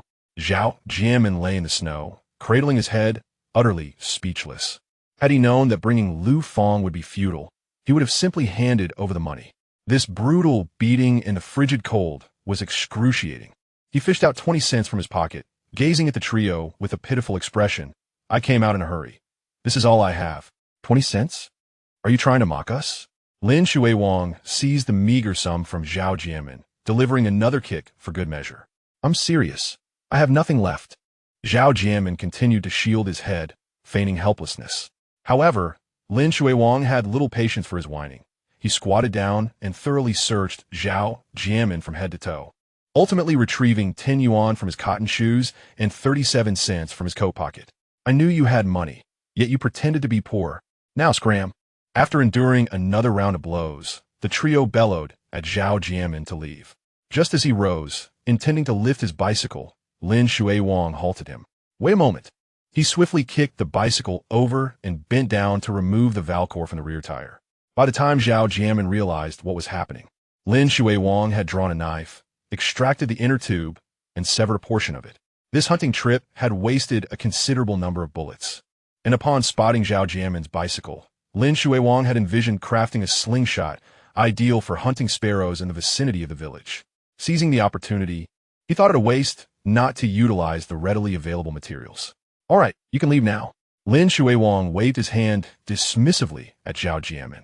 Although Zhao Jianmin wished to voice his grievances, the overwhelming numbers forced him to swallow his indignation as he pushed his bicycle, stumbling away towards Heimu village. This kid is really wealthy. He managed to scrounge up 11 yuan and 57 cents. The trio chuckled at Zhao Jianmin's retreating figure, glancing at the pile of coins in their hands. Brother Xuewang, I'm freezing to death. Let us head back, Lin Xuanyo exclaimed, tucking his hands back into his sleeves and stamping his feet. Head back. Lin Xuewang shot him a glare. Don't you crave meat? Meat? The mere mention of it widened the eyes of Lin Xuanyo and Lin Xuehao. Let us head to the south of Yuzi village and see if we can find some meat. Lin Xuewang beckoned, leading the way towards Yuzixiang. The purpose of their hunting expedition had been to satisfy their craving for meat, yet after a night of freezing without any rewards. Now that they had finally acquired some money, they were determined to indulge. By this time, the meat at the supply and marketing cooperative would likely have sold out. Naturally, their destination was not the cooperative, but rather the black market. In this era, not only are black markets prevalent in the cities, but they also exist in the countryside, albeit on a smaller scale. In urban areas, there may be tickets without provisions, while in the villages, there are provisions without tickets. Villagers at times opt for local transactions to exchange livestock for cash or ration tickets, rather than embarking on a long journey to the city. Alternatively, some may queue early at the supply and marketing cooperative to purchase meat, not for personal consumption, but merely to sell it at a marked-up price and earn a profit. Before long, 3 individuals boarded a mule cart and arrived south of Yuzi village. In the distance lay a dense grove of poplar trees, now blanketed in snow, while closer by were scattered earth lodges and gradually weathered earthen walls. These structures were erected by early immigrants who settled here, and as families built adobe houses, the earth lodges were slowly abandoned. Occasionally, passing travelers or those fleeing hardship would take refuge in these lodgings. Yuzi village serves as an administrative hub for over a dozen nearby villages, resulting in a significant flow of people. Consequently, it has evolved into a relatively large black market within a 10-mile radius. Vendors hide behind earthen walls in the summer and seek shelter in the earth lodges during winter storms, emerging only upon hearing a specific signal. If they encounter authorities, they swiftly retreat to the nearby poplar forest. As Lin Shuiwang and his companions approached, they emitted a distinctive whistle, 3 short notes followed by 1 long. Upon hearing this signal, a head emerged from one of the earth lodges, scanning the surroundings for safety. Confirming that it was clear, the individual stepped out and approached Lin Shuiwang and his companions, inquiring about their needs. Lin Shuiwang, seated on the cart, remained there and asked, "Do you have meat?" "Indeed," replied the middle-aged man. "I have wild rabbits, wild chickens, and large black-boned chickens. What would you like?" If Wei Dashan and Li Qing were present, they would undoubtedly recognize this man as Hu Delu, the very individual they had parted ways with earlier. Having failed to sell all his goods in the city, he opted to bring the remaining wild produce to the black market in hopes of a fortunate encounter. He anticipated that few would venture out in such heavy snow, and he was ready to return home to his warm hearth with his wife and children. But fortune smiled upon him unexpectedly. "How much for the wild rabbits and wild chickens?" Lin Shuiwang and his companions' eyes gleamed at the mention of these delicacies, having endured days without meat. "Oh, it's quite affordable," Hu Delu remarked, observing the 3, their gaunt faces betraying their long abstinence from meat. "The wild rabbits are 3 yuan each, and the wild chickens are 2 yuan each. How many would you like? I can also exchange grain and oil tickets." Lin Shuiwang surveyed the surroundings, noting that no one was watching, and began to haggle. Though he had recently come into some unexpected wealth, he believed in saving whenever possible. "Let us make a deal. I'll buy 2 wild rabbits for 5 yuan and 2 wild chickens for 3 yuan. Can we agree on that?" "Agreed," Hu Delu replied. "But first, I need a 1 yuan deposit, and then I'll fetch your goods." Hu Delu was also cautiously observing his surroundings. For the sake of safety, he had placed the shoulder pole and basket in a different location. Upon hearing this, Lin Shuiwang refrained from further conversation, took out $1, and instructed Lin Shuinyou to accompany Hu Delu to collect the goods. Before long, he saw Lin Shuinyou returning with 2 wild rabbits and 3 wild chickens in hand. Meanwhile, Hu Delu, who had just sold the goods, had vanished without a trace. "Hey, such small creatures, what a loss!" Lin Shuiwang exclaimed, casting a disapproving glance at Lin Shuinyou. The so-called wild rabbits weighed only a little over 2 pounds each, and skinned, they yielded very little meat. The 3 wild chickens were similarly unimpressive. When calculating the price he paid, it was indeed exorbitant. No wonder Hu Delu had been so eager to sell. The goods were not worth the price. "I didn't have a chance to haggle." He asked for the money first. Lin Shuinyou awkwardly scratched his head after placing the wild rabbits and chickens down. Lin Shuiwang thought to himself, "It's not the foolish opponents that frighten me, but rather foolish allies." However, considering that this money belonged to Zhao Jianmin, he felt somewhat comforted. Lin Shuiwang then retrieved 3 more dollars and handed them to Lin Shuihao, saying, "Haozi, go buy some wine and cumin. We'll roast these down by the culvert ahead." Given the dubious origins of the money and the sudden acquisition of so much game, it was inevitable that they would attract attention upon returning to the village. Thus, it was better to indulge in a barbecue in the wilderness. Not far ahead, there was a water channel, and at its junction, a culvert made of cement pipes could provide shelter from the wind while allowing for a view of the snow-capped scenery. A splendid spot indeed. Alright, Huivang Yi. Upon hearing that there would be both meat and wine, Lin Shuihao eagerly took the money and dashed towards the supply and marketing cooperative. Meanwhile, Lin Shuiwang, accompanied by Lin Shuinyou, parked the mule cart in a sheltered area. The 2 then went beneath the dry water channel to prepare the wild rabbits and chickens.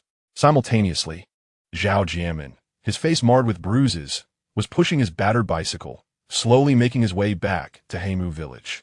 In the house, the village secretary, Zhao Jindo, was smoking while waiting for his son's return. Over the past few days, he had sent someone to inquire in Honglu village. Having 3 sons already, he was just waiting for his youngest to marry. It was essential to find a good daughter-in-law to ensure the family's prosperity. As his son was the commune's projectionist, he had no shortage of potential partners, yet he felt compelled to assist in the search. However, after questioning several women who had married into the village, it seemed that Lu Fang's mother was rather difficult to deal with, demanding a bride price of 500. He was uncertain about his son's situation. As he pondered, he saw Zhao Jianmin entering the yard with his bicycle. Zhao Jindo quickly rose and stepped out of the house. "Jianmin, what did Lu Fang's family say?" He began to inquire, only to notice something was amiss. His son's face was covered in bruises, and the new clothes he had worn before leaving were now muddy. To make matters worse, the handlebars of the bicycle were crooked, and upon inspecting further, he discovered that the rear tire was flat. Zhao Jindo's expression instantly darkened. Jianmin, what on earth is going on? Who has harmed you? With a belly full of pent-up frustration, Zhao Jianmin finally could not restrain himself any longer. Father, it was the people from Honglu village. As soon as I stepped out of Honglu village, I was assaulted by 3 of their villagers. Not only did they strike me, but they also robbed me of 15 yuan and even removed the valve core from my bicycle. This is intolerable. What? Upon hearing this, Zhao Jindo erupted in fury. Honglu village has gone too far. By heavens, I shall gather our people and confront them. A dog must be disciplined by its owner. Zhao Jianmin is his son, and if he were to allow his child to be mistreated without taking action, who in Heimu village would still heed his authority? Moreover, 15 yuan is no trifling sum. It equates to a month's earnings for the villagers. To make matters worse, not only did they commit theft and assault, but they also disrespected him as the village secretary by vandalizing his bicycle. It is imperative to settle the score with Honglu village. At this moment, Wei Dashan and Li Qing were still unaware of the tumult that had ensued immediately after their departure. The newly purchased sewing machine had already been carried into Wei Dashan's abode, where his sister-in-law, Lin Xiaomei, was engaged in a discussion with Li Qing about how to operate it. Outside, despite the heavy snowfall, Wei Dashan found himself encircled by his younger siblings, Wei Yong and Wei Rong. He had no choice but to ride his bicycle, with Wei Yong perched on the back seat and Wei Rong resting on the front beam, as they joyfully circled the expansive yard. Even 6-year-old Wei Yong expressed his eagerness to learn how to ride a bicycle. However, his short stature left him no choice but to grip the handlebars with both hands while his feet dangled awkwardly below the beam. As he made progress, with Wei Dashan's assistance, pedaling forward. A bicycle is a rare treasure, and the siblings were thoroughly enjoying themselves, their laughter ringing out in delightful bursts. This sewing machine is quite remarkable, Xiao Qing. The fabric from the Hongxin cotton mill is truly of exceptional quality. You must have encountered some fortunate benefactor during your trip to the city, Lin Xiaomei exclaimed, glancing enviously at the pristine sewing machine and the fabric Li Qing had brought forth. When she had married into the Wei family, they had been impoverished, lacking even the most basic necessities. Now, as Li Qing arrived with a bicycle and a sewing machine, life had indeed improved. Nevertheless, she felt genuine happiness for Wei Dashan. As long as the couple lived harmoniously, that was more meaningful than anything else. While the 2 sisters-in-law were engrossed in their discussion about how to utilize the fabric, they were suddenly startled by the blaring of the village loudspeaker. Attention, villagers! Members of Honglu village, gather at the village committee immediately. The people from Heimu village are causing trouble. All men, report to the assembly. What? Heimu village? What business do they have in our village? Stop dawdling, grab your weapons. At this moment, the daylight had yet to fade, and families were busy preparing their meals inside their homes. Upon hearing the announcement from the loudspeaker, they could not help but furrow their brows in concern. However, upon hearing the call for assembly from the team, they scarcely had time to ponder. Grabbing their rakes or pickaxes, young and old alike, they rushed toward the brigade in a frenzy. Meanwhile, Wei Dashan, who was in the courtyard riding bicycles with his niece and nephew, halted upon hearing the commotion. Xiaoyong Ronger, you 2 hurry back inside. After ensuring the children were safely indoors under the watchful eye of his sister-in-law and Li Qing, Wei Dashan seized the hunting rifle hanging on the wall and prepared to respond to the call. In those times, when skirmishes broke out between villages, the situation could become exceedingly dire, akin to a small-scale battle. Yet if one chose not to participate in the brigade summons, they would surely be looked down upon by their fellow villagers. Brother Dashan, please be careful, came Li Qing's concerned voice from within the house. Do not worry. I am cautious. Wei Dashan waved his hand dismissively, placed the bicycle in the storage room, and set off on foot toward the brigade with his rifle slung over his shoulder. With tensions rising between the 2 villages, it was a matter of prudence to avoid riding the newly purchased bicycle, which had cost him over 100 yuan. The brigade was not far, after all, just a few steps away. As Wei Dashan arrived at the entrance of the village brigade, he beheld a scene shrouded in dusk. Men from Heimu village and Honglu village stood facing each other with dozens of farming tools in hand, ready for confrontation. He quickly spotted his elder brother, Wei Dagan, wielding a shovel and standing beside Huang the carpenter. Wei Dashan promptly pulled his brother and Huang to the back, aware that those positioned at the front would be the first to suffer should the situation spiral out of control. His brother had a wife and children. He could not afford any mishap. The others, noticing that Wei Dashan had brought a rifle, refrained from voicing any objections. Huang Yutian, as the secretary of the brigade, I did not come today to fight with your village, but rather to discuss matters rationally. Zhao Jindo, grasping his son Zhao Jianmin's hand and pushing forth the battered bicycle, asserted, Villagers, look here. My son came to your village today to negotiate a bride price with the Liu family, only to be beaten up by your people. It is one thing to assault him, but they also robbed him of 22 yuan and 50 cents. And look, they even vandalized our bicycle, removing the valve core and slashing the inner tube. Huang Yutian, what do you propose we do about this? Zhao Jianmin, standing beside his father, was taken aback and admired his father's boldness. The three masked assailants had indeed only stolen 11 yuan and 57 cents. Yet his father exaggeratedly claimed it to be 22 yuan and 50 cents, a sum that sounded plausible. However, recalling the humiliation he had just endured, Zhao Jianmin was too incensed to dwell on it further. He seized the moment to vocally express his grievances, declaring before the crowd, Your village is bullying us. Look at what they did to me. If those three do not come forward to apologize and compensate me today, this matter will not end here. As Zhao Jianmin's words hung in the air, the villagers of Heimu, standing behind him, echoed his demands, compensation, apology, compensation, apology. This scene, witnessed by the villagers of the two teams in Honglu village, left them in a state of bewilderment. Wasn't Liu Fang just recently separated from Dashan? How is it that she's now involved with Zhao Jindo's son? It seems only Zhao Jindo's family could muster the 500 in milk money. However, who could be so heartless as to not only assault someone, but also to pull out their ear? Looking at Zhao Jianmin's bruised face and the battered bicycle tire, it was evident that he had indeed been beaten.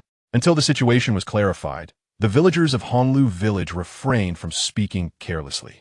Village Secretary Huang Yutian and Security Director Lin Weimin also arrived at the scene. Huang Yutian remarked, Old Zhao, our Honglu village and your Heimu village have always maintained a peaceful coexistence. You claim your son was assaulted by someone from our village. Do you have any evidence? Of course. Before Zhao Jindo could respond, Zhao Jianmin interjected, It happened right at your village's entrance, with 3 men on a mule cart. In this cold weather? If it wasn't your village, which village could it be? Are you certain it was a mule cart? Huang Yutian asked, his expression filled with surprise. He discreetly glanced at Lin Weimin standing beside him, then pulled out a small notebook from his pocket and handed it to Zhao Jindo. Look here, our village has only 1 horse and 1 mule. The horse just returned today and is in the stable, while the mule was borrowed yesterday for hunting in the mountains and hasn't returned yet. Zhao Jindo glanced at the work record and replied, But isn't it convenient that 3 men match up to 1 mule? Huang Yutian countered, However, after those 3 left yesterday, they have not returned to the village. Lin Weimin chimed in, Indeed, according to the borrowing record, they won't be back until tomorrow, so they cannot possibly be from Honglu village. You cannot confuse right and wrong. Yet inwardly, he mused, could it be that those troublesome boys of mine are involved? They are utterly incapable except for stirring up trouble. Nevertheless, at this moment, with no definitive evidence, Lin Weimin naturally had to argue in favor of Honglu village, while secretly hoping that his son and the others would not return at this critical time. Zhao Jindo, however, scoffed, How do we know you aren't harboring those 3 rascals? I believe it was definitely them. If you don't hand them over today, we won't let this go. The coincidence of 3 men with a mule at the entrance of Honglu village seemed too much to accept, seeing the leaders of Honglu village deny the accusations. The villagers of Heimu village, stirred by Zhao Jindo's words, began to shout again, brandishing their farming tools, not wanting to be outdone. The people of Honglu village also picked up their implements. Tensions rising as it appeared a clash was imminent. Then, with a resounding bang, a gunshot rang out. The previously noisy entrance of the village fell silent in an instant. The crowd exchanged glances, none daring to move. While fighting with tools might lead to injuries, a gunshot could prove fatal. Everyone, please remain calm and composed, said the village secretary, Zhao. Didn't you come here to discuss matters reasonably? If that's the case, let us discuss this in a calm and rational manner. Under the watchful gaze of the crowd, Wei Dashan approached the center of the 2 groups of villagers. Gun in hand, He glanced at Zhao Jindo and his son, then at Lin Weimin, only to find a golden, bidirectional arrow materializing before his eyes, signifying the concept of seeking benefits while avoiding harm. However, unlike the previous encounter in the city, this time both arrows pointed towards the ominous word harm. It was evident that neither side was comprised of virtuous individuals. Chapter 61.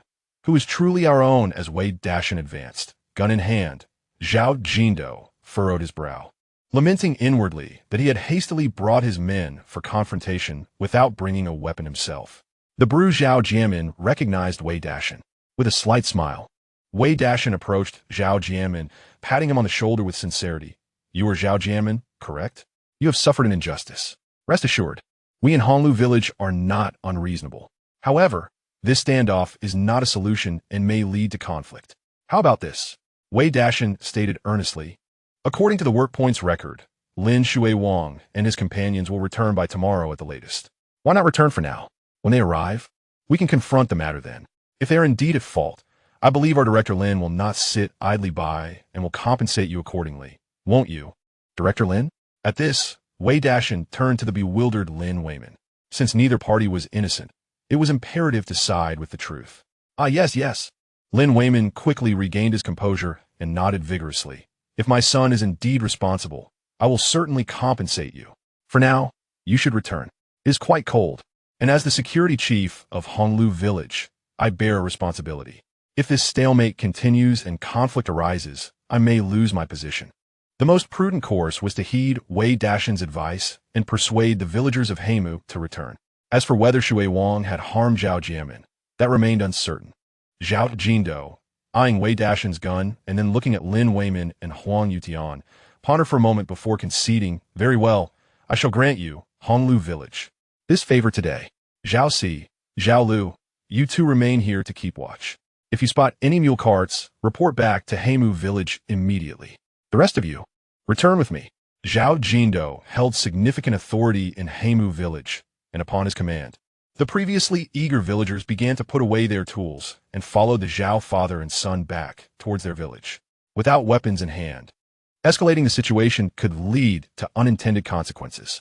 Dashan, it's truly you who saved the day. Otherwise, a brawl would have surely erupted, one villager remarked. Indeed, that shot of yours nearly terrified me. As the villagers of Heimu dispersed, the people of Honglu Village looked at Wei Dashan with admiration in their eyes. Although they are not averse to trouble, they also wish to avoid it, as they have families to care for, should any harm befall them. It is ultimately their loved ones who bear the consequences. Well then, since all is well, let's return home. Huang Yutian sighed in relief, casting a grateful glance at Wei Dashan, and waved his hand, signaling the villagers to disperse to their respective homes. Uncle Zhao, are we really letting this go? They have guns, and so do we. We could always fetch our weapons and continue the fight. Meanwhile, Zhao and his son, accompanied by a number of villagers from Heimu Village, were making their way back toward their home. Upon hearing this, Zhao Jindo's expression hardened, and he admonished. What guns are you talking about? Are you willing to risk your life? Bullets do not discriminate. At this moment, Zhao Jindo regained his composure. If a confrontation had indeed erupted, while his son might have avenged the humiliation he suffered as the village secretary, his own position would have been jeopardized. He dared not incite the villagers to continue the battle, for that would lead to grave repercussions. Zhao Jindo turned to his son, Jiamin. Are you certain those three are from Honglu Village? With insufficient evidence, it was indeed difficult to act. Zhao Jiamin sheepishly scratched his head. The snowfall was so heavy that even the tracks left by vehicles were obscured, and he had not clearly seen the faces of the three individuals. How could he be certain they hailed from Honglu Village? However, just as he was grappling with this uncertainty, he looked up to see, not far ahead, a mule cart carrying three individuals, leisurely making their way toward them. Hey, aren't those the very three who robbed me earlier? That mule looks all too familiar. Zhao Jiamin pointed ahead, exclaiming, Father, it's them. They're the ones who attacked me. Oh, following the direction of Zhao Jiamin's finger, Zhao Jindo and the villagers of Heimu indeed spotted, a couple of 100 meters away, the very mule and three individuals that matched Zhao Jiamin's description. So they are here. Brothers, charge. Previously intimidated by Wei Dashan's gunfire, the villagers of Heimu, feeling their pride wounded, could no longer restrain themselves upon encountering the culprits. They immediately seized their farming tools and hurried toward the direction of Lin Shuai-Wang and his companions. Creak, creak. The sound of footsteps crunched through the thick snow, sending flurries into the air. The brothers Lin Shuai-Wang, still basking in the afterglow of a hearty feast, suddenly sensed that something was amiss. Brother Shuai-Wang. There are so many people. Lin Shuai-Nyo, seated at the front, was the first to notice the unusual activity, shouting in alarm. Are you imagining things? On a snowy day like this, there can't possibly be anyone around. Lin Shuai-Wang, having indulged in quite a bit of wine, was leaning back, dozing off, and dismissed it without concern. Oh no, Brother Shuai-Wang, it's that Zhao Jianmin. We're done for. He has brought a whole crowd with him. As they drew closer, Lin Shuai-Nyo's panic escalated. He recognized that the figure pushing the bicycle not far away was indeed Zhao Jianmin, the very individual they had robbed not long ago. My goodness, this fellow, in just a brief moment of absence, has summoned such a multitude of people. What shall we do? Time seemed to fly, and in the blink of an eye, 3 men were encircled by dozens of villagers from Heimu village, unable to proceed any further. What do you intend to do? Witnessing the sudden appearance of so many menacing faces, Lin Shuai-Wang was half awake, attempting to retrieve his firearm from the cart, only to have it seized by the villagers of Heimu village. At that moment, Zhao Jianmin approached, immediately recognizing the valve core and a segment of the red inner tube on the cart. He quickly exclaimed to Zhao Jindo, "Father, it's them. These are the very components from my vehicle that they have stolen." Lin Shuai-Wang, Lin Shuai-Nyo, and Lin Shuai-Hao, what a disaster. The trio, long known as ruffians in Honglu village, had now encountered a formidable challenge. With Zhao Jianmin having summoned so many individuals, what could they possibly do? It's all a misunderstanding, Lin Shuai-Wang stammered, then forced a smile. My sister is married to someone from your Heimu village. We are all family. Slap. Before he could finish, a resounding blow met his face. Damn it, who considers you family? Zhao Jianmin raised his hand and dealt Lin Shuai-Wang 2 swift slaps. Chapter 62. Father, I truly did not take the 20 yuan. Just moments before, Lin Shuai-Wang had boasted of soon becoming the son-in-law of Honglu village. Yet these 3 had shown him no respect, instead delivering a barrage of punches and kicks. Now, with the villagers of Heimu village supporting him, Zhao Jianmin felt emboldened and promptly dragged the inebriated trio from the cart. The treatment he received from Lin Shuai-Wang and his companions was now being repaid in full. However, as he searched through their belongings, he found only 4 yuan and 17 cents on Lin Shuai-Wang. Where's my money? Zhao Jianmin glared at the trio on the ground, seething with anger. We spent it.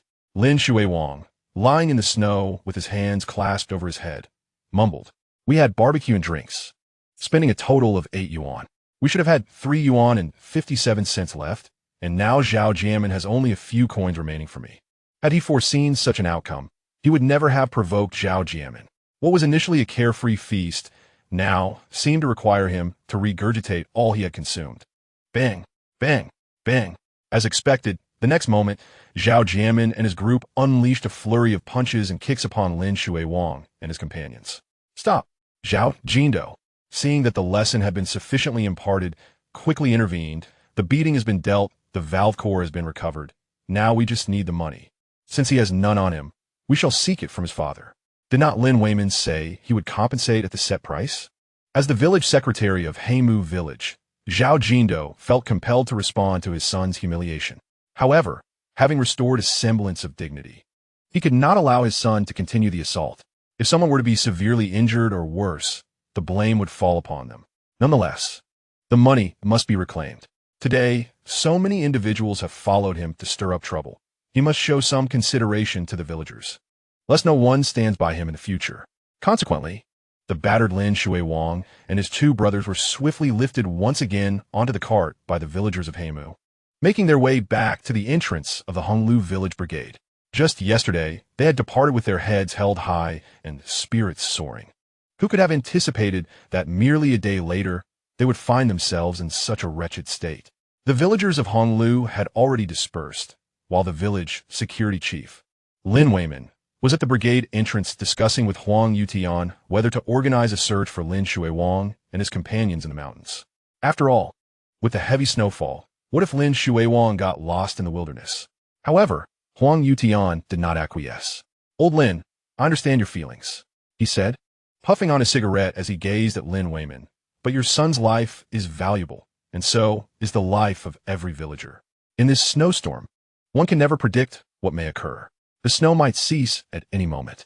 Lin Weimin found Huang Youtian's words oddly familiar. Furthermore, Huang Yutian continued, I noticed that when the people from Heimu village caused a ruckus earlier, Zhao Jianmin did not seem inclined to speak.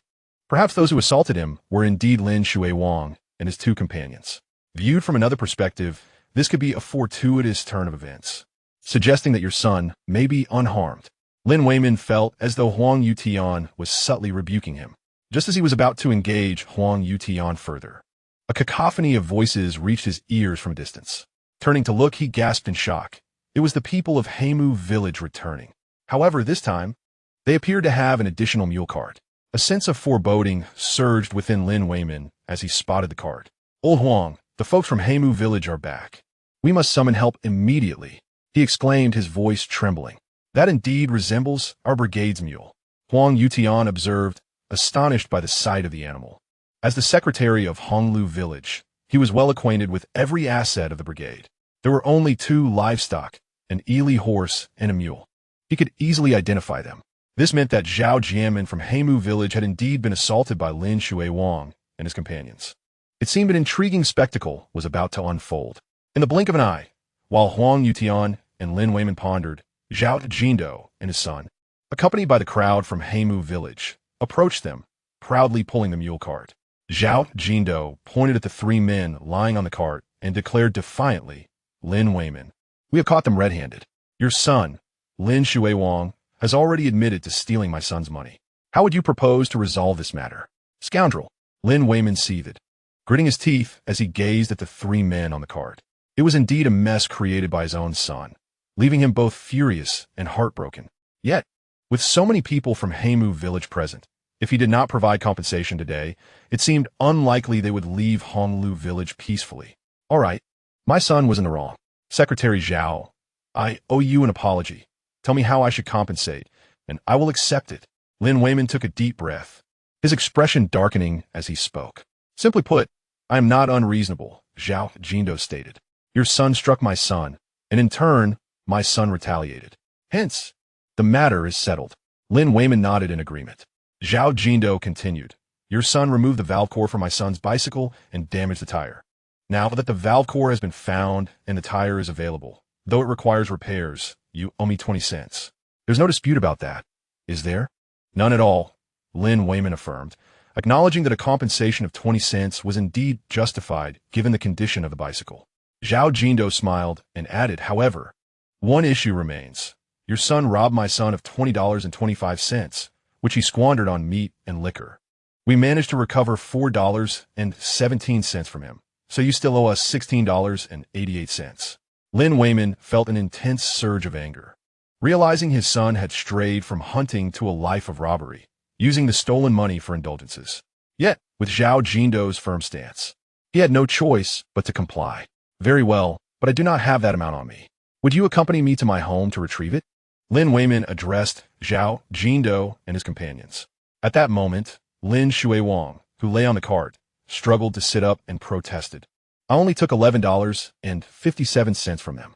How could it amount to $20? Smack! Before he could finish, Lin Weimin delivered a sharp slap. You insolent child, are you still defiant? You must repay what is owed.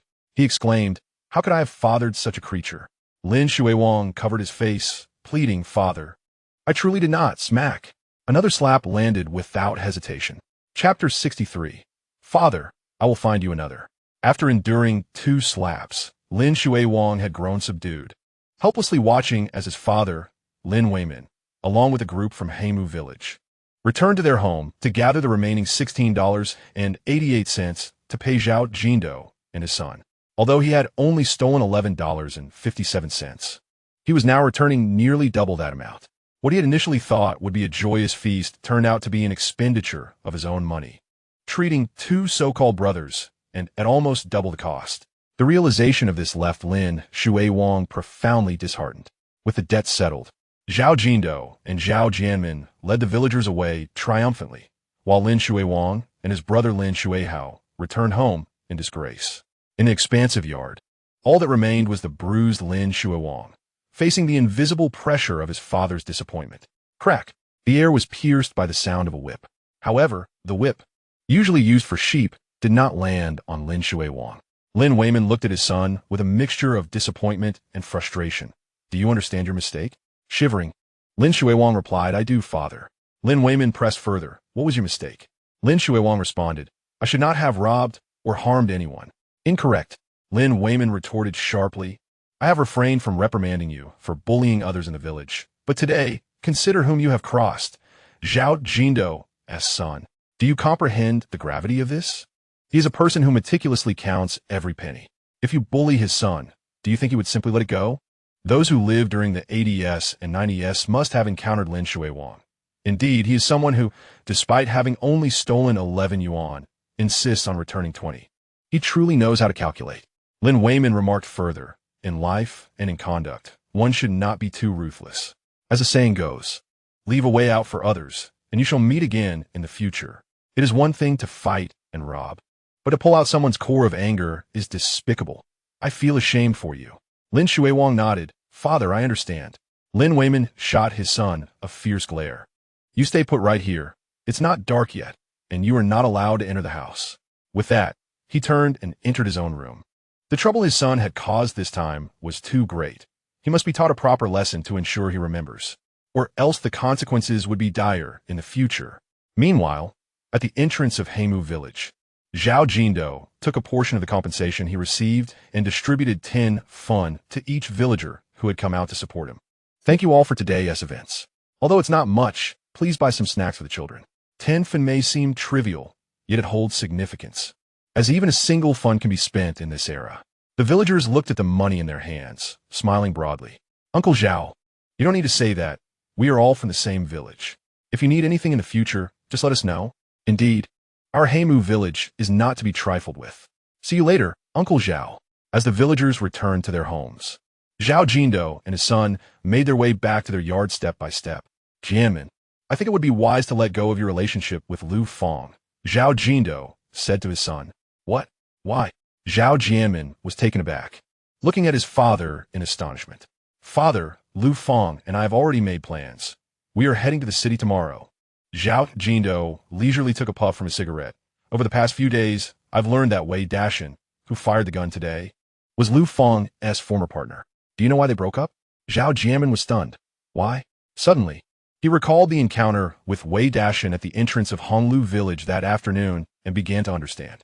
No wonder Lu Fang suddenly clung to his arm. It was because she ran into her old flame. Lost in thought, he heard his father analyze. I see that Wei Dashan is a decent young man, brave and astute, and he conducts himself reasonably. Yet, despite being with Lu Fang for 2 years, they parted ways over 500 yuan in bride price. Who do you think is in the wrong here? Jianmin, Zhao Jindo continued. We have an old bicycle at home, yet she insists on a new one. Is that the kind of woman you want to spend your life with? With a sigh, Zhao Jindo added, moreover, given the commotion we stirred up with Honglu village today, Lu Fang's family didn't even come out to speak up for you. Do you think a woman like that would be of any help in our family? Zhao Jianmin hurried to explain. Perhaps her family didn't know it was me. Zhao Jindo responded, enough. Someone just told me that Lu Fang's mother had been watching from the corner all along. Honglu village and Heimu village are not far apart, and many families from both villages marry into each other. During festivals and ordinary days, it is common for relatives to visit one another. Just moments ago, Zhang Xuelian, who had been hiding in the corner, was already spotted. Zhao Jindo gently patted Zhao Jianmin on the shoulder, his tone softening a bit. Take some time to heal. You are my son, Zhao Jindo, and also the communist projector operator. With such favorable circumstances, what kind of woman could you not find?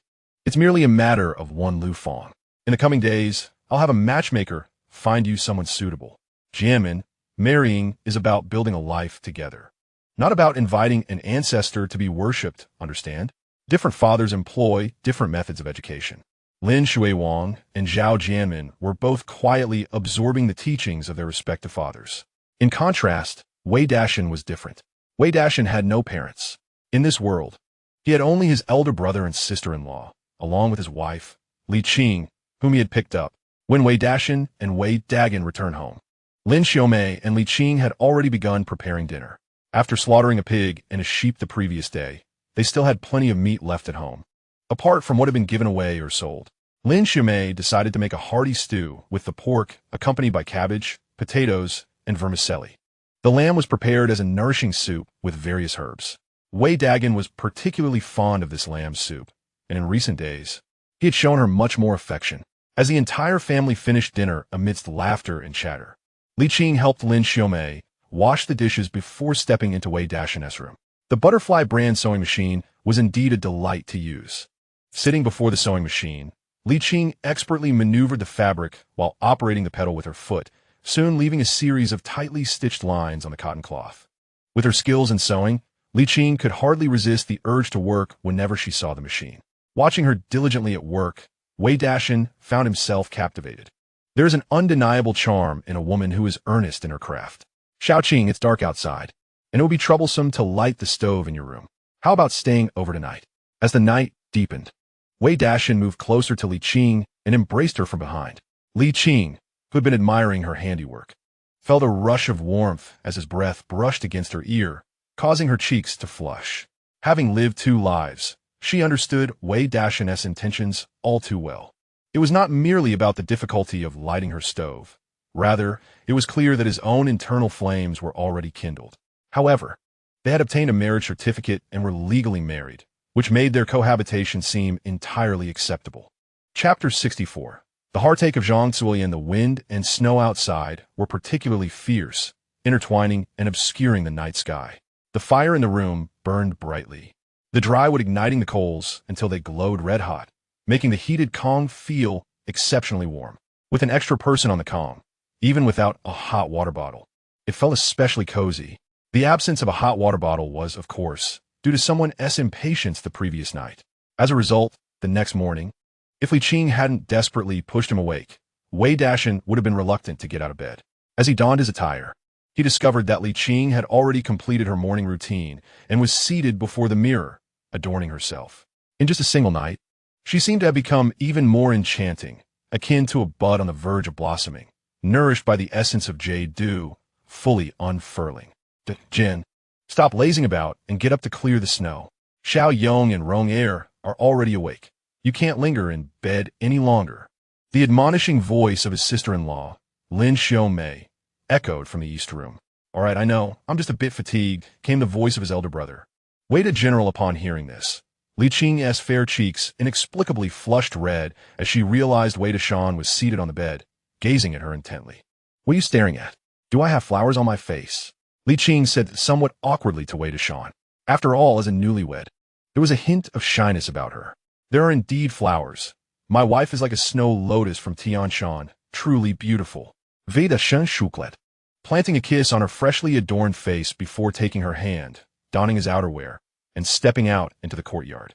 As they exited, they were greeted by the sight of the vast courtyard blanketed in a thick layer of snow, with snow piling atop the rooftops as well.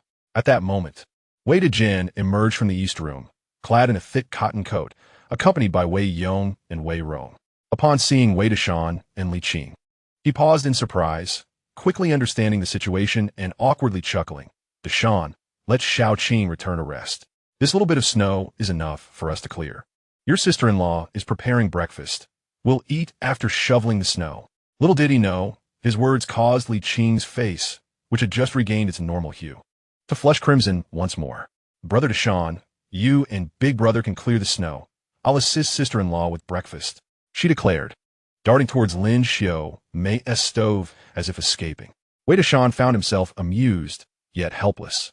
At that moment, Wei Yong and Wei Rong bounced over to him, with Wei Rong exclaiming, Uncle, Annie is so beautiful, while Wei Yong's eyes darted around, glancing at Wei Dashan with a mix of shyness and eagerness. All right, Xiao Yong, you and your sister are responsible for clearing the snow in front of the courtyard gate. In a bit, your uncle will take you to the village for some fun. Wei Dashan promptly handed them 2 brooms, recognizing their playful spirits needed direction to channel their energy. Okay. Instantaneously, upon hearing that Wei Dashan would take them to the village, The siblings were invigorated, grabbing the brooms from him and racing towards the courtyard gate. Meanwhile, Wei Dashan picked up a wooden shovel and moved to the eaves, beginning to clear the snow from the rooftops. One must not be negligent when it comes to winter snow removal. Even if it snows daily, it is imperative to clear the accumulated snow from the rooftops immediately after each snowfall. Otherwise, when the snow melts and the temperature drops, the roofs are susceptible to damage from freezing. With the cooperative efforts of Wei Dashan and Wei Dajin, the snow atop the roof and in the courtyard was swiftly cleared. Outside the courtyard, the street was meticulously tidied by the siblings Wei Yong and Wei Rong. At that moment, in the east room, Lin Xiaomei and Li Qing had just finished preparing breakfast. The entire family, having completed their morning chores, gathered in a lively manner to enjoy their meal. However, no sooner had they finished breakfast than footsteps echoed in the courtyard. Wei Dashan looked up to see Xiaoqin and Zhuanzi from next door entering. As Wei Dashan and Li Qing were about to wed, they had come to see if they could lend a hand. "Have you heard?" Xiaoqin began. The individuals who assaulted Zhao Jianmin were indeed Lin Shuiwang and his two brothers. Upon entering, the women's meeting mode was activated. What? Weren't they out hunting? How did they end up robbing Zhao Jianmin? The news took Wei Dagan and Lin Xiaomei by surprise as well. It's quite laughable. Xiaoqin chuckled. Everyone knows Lin Shuiwang and his brothers are not particularly skilled. They only prey on the weak. They returned empty-handed from hunting and, encountering Zhao Jianmin, succumbed to ill intentions. Zhuanzi added, "I heard Lin Shuiwang got a good beating from the people of Heimu village, and his father, Director Lin, had to pay Zhao Jianmin back. Serve them right." Wei Dagan scoffed, feeling a sense of vindication for the Lin family, who he believed had long evaded retribution for their misdeeds. Clearly, he still harbored resentment over Lin Weimin's refusal to assist him in finding someone in the mountains last time, and this turn of events brought him a sense of satisfaction. After a brief exchange, Wei Dagan rose to head to Huang Mujiang's house, eager to help finalize the furniture for his brother's upcoming wedding. Meanwhile, Lin Xiaomei invited Xiaoqin and Zhuanzi to sit down. Although the quilts were ready, Li Qing had brought back a pile of fabric the day prior, and she intended to enlist their help in making 2 sets of clothes. Seeing that he could not involve himself in the domestic affairs, Wei Dashan took his nephew and niece, riding their bicycles towards Yuzixiang. In those times, one required a license to ride a bicycle. Otherwise, one could face fines. As they pedaled through the village, where every household was shoveling snow, the sight of Wei Dashan on his new bicycle stirred envy among the onlookers. "Look, Dashan has a bicycle now. He seems so spirited." Indeed, the Camel brand bicycle appeared quite splendid. In the rural era, most people lacked bicycles. Thus, it was only natural for them to feel envious of such a pristine model. As Wei Dashan rode past the home of Lu Fang, both Zhang Zuilian and Lu Fang were shoveling snow. Their gazes, upon noticing the bicycle, were filled with a mix of emotions. "Xiaofang, since Jianmin was injured yesterday, why don't you go to the supply and marketing cooperative to buy something and visit him?" Zhang Zuilian suggested, pulling her gaze away to look at her daughter. Yesterday, the people from the 2 villages had been quite aggressive, and fearing trouble, she had refrained from intervening. However, given that Zhao Jianmin was hurt, it seemed inappropriate for her daughter not to check on him. Upon pondering the fact that her daughter remains unmarried, Zhang Zuilian felt an unsettling sensation within her. Chapter 65. Let us conclude this. Zhang Zuilian harbored her own calculations. Regardless of the circumstances, Zhao Jianmin's familial standing far surpassed that of Wei Dashan, and marrying her daughter into that family would not only spare her from hardship, but as a member of the bride's family, she might also enjoy some of the ensuing benefits. Furthermore, Zhao Jianmin served as the commune's projectionist. Once her daughter married him, a gentle whisper in his ear might inspire her son, Lu Hongwei, to learn the art of film projection, potentially securing him a respectable job in the future. With these thoughts, Zhang Zuilian felt less reluctant, promptly extracting 3 yuan and generously placing it into Lu Fang's hands. "We still have a few eggs at home. Take them with you. Remember to speak kindly to others, understood?" "I understand." Lu Fang was well aware of her mother's intentions, yet considering Zhao Jianmin's promises, visiting him seemed harmless. Turning around, Lu Fang called out loudly, "Lu Hongwei, are you still sleeping in? Hurry up and shovel the snow." No response emanated from within the house. With a huff, Lu Fang trudged to her room, changed into a fresh outfit, and after a brief inspection in the mirror deemed herself presentable, she placed the few precious eggs into a basket, slung it over her arm, and made her way toward the outskirts of Honglu village. With no bicycle at her disposal, walking was her sole option. However, the villagers had just witnessed Wei Dashan cycling by, and now, seeing the elegantly dressed Lu Fong stepping out on foot, they couldn't help but chatter. Why is Lu Fong so beautifully adorned? Where could she possibly be going? Surely, to meet her suitor. Didn't Zhao Jianmin mention marriage yesterday? It must be said that Lu Fong's fate was remarkably resilient. Previously, while involved with Wei Dashan, her life had been fraught with misfortune, and he had narrowly escaped the mountains. Now, just as a relationship with Zhao Jianmin was confirmed, he found himself embroiled in trouble. Is she a husband killer? Such words should not be spoken lightly. Beware, or Zhang Suilian might tear your tongue out. At that moment, Lu Fong remained oblivious to the growing rumors surrounding her reputation in the village due to recent events. Upon reaching the rural supply and marketing cooperative, her legs ached from fatigue, just as she spotted Wei Dashan pushing a bicycle, accompanied by Wei Yong and Wei Rong, emerging from the commune's vehicle administration office.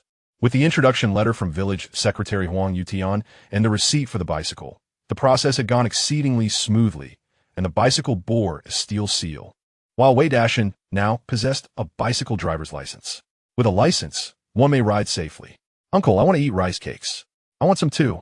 As they passed the cooperative, Wei Yong and Wei Rong halted, gazing longingly inside. All right, Uncle will buy you some.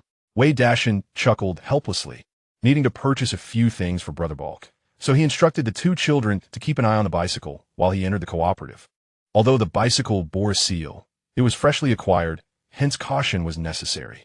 Please give me 5 pounds of cornmeal, 5 pounds of flour, and 2 pounds of salt, Wei Dashan declared as he entered the door, immediately listing the supplies needed for Bark. The shopkeeper, who was weighing pastries for Lu Fong at that moment, chuckled and replied, "Hold on a moment, my friend. Let me finish serving this lady first." While attending to her duties, the shopkeeper greeted Wei Dashan. "I remember you. Last time you bought a hairpin for your wife. Why didn't you bring her along today?" Wei Dashan had made a memorable impression on the shopkeeper during his previous visit when he purchased a hairpin for Li Qing. "Oh, she is at home," Wei Dashan replied casually, only then noticing that Lu Fong was standing nearby. "That'll be $1.50, the shopkeeper said to Lu Fong. "All right, thank you." Lu Fong paid, placing the pastries into her basket, and nodded at Wei Dashan before hastily departing from the supply store. The shopkeeper's earlier words felt like a needle pricking her heart. Reflecting on the multitude of items Wei Dashan had just purchased, it was evident that he had earned a considerable sum from hunting recently. Meanwhile, she had just managed to find a partner, only to have him hurt her. At that moment, all the courage she had possessed yesterday had dissipated. "Miss," the shopkeeper called out as she watched Lu Fong's retreating figure, shaking her head helplessly before turning back to Wei Dashan with a grin. "What did you say you needed? You listed so many things. I didn't catch them all." With a resigned smile, Wei Dashan repeated his request. Once he gathered all the necessary supplies for Bark, he added a pound of rice noodles and a pound of beef tongue to his order, 2 snacks beloved by children in those times. "Wow, Uncle, did you buy all this?" Wei Yong and Wei Rong were startled to see Wei Dashan emerge from the supply store, arms laden with goods. However, upon spotting their favorite rice noodles and beef tongue, the siblings leaped with joy. "Ronger, you take this, sit in the front. Yong, hold these 2 bags of flour, sit in the back." Wei Dashan efficiently distributed the items, giving some to Wei Rong, some to Wei Yong, and hanging the remainder on the handlebars of the bicycle. The 3 of them rode off on the bicycle, laden with their bounty, heading towards Honglu village. The bicycles of that era were remarkably sturdy. Even with such a heavy load, they remained steady, unlike the bicycles of later generations, which might buckle under the weight of a single person. Meanwhile, Lu Fong, breathless and carrying her basket, finally arrived at Heimu village. Having followed directions to find Zhao Jianmin's courtyard, "Lu Fong, what brings you here?" Zhao Jianmin, busy repairing his bicycle in the yard, looked up, surprised to see her at the gate, his expression shifting to one of awkwardness. "I heard you were injured, so I came to check on you. Uncertain of your preferences, I purchased some pastries and brought along some eggs from home." Lu Fong gazed at the bruised Zhao Jianmin, feeling no particular emotion. Yet recalling the words Zhang Suilian had entrusted to her before her departure, she feigned concern and offered her condolences. "Oh, I'm fine. You can take these back. I have plenty at home." Zhao Jianmin, however, did not accept the offerings. He looked at Lu Fong, hesitated, and struggled to find the right words. After a moment of silence, he finally summoned the courage to say, Xiaofeng, you must have heard about what happened yesterday. My father is quite upset, so perhaps it's best we part ways. Lying in bed last night, tossing and turning, Zhao Jianmin could not find sleep, but upon seeing Lu Fong just now, clarity struck him. His father was right. He felt no genuine concern from Lu Fong, for some truths are inescapable. Chapter 66. Taking Measurements. Xiaofeng. Why did you bring the things back? What happened? As Lu Fong returned to Honglu village with her basket, Zhang Zuolian had already cleared the snow from the yard, and her silent brother, Lu Hongwei, was up as well. However, both mother and son were taken aback upon seeing the eggs and pastries in Lu Fong's basket. A troubling thought flickering through their minds. I broke up with Zhao Jianmin, Lu Fong declared with a cold expression, lifting a piece of pastry to her mouth. This pastry was her favorite, yet today, for some reason, it lacked sweetness. I don't like Zhao Jianmin, Mom, so please don't bring it up again. What? Zhang Zuolian was immediately alarmed by this revelation. Sitting beside Lu Fong, she exclaimed, Xiaofeng, you must be confused. Zhao Jianmin's family has such good circumstances. Does it really matter if you like him? As the old saying goes, marry a man for stability. Can your feelings fill your stomach? Marrying Zhao Jianmin would ensure you never have to worry about food or clothing. At this point, she glanced at her son, Lu Hongwei, who was thoughtlessly enjoying the pastries from the basket. In her frustration, she found herself at a loss for words. My foolish son, everything I do is for you, she exclaimed, and you continue to eat, even after losing your job. Pausing, Zhang Zuolian took Lu Fong's hand and patiently said, Xiaofeng, men are easily appeased.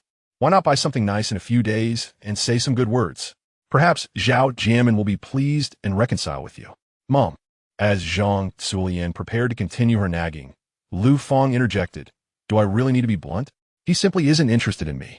Zhang Zuolian, who had intended to continue persuading her, fell silent. Soon after, she began to vent her frustration. It's surely because he felt embarrassed after being beaten yesterday. That scoundrel Lin Shuiwang, always bullying others. A child raised by a father but without a mother, and a good match ruined by this beast. Meanwhile, Lu Hongwei, still munching on pastries, chimed in, if you don't want to marry, then don't. What's the big deal? My sister is so beautiful. She won tea lack for suitors. Sis, this pastry is really good. I'll have another piece. Lu Fong and Zhang Zuolian. At this moment, Wei Dashan had safely returned home with his nephew and niece, along with a substantial amount of supplies. He even made a visit to the carpenter Huang's house. After several days of diligent work, Huang had completed the crafting of the furniture sets, though some details were still being refined. Once painted and allowed to dry for a few days, the pieces would be nearly finished. In the courtyard, Wei Yong and Wei Rong, the sibling duo, were earnestly engaged in a game of kicking a shuttlecock, competing to see who could achieve the highest count. What did you make the shuttlecock from? The feathers used were plucked from a black-boned chicken by Wei Dashan, while Lin Xiaomei found 4 buttons and added a small metal piece to create a simple shuttlecock. Although copper coins would have been more suitable for weight, Wei Dajing's household lacked them, so they resorted to the buttons, which were lighter, thus necessitating the addition of the iron piece for weight. In those days, there were no gaming consoles or mobile internet. This simple toy brought immense joy to Wei Yong and Wei Rong, their laughter echoing in the yard. However, children are often impatient, and as a few kids from the neighboring house joined in, the game swiftly transformed from kicking the shuttlecock to hopscotch. The game of hopscotch involved drawing squares of varying sizes on the ground, then using an empty snowflake cream box or a tin lid, hopping on one foot while kicking the box until it reached the final square, thus winning the game. At this point, Wei Yong had become the leader of this group of children. While the children played in the courtyard, the adults busied themselves indoors. With the assistance of Xiuqin and Zhuanzi, the bedsheets had all been hemmed, while Li Qing, using the remnants of a soap piece from Lin Xiaomei's household, sketched a design for a garment based on her own measurements. However, the cutting and sewing process proved to be rather tedious and intricate. The women gathered together, laboring until dusk, finally completing a set of clothes and trousers for Li Qing. Youth is truly splendid. Little Qing, this outfit looks magnificent on you, they exclaimed. Goodness, this design seems even more exquisite than those crafted by the local tailor. Little Qing, may I take this design home and create a set for myself? Seeing Li Qing in her new attire, Xiuqin and Zhuanzi couldn't help but shower her with compliments. Li Qing, young and beautiful, with a curvaceous figure, looked absolutely stunning in the ensemble. Of course, the two women were also enamored with Li Qing's design, unable to resist their desire for such beautiful garments. All right, but the measurements will need a few adjustments. When you decide to make more clothes, do invite me. After all, it's not far. Li Qing smiled as she bid farewell to Xiuqin and Zhuanzi at the courtyard gate. Afterward, she joined Wei Dashan for dinner at her brother and sister-in-law's home before returning to Wei Dashan's house. The humble abode of barefoot Dr. Zhang Guilin was rather chilly, and lighting the stove proved to be quite inconvenient. It was much more comfortable to share warmth with Wei Dashan. Brother Dashan, are you thinking of venturing into the mountains again? Li Qing inquired, her face aglow with a smile as she gazed at him. During the day, amidst a throng of women, they had scarcely exchanged a few words, and many whispered conversations were simply impractical. Now, with just the two of them in the room, Li Qing seized the opportunity to ask. She had noticed that Wei Dashan had purchased a substantial amount of goods today, all supplies entrusted to them by bulk. Indeed, Wei Dashan replied, wrapping his arms around Li Qing with a chuckle. I've spent all the money I earned before, and we must earn more to ensure a good life. Moreover, having promised Brother Bulk, we cannot be unfaithful to our word. Suddenly, he turned his gaze towards the woman in his embrace and spoke gently. However, dear Qing, you are not feeling well, and there are many preparations needed before our wedding. How about this? I shall venture into the mountains alone, and you can stay home awaiting my return? In light of the many large purchases made these past few days and the dwindling funds from previous hunts, Wei Dashan felt that before the wedding banquet, he should make one last trip into the mountains. Nevertheless, considering that Li Qing had just recently recovered, and with a myriad of pre-wedding tasks requiring her attention, he resolved to hunt alone. Don't you dare leave me behind. Li Qing pouted adorably while nestled in Wei Dashan's arms. All right, but I can accompany you to catch fish. By the way, before you go, let me take your measurements, so I can make you an outfit. With that, she sprang to her feet, eager to fetch a measuring tape for Wei Dashan. She longed to join him on his hunting expedition, envisioning the thrill of spotting more game and enticing numerous hares with her flute, thus assisting him in his quest. Without her support, she pondered how much Wei Dashan would be able to achieve on his own. Yet, he was right, with their wedding approaching. She needed to ensure their new home was tidy and presentable before the entire village. We must take precise measurements on the bed, dear Qing. Seeing her acquiesce to his suggestion filled Wei Dashan with joy. He was curious to see how much game he could procure without his diligent wife by his side. As Li Qing earnestly took his measurements, he chuckled and swept her up into his arms, bringing her onto the bed. The thrill of such intimacy was undeniably addictive. Chapter 67. The Wildcat After a Night of Bliss. Wei Xiaoshan awoke the following morning, invigorated and lively. After a simple breakfast with his elder brother and sister-in-law, he prepared to head out and catch some fish to stock their pantry. As they had yet to hold their official wedding ceremony, they were still sharing meals with his brother and sister-in-law. Once married, they would need to start cooking for themselves. After all, familial ties are cherished. But once a household is established, it is often better for each to lead their own lives. Dashan, the medicinal herbs you procured last time were excellent. They paired perfectly with mutton soup. Please bring back some more. Upon learning that Wei Dashan would venture into the mountains for hunting today, Wei Dashan not only refrained from dissuading him, but instead chuckled amiably. After several days of nourishing himself with meat from the succulent sistanch and lamb soup, Wei Dashan felt invigorated and robust, garnering a more favorable glance from Lin Xiaomei as well. However, while the household still had lamb, the sistanch was running low, prompting him to hope that Wei Dashan could procure some more. Not a problem, Wei Dashan replied with a knowing smile that only men could comprehend, before pushing a small cart and escorting Li Qing to the northern pond of the village. Why must you accompany me in this biting cold? You could be comfortably at home, Wei Dashan lamented as Li Qing followed him. It's so dull at home. Everything is amusing when I'm with you. Besides, I'm not the type of woman to be overly sentimental. Li Qing retorted playfully, her eyes sparkling with charm.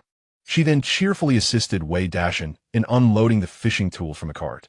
Not only could she discern the location of the prey, but she could also occasionally receive rewards from treasure chests that the prey would yield. Yet, she was too timid to hunt alone, so the opportunity to join Wei Dashan for fishing was not one she would miss. After a few days of absence, the ice surface of the pond had returned to its previous state.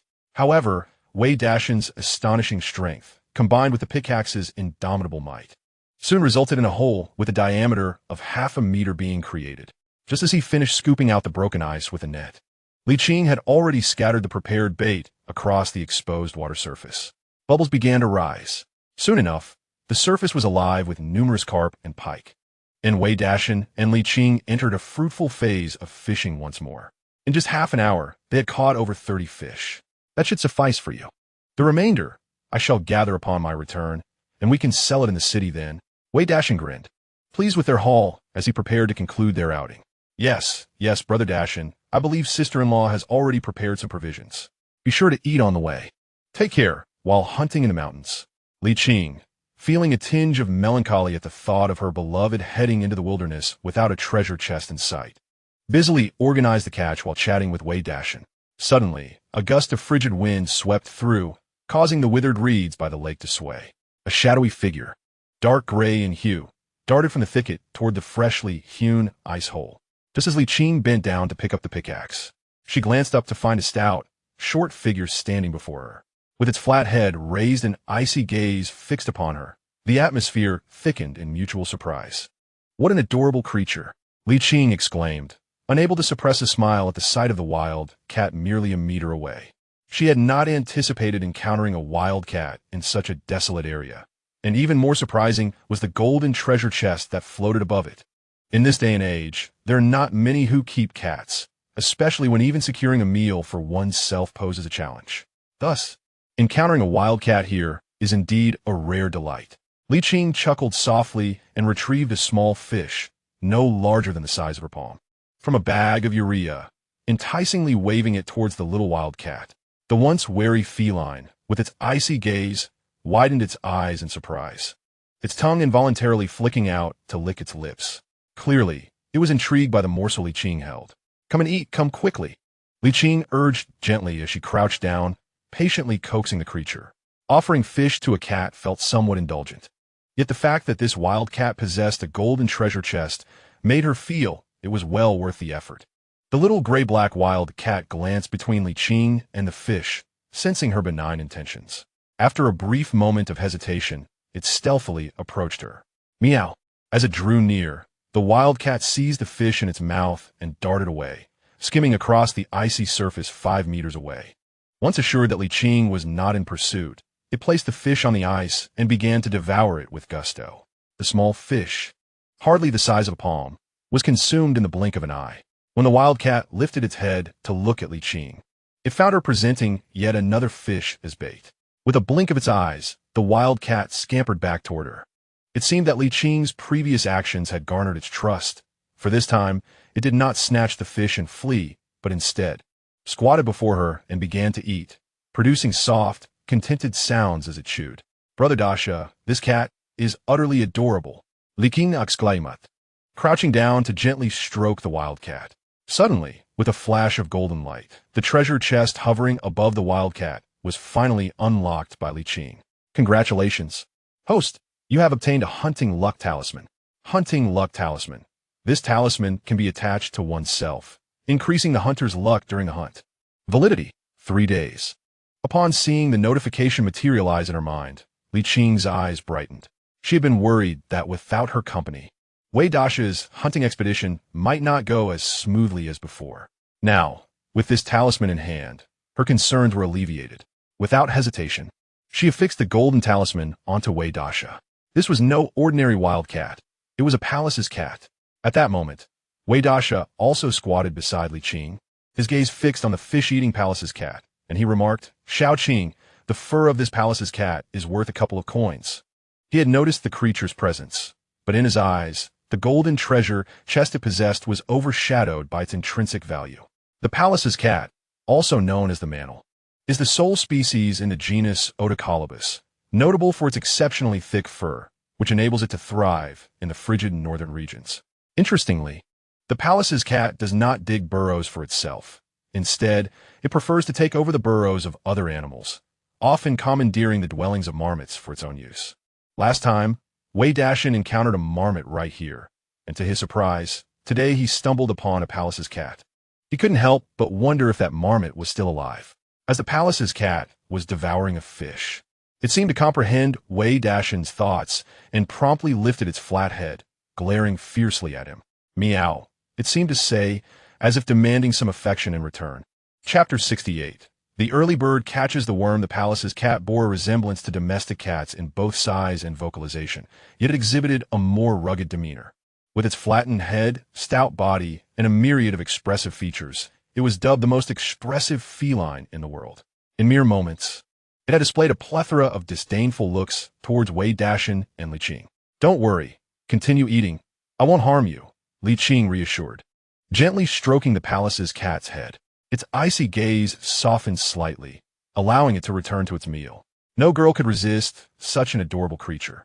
Wei Dashan, squatting nearby, could only smile helplessly, lamenting the missed opportunity, while keeping Li Qing company as they watched the palace's cat feast on fish. Suddenly, a splash erupted from a nearby ice hole. The palace's cat, momentarily startled, lifted its head, eyes alert as it focused on the source of the sound. It then dropped the half-eaten fish, crouched low, and tensed its hind legs, preparing to pounce.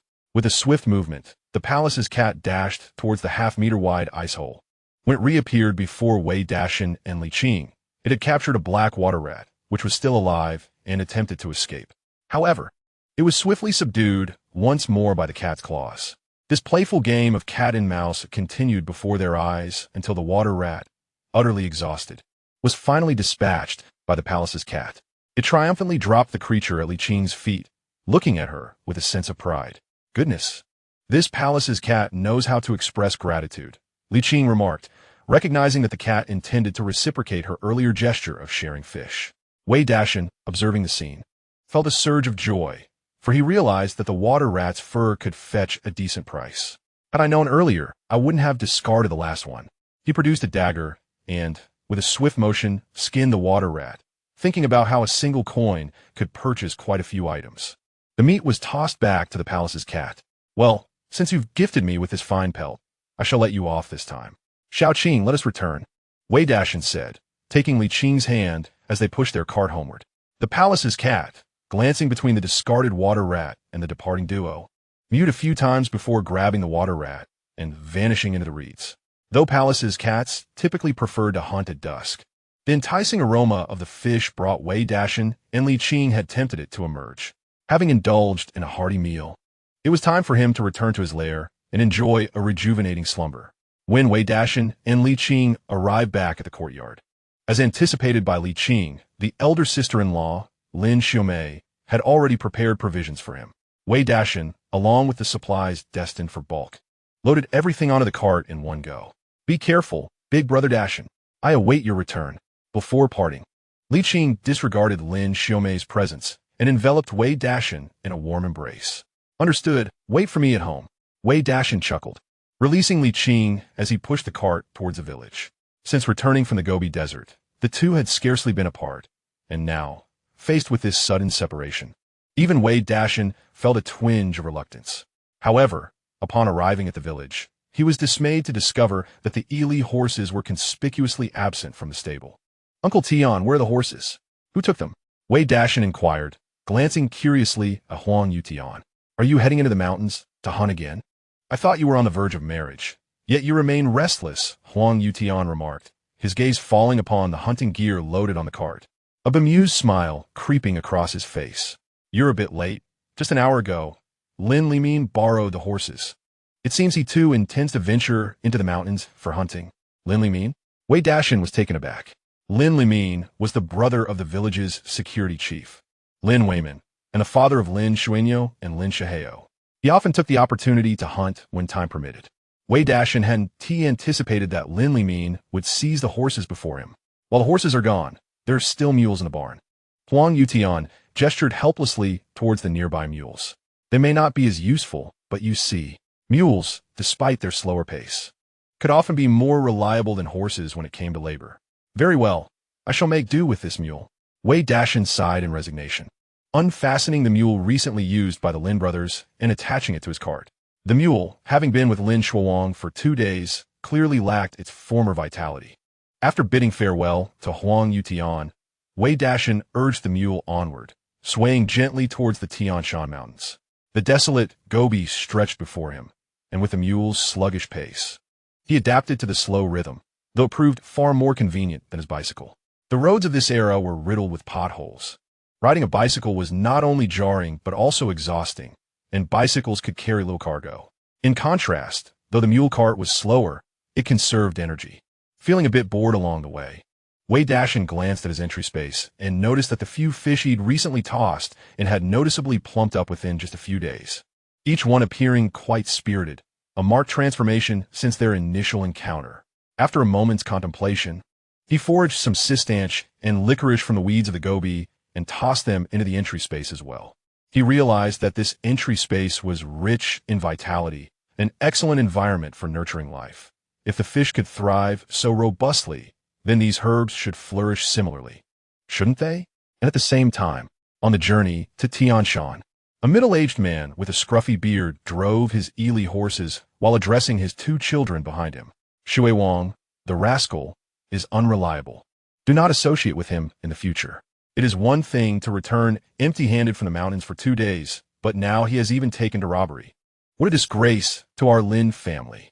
In contrast to the local public security chief Lin Weimin, Lin Limin was merely an ordinary farmer who, aside from his fondness for hunting, had little else to occupy his time.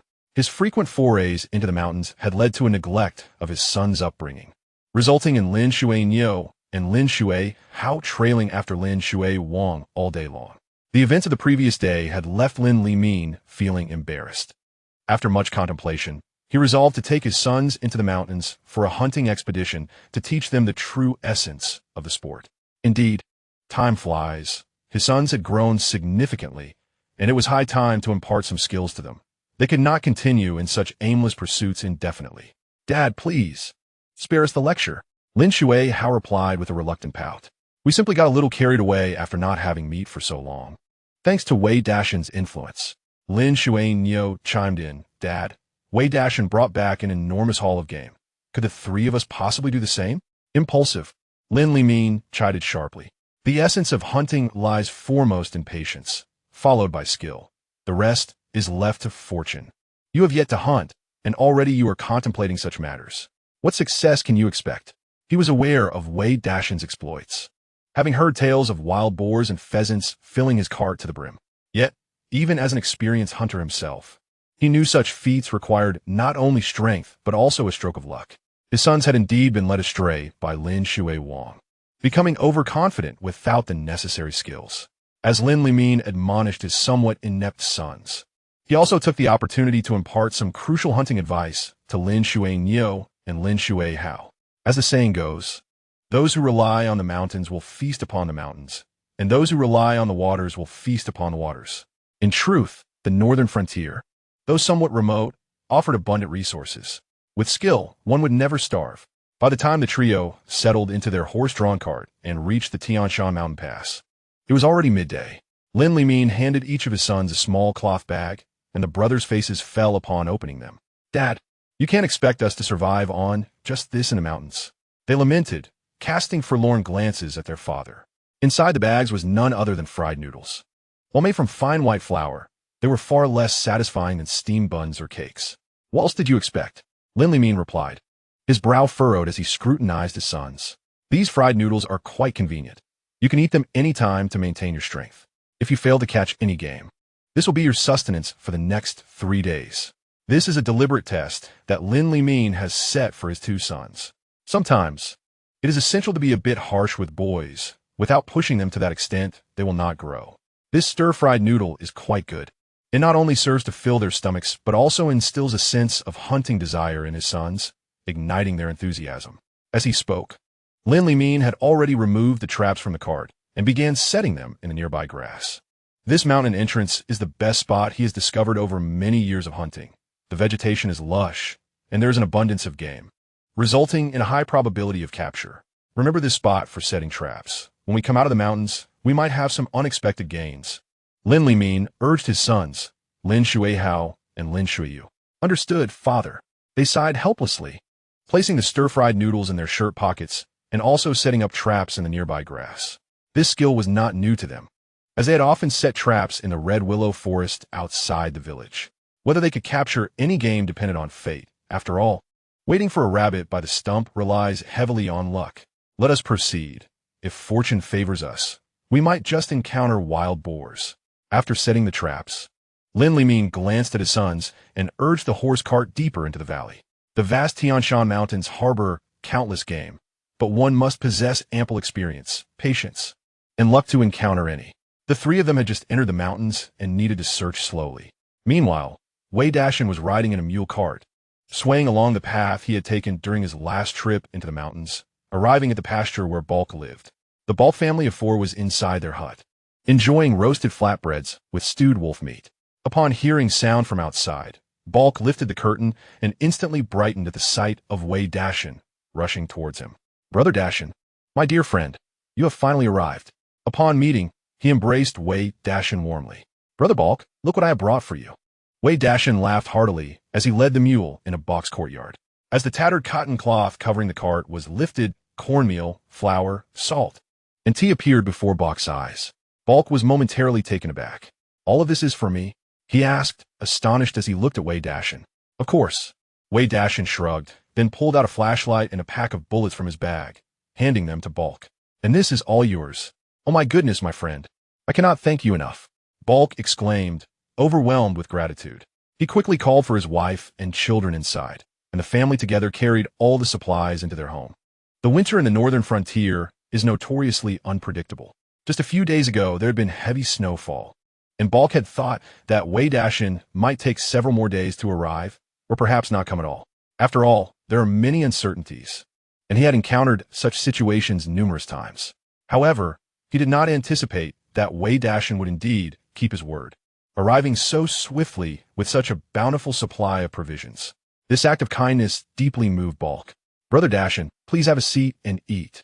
Balk hurriedly pulled Wei Dashan to sit down, while his wife had already placed warm flatbreads and chopsticks before him. As for Balk, he brought a bamboo basket and set it down in front of Wei Dashan. "Brother Dashan, take a look at this. Is that fritillaria?" Seeing the herbs in the bamboo basket, a joyful expression spread across Wei Dashan's face. The last time he emerged from Tian Shan, he had made quite a bit of money solely from selling herbs, and the fritillaria Balk gifted him was priced at $25 per pound. The basket before him surely weighed at least 2 or 3 pounds. It seemed that during his absence, Balk had diligently searched the mountains. "You can have it all." Balk waved his hand, smiling. Wei Dashan not only provided him with supplies, but it also brought him a flashlight and ammunition, which would significantly aid his livelihood. In his eyes, this modest quantity of herbs was truly insignificant. Little did he know that the fritillaria in that bamboo basket was already sufficient to cover the value of the supplies Wei Dashan had brought. "All right, I shall not be polite then." Wei Dashan, well aware of Balk's nature, accepted everything without hesitation. At that moment, Balk's wife brought over a cup of steaming milk tea for Wei Dashan. Sipping his drink and enjoying his meal, he smiled and said, "Brother Balk, I also intend to hunt some game during my venture into the mountains. Since you are familiar with this area, could you offer me some guidance?" The Tian Shan range was vast, and rather than searching aimlessly, it would be prudent to consult Balk, the local expert. After all, Balk had been herding sheep here for an extended period, and no one knew the flora and fauna better than he did. Of course, Balk grinned widely. "The wild boar I hunted last time has been fully cured. You can take it with you when you leave. Soon it will be the time when wild boars are active. I will take you to see them." Although they did not consume pork, they would hunt wild boars when they appeared, typically curing the meat for preservation, exchanging it with passing outsiders.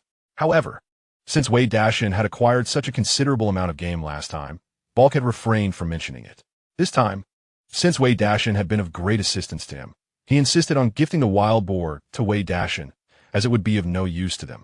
As the daylight gradually faded, Balk stood up, retrieved his hunting rifle from the wall, and called to Wei Dashan, "Brother Dashan, let us go. I will take you to find the wild boar. It's quite easy at this time." Although Balk did not eat wild boar, he seemed more eager about hunting them than Wei Dashan. This was because wild boars were quite aggressive and often competed with cattle and sheep for grazing resources, making them a nuisance to Balk. Having spent years herding in the Tian Shan Mountains, he was exceptionally familiar with everything in the area. Balk led the way ahead, while Wei Dashan followed closely, pushing a unicycle cart. In the rugged terrain of the mountains, this unicycle cart proved to be remarkably convenient. After traversing 2 overgrown slopes, and circumventing a deep ravine, a relatively expansive meadow unfolded before Wei Dashan.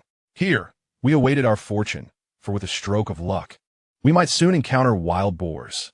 Balk guided Wei Dashan to a favorable vantage point, where he discovered that not only could they clearly observe the nearby grasslands and woodlands, but the location also offered a degree of wind protection, making them less detectable. In conversation with Balk, Wei learned that prior to winter's arrival, Balk had initially planned to camp here with his flock. However, upon discovering the presence of numerous wild boars and other game, he had to press on and ultimately opted for a different pasture to settle. Given this revelation, the area before them indeed held potential for a wild boar encounter. As time passed, the temperature in the valley visibly dropped, leaving Wei Dashan feeling as though he lay upon the unforgiving ice, despite the military coat enveloping him. A glance at Balk, who remained motionless nearby, revealed that he had evidently grown accustomed to such hunting conditions. Just as Wei Dashan felt his legs nearing numbness, he suddenly sensed a tremor beneath him.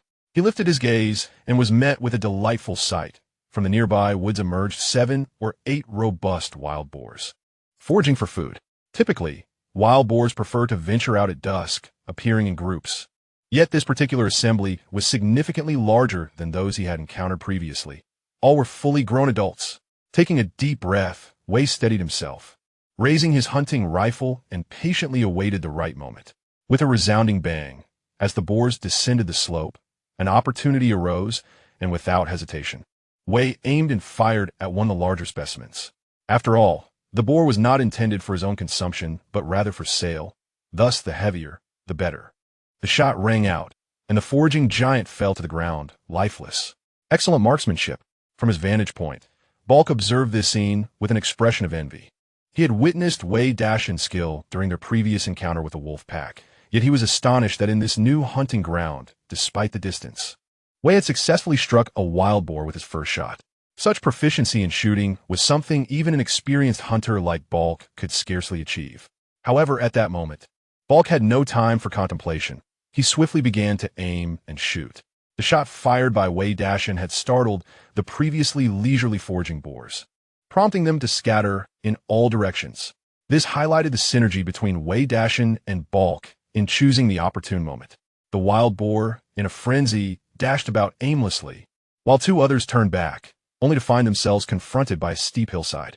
This predicament rendered them obvious targets. With a resounding bang, Balk fired a shot. Though it failed to deliver a fatal blow, the bullet merely pierced the rear of one boar, eliciting a cacophony of distressed cries as it sped away in terror. Just as this unfortunate creature was about to scale the hill's summit, Wei Dashan deftly fired another shot, ensuring that the hapless boar remained on the slope. However, during this fleeting moment, the other wild boars had already hastily fled the scene. Such is the nature of hunting. Opportunities are fleeting. Fortunately, the first hunt of the day proved to be quite fruitful. As Wei Dashan and Balk approached, they discovered that the 2 wild boars lay utterly still. Coordinating seamlessly, they hoisted the beasts onto a small wheelbarrow. Each boar weighed approximately 150 pounds, completely filling the cart to its brim. "Brother Dashan, our luck today is quite remarkable," Balk exclaimed, beaming at Wei Dashan with satisfaction over their bountiful catch. Just as they were about to discuss their return, Wei Dashan's gaze drifted toward the trees above. "Balk, shall we venture into the woods for a closer look?" he suggested, pointing to the forest canopy with a smile. For Wei Dashan, hunting wild boar was merely an appetizer. Having ventured into the mountains, he sought as much game as possible. Moreover, he had spotted a glowing golden inscription deep within the woods mere moments ago. This alone warranted exploration. The forest, however, harbored its own dangers, including the potential presence of grizzly bears. Balk, sensing the excitement in Wei Dashan's eyes, offered a gentle reminder. At dusk in Tianshan, it's not just wild boars that roam. Many perilous beasts lurk as well. Should you encounter such a creature, even a moment's distraction could prove fatal. "Balk, you wait here for me. I'll take a quick look and be back shortly," Wei Dashan replied with a grin. "If I'm not back in half an hour, feel free to search for me." "Very well, but do exercise caution." Balk thought it futile to dissuade Wei Dashan, who was resolute, and thus watched as he climbed the slope and entered the dense forest. As he plunged deeper into the thicket, Wei Dashan's vision sharpened. His gaze quickly fixed upon the location of the golden inscription, only to be taken aback by the sight of a grayish-white deer standing directly beneath it. More precisely, it was a rather oblivious roe deer standing there in a state of bewilderment. Beside this bewildered creature were 5 or 6 others, all mirroring its confused demeanor. The term silly roe deer aptly describes these animals, for when confronted with danger, they not only fail to flee, but may even approach curiously to investigate. Even in the midst of flight, they would occasionally glance back, often resulting in their becoming prey for the hunter. Clearly, this group of foolish roe deer, startled by the recent gunfire from Wei Dashan and Balk, was now perplexed. Observing a nearby gathering of these naive creatures, a glimmer of excitement flashed in Wei Dashan's eyes. His luck was indeed remarkable. Having just hunted 2 wild boars, he now stumbled upon these unsuspecting roe deer. Though foolish, the roe deer are treasures in their own right. Particularly the male, whose antlers can be fashioned into deer horns, and whose fur can be made into warm clothing against the biting cold. Wei Dashan had just noticed that Balk's trousers were made from roe deer skin. Moreover, the meat of these naive deer is known to nourish and invigorate, greatly benefiting men. Balk was still waiting on the grassy ground below, and without a moment's hesitation, Wei Dashan raised a shotgun, aiming at the male roe deer that floated in a golden glow. Bang! The sound of gunfire echoed through the dim forest, and in the next moment, the male roe deer collapsed. The remaining foolish roe deer, witnessing the fall of one of their own, began to panic and scatter. As they fled, they turned back to check for any impending danger. During their escape, Wei Dashan noticed the heart-shaped tuft of white fur on their rear end blossoming in the twilight. Admittedly, this group of naive deer was indeed somewhat endearing to him. However, Wei Dashan was not one to indulge in sentimentality. He was about to marry Li Qing and had no money to spare. For him, ensuring his own sustenance was of utmost importance. Bang! Another shot rang out as a leaping roe deer was successfully hit at the moment of its jump. Wei Dashan did not pause to assess whether the deer was truly dead, swiftly shifting his aim to the next target. Time was of the essence. Once the hunt commenced, one must act decisively, lest the quarry escape before one is ready. As Wei Dashan dispatched another female roe deer, the remaining foolish deer had completely vanished into the dense thicket. The towering trees and the encroaching dusk concealed any potential dangers ahead, prompting Wei Dashan to abandon the chase. He hurried forward, lifting the 3 fallen roe deer from the ground. The roe deer were relatively small, measuring just over a meter in length, with each weighing merely 20 to 30 kilograms, lighter than a sheep. Altogether, the 3 weighed just over 140 pounds, a burden easily borne by Wei Dashan. Upon touching the first male roe deer, a golden entry seamlessly transferred into Wei Dashan's consciousness. Entry, soaring together. A blissful marriage invariably benefits both partners. Similarly, good fortune begets shared blessings. When the wife is favored by fortune, the husband too shall reap the rewards, and vice versa. Please bind your partner for soaring together. Upon perceiving the mental cue, Wei Dashan unhesitatingly associated this term with Li Qing, his fortunate and charming wife, whose luck in hunting surpassed his own. By binding this auspicious term to Li Qing, he might enhance his own fortune. After the binding was successfully completed, a broad smile spread across Wei Dashan's face as he effortlessly carried 3 young deer and strode purposefully towards the exit. Meanwhile, Balk stood guard by the small cart, safeguarding the 2 wild boars. This particular moment marked a time of heightened activity among the mountain's beasts. Without vigilant oversight, wolves or bears might be drawn by the scent of blood. Even overhead, vultures were likely watching closely. Upon hearing 3 gunshots in quick succession, Balk hesitated, contemplating whether to offer assistance. His indecision was quickly resolved when he spotted Wei Dashan descending, laden with 3 young deer, his eyes widening in astonishment. "Brother Dashan, you have truly procured some remarkable game." "Impressive," Balk exclaimed, putting away his hunting rifle and giving Wei Dashan a thumbs up. Having hunted in the Tian Shan Mountains for many years, he recognized the value of the young deer and held Wei Dashan in even greater esteem. "Oh, just luck." "Just luck," Wei Dashan replied with a grin, stacking the 3 young deer atop the 2 wild boars. He then took charge of pushing the cart. "Brother Balk, the day is waning. We should return."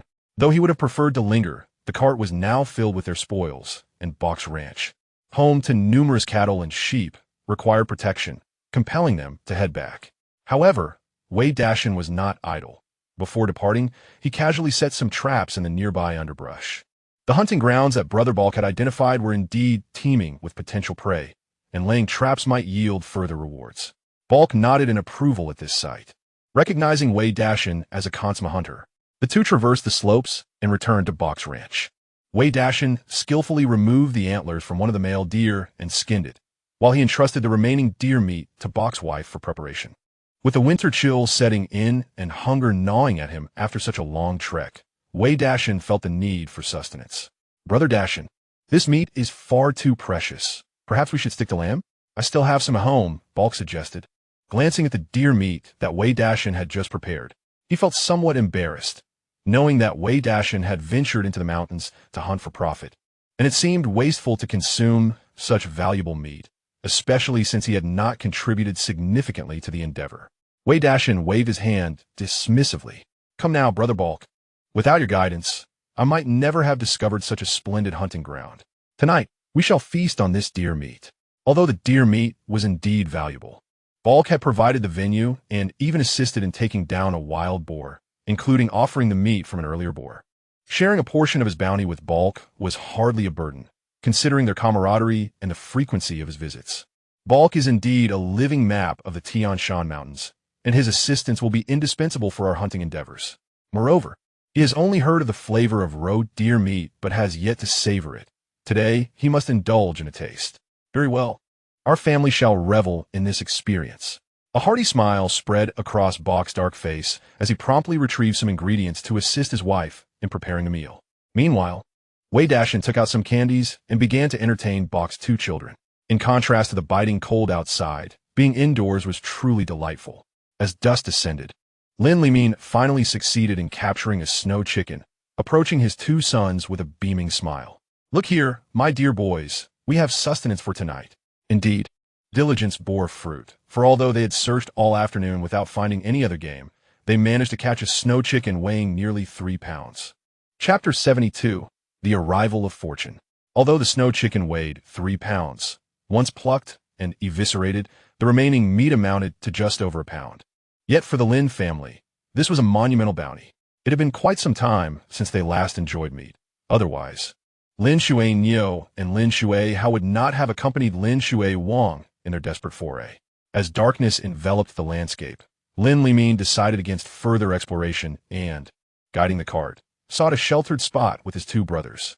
Without needing to be instructed, Lin Shui Niu and Lin Shui Hao took on the tasks of butchering the chicken and gathering firewood, while Lin Limin, with a resigned shake of his head, scoured the vicinity for weeds and branches to construct a modest shelter. The winter mountains were exceptionally frigid. If not properly prepared, sleep would be utterly impossible. By the time Lin Limin had erected the shelter, Lin Shui Niu and Lin Shui Hao had already roasted the snow chicken to perfection.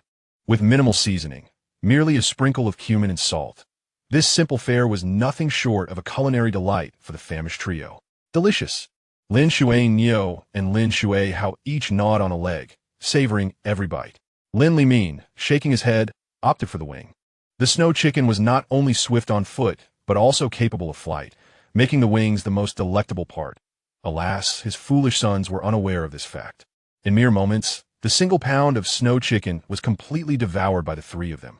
Lin Shui Niu and Lin Shui Hao licked their lips, expressing their dissatisfaction with the scant portion. Such a small chicken had not satiated their hunger. Instead, they found themselves even more ravenous. Thus, the two brothers cast eager glances at Lin Limin once more. What are you staring at? Lin Limin shot them a glare. Continue with your stir-fried noodles.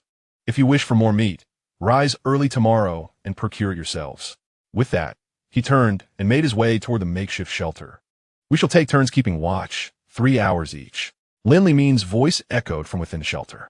The mountains were fraught with peril, with wild beasts lurking about. Without someone to stand guard, it would be too late to react once a predator drew near. The last time, Lin Shui Wang and the two others huddled together without anyone keeping watch. Upon hearing this, they all felt that the fates of these three were quite fortunate. All right, father. Upon hearing this, Lin Shuinyou and Lin Shuihao echoed in unison. Exchanging glances, they deemed that hunting with their father was far more reliable than following Lin Shui Wang. At least they would have meat to eat. Unbeknownst to them, at that very moment, Wei Dashan was living a much more comfortable life. In a house where Wei Dashan resided, there was not only a warm stove but also freshly stewed roe deer meat. Moreover, to celebrate, Balk had brought forth his homemade mare's milk wine for Wei Dashan. As the most esteemed guest, and the one who had brought down the prey, the Balk couple offered Wei Dashan the most delectable leg portion, while they and their family shared the other parts of the roe deer. Wei Dashan eagerly grasped a piece with his hands. The meat was firm and tender, having absorbed the essence of the broth during long hours of simmering. Indeed, on such a frigid day, indulging in this meat was incredibly comforting, especially when paired with the mare's milk wine. What a delight it was! The mare's milk wine had a potent after-effect, and before long, Wei Dashan found himself assisted by Balk to lie down on the warm Kong in the inner room.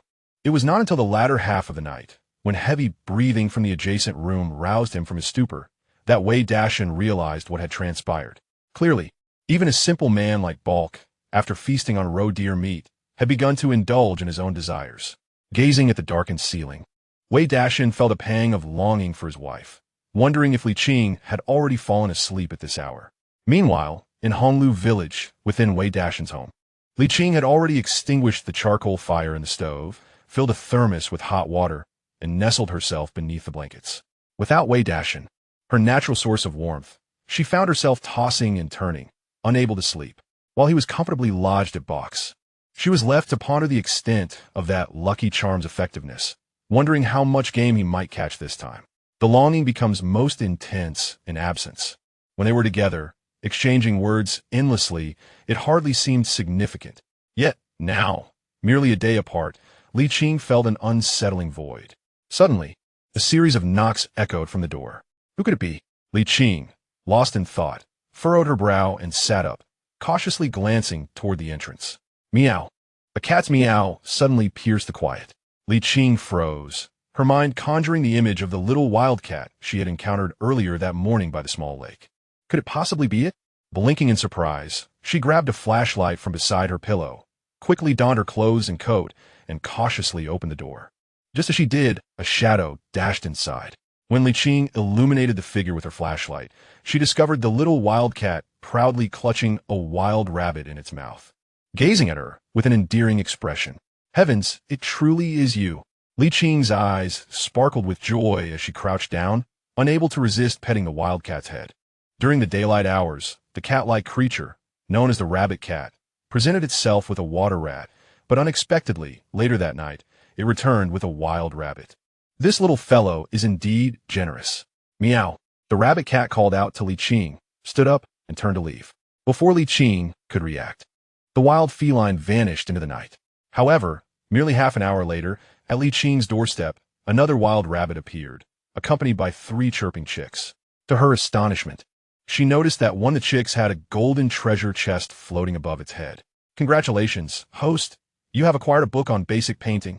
With a gentle touch, a book about painting materialized in her mind, instantly infusing her with various techniques related to the art. Li Qing's face lit up with joy as she glanced at the rabbit cat squatting at her door. You, indeed, are my little fortune bringer. Let me name you Kai. What does that sound? Li Qing had not anticipated that merely feeding this little wild cat 2 small fish during the day would result in such a bountiful return. It truly was an intelligent creature. Meow. The little wild cat mewed, seemingly quite pleased with its new name. The night air was particularly chilly, prompting Li Qing to invite Kai inside. Although it was a wild cat, Kai behaved obediently, opting not to leap onto the bed, but rather to curl up in a basket, licking its fur before settling down to sleep. The basket was the very one Lin Xiaomei had brought back from her family home. Kai, wishing all the generous readers who present gifts for this book great fortune. Chapter 73. The Weasel and the Mountain Goat. The following morning, when Li Qing rose from her slumber, she discovered that Kai had vanished from the basket. The door was ajar, indicating that the little creature had slipped out on its own. With a resigned shake of her head, Li Qing retrieved the chicks and wild rabbits that Kai had brought from her treasure chest space and carried them over to the home of Wei Dashan and Lin Xiaomei.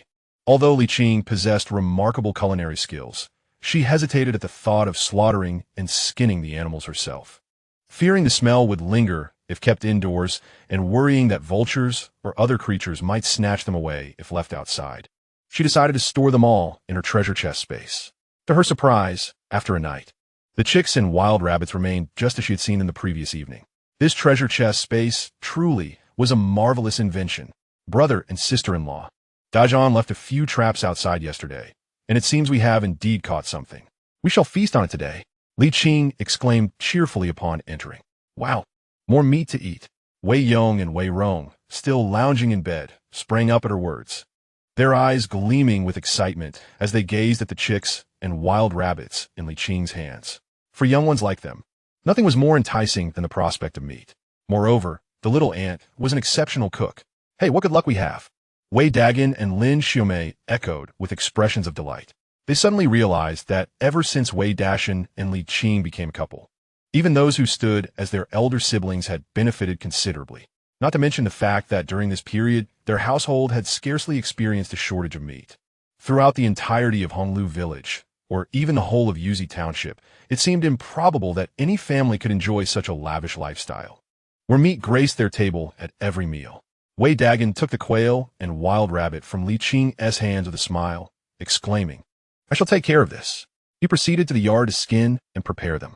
In no time, the fragrant dish of potatoes stewed with quail, alongside braised rabbit meat, appeared before Wei Yong and Wei Rong. The family gathered around, savoring every bite with delight. Just as they finished their meal, Wei Dashan stepped outside, and their neighbors, Xiaoqin and Zhuanzi, came over for a visit. The enticing aroma of meat wafting from the house made them exchange glances, each reflecting envy in their eyes. They were aware that Wei Dashan had previously brought home wild boar meat, but the scent emanating from the house was unmistakably not that of pork.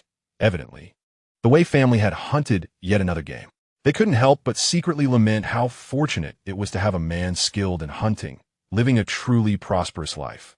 Unlike their own households, where days had passed, and the pork dishes they had received from Wei Dashan still remained untouched, not due to an inability to finish them, but rather because they couldn't bear to consume them. With so little meat available, every morsel was carefully rationed. Yet, for Wei Dashan and Wei Dashan's family, meat was a regular feature at their meals, and varied at that. Who wouldn't envy such a splendid lifestyle? Xiaoqin and Zhuanzi have arrived. Please come in. Upon seeing Xiaoqin and Zhuanzi enter, Li Qing promptly greeted them with a warm smile. She had already finished cutting out clothes for Wei Dashan yesterday, and with ample fabric sent from the cotton mill, she intended to make a set for each member of the family. Since she was to marry Wei Dashan, it was only fitting that the family dressed elegantly and neatly. Her brother and sister-in-law had treated her kindly during this time, and with the new year approaching, the new garments would be perfect for the festivities. Oh dear, Xiaoqing, we already have clothes. You may keep this fabric for other uses. Lin Xiaomei was pulled aside by Li Qing, who was busy measuring and cutting, leaving her somewhat flustered. Sister-in-law, you should wear what you have. These clothes are a token of affection from me and Dashan. The typically gentle Li Qing insisted, continuing to measure Lin Xiaomei's dimensions, while explaining, Dashan told me how you and your family have cared for him after losing his parents at a young age. Once I marry into this family, we shall be one, and this gesture is not something you may refuse. Upon hearing this, Xiaoqin and Zhuanzi, who were seated nearby, couldn't help but express their admiration. Xiaomei, Dashan has chosen a wonderful wife. You, as his sister-in-law, are fortunate indeed. Since it is a heartfelt gesture from Xiaoqing, you should graciously accept it. They spoke while harboring envy in their hearts. Behold, the remarkable Li Qing, who, despite not yet formally entering the household, displays such kindness towards her sister-in-law, Lin Xiaomei. Her generosity is evident, as she cleverly invokes Wei Dashan's name to justify her benevolence. Such a virtuous daughter-in-law is truly a rarity. Upon hearing these words, Lin Xiaomei felt a warm glow in her heart. When she first married into the Wei family, they had little to offer, yet she bore no grievances. Over the years, whatever she and Wei Dashan enjoyed, she always set aside a portion for Wei Dashan. This younger brother was genuinely cherished. Little did Lin Xiaomei anticipate that Li Qing would extend such kindness toward her, evoking a profound sense of satisfaction akin to that of a long-suffering wife finally ascending to the role of matriarch. As the three women engaged in conversation, Wei Yong and Wei Rong, upon hearing news of new garments, eagerly approached, clamoring, Mother, Aunt, we too wish for new clothes. In this era, the new year was the most joyous occasion for children, for it promised not only delectable feasts but also fresh attire. Yes, indeed, your aunt shall make them for you. Li Qing, having already taken Lin Xiaomei's measurements, smiled as she turned to the approaching Wei Yong and Wei Rong. Come here, Xiao Yong, Rong, let your aunt take your measurements. Since the adults were being catered to, it was only fitting the children receive the same attention. After measuring, Li Qing used a piece of soap to sketch patterns onto the fabric, while Xiaoqin and Zhuanzi, seated beside her, began to cut according to her designs. The cotton mill had provided an ample supply of fabric, and noticing some sturdy cloth remaining, Li Qing turned to Wei Yong and said, Xiao Yong, you shall be starting school next year. Shall I make you a backpack? At 6 years old, he was indeed ready for primary school come autumn, and a backpack was essential. The coarse cloth was a military green, and Li Qing envisioned crafting a backpack for her nephew. Wonderful. Yes, aunt, I want a backpack. One like Lei Feng's. Upon hearing of the backpack, Wei Yong's eyes sparkled with delight. The allure of school was secondary to him. He merely envied the village children who carried their military green satchels. Aunt, I want one too, piped up 5-year-old Wei Rong, pouting and casting a pleading glance at Li Qing. Very well, your aunt shall make you one too, and I will embroider a lovely flower for you. How's that sound? Li Qing affectionately ruffled Wei Rong's hair. Her sweet-natured niece deserved no less, and since she was crafting a backpack for Wei Yong, fairness demanded she do the same for Wei Rong. Thank you, aunt. With the promise of her own backpack, the little girl joyfully leaped into the air. Watching this scene, Lin Xiaomei felt at a loss for words. It was clear that Li Qing genuinely cared for her and her children. Unable to decline the invitation to assist, she settled down to help Li Qing with the cutting and sewing. In comparison to clothing, making a backpack was relatively simpler, yet embroidering the Lei Feng emblem and floral designs would certainly test the seamstress's skills. Yet this posed no challenge for Li Qing, who effortlessly picked up a bar of soap and, with a few swift strokes, delicately rendered the visage of Lei Feng alongside a blooming flower on 2 pieces of fabric. Aunt, your painting is exquisite, Wei Rong exclaimed, standing nearby with her eyes fixed intently on Li Qing's every movement. When she saw Li Qing so swiftly sketch a blossoming flower, she could not contain her excitement and clapped her hands in delight, her gaze filled with admiration. Wow, this image of Lei Feng looks exactly like the one on DeFu's backpack. Aunt, you are truly remarkable, Wei Yong remarked, his face a picture of astonishment as he gazed at the Lei Feng image. DeFu's backpack, a genuine product gifted by relatives from a city, made him marvel even more how his aunt could replicate it so perfectly. Upon hearing the amazement in the voices of the siblings, Xiaoqin and Zhuanzi, who were seated nearby, sewing clothes, couldn't help but glance over, their expressions soon reflecting deep respect. Indeed, one could not deny that Wei Dashan had married a resourceful and skilled young woman, adept not only at sewing but also at painting with such finesse.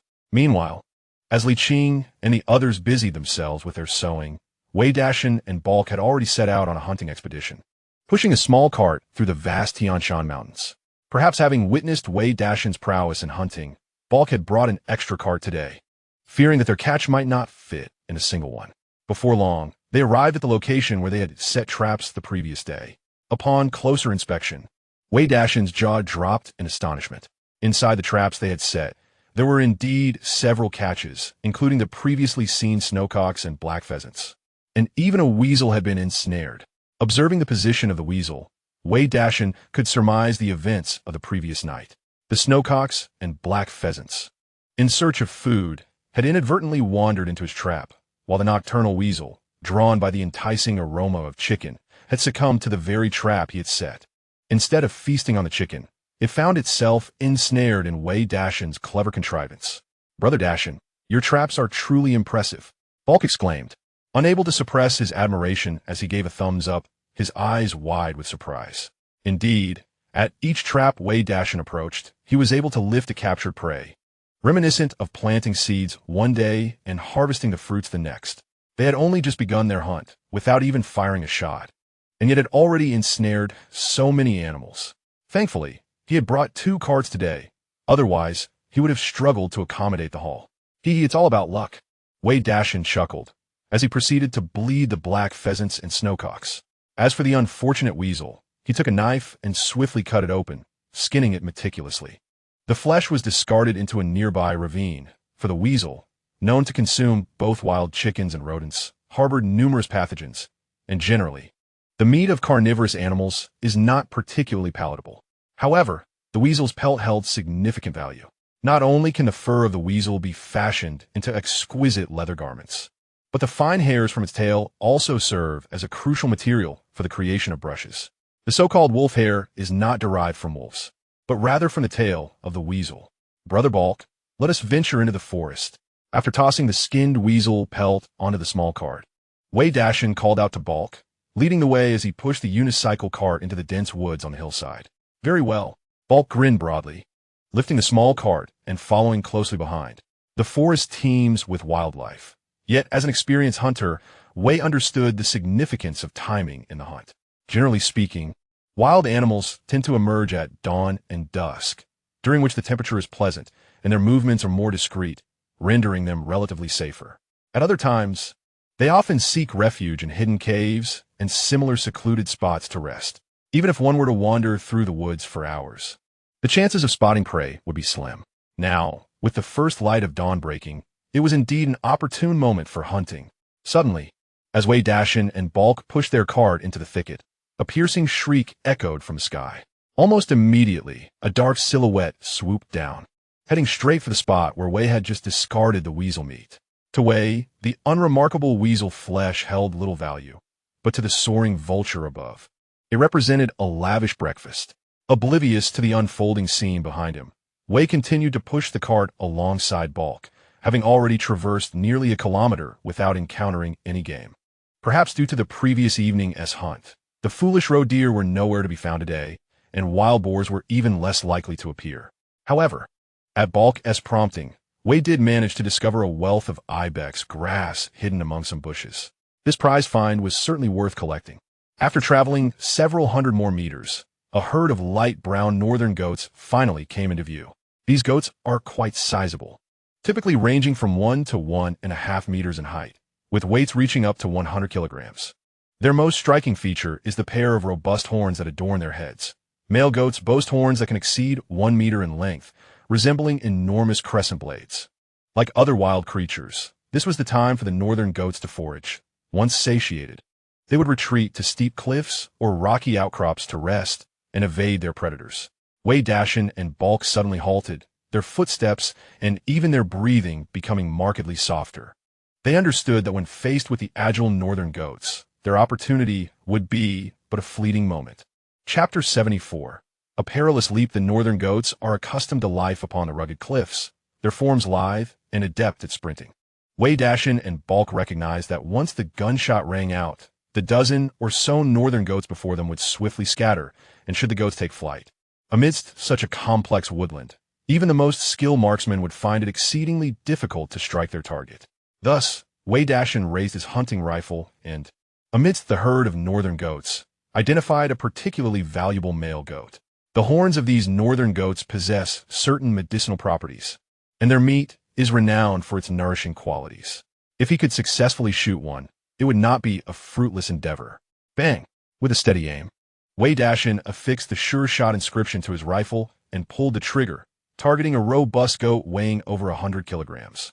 In an instant, the male goat, grazing on the slope, collapsed lifelessly to the ground.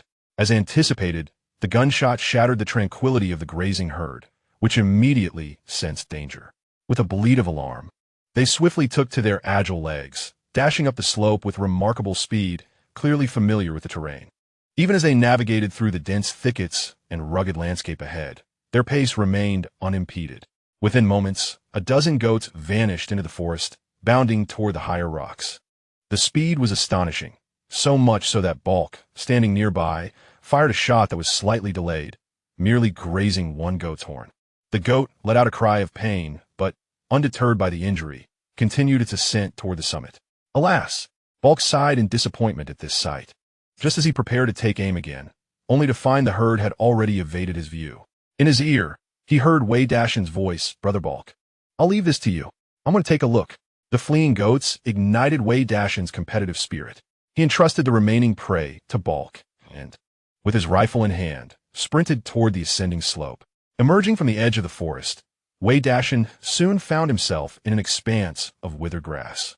Higher up, he spotted several northern goats continuing their climb, one of which had a broken horn, the very one Balk had failed to hit. Seizing the moment, Wei Dashan steadied his breath, raised his rifle, and fired once more. Bang! The sound of the rifle resonated like an echo from the abyss as the bullet accurately struck the goat in the abdomen, causing it to tumble down the slope. Wei Dashan exhaled deeply upon witnessing his target fall. Although his rifle boasted an impressive accuracy, it had its limitations in range, and running through such challenging terrain demanded considerable stamina. In just a short while, he was drenched in sweat. Yet, gazing at the rugged path ahead, Wei Dashan pondered briefly before continuing his ascent. He had come this far. He was determined to behold the scenery above. Carrying his rifle, he navigated the gravel-strewn slope, each step becoming increasingly uncomfortable. It was hard to fathom how those nimble northern goats could race across such a treacherous terrain. On the upward slope, the presence of the northern goats had vanished. However, in Wei Dashan's eyes, some floating numerical values still lingered, representing the prices of these goats, which were presumably not too far away. With his hunting rifle slung over his shoulder, Wei Dashan continued his ascent, traversing for a full half-hour, when suddenly the world before him opened up. He had reached the summit, where the northwestern wind was even more biting than below. In mere moments, Wei Dashan felt as if his face were being sliced by the icy gusts. The nearby stones were blanketed in snow, and, as he glanced to his left, he was instantly taken aback by the sight that unfolded before him. To the left of this peak stood an even taller mountain, and the northern goats he had been pursuing were now lined up at the edge of a cliff, each one leaping across to the opposite precipice in a single file. Wei Dashan estimated the distance between the two peaks to be at least 4 to 5 meters. Below lay a sheer drop into an abyss. Yet, despite such peril, the goats remained remarkably composed. One of the goats bleated, and with a powerful push of its hind legs, it launched itself toward the opposite cliff. Although the opposing cliff towered 3 to 4 meters higher, with a chasm separating them, the northern goat leapt without hesitation. Astonishingly, in the next moment, the goat successfully landed on the sloping surface across the way and quickly ascended a couple of steps to safety. Witnessing this success seemed to inspire the other goats, who then followed suit, leaping toward the cliff with fervor. This scene of unfaltering determination in the face of adversity profoundly moved Wei Dashan. So much so, that when he raised his rifle to aim at the goats, he momentarily forgot to pull the trigger. In that fleeting distraction, a dozen or so goats had already jumped across, glancing back at Wei Dashan before swiftly disappearing among the rocky terrain. It felt as if something monumental had occurred. Yet the world around him remained eerily silent. Wei Dashan stood rooted to the spot for what felt like an eternity before regaining his senses. Indeed, any creature capable of surviving in such a harsh environment was far from ordinary. With a sigh, Wei Dashan's gaze was soon drawn to a series of golden numbers. He turned and took a few steps toward the right cliff, where he spotted a snow-covered cedar standing proudly at the edge. The snow that had fallen days prior still blanketed the tree, with an untouched layer of pristine white resting beneath it. However, the series of numbers in Wei Dashan's eyes did not emanate from the cedar on the cliff, but rather from below. He blinked, cautiously approaching the edge of the precipice. As he neared, the snow clinging to the edge, soft as cotton, tumbled down into the abyss below. Wei Dashan hesitated to advance further. Instead, he retreated a few steps and slowly crawled on the ground, inching forward. When his head finally emerged over the cliff, he looked down, and his eyes instantly brightened. There, beside a stone below, bloomed a pristine white flower, fully unfurled, radiating an extraordinary purity against the snowy backdrop. Could it be the Tianshan snow lotus? The name of this exhilarating medicinal herb suddenly surfaced in Wei Dashan's mind. Chapter 75. The hope of the Lin family father and son, the Tianshan snow lotus, is a revered herb frequently mentioned in martial arts literature, typically found on sheer cliffs or near snow lines. Although its medicinal properties may not be as miraculous as some legends proclaim, it is undeniably a rare and precious herb. So precious, in fact, that in 20 years, harvesting it without permission will be deemed illegal. As a traditional Chinese medicine, the Tianshan snow lotus not only serves to warm the kidneys and bolster yang, invigorate blood circulation, and dispel wind and dampness, But scientific research has also unveiled numerous chemical compounds within it, exhibiting properties such as radiation resistance, anti-inflammation, pain relief, and immune enhancement. Wei Dashan could hardly believe his fortune. Having spared over a dozen North Mountain goats, he fortuitously stumbled upon such a valuable Tian Shan snow lotus. In this era, although not as scarce as in later times, a single snow lotus can fetch 1 or 200 yuan, equivalent to half a year or even a year's income for a villager. However, this flower is typically harvested during the summer and autumn seasons, dried, and prepared for medicinal use. As it was now mid-October, the flowering season had passed. Although the petals of the snow lotus still bloomed, numerous seeds had already formed in its center. Overjoyed, Wei Dashan eagerly extended his arm, striving to reach the snow lotus. Despite having missed the peak flowering period, the presence of seeds offered a glimmer of hope. If stored in his space, he might cultivate numerous snow lotuses in the future. As he moved his arm, snowflakes cascaded from the cliff. After several attempts, Wei Dashan's right hand finally grasped the snow lotus, pulling it free from the crevice of the rock. With a sigh of relief, he turned onto his back, lying on the ground, and brought the snow lotus to his nose, inhaling its delicate fragrance that enveloped him, refreshing his spirit. Indeed, this journey had not been in vain. With a broad smile, Wei Dashan reveled in the moment before carefully placing the snow lotus into his space. After this arduous endeavor, time had slipped away. Wei Dashan took a brief rest before making his way down the mountain. The path was strewn with loose stones, and at that moment, he lacked proper hiking boots or sports shoes. Instead, he wore felt boots, crafted by his sister-in-law Lin Xiaomei from sheepskin and wool, purchased from a supply and marketing cooperative. While they provided warmth, the rugged stone path was unforgiving on his soles.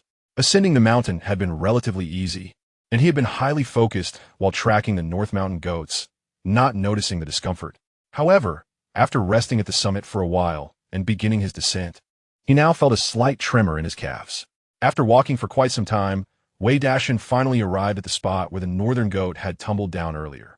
This particular male goat, missing a horn, weighed a hefty 100 kilograms, which Wei Dashan effortlessly lifted and placed upon his shoulder as he continued his descent.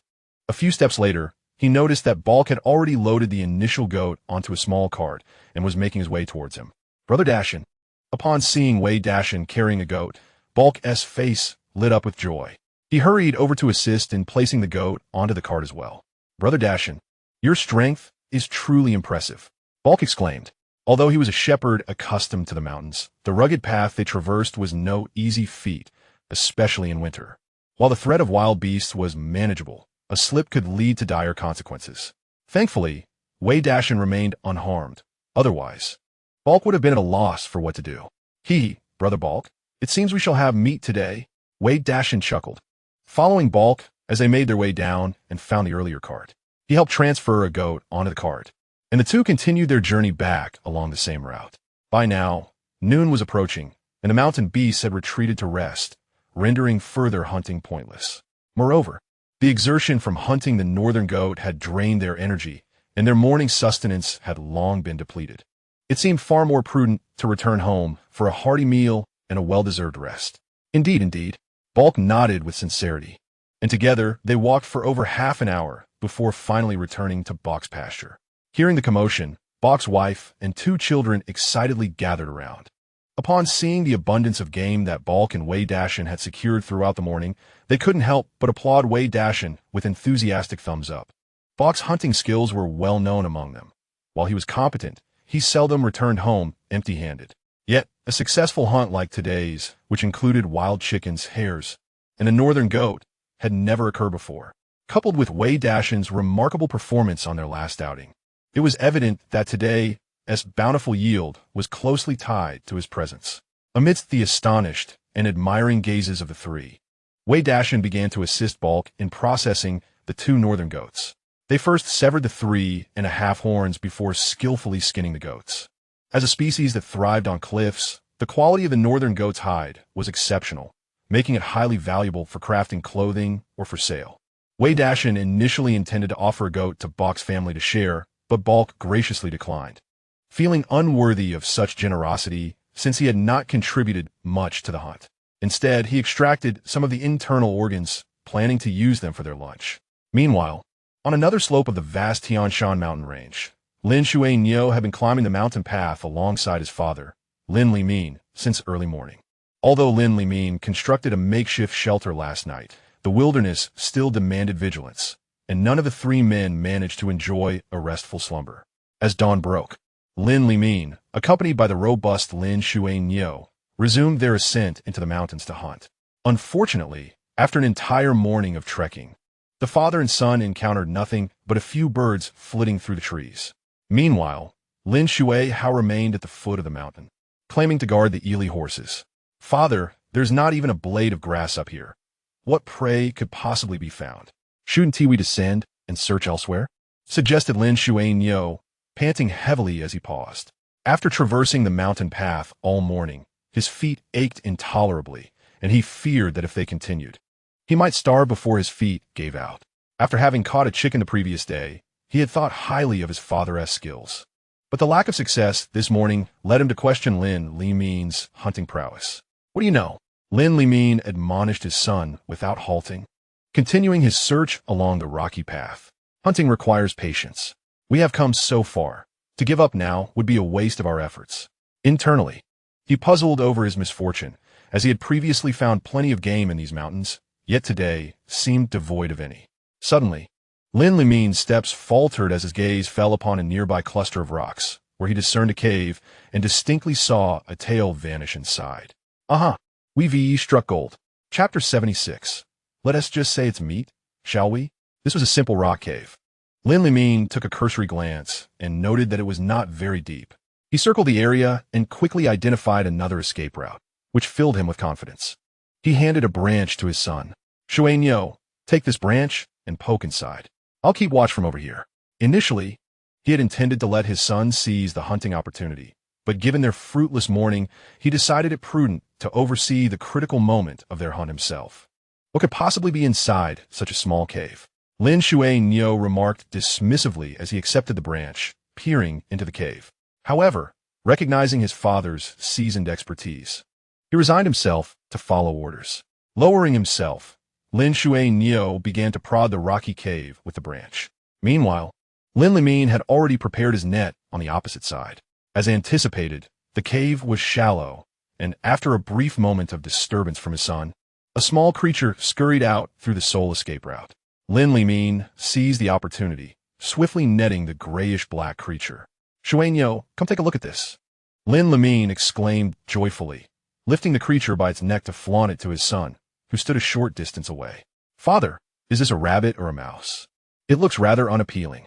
Lin Shui Niu initially believed he had caught something remarkable. However, upon turning his head, he discovered his father, Lin Li Min, holding a creature the size of his palm.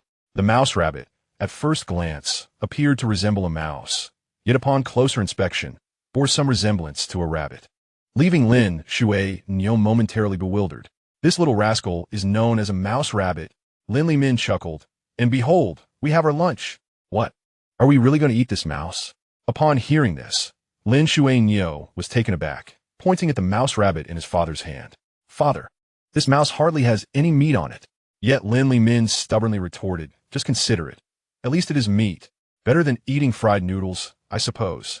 Lin Shui Niu opened his mouth, realizing that his father's reasoning held some merit, leaving him momentarily speechless. He reluctantly tossed the palm-sized mouse rabbit into a urea bag and followed Lin Li Min as they continued their search among the rocky terrain. The Ili mouse rabbit is an ancient species that prefers to dwell in rocky burrows as it enjoys solitude. The chances of encountering a mate are minimal, and its reproductive capacity is exceedingly low, typically producing only one litter per year. Although they have a habit of storing grass during autumn, their constrained living environment often leads to hunger, resulting in a unique dual digestive function.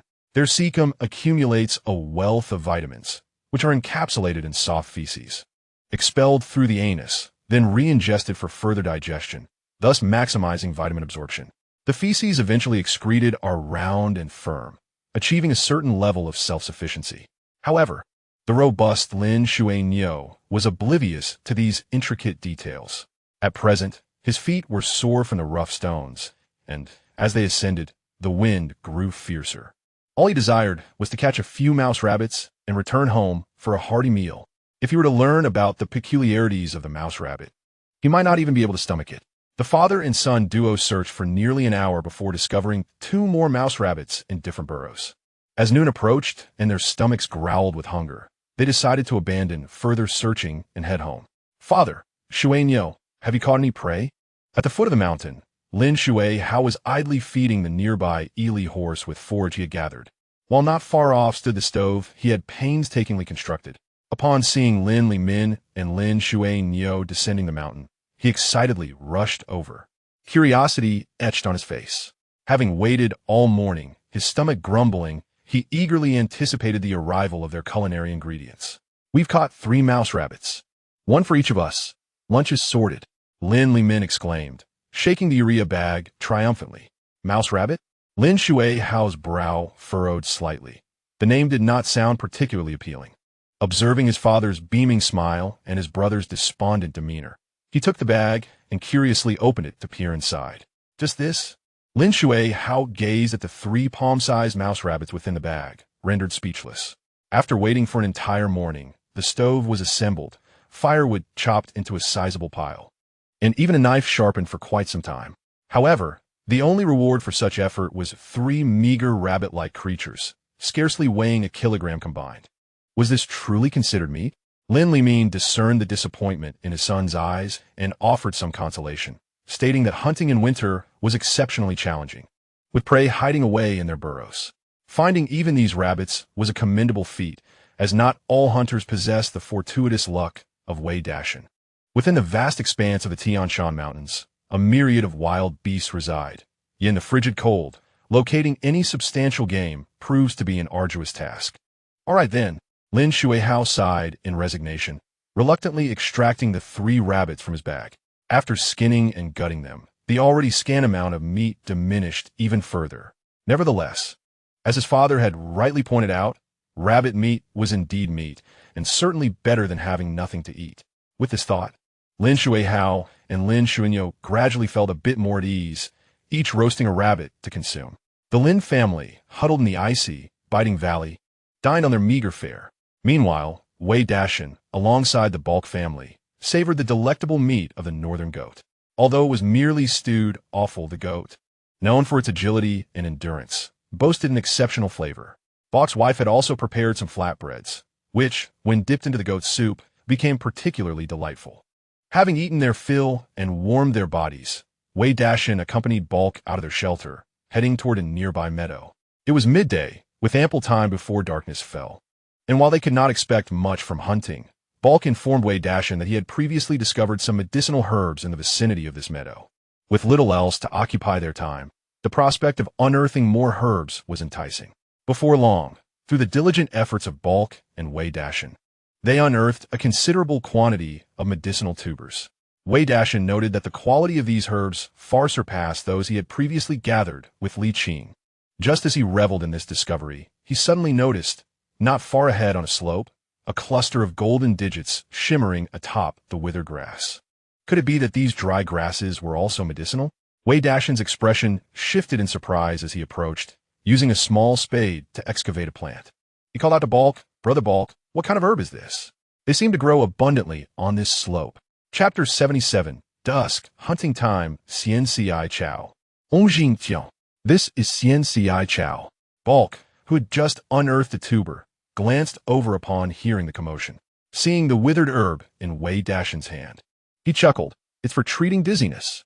Noticing Wei Dashan's confusion, Bulk elaborated, "Many friends from the Central Plains experience dizziness and nausea upon arriving in the northern frontier. Consuming this herb alleviates their symptoms. There was a doctor who referred to it as Hong Jing Tian." Ongjing Tian. Wei Dashan's expression shifted to one of astonishment, quickly followed by a flicker of joy across his face. Rhodiola, a vital herb for treating altitude sickness, is indeed a treasure that I can appreciate, even if its value is not yet evident in this era. In a few years, as more travelers flock to northern Xinjiang, the demand for rhodiola will surely outstrip supply. Typically, rhodiola is best harvested in autumn, and now that the season has passed, only the roots retain significant medicinal value. However, Wei Dashan observed that on this hillside, each rhodiola plant had borne an abundance of seeds where flowers once bloomed. Even if he could not harvest many roots, leaving some seeds for future growth seemed advantageous. With this thought, Wei Dashan bent down and began to dig diligently. He placed the roots into a bag, while the seeds were carelessly tossed into his spatial pouch. Noticing Wei Dashan's interest in the rhodiola, Bulk also came over with a shovel to assist. In winter, the herbs contain little moisture, and after an entire afternoon of labor, the two had only managed to gather about 30 pounds of rhodiola and nearly 20 pounds of fritillaria. "Brother Dashan, come have some jerky." As the sun dipped toward the horizon and dusk approached, Bulk paused his work, retrieving some dried wolf meat from a cloth bag at his waist and offering it to Wei Dashan. "It's important to replenish your strength. You'll need it for hunting later." This wolf meat was from a previous hunt where Wei Dashan had lent a hand. They had preserved the leftovers by drying, making it a handy snack during their outings. "All right." Wei Dashan smiled and, without hesitation, accepted the jerky, savoring its flavor. Working outdoors in winter was quite taxing, and despite the simplicity of digging for herbs, hours of labor had left him famished. Surprisingly, the dried wolf meat was quite tasty, reminiscent of beef jerky. The two men sat on the meadow, enjoying the jerky as the sky gradually darkened. Exchanging glances, they retrieved their rifles. Indeed, dusk marked the commencement of their hunting endeavors once more. They placed the small cart, along with the 2 bags of herbs, into a nearby ravine and sought a vantage point to conceal themselves, lying low in the grass, awaiting the appearance of their prey. The sun's descent seemed sluggish, yet the winds in the valley grew noticeably chillier, enveloping the surroundings in an eerie stillness. An hour passed with no signs of movement.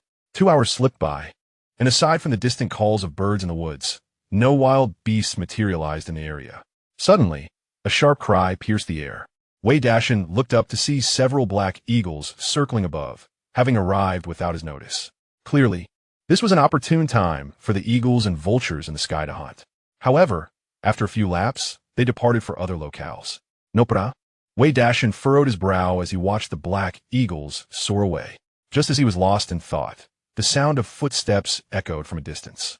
Wei Dashan instantly perked up, raising his head to look in the direction of the noise, only to see a herd of brownish-red deer approaching the meadow. Males only, no females. Wei Dashan had just lifted his rifle when Bulk, who was concealed nearby, couldn't he help but remind him. "Understood." Wei Dashan nodded. Winter is the season when female deer are pregnant, especially since during his last outing with Li Qing, they encountered deer in the midst of breeding. Clearly, shooting a female deer at this time could lead to a sharp decline in the deer population, which would significantly harm the ecological balance of Tianshan.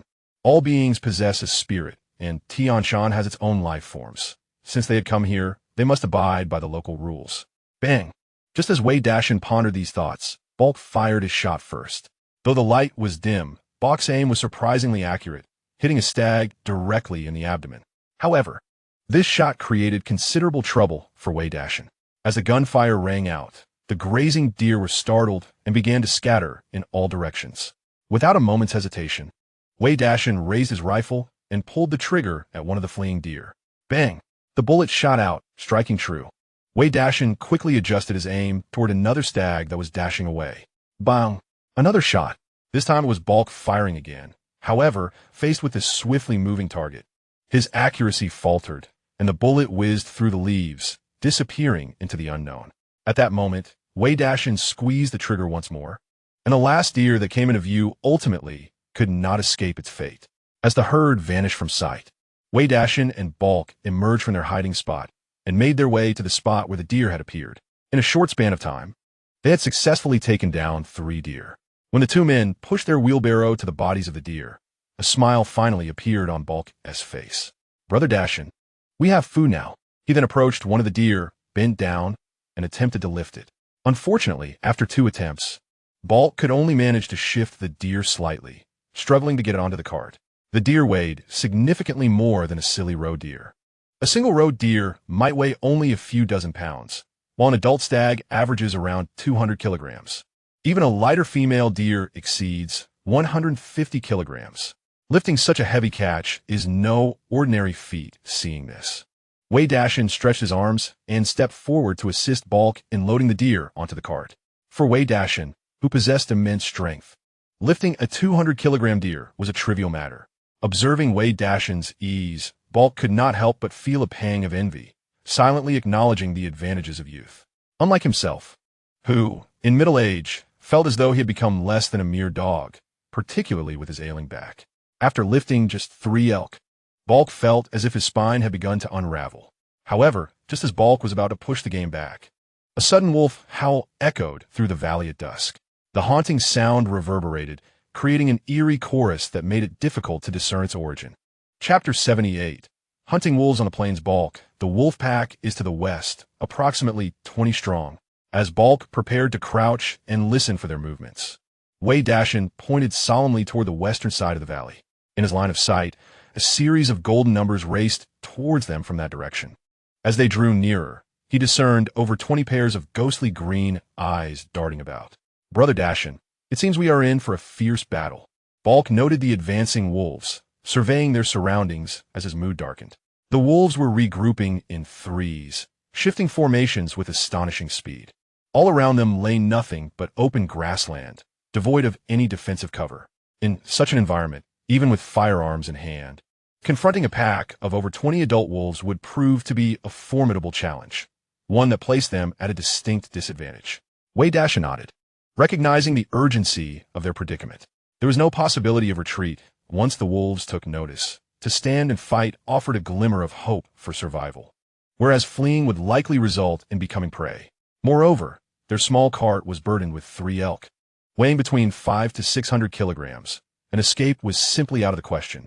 Faced with the imminent threat of the wolves, the only recourse was to confront them head-on. With the pack still some distance away, Wei Dashan and Balk quickly devised a preliminary strategy. They tipped the elk from the cart onto the ground, using the carts themselves as makeshift shields. As for the elk, Balk drew a knife from his waist and plunged it into the abdomen of one, spilling its entrails in a gruesome display. He hastily dismembered it and scattered the pieces about 20 meters away. Meanwhile, Wei Dashan wielded a shovel, rapidly digging a large circle around them, clearing the soil and underbrush within a 3-meter radius. The severed dry grass was heaped together in a ring. Once Balk finished arranging the elk's innards, he joined Wei to assist, sprinkling sulfur powder over the surrounding weeds. Should the wolf pack draw near, their only option for defense would be to construct a wall of flames. Brother Dashan, take this. If a pack of wolves approaches, scatter it in the air. It will be useful. After completing this exchange, Wei Dashan and Balk returned to the rear of the small cart. Balk produced a heavy cloth bag from his waist and handed it to Wei Dashan with a smile. What is this? Soil? Wei Dashan inquired, squeezing the bag, which indeed felt like it contained earth. Indeed, it's damp soil from the shady side. It can mask a person's scent, somewhat useful, Balk nodded, smiling. In contrast to Wei Dashan, the occasional ranger who ventured into the mountains to hunt game, Balk was seasoned in battling wolves, having spent years in the valley. This so-called damp soil was humus, infused with the scents of various plants. Once a wolf pack drew near, scattering it in the air could influence their judgment. After a brief contemplation, Wei Dashan understood the reasoning, but in that moment, over 20 pairs of cold eyes had swiftly closed in on them. As they approached, they split into smaller groups, encircling the 2 men entirely. The vast valley was suddenly shrouded in night, and the cold mountain wind gusted, adding an air of menace to the expansive meadow. Wei Dashan raised his hunting rifle, his gaze flitting among several wolves. For he deduced that these particular wolves bore the highest value within the pack. Undoubtedly, the Wolf King should be among them. However, before he could fire, a melodious flute sound emerged from beside him. Wei Dashan noticed that, with the onset of the flute's notes, the rapidly advancing wolves seemed to slow their pace significantly. Turning his head, he observed that Balk had, at some unknown point, acquired a bone flute, which he was now playing. This short, slender flute produced a sound distinctly different from that of the previous eagle flute, leaving Wei Dashan perplexed as to why the wolves' aggression had diminished so considerably upon hearing it. In mere moments, the attention of the 20-plus wolves shifted from the 2 men to the deer entrails 20 meters away, as they lowered their heads and approached the tempting offal. At this moment, they were foraging, and, to them, Wei Dashan and Balk were no different from those entrails, simply another source of sustenance. Now, Balk's voice came from behind, and the next instant, the valley echoed with the sound of gunshot. One wolf, drawn to the entrails, was struck directly by Balk's bullet, letting out a muted yelp before collapsing heavily to the ground. Without hesitation, Wei Dashan too took aim at one of the highest valued wolves, pulling the trigger. The wolf, about to lower its head to savor the meal, had no time to react before a bullet struck it between the head and forelegs, resulting in its immediate demise. A woo! The pack of wolves, initially salivating over the tantalizing innards of a deer, was abruptly roused by the sharp crack of gunfire. With a commanding call from the alpha, the famished wolves surged towards Wei Dashan and Bulk, their frenzy palpable. Observing this alarming scene, Bulk swiftly produced a makeshift fire starter, gently blowing until flames flickered to life, then hurled it toward a nearby thicket. Suddenly, a vast ring of fire erupted in the previously darkened night, the blue flames, rich in sulfur, startling the wolves that were poised to charge. This ethereal blue fire awakened an ancient fear of flames within them. Bang! In the stillness of the grassland, Wei Dashan fired again. Instantly, a mature wolf, equal in number to those that had fallen before, collapsed in response. Regardless of the circumstances, the most effective strategy against a pack of wolves is to identify and eliminate the alpha. A team without a leader becomes a disorganized mass, its fighting spirit quickly dissipating. Since Wei Dashan could not discern which among them was the alpha, he decided to test each of the largest wolves, certain that one would prove to be the correct target. Once the alpha was dealt with, their peril would be alleviated. Chapter 79. Unable to contain the fiery barrier created by Wei Dashan and Bulk successfully thwarted the wolves' advance, yet their bullets could traverse the flames without restraint. Seeking the vulnerable spots of the pack, the imminent threat posed by the wolves dissipated in an instant as Wei Dashan and Bulk discharged their weapons, neutralizing many of the attackers. Both men understood that the fire would not last indefinitely. If they could not drive the wolves away before the flames extinguished, despair would soon envelop them. Thus, utilizing the fire as a protective shield, they stood back to back, relentlessly firing at the wolves within their line of sight. In a brief span, several more wolves fell.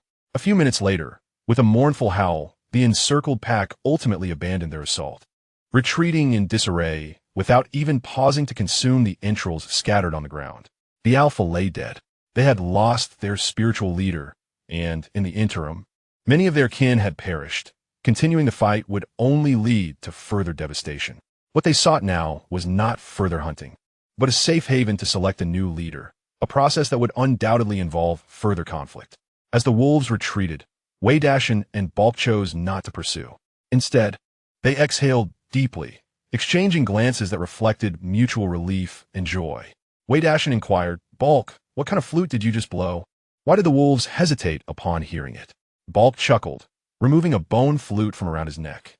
It is crafted from deer bone, and its sound resembles that of a young wolf. Upon hearing the news, they initially believed that we had their young ones, which delayed their assault. Such a revelation left Wei Dashan enlightened. He had not anticipated that Bulk possessed such a strategy for dealing with wolf packs. Today, having successfully hunted 3 elk, he resolved to request Bulk's assistance in preparing several more upon their return, ensuring they would be better equipped should they encounter wolves in the future. As darkness enveloped the land, Wei Dashan and Bulk took a brief respite before rising to extinguish the flames around them with their shovels. The night's fierce winds posed a significant risk of fire, which could devastate the vast meadow.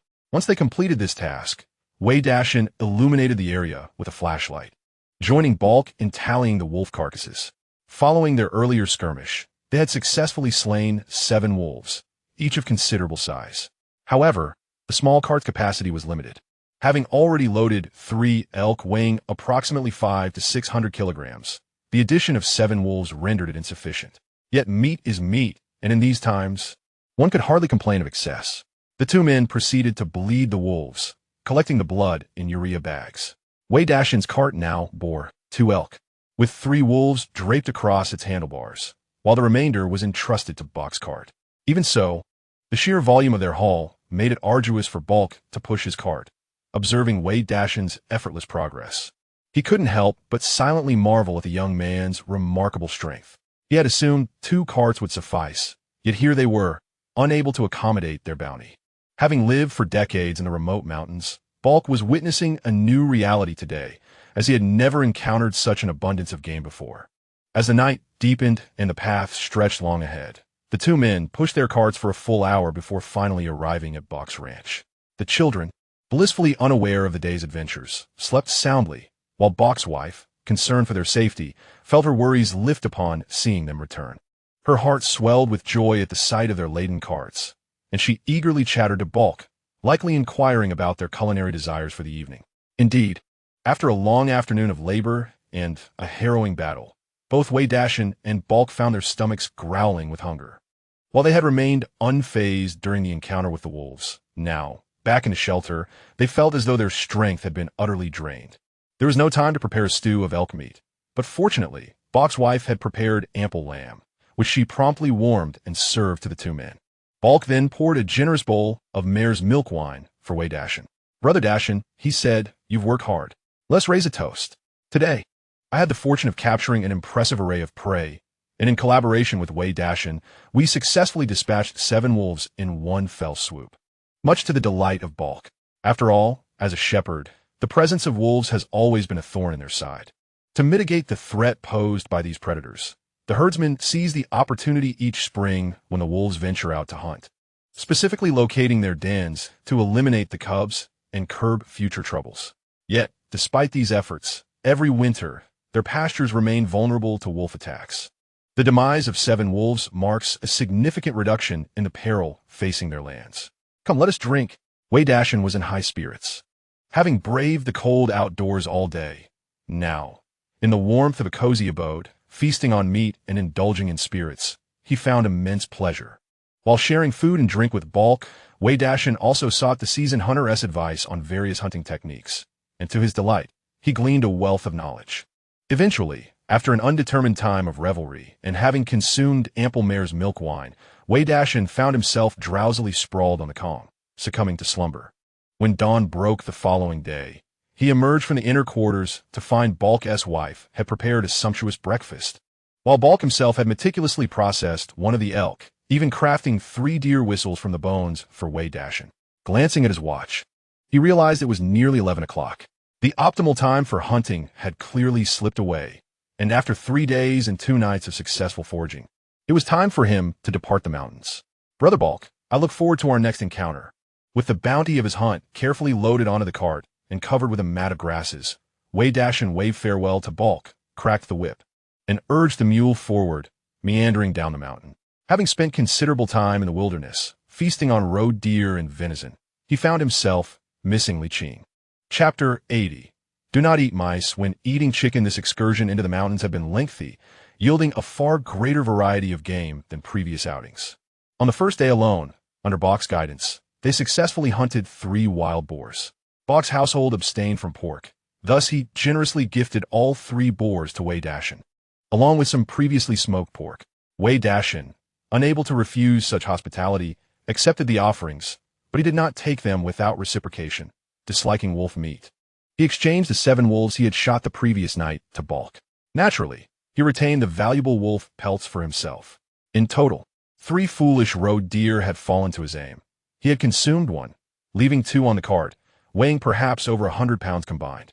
Additionally, there were 2 mountain goats and 2 elk, with all the entrails given to Bok, leaving a substantial amount of meat. Altogether, Wei Dashan's cart now bore nearly 2,000 pounds of game, excluding the wild chickens and rabbits. Fortunately, he had borrowed a mule from the team. Had he relied on an Ely horse, it would have struggled to carry such a hefty load. Bored during the journey, Wei Dashan decided to check his lexical space. The school of fish swam freely in the water, while the snow lotus placed within remained in full bloom. However, the seeds formed in the center of the snow lotus, along with the seeds of the red rhodiola, had been buried in the soil by Wei Dashan, and there was no sign of activity as of yet. Glancing at the invaluable Tianshan snow lotus in the space, then at the cart laden with prey behind him, Wei Dashan felt an overwhelming sense of joy, akin to that of a wealthy landlord. "Damn horse, why are you turning back?" Yet, just as Wei Dashan reveled in his delight, a familiar neigh echoed from not far ahead. He raised his gaze, momentarily stunned. He beheld the horse from the team, an Ely horse, merrily pulling the Lin family trio towards him. It suddenly dawned on Wei Dashan that when he had requested to borrow a horse from Huang Yutian, the Lin family had already seized the opportunity, and now, unexpectedly, he encountered them on the return journey. Lin Li, who was attempting to steer the Li horse back around, also noticed Wei Dashan seated atop the mule cart, and he was momentarily taken aback. No wonder the Li horse had abruptly turned back. It was because Wei Dashan was present. Everyone in the village knew that the Li horse shared an exceptional bond with Wei Dashan. Yet Lin Li had not anticipated the depth of their rapport. As his gaze fell upon the cart behind Wei Dashan, he was rendered speechless.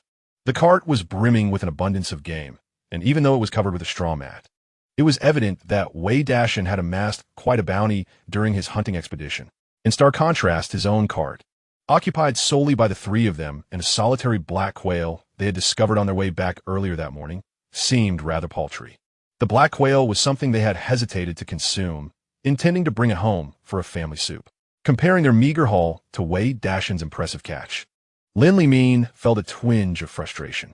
After enduring 2 nights of cold, they had only managed to secure a single black quail, while Wei Dashan had procured such a wealth of game. At that moment, Lin Li even began to empathize with his nephew Lin Shuiwan's motives for resorting to theft, as he too felt a hint of temptation gazing upon Wei Dashan's cart. However, his conscience ultimately triumphed over any malicious thoughts. Flashing a smile at Wei Dashan, Lin Li remarked, "Ah, it is you, Dashan. It seems your trip into the mountains was quite fruitful. What did you manage to catch? Your cart appears quite heavy. Would you like us to lend a hand?" Upon hearing this, Lin Shuyu and Lin Shiheo, who had been languidly slumped in the cart, finally took notice of Wei Dashan's presence. Their eyes widened in astonishment as they beheld the impressive collection of game. Nothing much, just a few wild boars. Wei Dashan shrugged casually. As their paths converged, he patted the head of the Li horse, which had been restless but now settled down, although it refused to move forward. Wei Dashan's gaze fell upon the frozen black-boned chicken in the Lin family's cart, prompting a chuckle from him. "You have done well. This black-boned chicken is quite delectable." Lin Li offered an awkward smile, remarking that one chicken was hardly sufficient to compare with what he had. However, Wei Dashan waved his hand dismissively, stating, "Having chicken to eat is certainly preferable to feasting on rats. There are plenty of rodents in the mountains.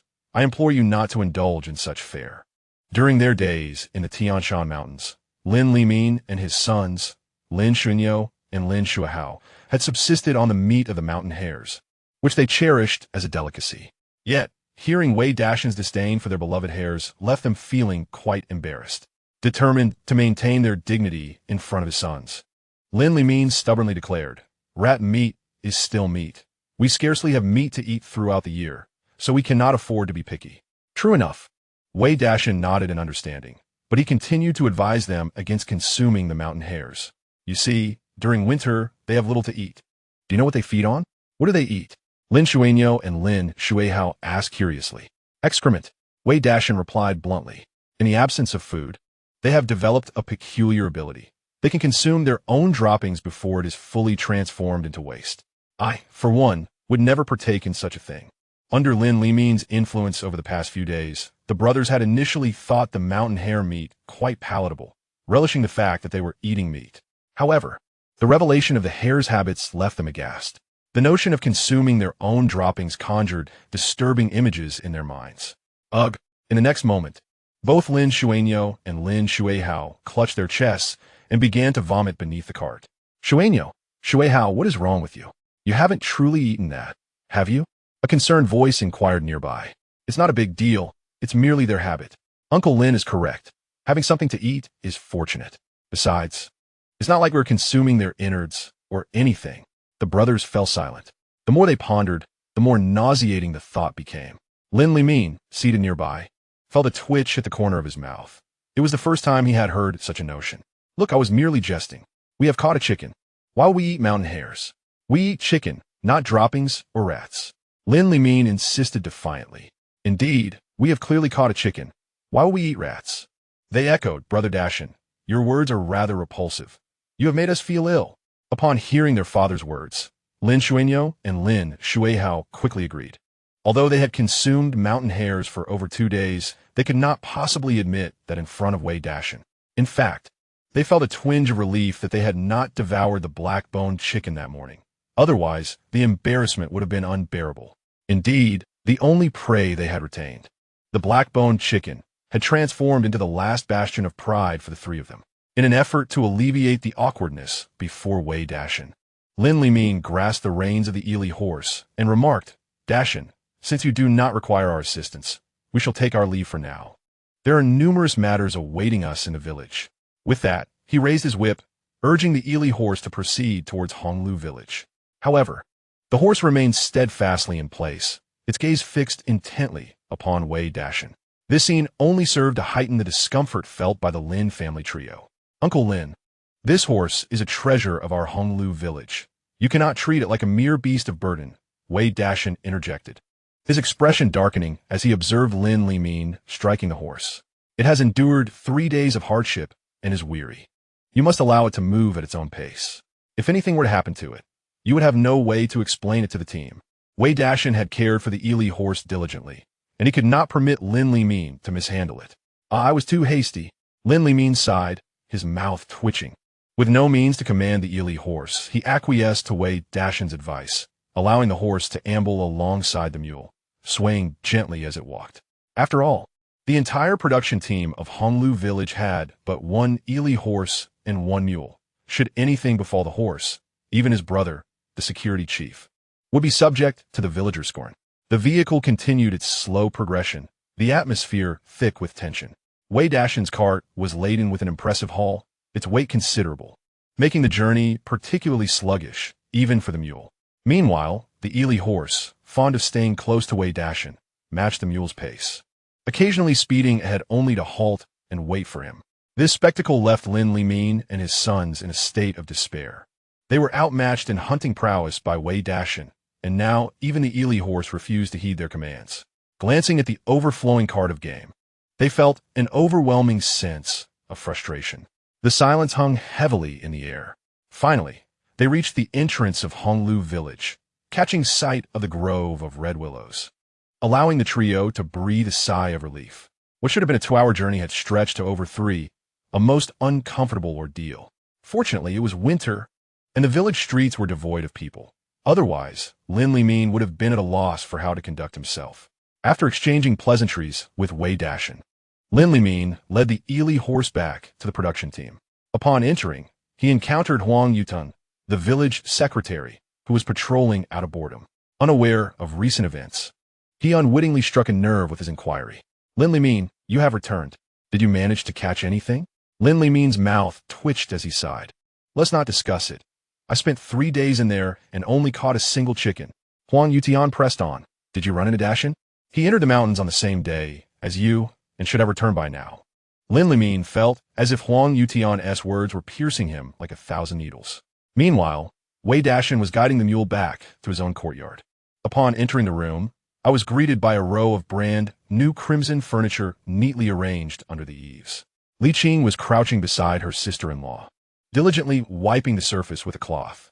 Hearing the commotion, Li Qing swiftly turned around and, upon spotting Wei Dashan standing in the courtyard, joyfully abandoned her task and rushed into his embrace.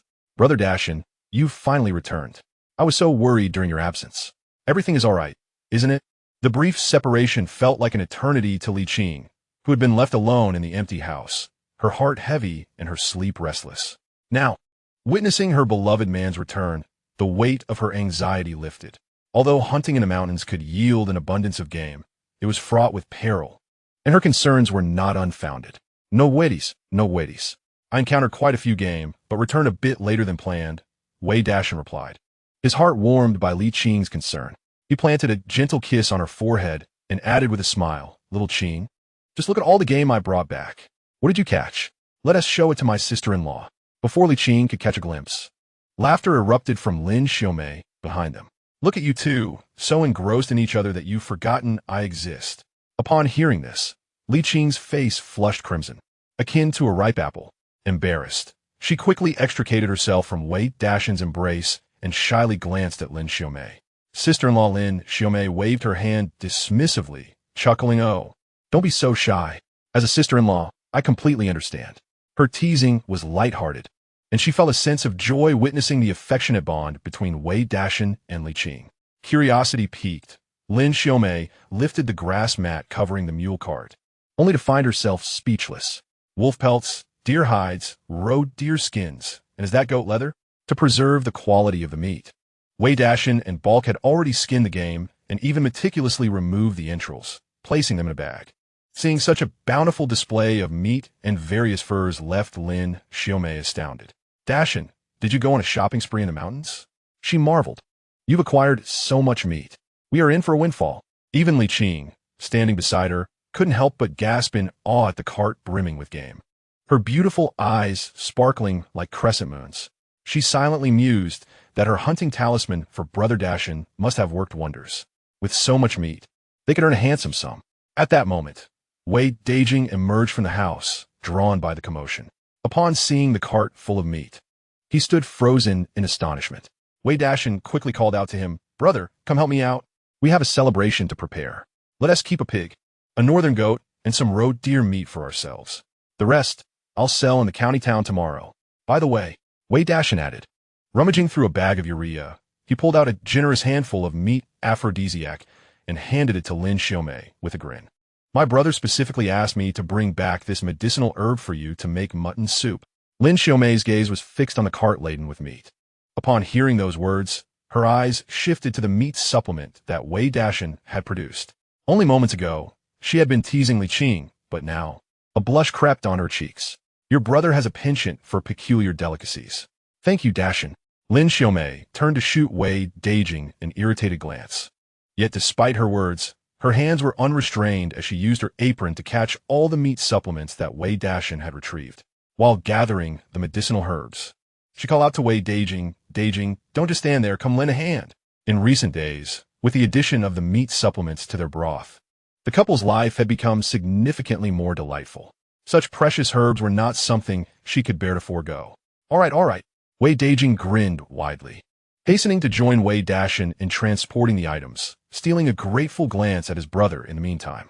During this frigid winter, with nothing much to occupy their time, these herbs had added a touch of joy to their lives. After all, what do men cherish if not such little delights? Chapter 82. Hu Delu has fled, brother. Where are Xiaoyong and Ronger? Why don't I see them around? Wei Dashan casually chatted while unloading. It wasn't until he returned home and indulged in affection with Li Qing that he noticed the unusual tranquility in the yard. It turned out the two rascals were absent. Xiaoqing made each of the children a school bag. Wei Dashan chuckled helplessly. The siblings have been parading around with their bags, playing with the other children who go to school. When some of their peers approached, they were reluctant to join in. Upon hearing this, Li Qing, who was standing nearby, chuckled softly. Ever since she crafted a school bag for Wei Yong and Wei Rong, the siblings treated them like treasures, even taking them to bed, more delighted than if they had received new clothes. By day, they would don their bags and scamper around the village with the older children. At the tender age of 5 or 6, they were bursting with energy, unable to remain still even in the depths of winter. "Xiaoqing, you can make school bags too?" Wei Dashan remarked, surprised as he glanced at Li Qing. "Of course. Not only can I make school bags, but I also made a complete outfit for each of us." "Quite impressive. Isn't it?" Lin Xiaomei chimed in, her face beaming with admiration. At that moment, she could not help but adore her sister-in-law more and more. Li Qing felt a warm glow of satisfaction at the praise and turned to Wei Dashan, saying, "I made a set for you too. You should try it on when you go inside." "All right, if my wife made it, I must wear it." Wei Dashan felt a surge of joy. In these times, most people's clothing was handmade, simple in design, yet each stitch was imbued with care. As the last of the meat was unloaded, Wei Dashan surveyed the furs and herbs on the cart and remarked helplessly, "However, while the sun is still up, I must take these furs and herbs to the market to see what I can sell them for." Hearing this, Li Qing perked up. "I want to go too. I want to go too." After a long separation, Li Qing had a plethora of words pent up inside her. However, with her elder brother and sister-in-law nearby, she refrained from speaking too much. Seizing the opportunity, she hopped on the mule cart alongside Wei Dashan, setting off towards Yuxiang. The sun had not yet completely dipped below the horizon, but the northern wind stung their faces with its chill. Unable to resist, Li Qing nestled into Wei Dashan's embrace. Babbling, "Brother Dashan, do you remember that little wildcat we encountered before we left by the Shao Haizi? You mean the one you fed fish to, the palace's cat?" He replied, Yes. Li Qing nodded, her face brightening with a smile. "It truly is a clever cat. For the past few nights, It has brought me wild rabbits and quacking chickens, staying in the house for a night before disappearing again. It's quite remarkable. Wei Dashan was taken aback by her words, pondering whether this little wild cat was indeed a creature of gratitude. If it could catch quacking chickens and wild rabbits, perhaps it could assist him in capturing plenty of game when they ventured into the mountains. With this thought, Wei Dashan chuckled, "Then, my dear Qing, let's bring the little wild cat with us next time we head into the mountains." Li Qing's eyes sparkled with excitement. What a splendid idea. It must come with us. By the way, I named it Kai Lai, which means coming wealth. Isn't that lovely? Kai Lai, what fine name. This little cat might just bring us fortune. Wei Dashan chuckled, although a whimsical tune inexplicably echoed in his mind. As they conversed, the couple had already arrived at the medicinal herb collection station in Yixiang, swaying gently in the mule cart. "Hey, you're still here. That's good, very good." Director Zhang of the collection station, who had been idly inspecting herbs, was momentarily taken aback upon seeing Wei Dashan and Li Qing. But soon his face lit up with a smile. "Director Zhang, has something happened?" Wei Dashan and Li Qing asked, puzzled. It seemed that some events had transpired in their absence that they were unaware of.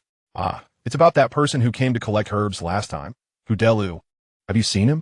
"Hu Delu? What happened to him?" Wei Dashan asked, slightly taken aback. On their return trip from the city, they had even given Hu Delu a ride. Ah, the whims of fate. Director Zhang sighed. Just the day before yesterday, Hu Delu went to the county to sell his goods and was apprehended. Not only were his items confiscated, but all the money he had earned was also seized. Is that so? Both Wei Dashan and Li Qing were taken aback. On their last journey, Hu Delu had sought to collaborate with them, but they had not reached an agreement. Who would have thought that in just a few days he would encounter such misfortune? They felt a wave of relief wash over them. Thank goodness they had chosen a legitimate cotton spinning factory. Had they ventured into the black market, they might have faced a similar fate as Hu Delu. What did they say? Was he released? Wei Dashan inquired further. He was released, Director Zhang recounted. It was his wife who took the letter of introduction, accompanied by several children, and cried for a long time before they managed to bring him back. However, this fellow is quite a troublesome character. On that very day, he took the train and ran off, reportedly to the south in pursuit of great wealth. What kind of matter is this? Hu Delu, who frequently sold medicinal herbs at the procurement station, had maintained a good relationship with Director Zhang, making the occurrence all the more lamentable for him. Engrossed in discussing Hu Delu, Director Zhang suddenly slapped his forehead, recalling something, and with a curious gaze turned towards Wei Dashan and Li Qing, he cheerfully inquired, "You two must have brought some fine goods this time, haven't you?" Having conducted 2 transactions with Wei Dashan, who consistently provided high-quality herbs, his eyes now sparkled with anticipation. With a grin, Wei Dashan did not hesitate. He led the mule cart alongside Director Zhang into the procurement station, unveiling the contents of his bag, medicinal herbs and antlers. This time, the antlers were genuinely and meticulously harvested from a stag, alongside 3 antlers from a roe deer, totaling 5, all displayed before Director Zhang. Additionally, there were 2 goat horns from northern goats, although one of them had been broken in half during the hunting process. Upon witnessing the sheer number of antlers Wei Dashan presented, even Director Zhang, who was well prepared, could not suppress a gasp of astonishment. "Dashan, you truly possess remarkable skills to have even procured northern goat horns." Director Zhang, well-versed and knowledgeable, easily recognized the crescent-shaped goat horns as belonging to the northern goat. Known for its swiftness and agility, the northern goat is notoriously challenging to capture, and Director Zhang had not anticipated that such a quarry could evade Wei Dashan's marksmanship.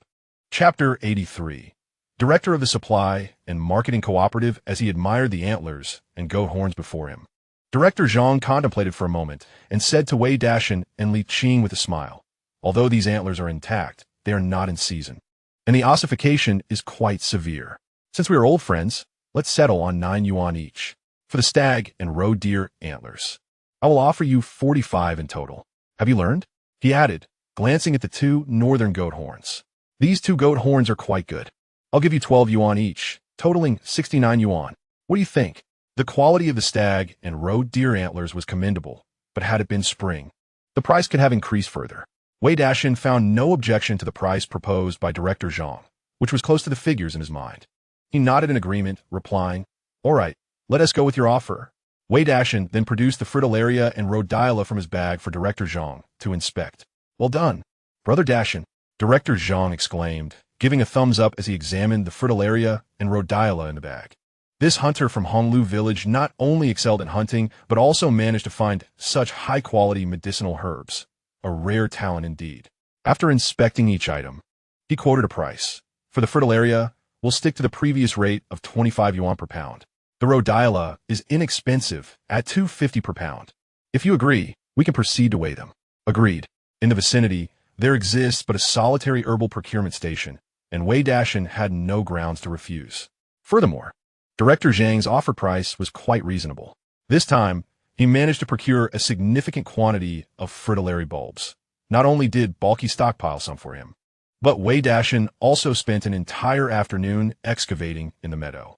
After weighing his haul, it turned out to be a remarkable 10 pounds.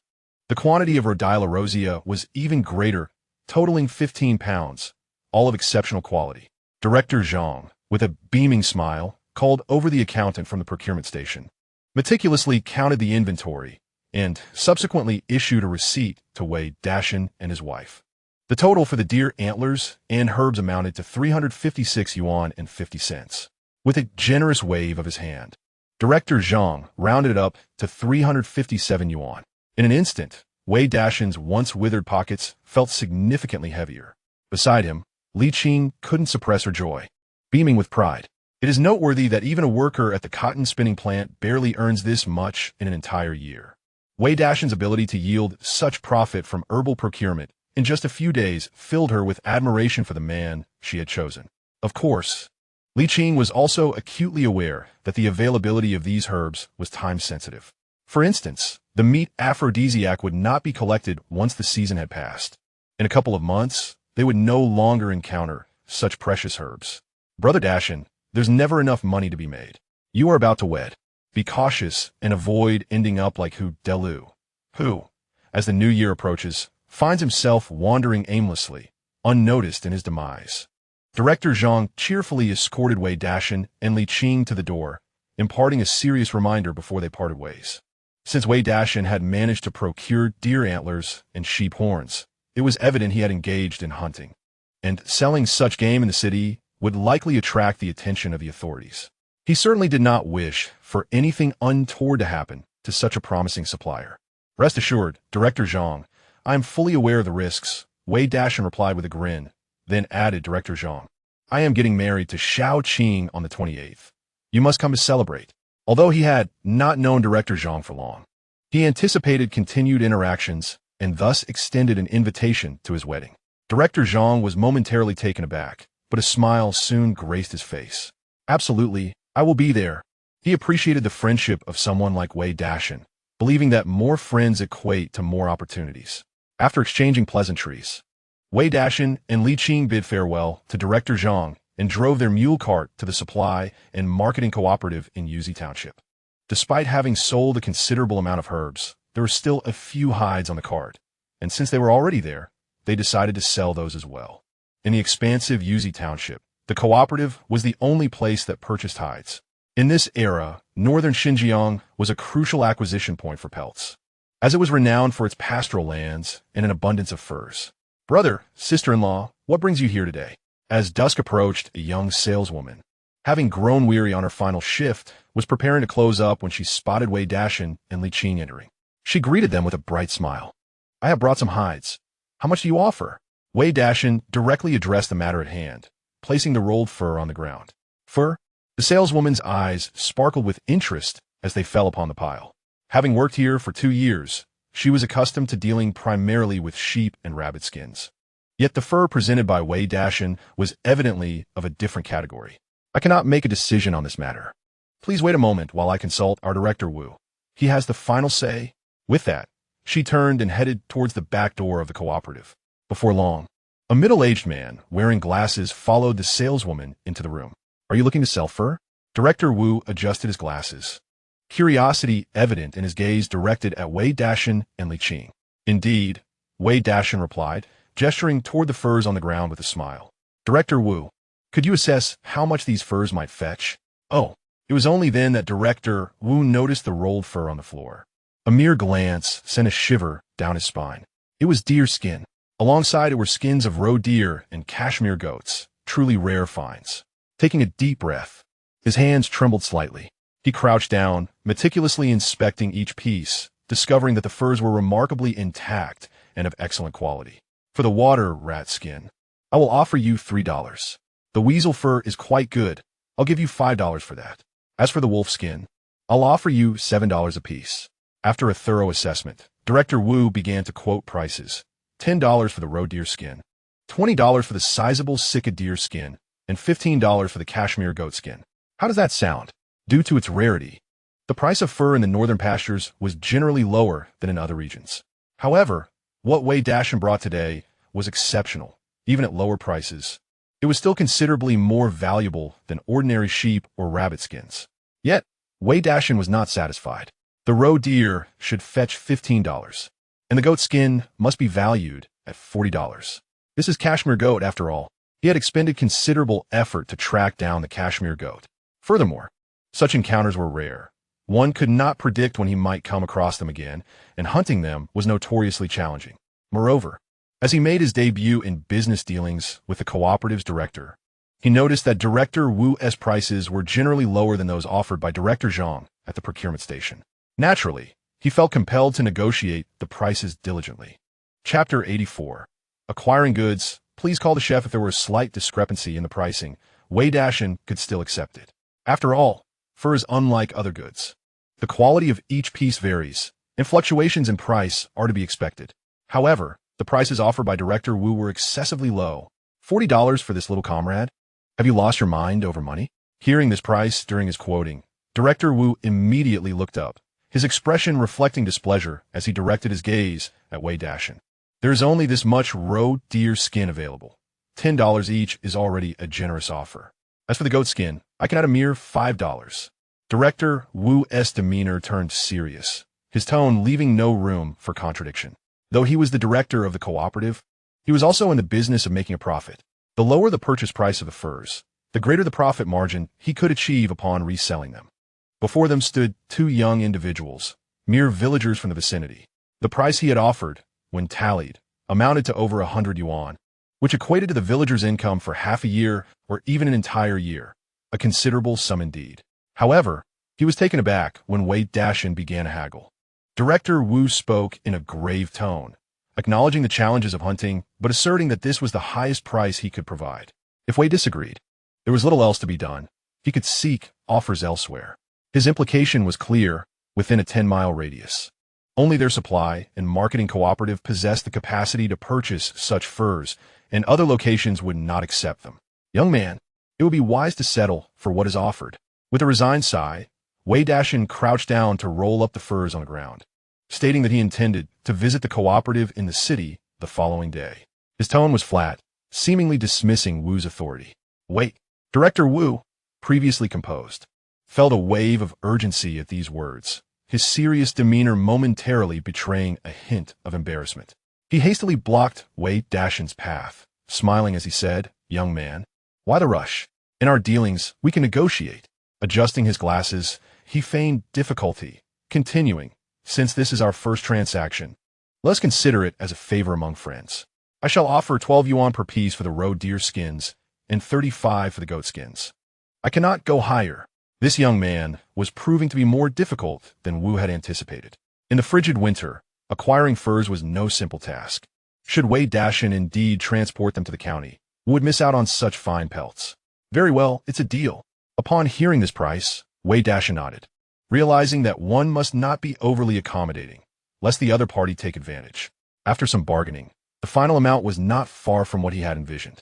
With Wei's agreement, a genuine smile finally graced Wu's face as he promptly summoned the accountant to tally the figures. Water rat skins fetched 3 yuan, while yellow weasel skins were priced at 5 yuan. Wolf pelts were 7 yuan each, totaling 7 pieces for 49 yuan. Roe deer skins were 12 yuan each, with 2 pieces amounting to 24. Red deer skins were 21 yuan each, totaling 3 pieces for 60, adding the 2 goat skins at 35 yuan each. The grand total for all these furs came to 211 yuan. Within the boundless Tian Shan mountain range lay treasures aplenty. With skill, one need not worry about earning a living. Particularly with these hunted creatures, Not only could their meat be sold, but their furs and antlers could also yield significant profits. Of course, this was without Wei Dashan presenting the heavenly snow lotus. Otherwise, his expedition into the mountains would have transformed him into a veritable millionaire. Now, let us procure 10 kilograms of salt, 10 kilograms of soy sauce, and 20 bottles of Ining Teku. With newfound wealth, spending was inevitable. Now, with his pockets filled, Wei Dashan's tone had adopted a more audacious flair. He promptly took Li Qing and embarked on a shopping spree at the cooperative. Although a considerable amount was purchased last time, most of it was sent up the mountain to bulk. In a few days, their wedding banquet will take place, necessitating a significant quantity of seasonings and various sundries. Additionally, essentials such as pots and pans must be acquired. As they embark on this journey of marriage, these items are indispensable. Frankly, in this era, many families struggle to even gather a complete set of cookware for their weddings, often relying on the bride's family to supplement. However, Li Qing, as a young intellectual sent to the countryside, finds herself alone here. Thus, they must prepare these necessities by themselves. Money comes swiftly and departs just as quickly. In a mere moment, over 50 yuan has been spent. The once empty cart is now brimming with an assortment of household items. Brother, sister-in-law, do come again. Director Wu and the salesperson personally ushered these esteemed customers out with beaming smiles. How fortunate it is to marry such a man, thought the salesperson, gazing enviously at the retreating figures of Wei Dashan and Li Qing. It was merely a stroke of luck, a chance encounter with a pack of wolves. To emerge unscathed is a blessing in itself. Xiaoyu, when seeking companionship, one should look for honest individuals. It leads to a stable life. Otherwise, one risks living a life of solitude. The Zhao Jianman I introduced to you is quite a catch. You dismissed him. And now look, he has found another and is set to marry soon. Director Wu, standing to the side, spoke with a tinge of bitterness. His unfulfilled intentions left him feeling disgruntled. Disinterest is disinterest. Director Wu, if you fancy him, why not marry him yourself? The salesperson, named Xiaoyu, shot a glare at Director Wu before turning back to the counter. What kind of talk is that? Meanwhile, Wei Dashan and Li Qing sat joyfully atop the cart. With a full load of belongings, Li Qing's smile was unceasing. With these items, she felt a sense of home in the northern frontier, and Wei Dashan's recent earnings from hunting illuminated a promising future. The more she pondered, the more elated she felt, akin to tasting honey. It was only a few minutes later that she realized the mule cart was not heading back to Honglu village, but meandering through the streets of Yixiang. Brother Dashan, where are we going? Li Qing blinked and turned her head, curious to look at Wei Dashan. We must hire a master chef for the wedding banquet. Wei Dashan chuckled. Master, he is the finest chef around Yixiang. We shall invite him to prepare our feast. Also, Xiaoqing, let us invite your fellow young intellectuals to join us for the festivities. Previously, when finances were tight, Wei Dashan could only promise Li Qing the most basic wedding gifts. Now that he has earned money from hunting, he wishes to celebrate their marriage with great fanfare. Given how considerate Li Qing has been in every aspect, Wei Dashan naturally wants to ensure his wife is well cared for. Chapter 85. Apologies, you arrived a moment too late before long. The mule cart belonging to Wei Dashan and Li Qing came to a halt at the entrance of courtyard. Wei Dashan casually took 2 bottles of Ining Teku from the car and grabbed a handful of candies, walking in with a cheerful smile. Is Master He here? He called out to the people inside the courtyard. Soon, a voice responded, who is it? As the words fell, a round head peeked out from behind the thick door curtain, curiously gazing at Wei Dashan. You must be Master He. I am Wei Dashan from Hongliuzwang. I am getting married on the 28th of this month, and you are renowned as the finest chef in the area. I would like to request your services for a few banquet tables. With that, Wei Dashan approached, still holding the wine, his demeanor friendly. One does not strike a smiling face, especially when wine is offered, thought He Yongchang, glancing at Wei Dashan before nodding and inviting him inside. Regardless of the era, the life of a chef remains prosperous, particularly for He Yongchang, who was well known in the Yuzi township for his culinary prowess. In terms of meals, he certainly surpassed many households. Inside the house, aside from He Yongchang, his wife and daughter were also present, idly playing on the Kong. The daughter, with her 2 ponytails, appeared to be around the same age as Wei Rong. Observing this, Wei Dashan quickly pulled out the candies from his pocket and placed them on the small square table on the Kong. Come here, little girl, have some candy. Candy? The moment she heard this, the bored little girl's eyes widened with excitement, fixated on the pile of sweets. However, she hesitated, glancing back at her mother and then at He Yongchang, seemingly seeking their approval. Just a little. Now, thank your uncle, He Yongchang said with a resigned sigh as he looked at his daughter. Okay, thank you, uncle. The little girl beamed with joy upon receiving permission, selecting a piece of candy wrapped in glutinous rice paper and savoring it with delight. The atmosphere in the room lightened considerably. He Yongchang turned to Wei Dashan with a smile. How many tables are you planning to set up? Have you prepared the ingredients? Wei Dashan, with his thoughtful gestures of bringing wine and candy, had earned a measure of goodwill from He Yongchang. As they spoke, He Yongchang tore off a piece of newspaper, placed some tobacco on it, and skillfully rolled a cigarette, which was a unique specialty of northern Xinjiang known as mo tobacco. Mo tobacco is potent and flavorful, highly favored by the people of northern Xinjiang. It was initially introduced from the northern regions and later became a sensation throughout northern Xinjiang, even reaching Inner Mongolia and Lanzhou at one point. He Yongchang offered a rolled cigarette to Wei Dashan, who waved his hand in refusal. I don't smoke, he chuckled. I plan to set up 5 tables. I have gathered most of the ingredients, wild boar meat, goat meat, and deer meat, along with potatoes and cabbage, all in place. Such a bounty? Upon hearing this, He Yongchang, who had been rolling the cigarette, abruptly stopped, his expression one of astonishment as he looked at Wei Dashan. In this era, even wedding banquets were not particularly lavish. For an ordinary household to have a bit of pork or lamb was already remarkable, and they could hardly manage more than a couple of tables. Yet, he did not expect this young man before him to have such an abundance of wild boar, goat, and deer meat at his disposal. What manner of family could this be? It seems luck is on my side. I have just returned from a hunting expedition in the mountains. Wei Dashan chuckled as he pulled out 15 yuan from his pocket, placing it upon the table. Master He, this is a token of my appreciation. Do let me know if you might be able to assist me. He Yongchang is indeed the most esteemed master in the vicinity. And naturally, Wei Dashan could not expect him to lend his expertise without offering due compensation.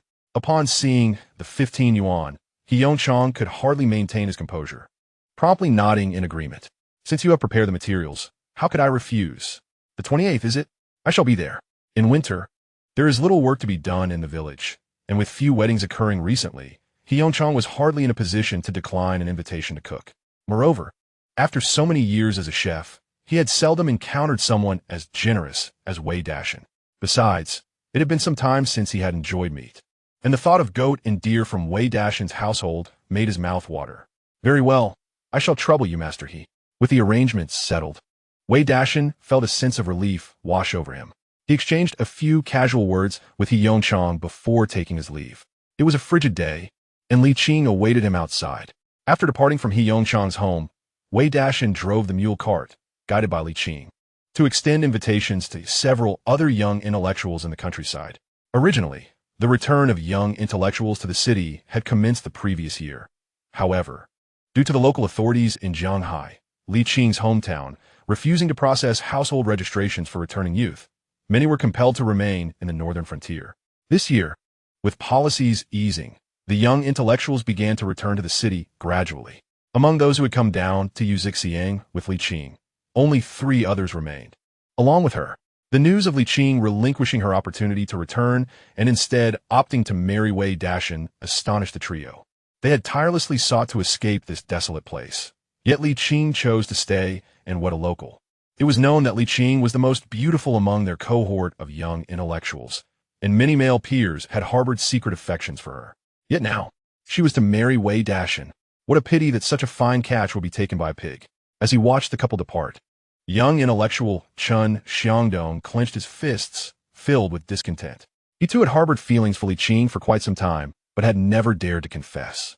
Preoccupied with the prospect of returning to the city, he had lost contact with her, never anticipating that just days later she would be marrying someone else, leaving him particularly distressed. Indeed, came the sigh from Su Yin beside him. Li Qing is bound to this impoverished place for life. I shall not remain. I want to return to the city. I have had my fill of this sandy wasteland. At her words, Chun Xiangdong nodded in agreement. A woman he could forego, but he could not abandon the promising future that awaited him. He must devise a plan to return to the city and would not resign himself to languish in this forsaken land. Once back in the city, there would be countless more beautiful women than Li Qing. With this thought, Chen Xiangdong's spirits lifted slightly. Meanwhile, at Master He Yongchang's residence, just as Wei Dashan and Li Qing departed, another visitor entered He Yongchang's courtyard. "Old He, are you in? Are you free on the 28th? My son is getting married. I would greatly appreciate it if you could prepare a feast." He Yongchang, engrossed in smoking a freshly rolled Mo cigarette, was taken aback by the unexpected request. After a month of silence, 2 orders arrived on the same day. How could he possibly accommodate both? "I'm afraid I'm unavailable on the 28th. I already have work scheduled," He Yongchang replied. Having accepted Wei Dashan's invitation, he could not go back on his word. Chapter 86. The Iron Hoop. Knock, knock, knock. Just as He Yongchang finished speaking, a series of knocks echoed from the glass window. "Old He, it's me, Zhao Jindo." He Yongchang looked up to see Zhao Jindo peering in, holding a bottle of Ening Teku with a beaming smile. Zhao Jindo, the village secretary of Heimu village, had come to visit. Caught in a dilemma, He Yongchang took a puff of his cigarette, lifted the curtain, and stepped outside. "Secretary Zhao," he said with an awkward smile, "your timing is unfortunate. Someone just approached me to help with a feast. They've already paid me and provided the liquor, so I must honor my commitment. Perhaps you should seek assistance from someone else." Zhao Jindo was well known for his frugality in the surrounding areas. "Look, you come to invite me to cook for your son's wedding with just a bottle of wine? Wei Dashan just brought 2 bottles and paid me 15 yuan. This Zhao Jindo was indeed miserly. "Whose wedding feast is this? I haven't heard anything about it." Zhao Jindo frowned in response. Recently, he had leveraged his connections to secure a bride for his son, Zhao Jianmin, and after negotiating the betrothal gifts, he discovered that the 28th was an auspicious date according to the lunar calendar. He had envisioned inviting the renowned chef He Yongchang to prepare a splendid meal for this occasion, only to find that he had already committed to another. At Wei Dashan's residence in Honglu village, He Yongchang was candid, replying cheerfully, "Wei Dashan." Zhao Jindo's expression darkened. He had heard about Wei Dashan's marriage to a female educated youth, but had not anticipated that it would coincide with his son's wedding. What troubled him was that such an esteemed chef as He Yongchang had been secured by Wei Dashan first, leaving him feeling somewhat disheartened. "Old He, your culinary skills are widely recognized. How about this? I'll offer you 12 yuan if you cancel on him and cook for my family instead. You can recommend another chef to him. What do you say?" Zhao Jindo said, blinking as he pulled out a handkerchief from his pocket, unfolding it to reveal a stack of loose bills. "This isn't right. I've already made a commitment, and I intend to honor it," He Yongchang replied with a smile. Shaking his head, "Secretary Zhao, I think you should find someone else." "Huh, look at you so stingy. You think a bottle of wine and 12 yuan will entice me to work for you? Wei Dashan has offered 15 yuan. Not to mention, he has pork, lamb, and even venison. What can you offer, Zhao Jindo?"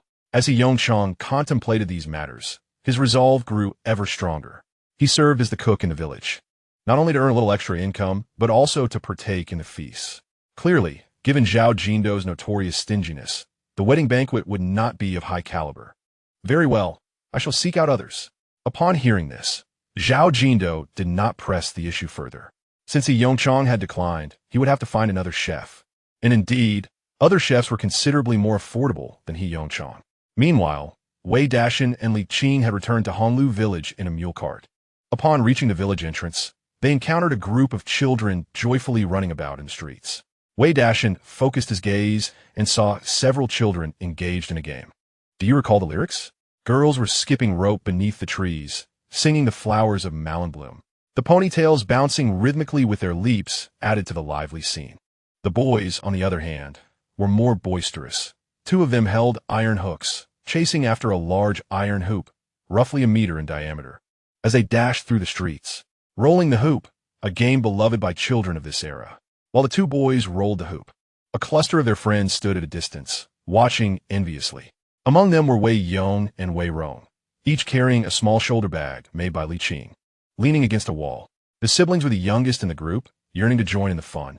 It seemed the older children were reluctant to play with the little ones. Just as they felt disheartened, Wei Yong spotted the returning Wei Dashan and Li Qing, and his face instantly brightened. He eagerly pulled his sister Wei Rong and rushed toward them. "Uncle Aunt, you're back!" Wei Yong exclaimed joyfully. Meanwhile, his sister Wei Rong's gaze was fixed intently on the cart, seemingly searching for some delectable treats.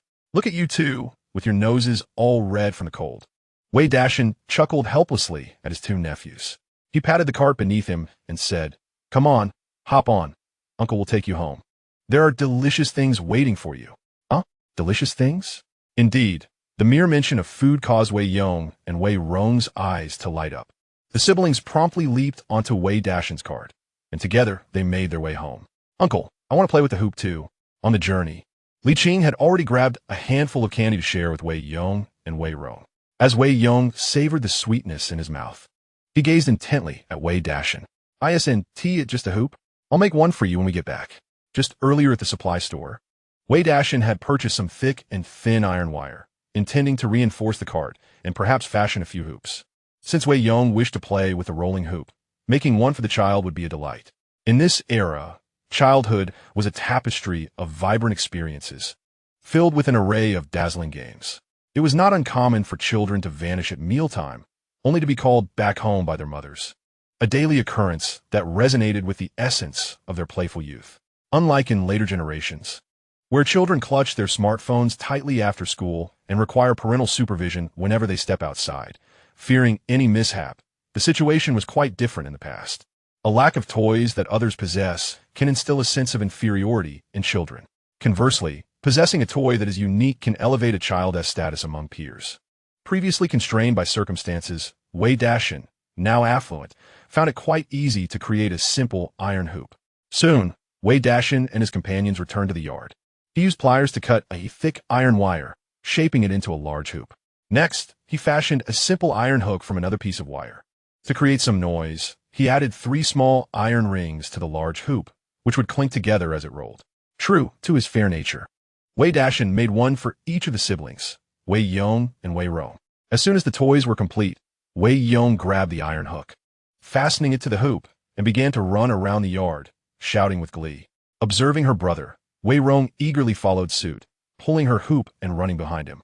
The expansive yard soon echoed with laughter until Lin Xiaomei's voice called from the east room. "Dashan, Xiaoqing, it's time for dinner. Xiaoyong, hurry back to wash your hands. I prepared mutton soup for you." Chapter 87. A late night knock. Despite having brought back wild boar deer and even roe deer meat, Wei Dashan could not fathom why his sister-in-law Lin Xiaomei preferred to stew mutton. However, Wei Yong and Wei Rong had no such concerns. Upon hearing that there would be meat, they promptly abandoned their hoops and hooks, bouncing joyfully into the house. Wei Dashan chuckled helplessly and washed his hands before joining Li Qing in heading to his elder brother's home for dinner. Once again, they enjoyed a delectable mutton soup infused with meat corridolus, accompanied by the delicious flatbreads made by Lin Xiaomei. Wei Dashan even noticed that this particular mutton soup seemed more flavorful. Even without the meat, a sip of the broth filled him with warmth and vitality.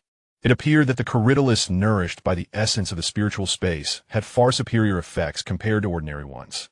Gathered together, the family shared a delightful meal, chatting amicably in a warm atmosphere. After satisfying their appetites, the sky had turned completely dark. Wei Dashan then took Li Qing by the hand and returned to their own home.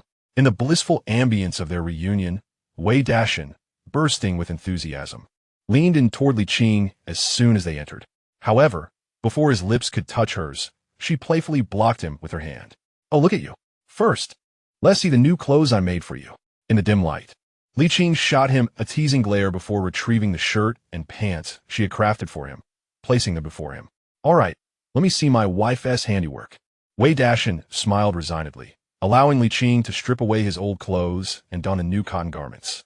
Remarkably, they fit perfectly, made from fresh cotton, and were exceedingly warm. Li Qing continued to have Wei Dashan try on the trousers.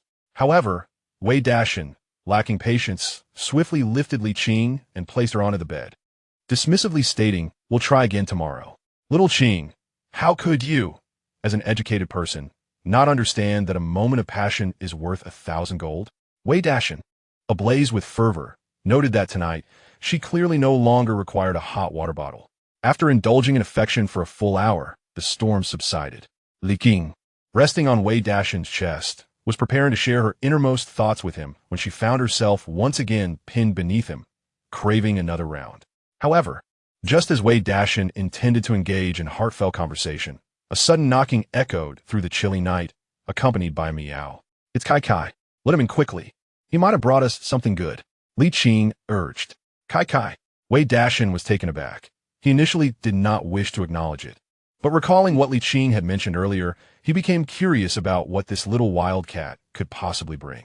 Hastily donning his clothes and slipping on his cotton shoes, Wei Dashan approached the door. Upon opening it, he was met with a pair of sparkling eyes gazing back at him. The beam of the flashlight revealed that the little wildcat was proudly carrying a plump black-boned chicken in its mouth. The wildcat, upon seeing Wei Dashan at the door, wore an expression of surprise. Chai, gourmet, Li Qing called from within. The wildcat glanced at Wei Dashan before entering the house with a black-boned chicken clutched in its mouth. It placed the chicken on the ground and obediently nestled into a corner. What a large chicken! Li Qing exclaimed, noticing the bird and swallowing hard as she looked at Wei Dashan. How about we roast it? Despite having eaten quite a bit at her brother and sister-in-law's house, both of them felt hungry after their earlier exertions. Absolutely. Wei Dashan readily agreed, promptly placing the black-boned chicken into a basin, pouring boiling water over it, and began plucking its feathers. Their home was well equipped with pots, pans, and all necessary ingredients. Preparing a small meal late at night was certainly manageable. While Wei Dashan attended to the chicken, Li Qing also dressed and stoked the fire, joining him in roasting the black-boned chicken that Kai Kai had brought. Before long, a fragrant roast chicken was ready, and Wei Dashan and Li Qing took turns feeding each other. The wild cat, which had been dozing in the corner, suddenly perked up, its nose twitching as it caught the enticing aroma, and it eagerly approached the pair. Here you go, Kai Kai, a treat for you. Wei Dashan casually tore off a piece of chicken and tossed it to the wild cat. This little creature was indeed remarkable. Bringing a chicken in the dead of night, a privilege not afforded to just anyone. It certainly deserved a fitting reward. As Kai Kai took a bite, it emitted a series of satisfied grunts, clearly savoring the delicious roast chicken. In the humble abode of Lin Li Min in Honglu village, the entire family lay sprawled on a clay bed, each wrapped in their own quilt, lost in slumber. Indeed, in this era, due to limited resources, it is commonplace for families to huddle together, men on one side, women on the other, making for quite an inconvenient arrangement. However, such is the plight of poverty. What a curious mystery it is. How could a perfectly good chicken have vanished so suddenly? Water buffalo, do tell me the truth. Did you hide it? It is not too late to confess. Lin Shuihao tossed and turned restlessly, unable to find sleep, and could not resist nudging Lin Shuiyo, who lay beside him. Earlier that afternoon, they had captured a chicken, and the family had been quite pleased. Lin Shuihao had accompanied his father to gather firewood, leaving the task of slaughtering and plucking the chicken to Lin Shuiyo. To their dismay, while Lin Shuiyo briefly stepped away to relieve himself, the black hen mysteriously disappeared. The family scoured the yard for ages, but their efforts yielded no results. Consequently, their dinner consisted solely of corn porridge once again. The thought that the three of them had endured the harshness of the Tianshan Mountains for so many days without even a drop of chicken soup filled Lin Shuihao with indignation. He harbored serious suspicions that his younger brother, Lin Shuiyo, had taken it for himself. Brother, I swear I did not. Lin Shuiyo protested, equally aggrieved. Not only had he missed out on the chicken, but now he faced unfounded accusations from his family. He felt as though he could not even cleanse himself of the guilt if he jumped into the Yellow River. If I stole that chicken, I will never find a wife, he exclaimed. What nonsense, came Lin Li Min's voice from the darkness. It's merely a chicken. If we can't have it, we can't. When we have the time, I will take you both hunting again. Upon hearing this, the two brothers fell silent. Yet, recalling the hardships they had faced in the mountains over the past few days, they seemed less inclined to crave chicken after all. The biting cold made it clear that only the toughest could endure such conditions. As Lin Shuihao and Lin Shuiyo lay restlessly, dawn gradually broke, heralding the arrival of a new day. Chapter 88. This fellow is stronger than expected, Brother Shui Wang. What are you up to? Early the next morning, the bleary-eyed Lin Shuiyo and Lin Shihao opened the courtyard door only to see their cousin, Lin Shui Wang, pushing a small cart past their home. They greeted him with a wave. Having failed to enjoy the chicken the previous night, the two brothers had not slept well. Furthermore, due to their prior involvement in robbing Zhao Jianmin, they had not seen one another in several days, rendering their reunion somewhat awkward. Shuiyo and Shuihao. Upon hearing the familiar voices, Lin Shuiwang halted and turned to the brothers with a smile. I was just thinking of heading to Shaohai Lake to catch some fish. I heard you managed to get a chicken yesterday? Ever since the incident where they had robbed Zhao Jiamin and subsequently lost 20 yuan, Lin Shui Wang had been grounded by his father, Lin Li Min. Today, seizing the opportunity while his father was away, he planned to procure some fish. He had also learned of the Lin family's success in capturing a chicken, and felt slighted that his two cousins had not invited him to share in their bounty despite their usual camaraderie. Oh, do not even mention it, Brother Shui Wang. We didn't even get a morsel of the chicken. After enduring 3 days in the mountains without tasting a morsel of meat, sleep eluded me at night. The mere mention of that black chicken ignites ire in Lin Shui Niu and Lin Shui Hao. They braved the bitter cold for 3 days, only to return empty-handed. Their misfortune unparalleled. Do not jest. The villagers witnessed you both carrying a large black chicken into the yard. You didn't eat it. Did it sprout wings? Lin Shui Wang shook his head, exasperation etched on his face. These two brothers are truly something. It's merely a chicken. What is there to hide? Enough of this chatter. I must go catch some fish. Disinterested in his cousins, Lin Shui Wang pushed his cart onward toward the small lake. Others had already feasted on meat. He too deserved to catch a few fish to restore balance to his heart. Lin Shui Niu and Lin Shui Hao exchanged glances, and without a word, they gravitated towards Lin Shui Wang. Wait, Shui Wang go. We will accompany you, they exclaimed. Strength in numbers, right? Let's fish together.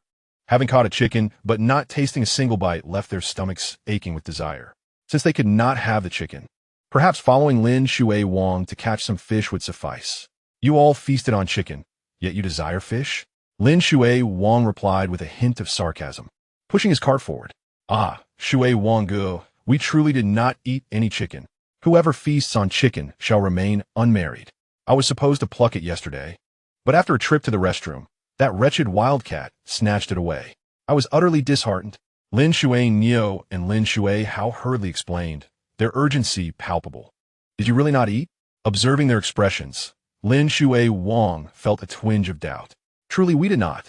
They protested, their faces a portrait of grievance. Fine, I shall temporarily believe you. Lin Shui Wang, lacking the energy to argue further, halted and released his grip. Shui Wang go, allow me. Lin Shui Niu quickly grasped the opportunity. Seizing the small cart as the three of them excitedly made their way to the small lake in the northern part of the village. They gathered firewood and ignited it, heating an iron rod until it glowed red. Then Lin Shui Niu, the strongest among them, wielded the heated rod, relentlessly striking the thick ice. By late October, the outdoor temperatures had plummeted. After half an hour of alternating strikes, they managed to create a hole in the ice, about 20 centimeters in diameter. Just as they prepared to use a pickaxe to expand the hole, they heard footsteps approaching. Turning to look, they were taken aback to see Wei Dashan pushing a cart towards the small lake. Goodness, this fellow was not satisfied with yesterday's bounty of wild game, and has come to compete with us for fish. Lin Shui Niu and Lin Shui Hao exchanged glances filled with envy, recalling the scene from the previous day. Lin Shui Wang noticed Wei Dashan as well. Just as he was about to speak, he observed Wei Dashan setting down his cart. To their surprise, he did not tend to the fire for the iron rod. Instead, he retrieved a pickaxe from his cart and began to strike the ice with fervor. This individual possesses considerable strength, yet appears to lack a suitable outlet for it. Merely striking the ground with a pickaxe, he would not be able to create a hole even by noon. Lin Shui Wang gazed at Wei Dashan as if he were a fool, pondering if this fellow had yet to awaken, having left home without employing his intellect. Beside him, Lin Shui Niu and Lin Shui Wang wore expressions of ridicule. However, Wei Dashan, not caring to engage with the Lin brothers, swung his pickaxe with vigor against the icy surface. After indulging in roasted chicken the previous night and having a restless evening with Li Qing, who still lay asleep in bed, he decided to venture to the small lake to catch some fish alongside selling the pigs, sheep, and deer he had acquired the day before. Equipped with the indomitable pickaxe, Wei Dashan felt no need for elaborate methods. He simply adopted a blunt force approach. After merely 4 or 5 strikes, the hard ice cracked audibly. The initial effort was always the most challenging. Once a hole was made in the ice, the remaining tasks would be considerably simpler. Approximately 10 minutes later, he had fashioned a hole 50 centimeters in diameter. Using a scoop net, he removed the shattered ice and cast in the special bait prepared by Li Qing. Seizing the moment, Wei Dashan then took his pickaxe and chiseled out another hole 2 meters away. His intention for catching these fish was not solely for sale. He also aimed to reserve a portion for his personal space, nurturing them in hopes they might reproduce. Goodness, Shui Wang, look! This scene unfolded before Lin Shuihao, who was nearby, his eyes widening in astonishment. What is so remarkable? Lin Shui Wang dismissed it, believing that the thick ice of the small lake could not be breached solely through brute strength. One must learn to outsmart the situation. Yet, he instinctively glanced towards Wei Dashan. Upon doing so, he was taken aback. His 3 brothers had labored for a full 40 minutes to create a single hole, while Wei Dashan had accomplished 2 in just a few minutes. How could this fellow, seemingly less robust than Lin Shuinyo, possess such extraordinary strength?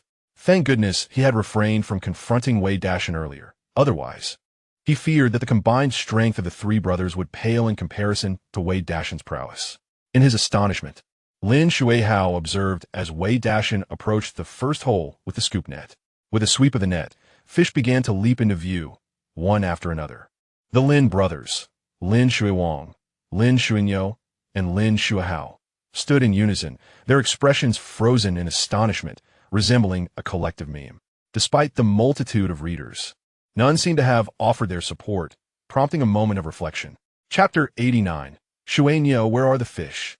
The method Wei Dashan employed for fishing was familiar to the Lin brothers, though they had witnessed it infrequently. Had fishing truly been this effortless? The villagers of Hongliuzwang would have long ago depleted the small lake of its stock. They could never have anticipated that such fortuitous encounters with a fish school would fall into the hands of Wei Dashan. Do not just stand there. Perhaps the fish inside are starving. Let's do the same. Lin Shuiwang was the first to react, hastily urging his brothers, Lin Shuihao and Lin Shuiyu, to bring over the bait they had prepared. Initially, he intended to cast a net, but upon witnessing Wei Dashan scoop up such an impressive catch, Lin Shuiwang opted instead to lure the fish with bait, hoping to attract the school before netting them all at once.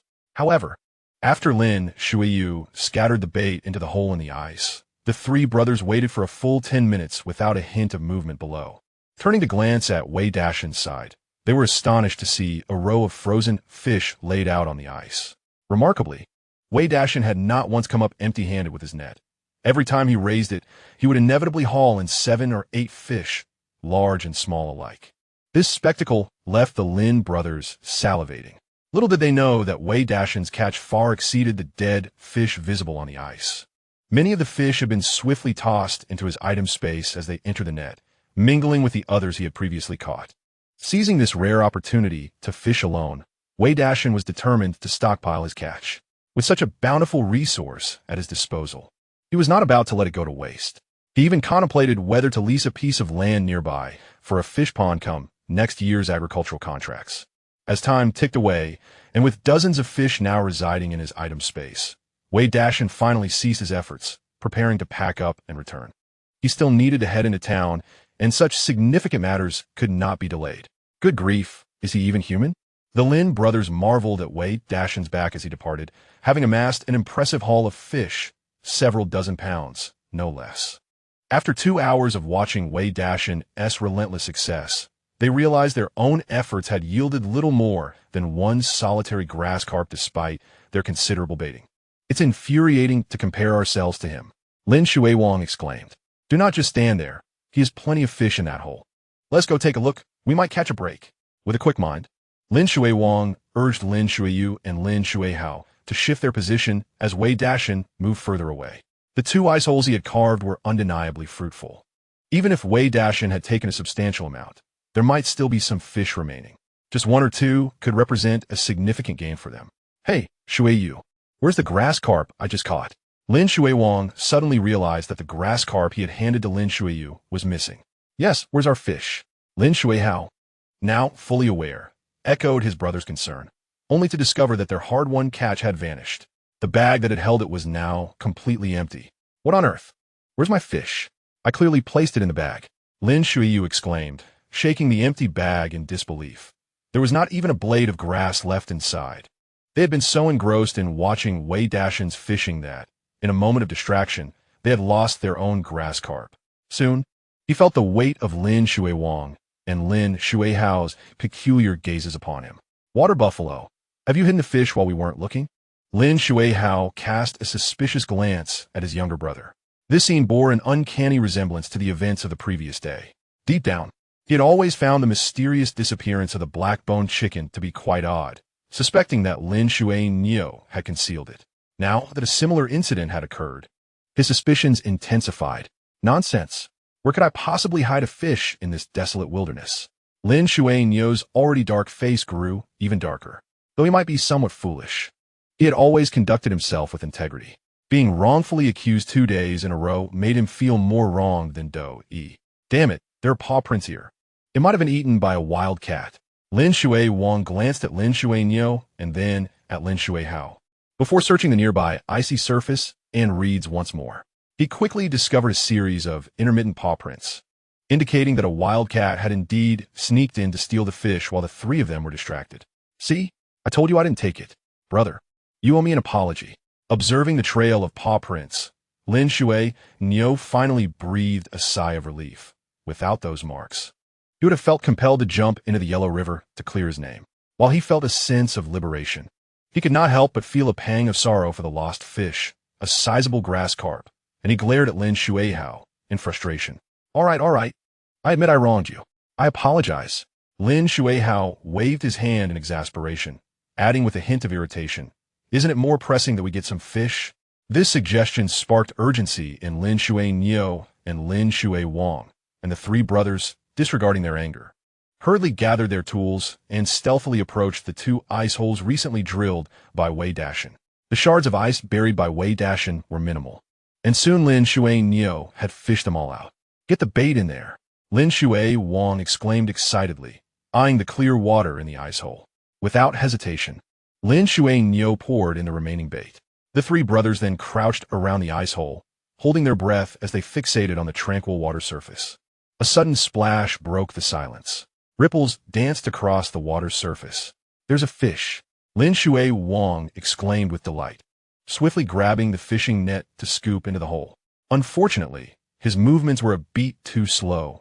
Just as he reached for it, the white spotted pike flicked its tail and swam away. Lin Shuiao, we finally spotted a fish, and it's gone. Brother Shuiao, let me try. Lin Shuiao, unimpressed by Lin Shuiao's technique, snatched the net from his hands. Just then, another silver carp surfaced, and with quick reflexes, Lin Shuiao plunged the net down, capturing the fish by its head. With a splash, as he lifted the net, a 3-pound white carp emerged before the trio. At last, we have a catch. Now we can eat fish. The faces of the Lin brothers finally broke into smiles as they beheld the white carp before them. Not far away, in a secluded cave, Li Qing had just finished a grass carp, licking its paws to savor the exquisite flavor of the fish. However, while the fish was delectable, it paled in comparison to the roasted chicken from the previous night. As it pondered this, Li Qing spotted the Lin brothers hauling in a big silver carp. Chapter 90. 3 people, 2 fish. How to eat. Instanti, Li Qing stood up. Its indifferent eyes gleaming with intent, and one paw instinctively stepped forward, clearly yearning for another illicit meal. Yet before Li Qing could position itself, Lin Shuiao had already tossed the 20-centimeter carp into a urea bag, given that they had just lost a fish. Lin Shuiao felt uneasy and tightly secured the bag with a knot. Let us see how you manage to steal now, he declared, placing the bag beside him and surveying the surroundings. Having been wrongfully accused twice, his resolute heart was now riddled with wounds. Having finally caught another fish, he could not let it fall prey to the wildcat. Witnessing this scene, Li Qing, who had just extended a paw, begrudgingly retreated to its cave, biding its time for the right opportunity. After securing the fish, Lin Shuiao resumed fishing with a net at the icy hole. With a splash, mere minutes later, he pulled out a palm-sized pike. Hey, let me have a go. I refuse to believe I can't catch a fish. Seeing Lin Shuiao successfully reel in 2 fish, Lin Shuiao felt a competitive spark ignite within him. He snatched the net from Lin Shuiao's hands and commanded, Water buffalo, you keep an eye on the fish. Make sure the cat doesn't snatch it away. Lin Shuiao, inwardly muttering, Brother Shuiao, your fishing skills are lacking, nevertheless complied, for Lin Shuiao was the elder brother and he, the younger sibling. Reluctantly, He untied the knot on the bag, tossed the pike inside, and retied it, his attention drawn back to the net in the icy hole. Life in the village was exceedingly dull, and catching a fish was a rare thrill. Splash! Indeed, Lin Shui Wang's skills were wanting. Despite seeing the fish, he managed to let two slip away, much to the anxiety of Lin Shui Hao and Lin Shui Niu, who wished to intervene directly. Alas, as the elder brother, Lin Shui Wang commanded their respect, leaving them to wait in frustration. Finally, as Lin Shui Wang managed to catch a small crucian carp, Lin Shui Hao seized the moment to speak up, "Brother Shui Wang, let me try." Having caught one with great difficulty, Lin Shui Wang, fearing further mishaps would embarrass him, casually tossed the net aside, feigning impatience. "You go ahead." With a grin, Lin Shui Hao took the net and patiently awaited his turn. Suddenly, a bubble broke the serene surface of the water. Lin Shui Hao, with keen eyes, noticed a carp swimming nearby. Without hesitation, he lifted the net and swiftly aimed for the carp's head. A fine catch. Fishing is indeed addictive. The more one catches, the stronger the craving grows. Having consecutively caught 3 fish, the Lin brothers were ignited by a fervor that could not be extinguished, continuing to gather around the 2 icy holes despite the frigid weather. Initially, Lin Shui Niu was meticulous. Each time he caught a fish, he would carefully place it in a urea bag and tie it securely.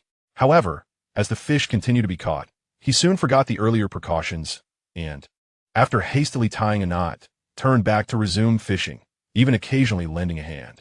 Meanwhile, as the knot on the urea bag loosened, the cunning cat, Li Qing, could no longer resist the temptation and stealthily approached. With a silent grace, it swiftly navigated to the back of the 3 brothers. Observing that their attention was wholly absorbed in the icy depths, Li Qing opened its mouth and deftly bit through the knot of the urea bag, slipping inside to seize a fish before making its escape. The Lin brothers, fixated on the fish emerging from the hole, remained blissfully unaware of this unfolding drama. Thus, Li Qing made several trips back and forth, absconding with multiple fish, and still they were none the wiser. After a span of several minutes, Lin Shui Hao finally succeeded in hauling up a 3-pound grass carp, beaming with pride as he turned to Lin Shui Wang and Lin Shui Niu, suggesting, "Brother Shui Wang, Shui Niu, we've caught quite enough, haven't we? Shall we cook some here? We haven't eaten since early morning, and my stomach has been growling for ages." The thought of their abundant catch made Lin Shui Hao's mouth water. They had nearly 7 fish, after all. Feeling fatigued, Lin Shui Wang stretched his arms and replied, "Sure, let us grill them here." The exhilarating sensation of reeling in fish had lifted his spirits, dispelling days of gloom, and he was now eager to enjoy the feast. He turned to Lin Shui Niu and commanded, "Niu, bring out the fish." "All right." Lin Shui Niu grinned, ready to empty the bag for preparation. However, upon turning around and seeing the gaping urea bag and the conspicuous paw prints on the ice, he was rendered speechless. "Damn!" he shouted, hastily lifting the bag to find it was nearly empty, containing only a single carp. What should have been 6 fish had been reduced to 1, with 5 having been pilfered by the wildcat. In essence, after toiling away all morning, the 3 brothers were left with a meager 2 fish, 1 grass carp in the net and 1 carp in the bag. "Niu, weren't you supposed to keep an eye on the fish?" At that moment, Lin Shui Hao and Lin Shui Wang, who had been smiling moments before, now glared at Lin Shui Niu with frustration. "I was too busy watching you catch fish." Lin Shui Niu scratched his head, feeling embarrassed and aggrieved. Why was it his responsibility to monitor the fish while they fished? The 3 brothers searched around, but the paw prints vanished into the underbrush, leaving no trace behind. After an exhaustive search, they found nothing. Lin Shui Hao exclaimed angrily, "Shui Wang, the fish was dropped by Shui Niu. Each of us deserves 1 of these 2 fish." Lin Shui Yu, enraged, retorted, "Why should that be the case? I caught 2 fish as well." Lin Shui Hao shot back, "The ones you caught were snatched away by a cat." The 2 brothers glared at each other, ready to engage in a brawl. Observing the 2 fish on the ice, Lin Shui Wang sighed in resignation, pondering how to divide them among 3.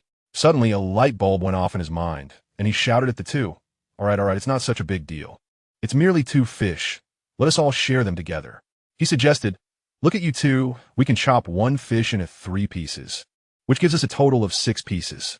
Each of us can have 2 pieces, and the dilemma is resolved." Hearing this, Lin Shuihao and Lin Shuiyu, who had been engaged in a heated argument, suddenly brightened up.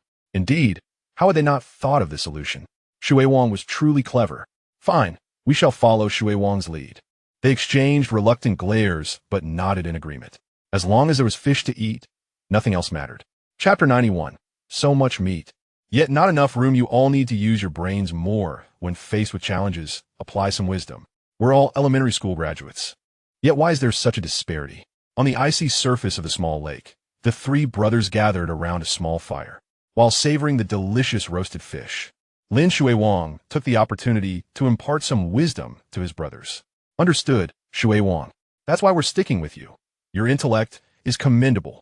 Lin Shuihao and Lin Shuiyu quickly devoured the 2 pieces of fish, cleaning their hands thoroughly, even reluctant to leave a single morsel behind. Having endured the rigors of the mountains for several days, they finally relished a proper meal, their hearts brimming with joy. As he listened to his brothers praise him, a proud smile spread across Lin Shui Wang's face. Having often faced reprimands from their elders, he relished the feeling of being respected by Lin Shuihao and Lin Shuiyu.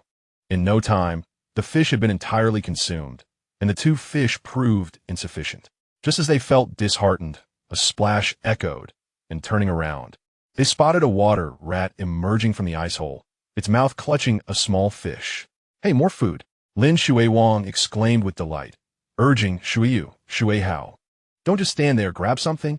However, Lin Shuiyu and Lin Shuihao exchanged glances, remaining motionless. I'll handle it. Lin Shui Wang sighed, seizing a net nearby and swiftly capturing the unsuspecting water rat. With the rat now in the net, Lin Shui Wang grinned broadly. Today is indeed fortunate. Not only do we have fish, but now we have meat. Shuiyu, Shui Wang, we have meat to eat. For Lin Shui Wang, who seldom indulges in meat, the flesh of this water rat is indeed a rare delicacy, bringing him immense joy. However, Lin Shuihao and Lin Shuiyu remained utterly motionless. Lin Shuihao's lips twitched as he forced a smile, saying, Brother Shui Wang, I'm quite full. You go ahead and eat the water rat. Observing this, Lin Shuiyu mimicked him, adding, Yes, Brother Shui Wang, you enjoy it. I've had enough.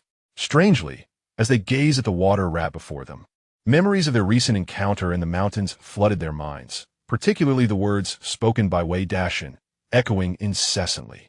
Their appetites for the rat's meat had vanished. Hey, are you 2 being picky? Lin Shui Wang shot a glare at his brothers, feeling exasperated. Typically, these 2 could outconsume anyone, yet now, with only 2 fish fillets, they claimed to be full, clearly avoiding the water rat. Not bothering to engage further, he drew a dagger from his waist and began preparing the water rat. After all, there was little meat, and he was at a loss as to how to share it. Since Lin Shuihao and Lin Shuiyu opted out, it was perfect. He could relish it all by himself. He skinned it, removed the innards, and skewered it with a red willow branch before roasting it over the fire. In no time, a new barbecue was born. Delicious, Lin Shui Wang exclaimed, savoring every bite, while Lin Shuihao and Lin Shuiyu stood to the side, their expressions a mixture of hesitation and embarrassment. Little did they know, the water rat, unlike the rabbit, thrived in watery habitats and was never short of food. Meanwhile, while the Lin brothers were enjoying their outdoor feast by the small lake, Wei Dashan had invited Li Qing along for the ride. They bounced along in a mule cart, finally arriving at the Hongxing cotton spinning factory in the county town. Following their recent escapade, Wei Dashan and Li Qing had become the center of attention in the factory's cafeteria. Even the security personnel greeted them with smiles, opening the gate before they could even come to a halt. Dashan, Comrade Li Qing, you've had quite the journey.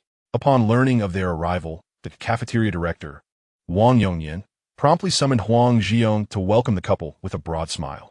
However, when they lifted the straw mat covering the cart, revealing a full load of meat, they were left utterly astonished.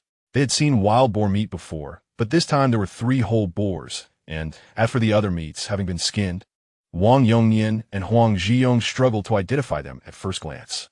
Wang Yongyan blinked in surprise and stammered, Brother Dashan, what kind of meat is this? How did you manage to acquire so much? Wei Dashan chuckled, introducing each type. This is wild boar, this is North Mountain goat, this is elk, and this piece is roe deer meat, all fine delicacies. Wild boar, North Mountain goat, elk, and roe deer? Upon hearing this, Wang Yongnian couldn't help but gasp in astonishment.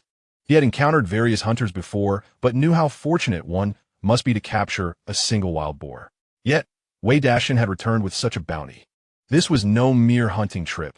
It was akin to a procurement expedition. Just a stroke of good luck, Wei Dashan replied with a grin. Wei Dashan smiled and said, Director Wang, we are old friends now. You can set the price for the meat as you see fit. Having dealt with each other several times, they had grown familiar. Wei Dashan spoke candidly, expressing the sorrows of failing to capture prey, as well as the troubles that arose from an overabundance of it. He could see that Director Wang's expression was not particularly favorable. Clearing his throat, Director Wang hesitated, unsure of how to respond. After a moment, he awkwardly stated, Dashan, price is not the issue. Let us stick to the previous arrangement. However, after a lengthy pause, he reluctantly admitted, but with so much meat, our cotton mill cannot possibly consume it. Our budget is limited, and I hope you can understand. He had previously boasted to Wei Dashan that he would take as much meat as was offered, never anticipating that within a mere month, reality would deliver such a harsh blow. A single truckload of meat amounted to nearly 1,000 pounds, which was far beyond what their small cotton mill could afford. Though he yearned to purchase it and provide his workers with meat at every meal, financial constraints rendered this impossible. The factory allocated him only a meager budget each month. Director Wang, while our mill cannot accommodate this, perhaps other factories can. Huang Jiong, who stood nearby, blinked and seized the opportunity to suggest, the steel rolling mill next door is likely in need of meat as well. We might as well do them a favor. When Wei Dashan had previously inquired, Huang Jiong had merely mentioned it offhand, not giving it much thought. However, he had not anticipated that Wei Dashan would procure such a substantial amount of game. Although he was acquainted with people at the steel rolling mill, he believed that if a leader like Director Wang were to intervene, the outcome would be even more favorable. So he seized a moment to bring it up. What a splendid idea. Upon hearing this, the previously troubled Wang Yongnian's face brightened instantly. He turned to Wei Dashan and Li Qing, saying, My apologies, Dashan, Li Qing. Please hold on a moment while I call the steel rolling mill to see what they think. When one lacks meat, they lament its absence. Yet when there is an abundance, they fret over how to consume it all. Perhaps this is emblematic of life, where the perfect balance is perpetually elusive. Thank you, friends, for your unwavering support. Chapter 92, Saving Money to Build a House. Director Wang, I heard your factory has over 1,000 pounds of meat.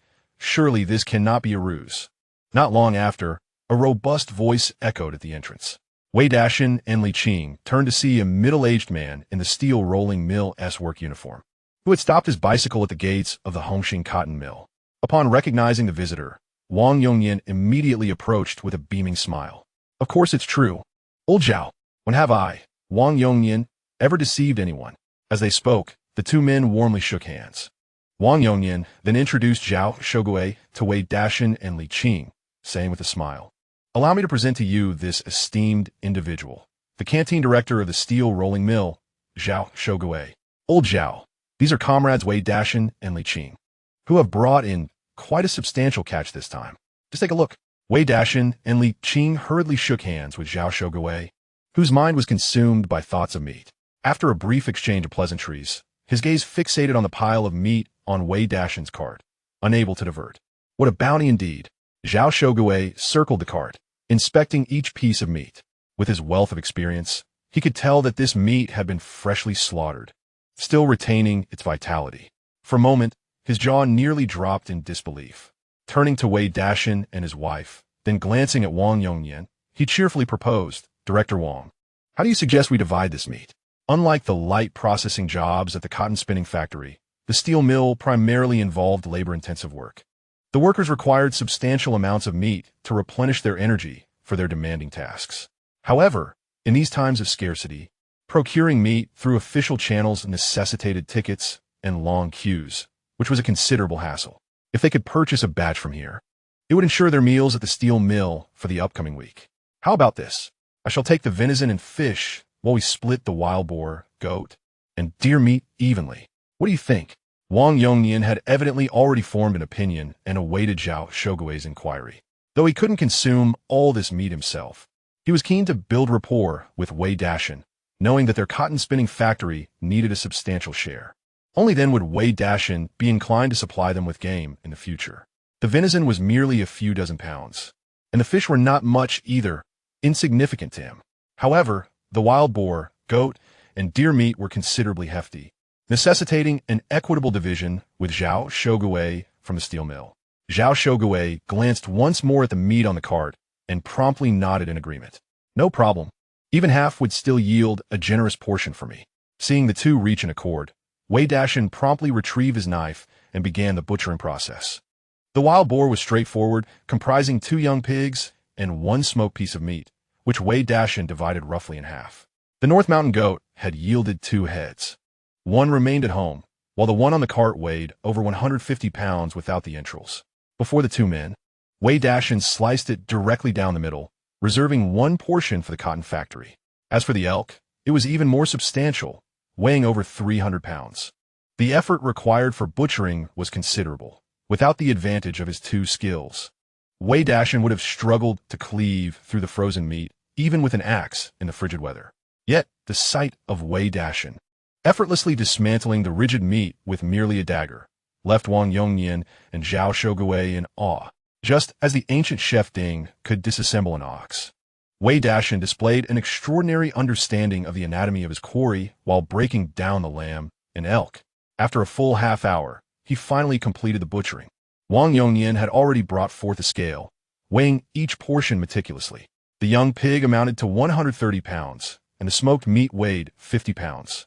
Due to the substantial quantity, Wei Dashan offered a discount of 10 cents per pound, calculating the total at 180 yuan. The mountain goat meat weighed 80 pounds, priced at $1.50 per pound, totaling $120. The venison and roe deer meat, being rather rare, were uniformly priced at $1.80 per pound, amounting to 200 pounds and $360. When calculated, the total came to $660. As for the fish brought by Wei Dashan, he rounded it up to $40, bringing the grand total to $700. No wonder Wang Yongnian felt a headache at the sight of a cart full of meat. Spending $700 for merely half of it in this era was no trivial sum. Nevertheless, Wang Yongnian did not settle the entire amount in cash, giving Wei Dashan $500 while the remaining $200 were exchanged using grain and oil tickets as well as cloth tickets at market value. Wei Dashan accepted this without hesitation, knowing that even after the market opened, these tickets would still be valid for a considerable time. Furthermore, once he marries Li Qing, he will inevitably need to purchase grain and cotton fabric, making these tickets quite practical. After weighing everything, Zhao Shogui, witnessing Wang Yongnian's substantial expenditure, chuckled helplessly and turned to Wei Dashan, saying, "Brother Dashan, could you please accompany me back to the steel mill for a moment to transport this meat? I will settle the payment with you then." Wei Dashan smiled and replied, "No problem, Director Zhao." Thus, with everyone's assistance, another round of weighing ensued. Zhao Shogui's portion of meat was similar to Wang Yongnian's, except it lacked the roe deer and fish, resulting in a total of $540, which was $160 less. As mealtime approached, after a brief conversation with Wang Yongnian, Wei Dashan and Li Qing followed Zhao Shogui out of the cotton spinning factory, heading towards the steel mill. "Accountant Huang, your villager Wei Dashan is truly remarkable, managing to procure such an abundance of game. If it weren't for your suggestion today, I would have been at a loss," Wang Yongnian remarked, wiping his sweat as he watched Wei Dashan's departing figure with a sense of trepidation. "Director Wang, you jest. Hunting in the mountains is fraught with uncertainties. Just because he succeeded this time doesn't guarantee future success," Huang Zhiong replied with a wry smile, envy gleaming in his eyes. The profits from Wei Dashan's hunting trip equaled the annual salary of him and his wife, Zhangya. However, considering the perilous nature of hunting in the mountains, a profession that dances on the edge of danger, such earnings were not easily attainable. Anyone with a stable income would think twice before risking their life in the mountains. Growing up in Hongshu village, Huang Zhiong had seen many hunters venture into the mountains, only to never return. Indeed, Wang Yongnian mused thoughtfully. "Accountant Huang, please converse with him more often. If he has goods, let him supply us first. This month is particularly unique. By year end, if he still has such stock, I can discuss with the factory director about distributing meat as this year's benefits to the workers." Encountering a reliable supplier like Wei Dashan was rare. And although the steel mill had provided assistance today, Wang Yongnian worried about the possibility of Wei Dashan being taken by the mill, prompting him to devise this strategy. After all, the procurement channels were improper, and directly involving employees in purchasing meat would inevitably lead to gossip and unnecessary trouble. However, if they were to acquire the meat under the guise of the cotton spinning factory and distribute it as New Year's benefits, that would be an entirely different matter. All right, I'll discuss it with him later. Huang Zhiong chuckled, holding the crucian carp and goat meat in his hands, merrily making his way towards the workers' dormitory. These fish were just gifted to him by Wei Dashan, and with these several crucian carp, his wife will be able to nourish herself well for breastfeeding.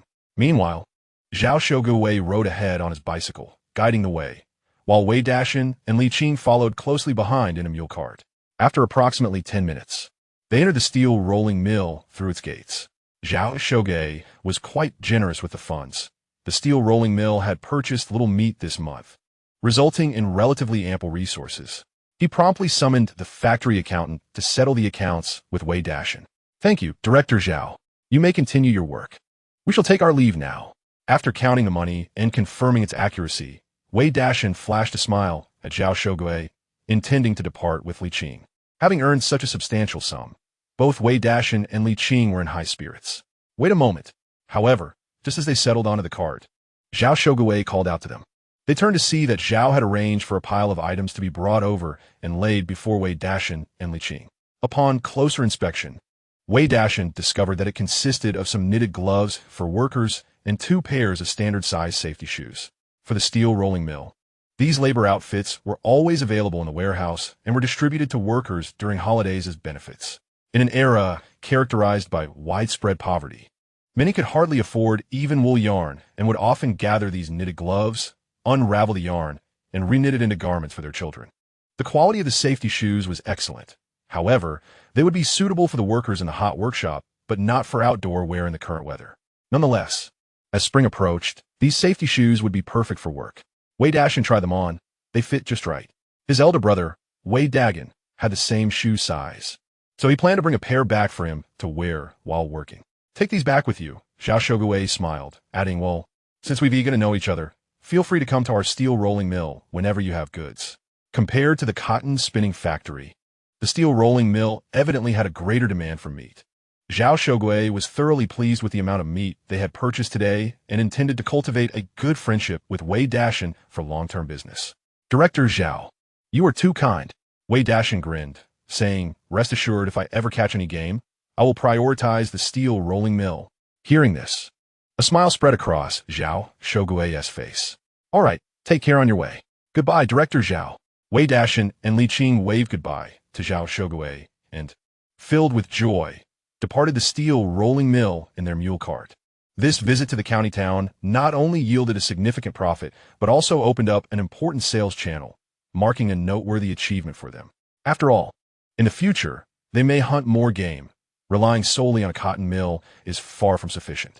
Now, with the steel mill as a distribution channel, Wei Dashan can hunt with peace of mind. Brother Dashan, we currently have 1,000 yuan, and with the money earned from selling medicinal herbs and furs, we have nearly 1,500. With such a sum, do you have any plans? On the road, Li Qing glanced at Wei Dashan, her face radiating uncontainable joy. In this era, a household with 10,000 yuan is regarded as a symbol of wealth, particularly with an annual income of that amount. Yet here they are, having just begun their hunting endeavors, returning from the mountains with such a fortune. If they factor in their previous 2 hunts, they could earn quite a bit in a month. The mere thought of it brought a smile to Li Qing's lips. Let's save it for now. Wei Dashan seemed to ponder the matter as well. Embracing Li Qing, he remarked, we are on the verge of starting a family, so I'll ask Uncle Tian for a piece of land when we return. Once spring arrives, we can gather some hands and build a home that belongs to us. Previously, being a bachelor and sharing meals with his elder brother and sister-in-law was acceptable. However, now that he was settling down, living in the same yard felt less appropriate. As the saying goes, distance creates beauty. If 2 families were to stay together for too long, friction is inevitable. It would be better to secure a piece of homestead land for a spacious yard to live comfortably. In this era, as soon as one separates their household, they are entitled to a homestead without the need for substantial monetary expenditure or the complexities seen in later times. Seizing this opportunity to acquire more land is a surefire investment. Additionally, next spring, the formal land contracting will commence, and thereafter, every expense will need to be borne by the family, with numerous financial obligations arising. Moreover, for entrepreneurial ventures, this sum is hardly adequate. As for his elder brother and sister-in-law, they have been kind to Wei Dashan over the years, and he will naturally support them where needed. All right, that's a splendid idea. Let us save up. Hearing Wei Dashan speak of building a house, Li Qing's face lit up with happiness. The man she admired was indeed reliable. Although her brother and sister-in-law treated them well, living together inevitably brought certain inconveniences. If they were to establish their own yard, she and Wei Dashan could enjoy their meals without considering others' feelings, which would be wonderfully liberating. Moreover, she knew that homestead land was not valued highly at this time, but in 20 years, it would appreciate significantly in worth. This investment was undeniably prudent. Seated together in the vehicle, the couple was joyfully envisioning their future when Wei Dashan's gaze fell upon a state-run restaurant. With a sweeping gesture, he exclaimed, "Xiao Qing, I bet you're hungry. Let us dine out today." After a morning of travel and with their recent earnings, it was only fitting to indulge together. "I want to eat hand-pulled lamb," Li Qing teased as she followed Wei Dashan out of the car, tying the mule outside the restaurant. They carried their labor protection shoes and gloves into the establishment, where each ordered a bowl of noodle soup and a plate of hand-pulled lamb, delighting in their meal.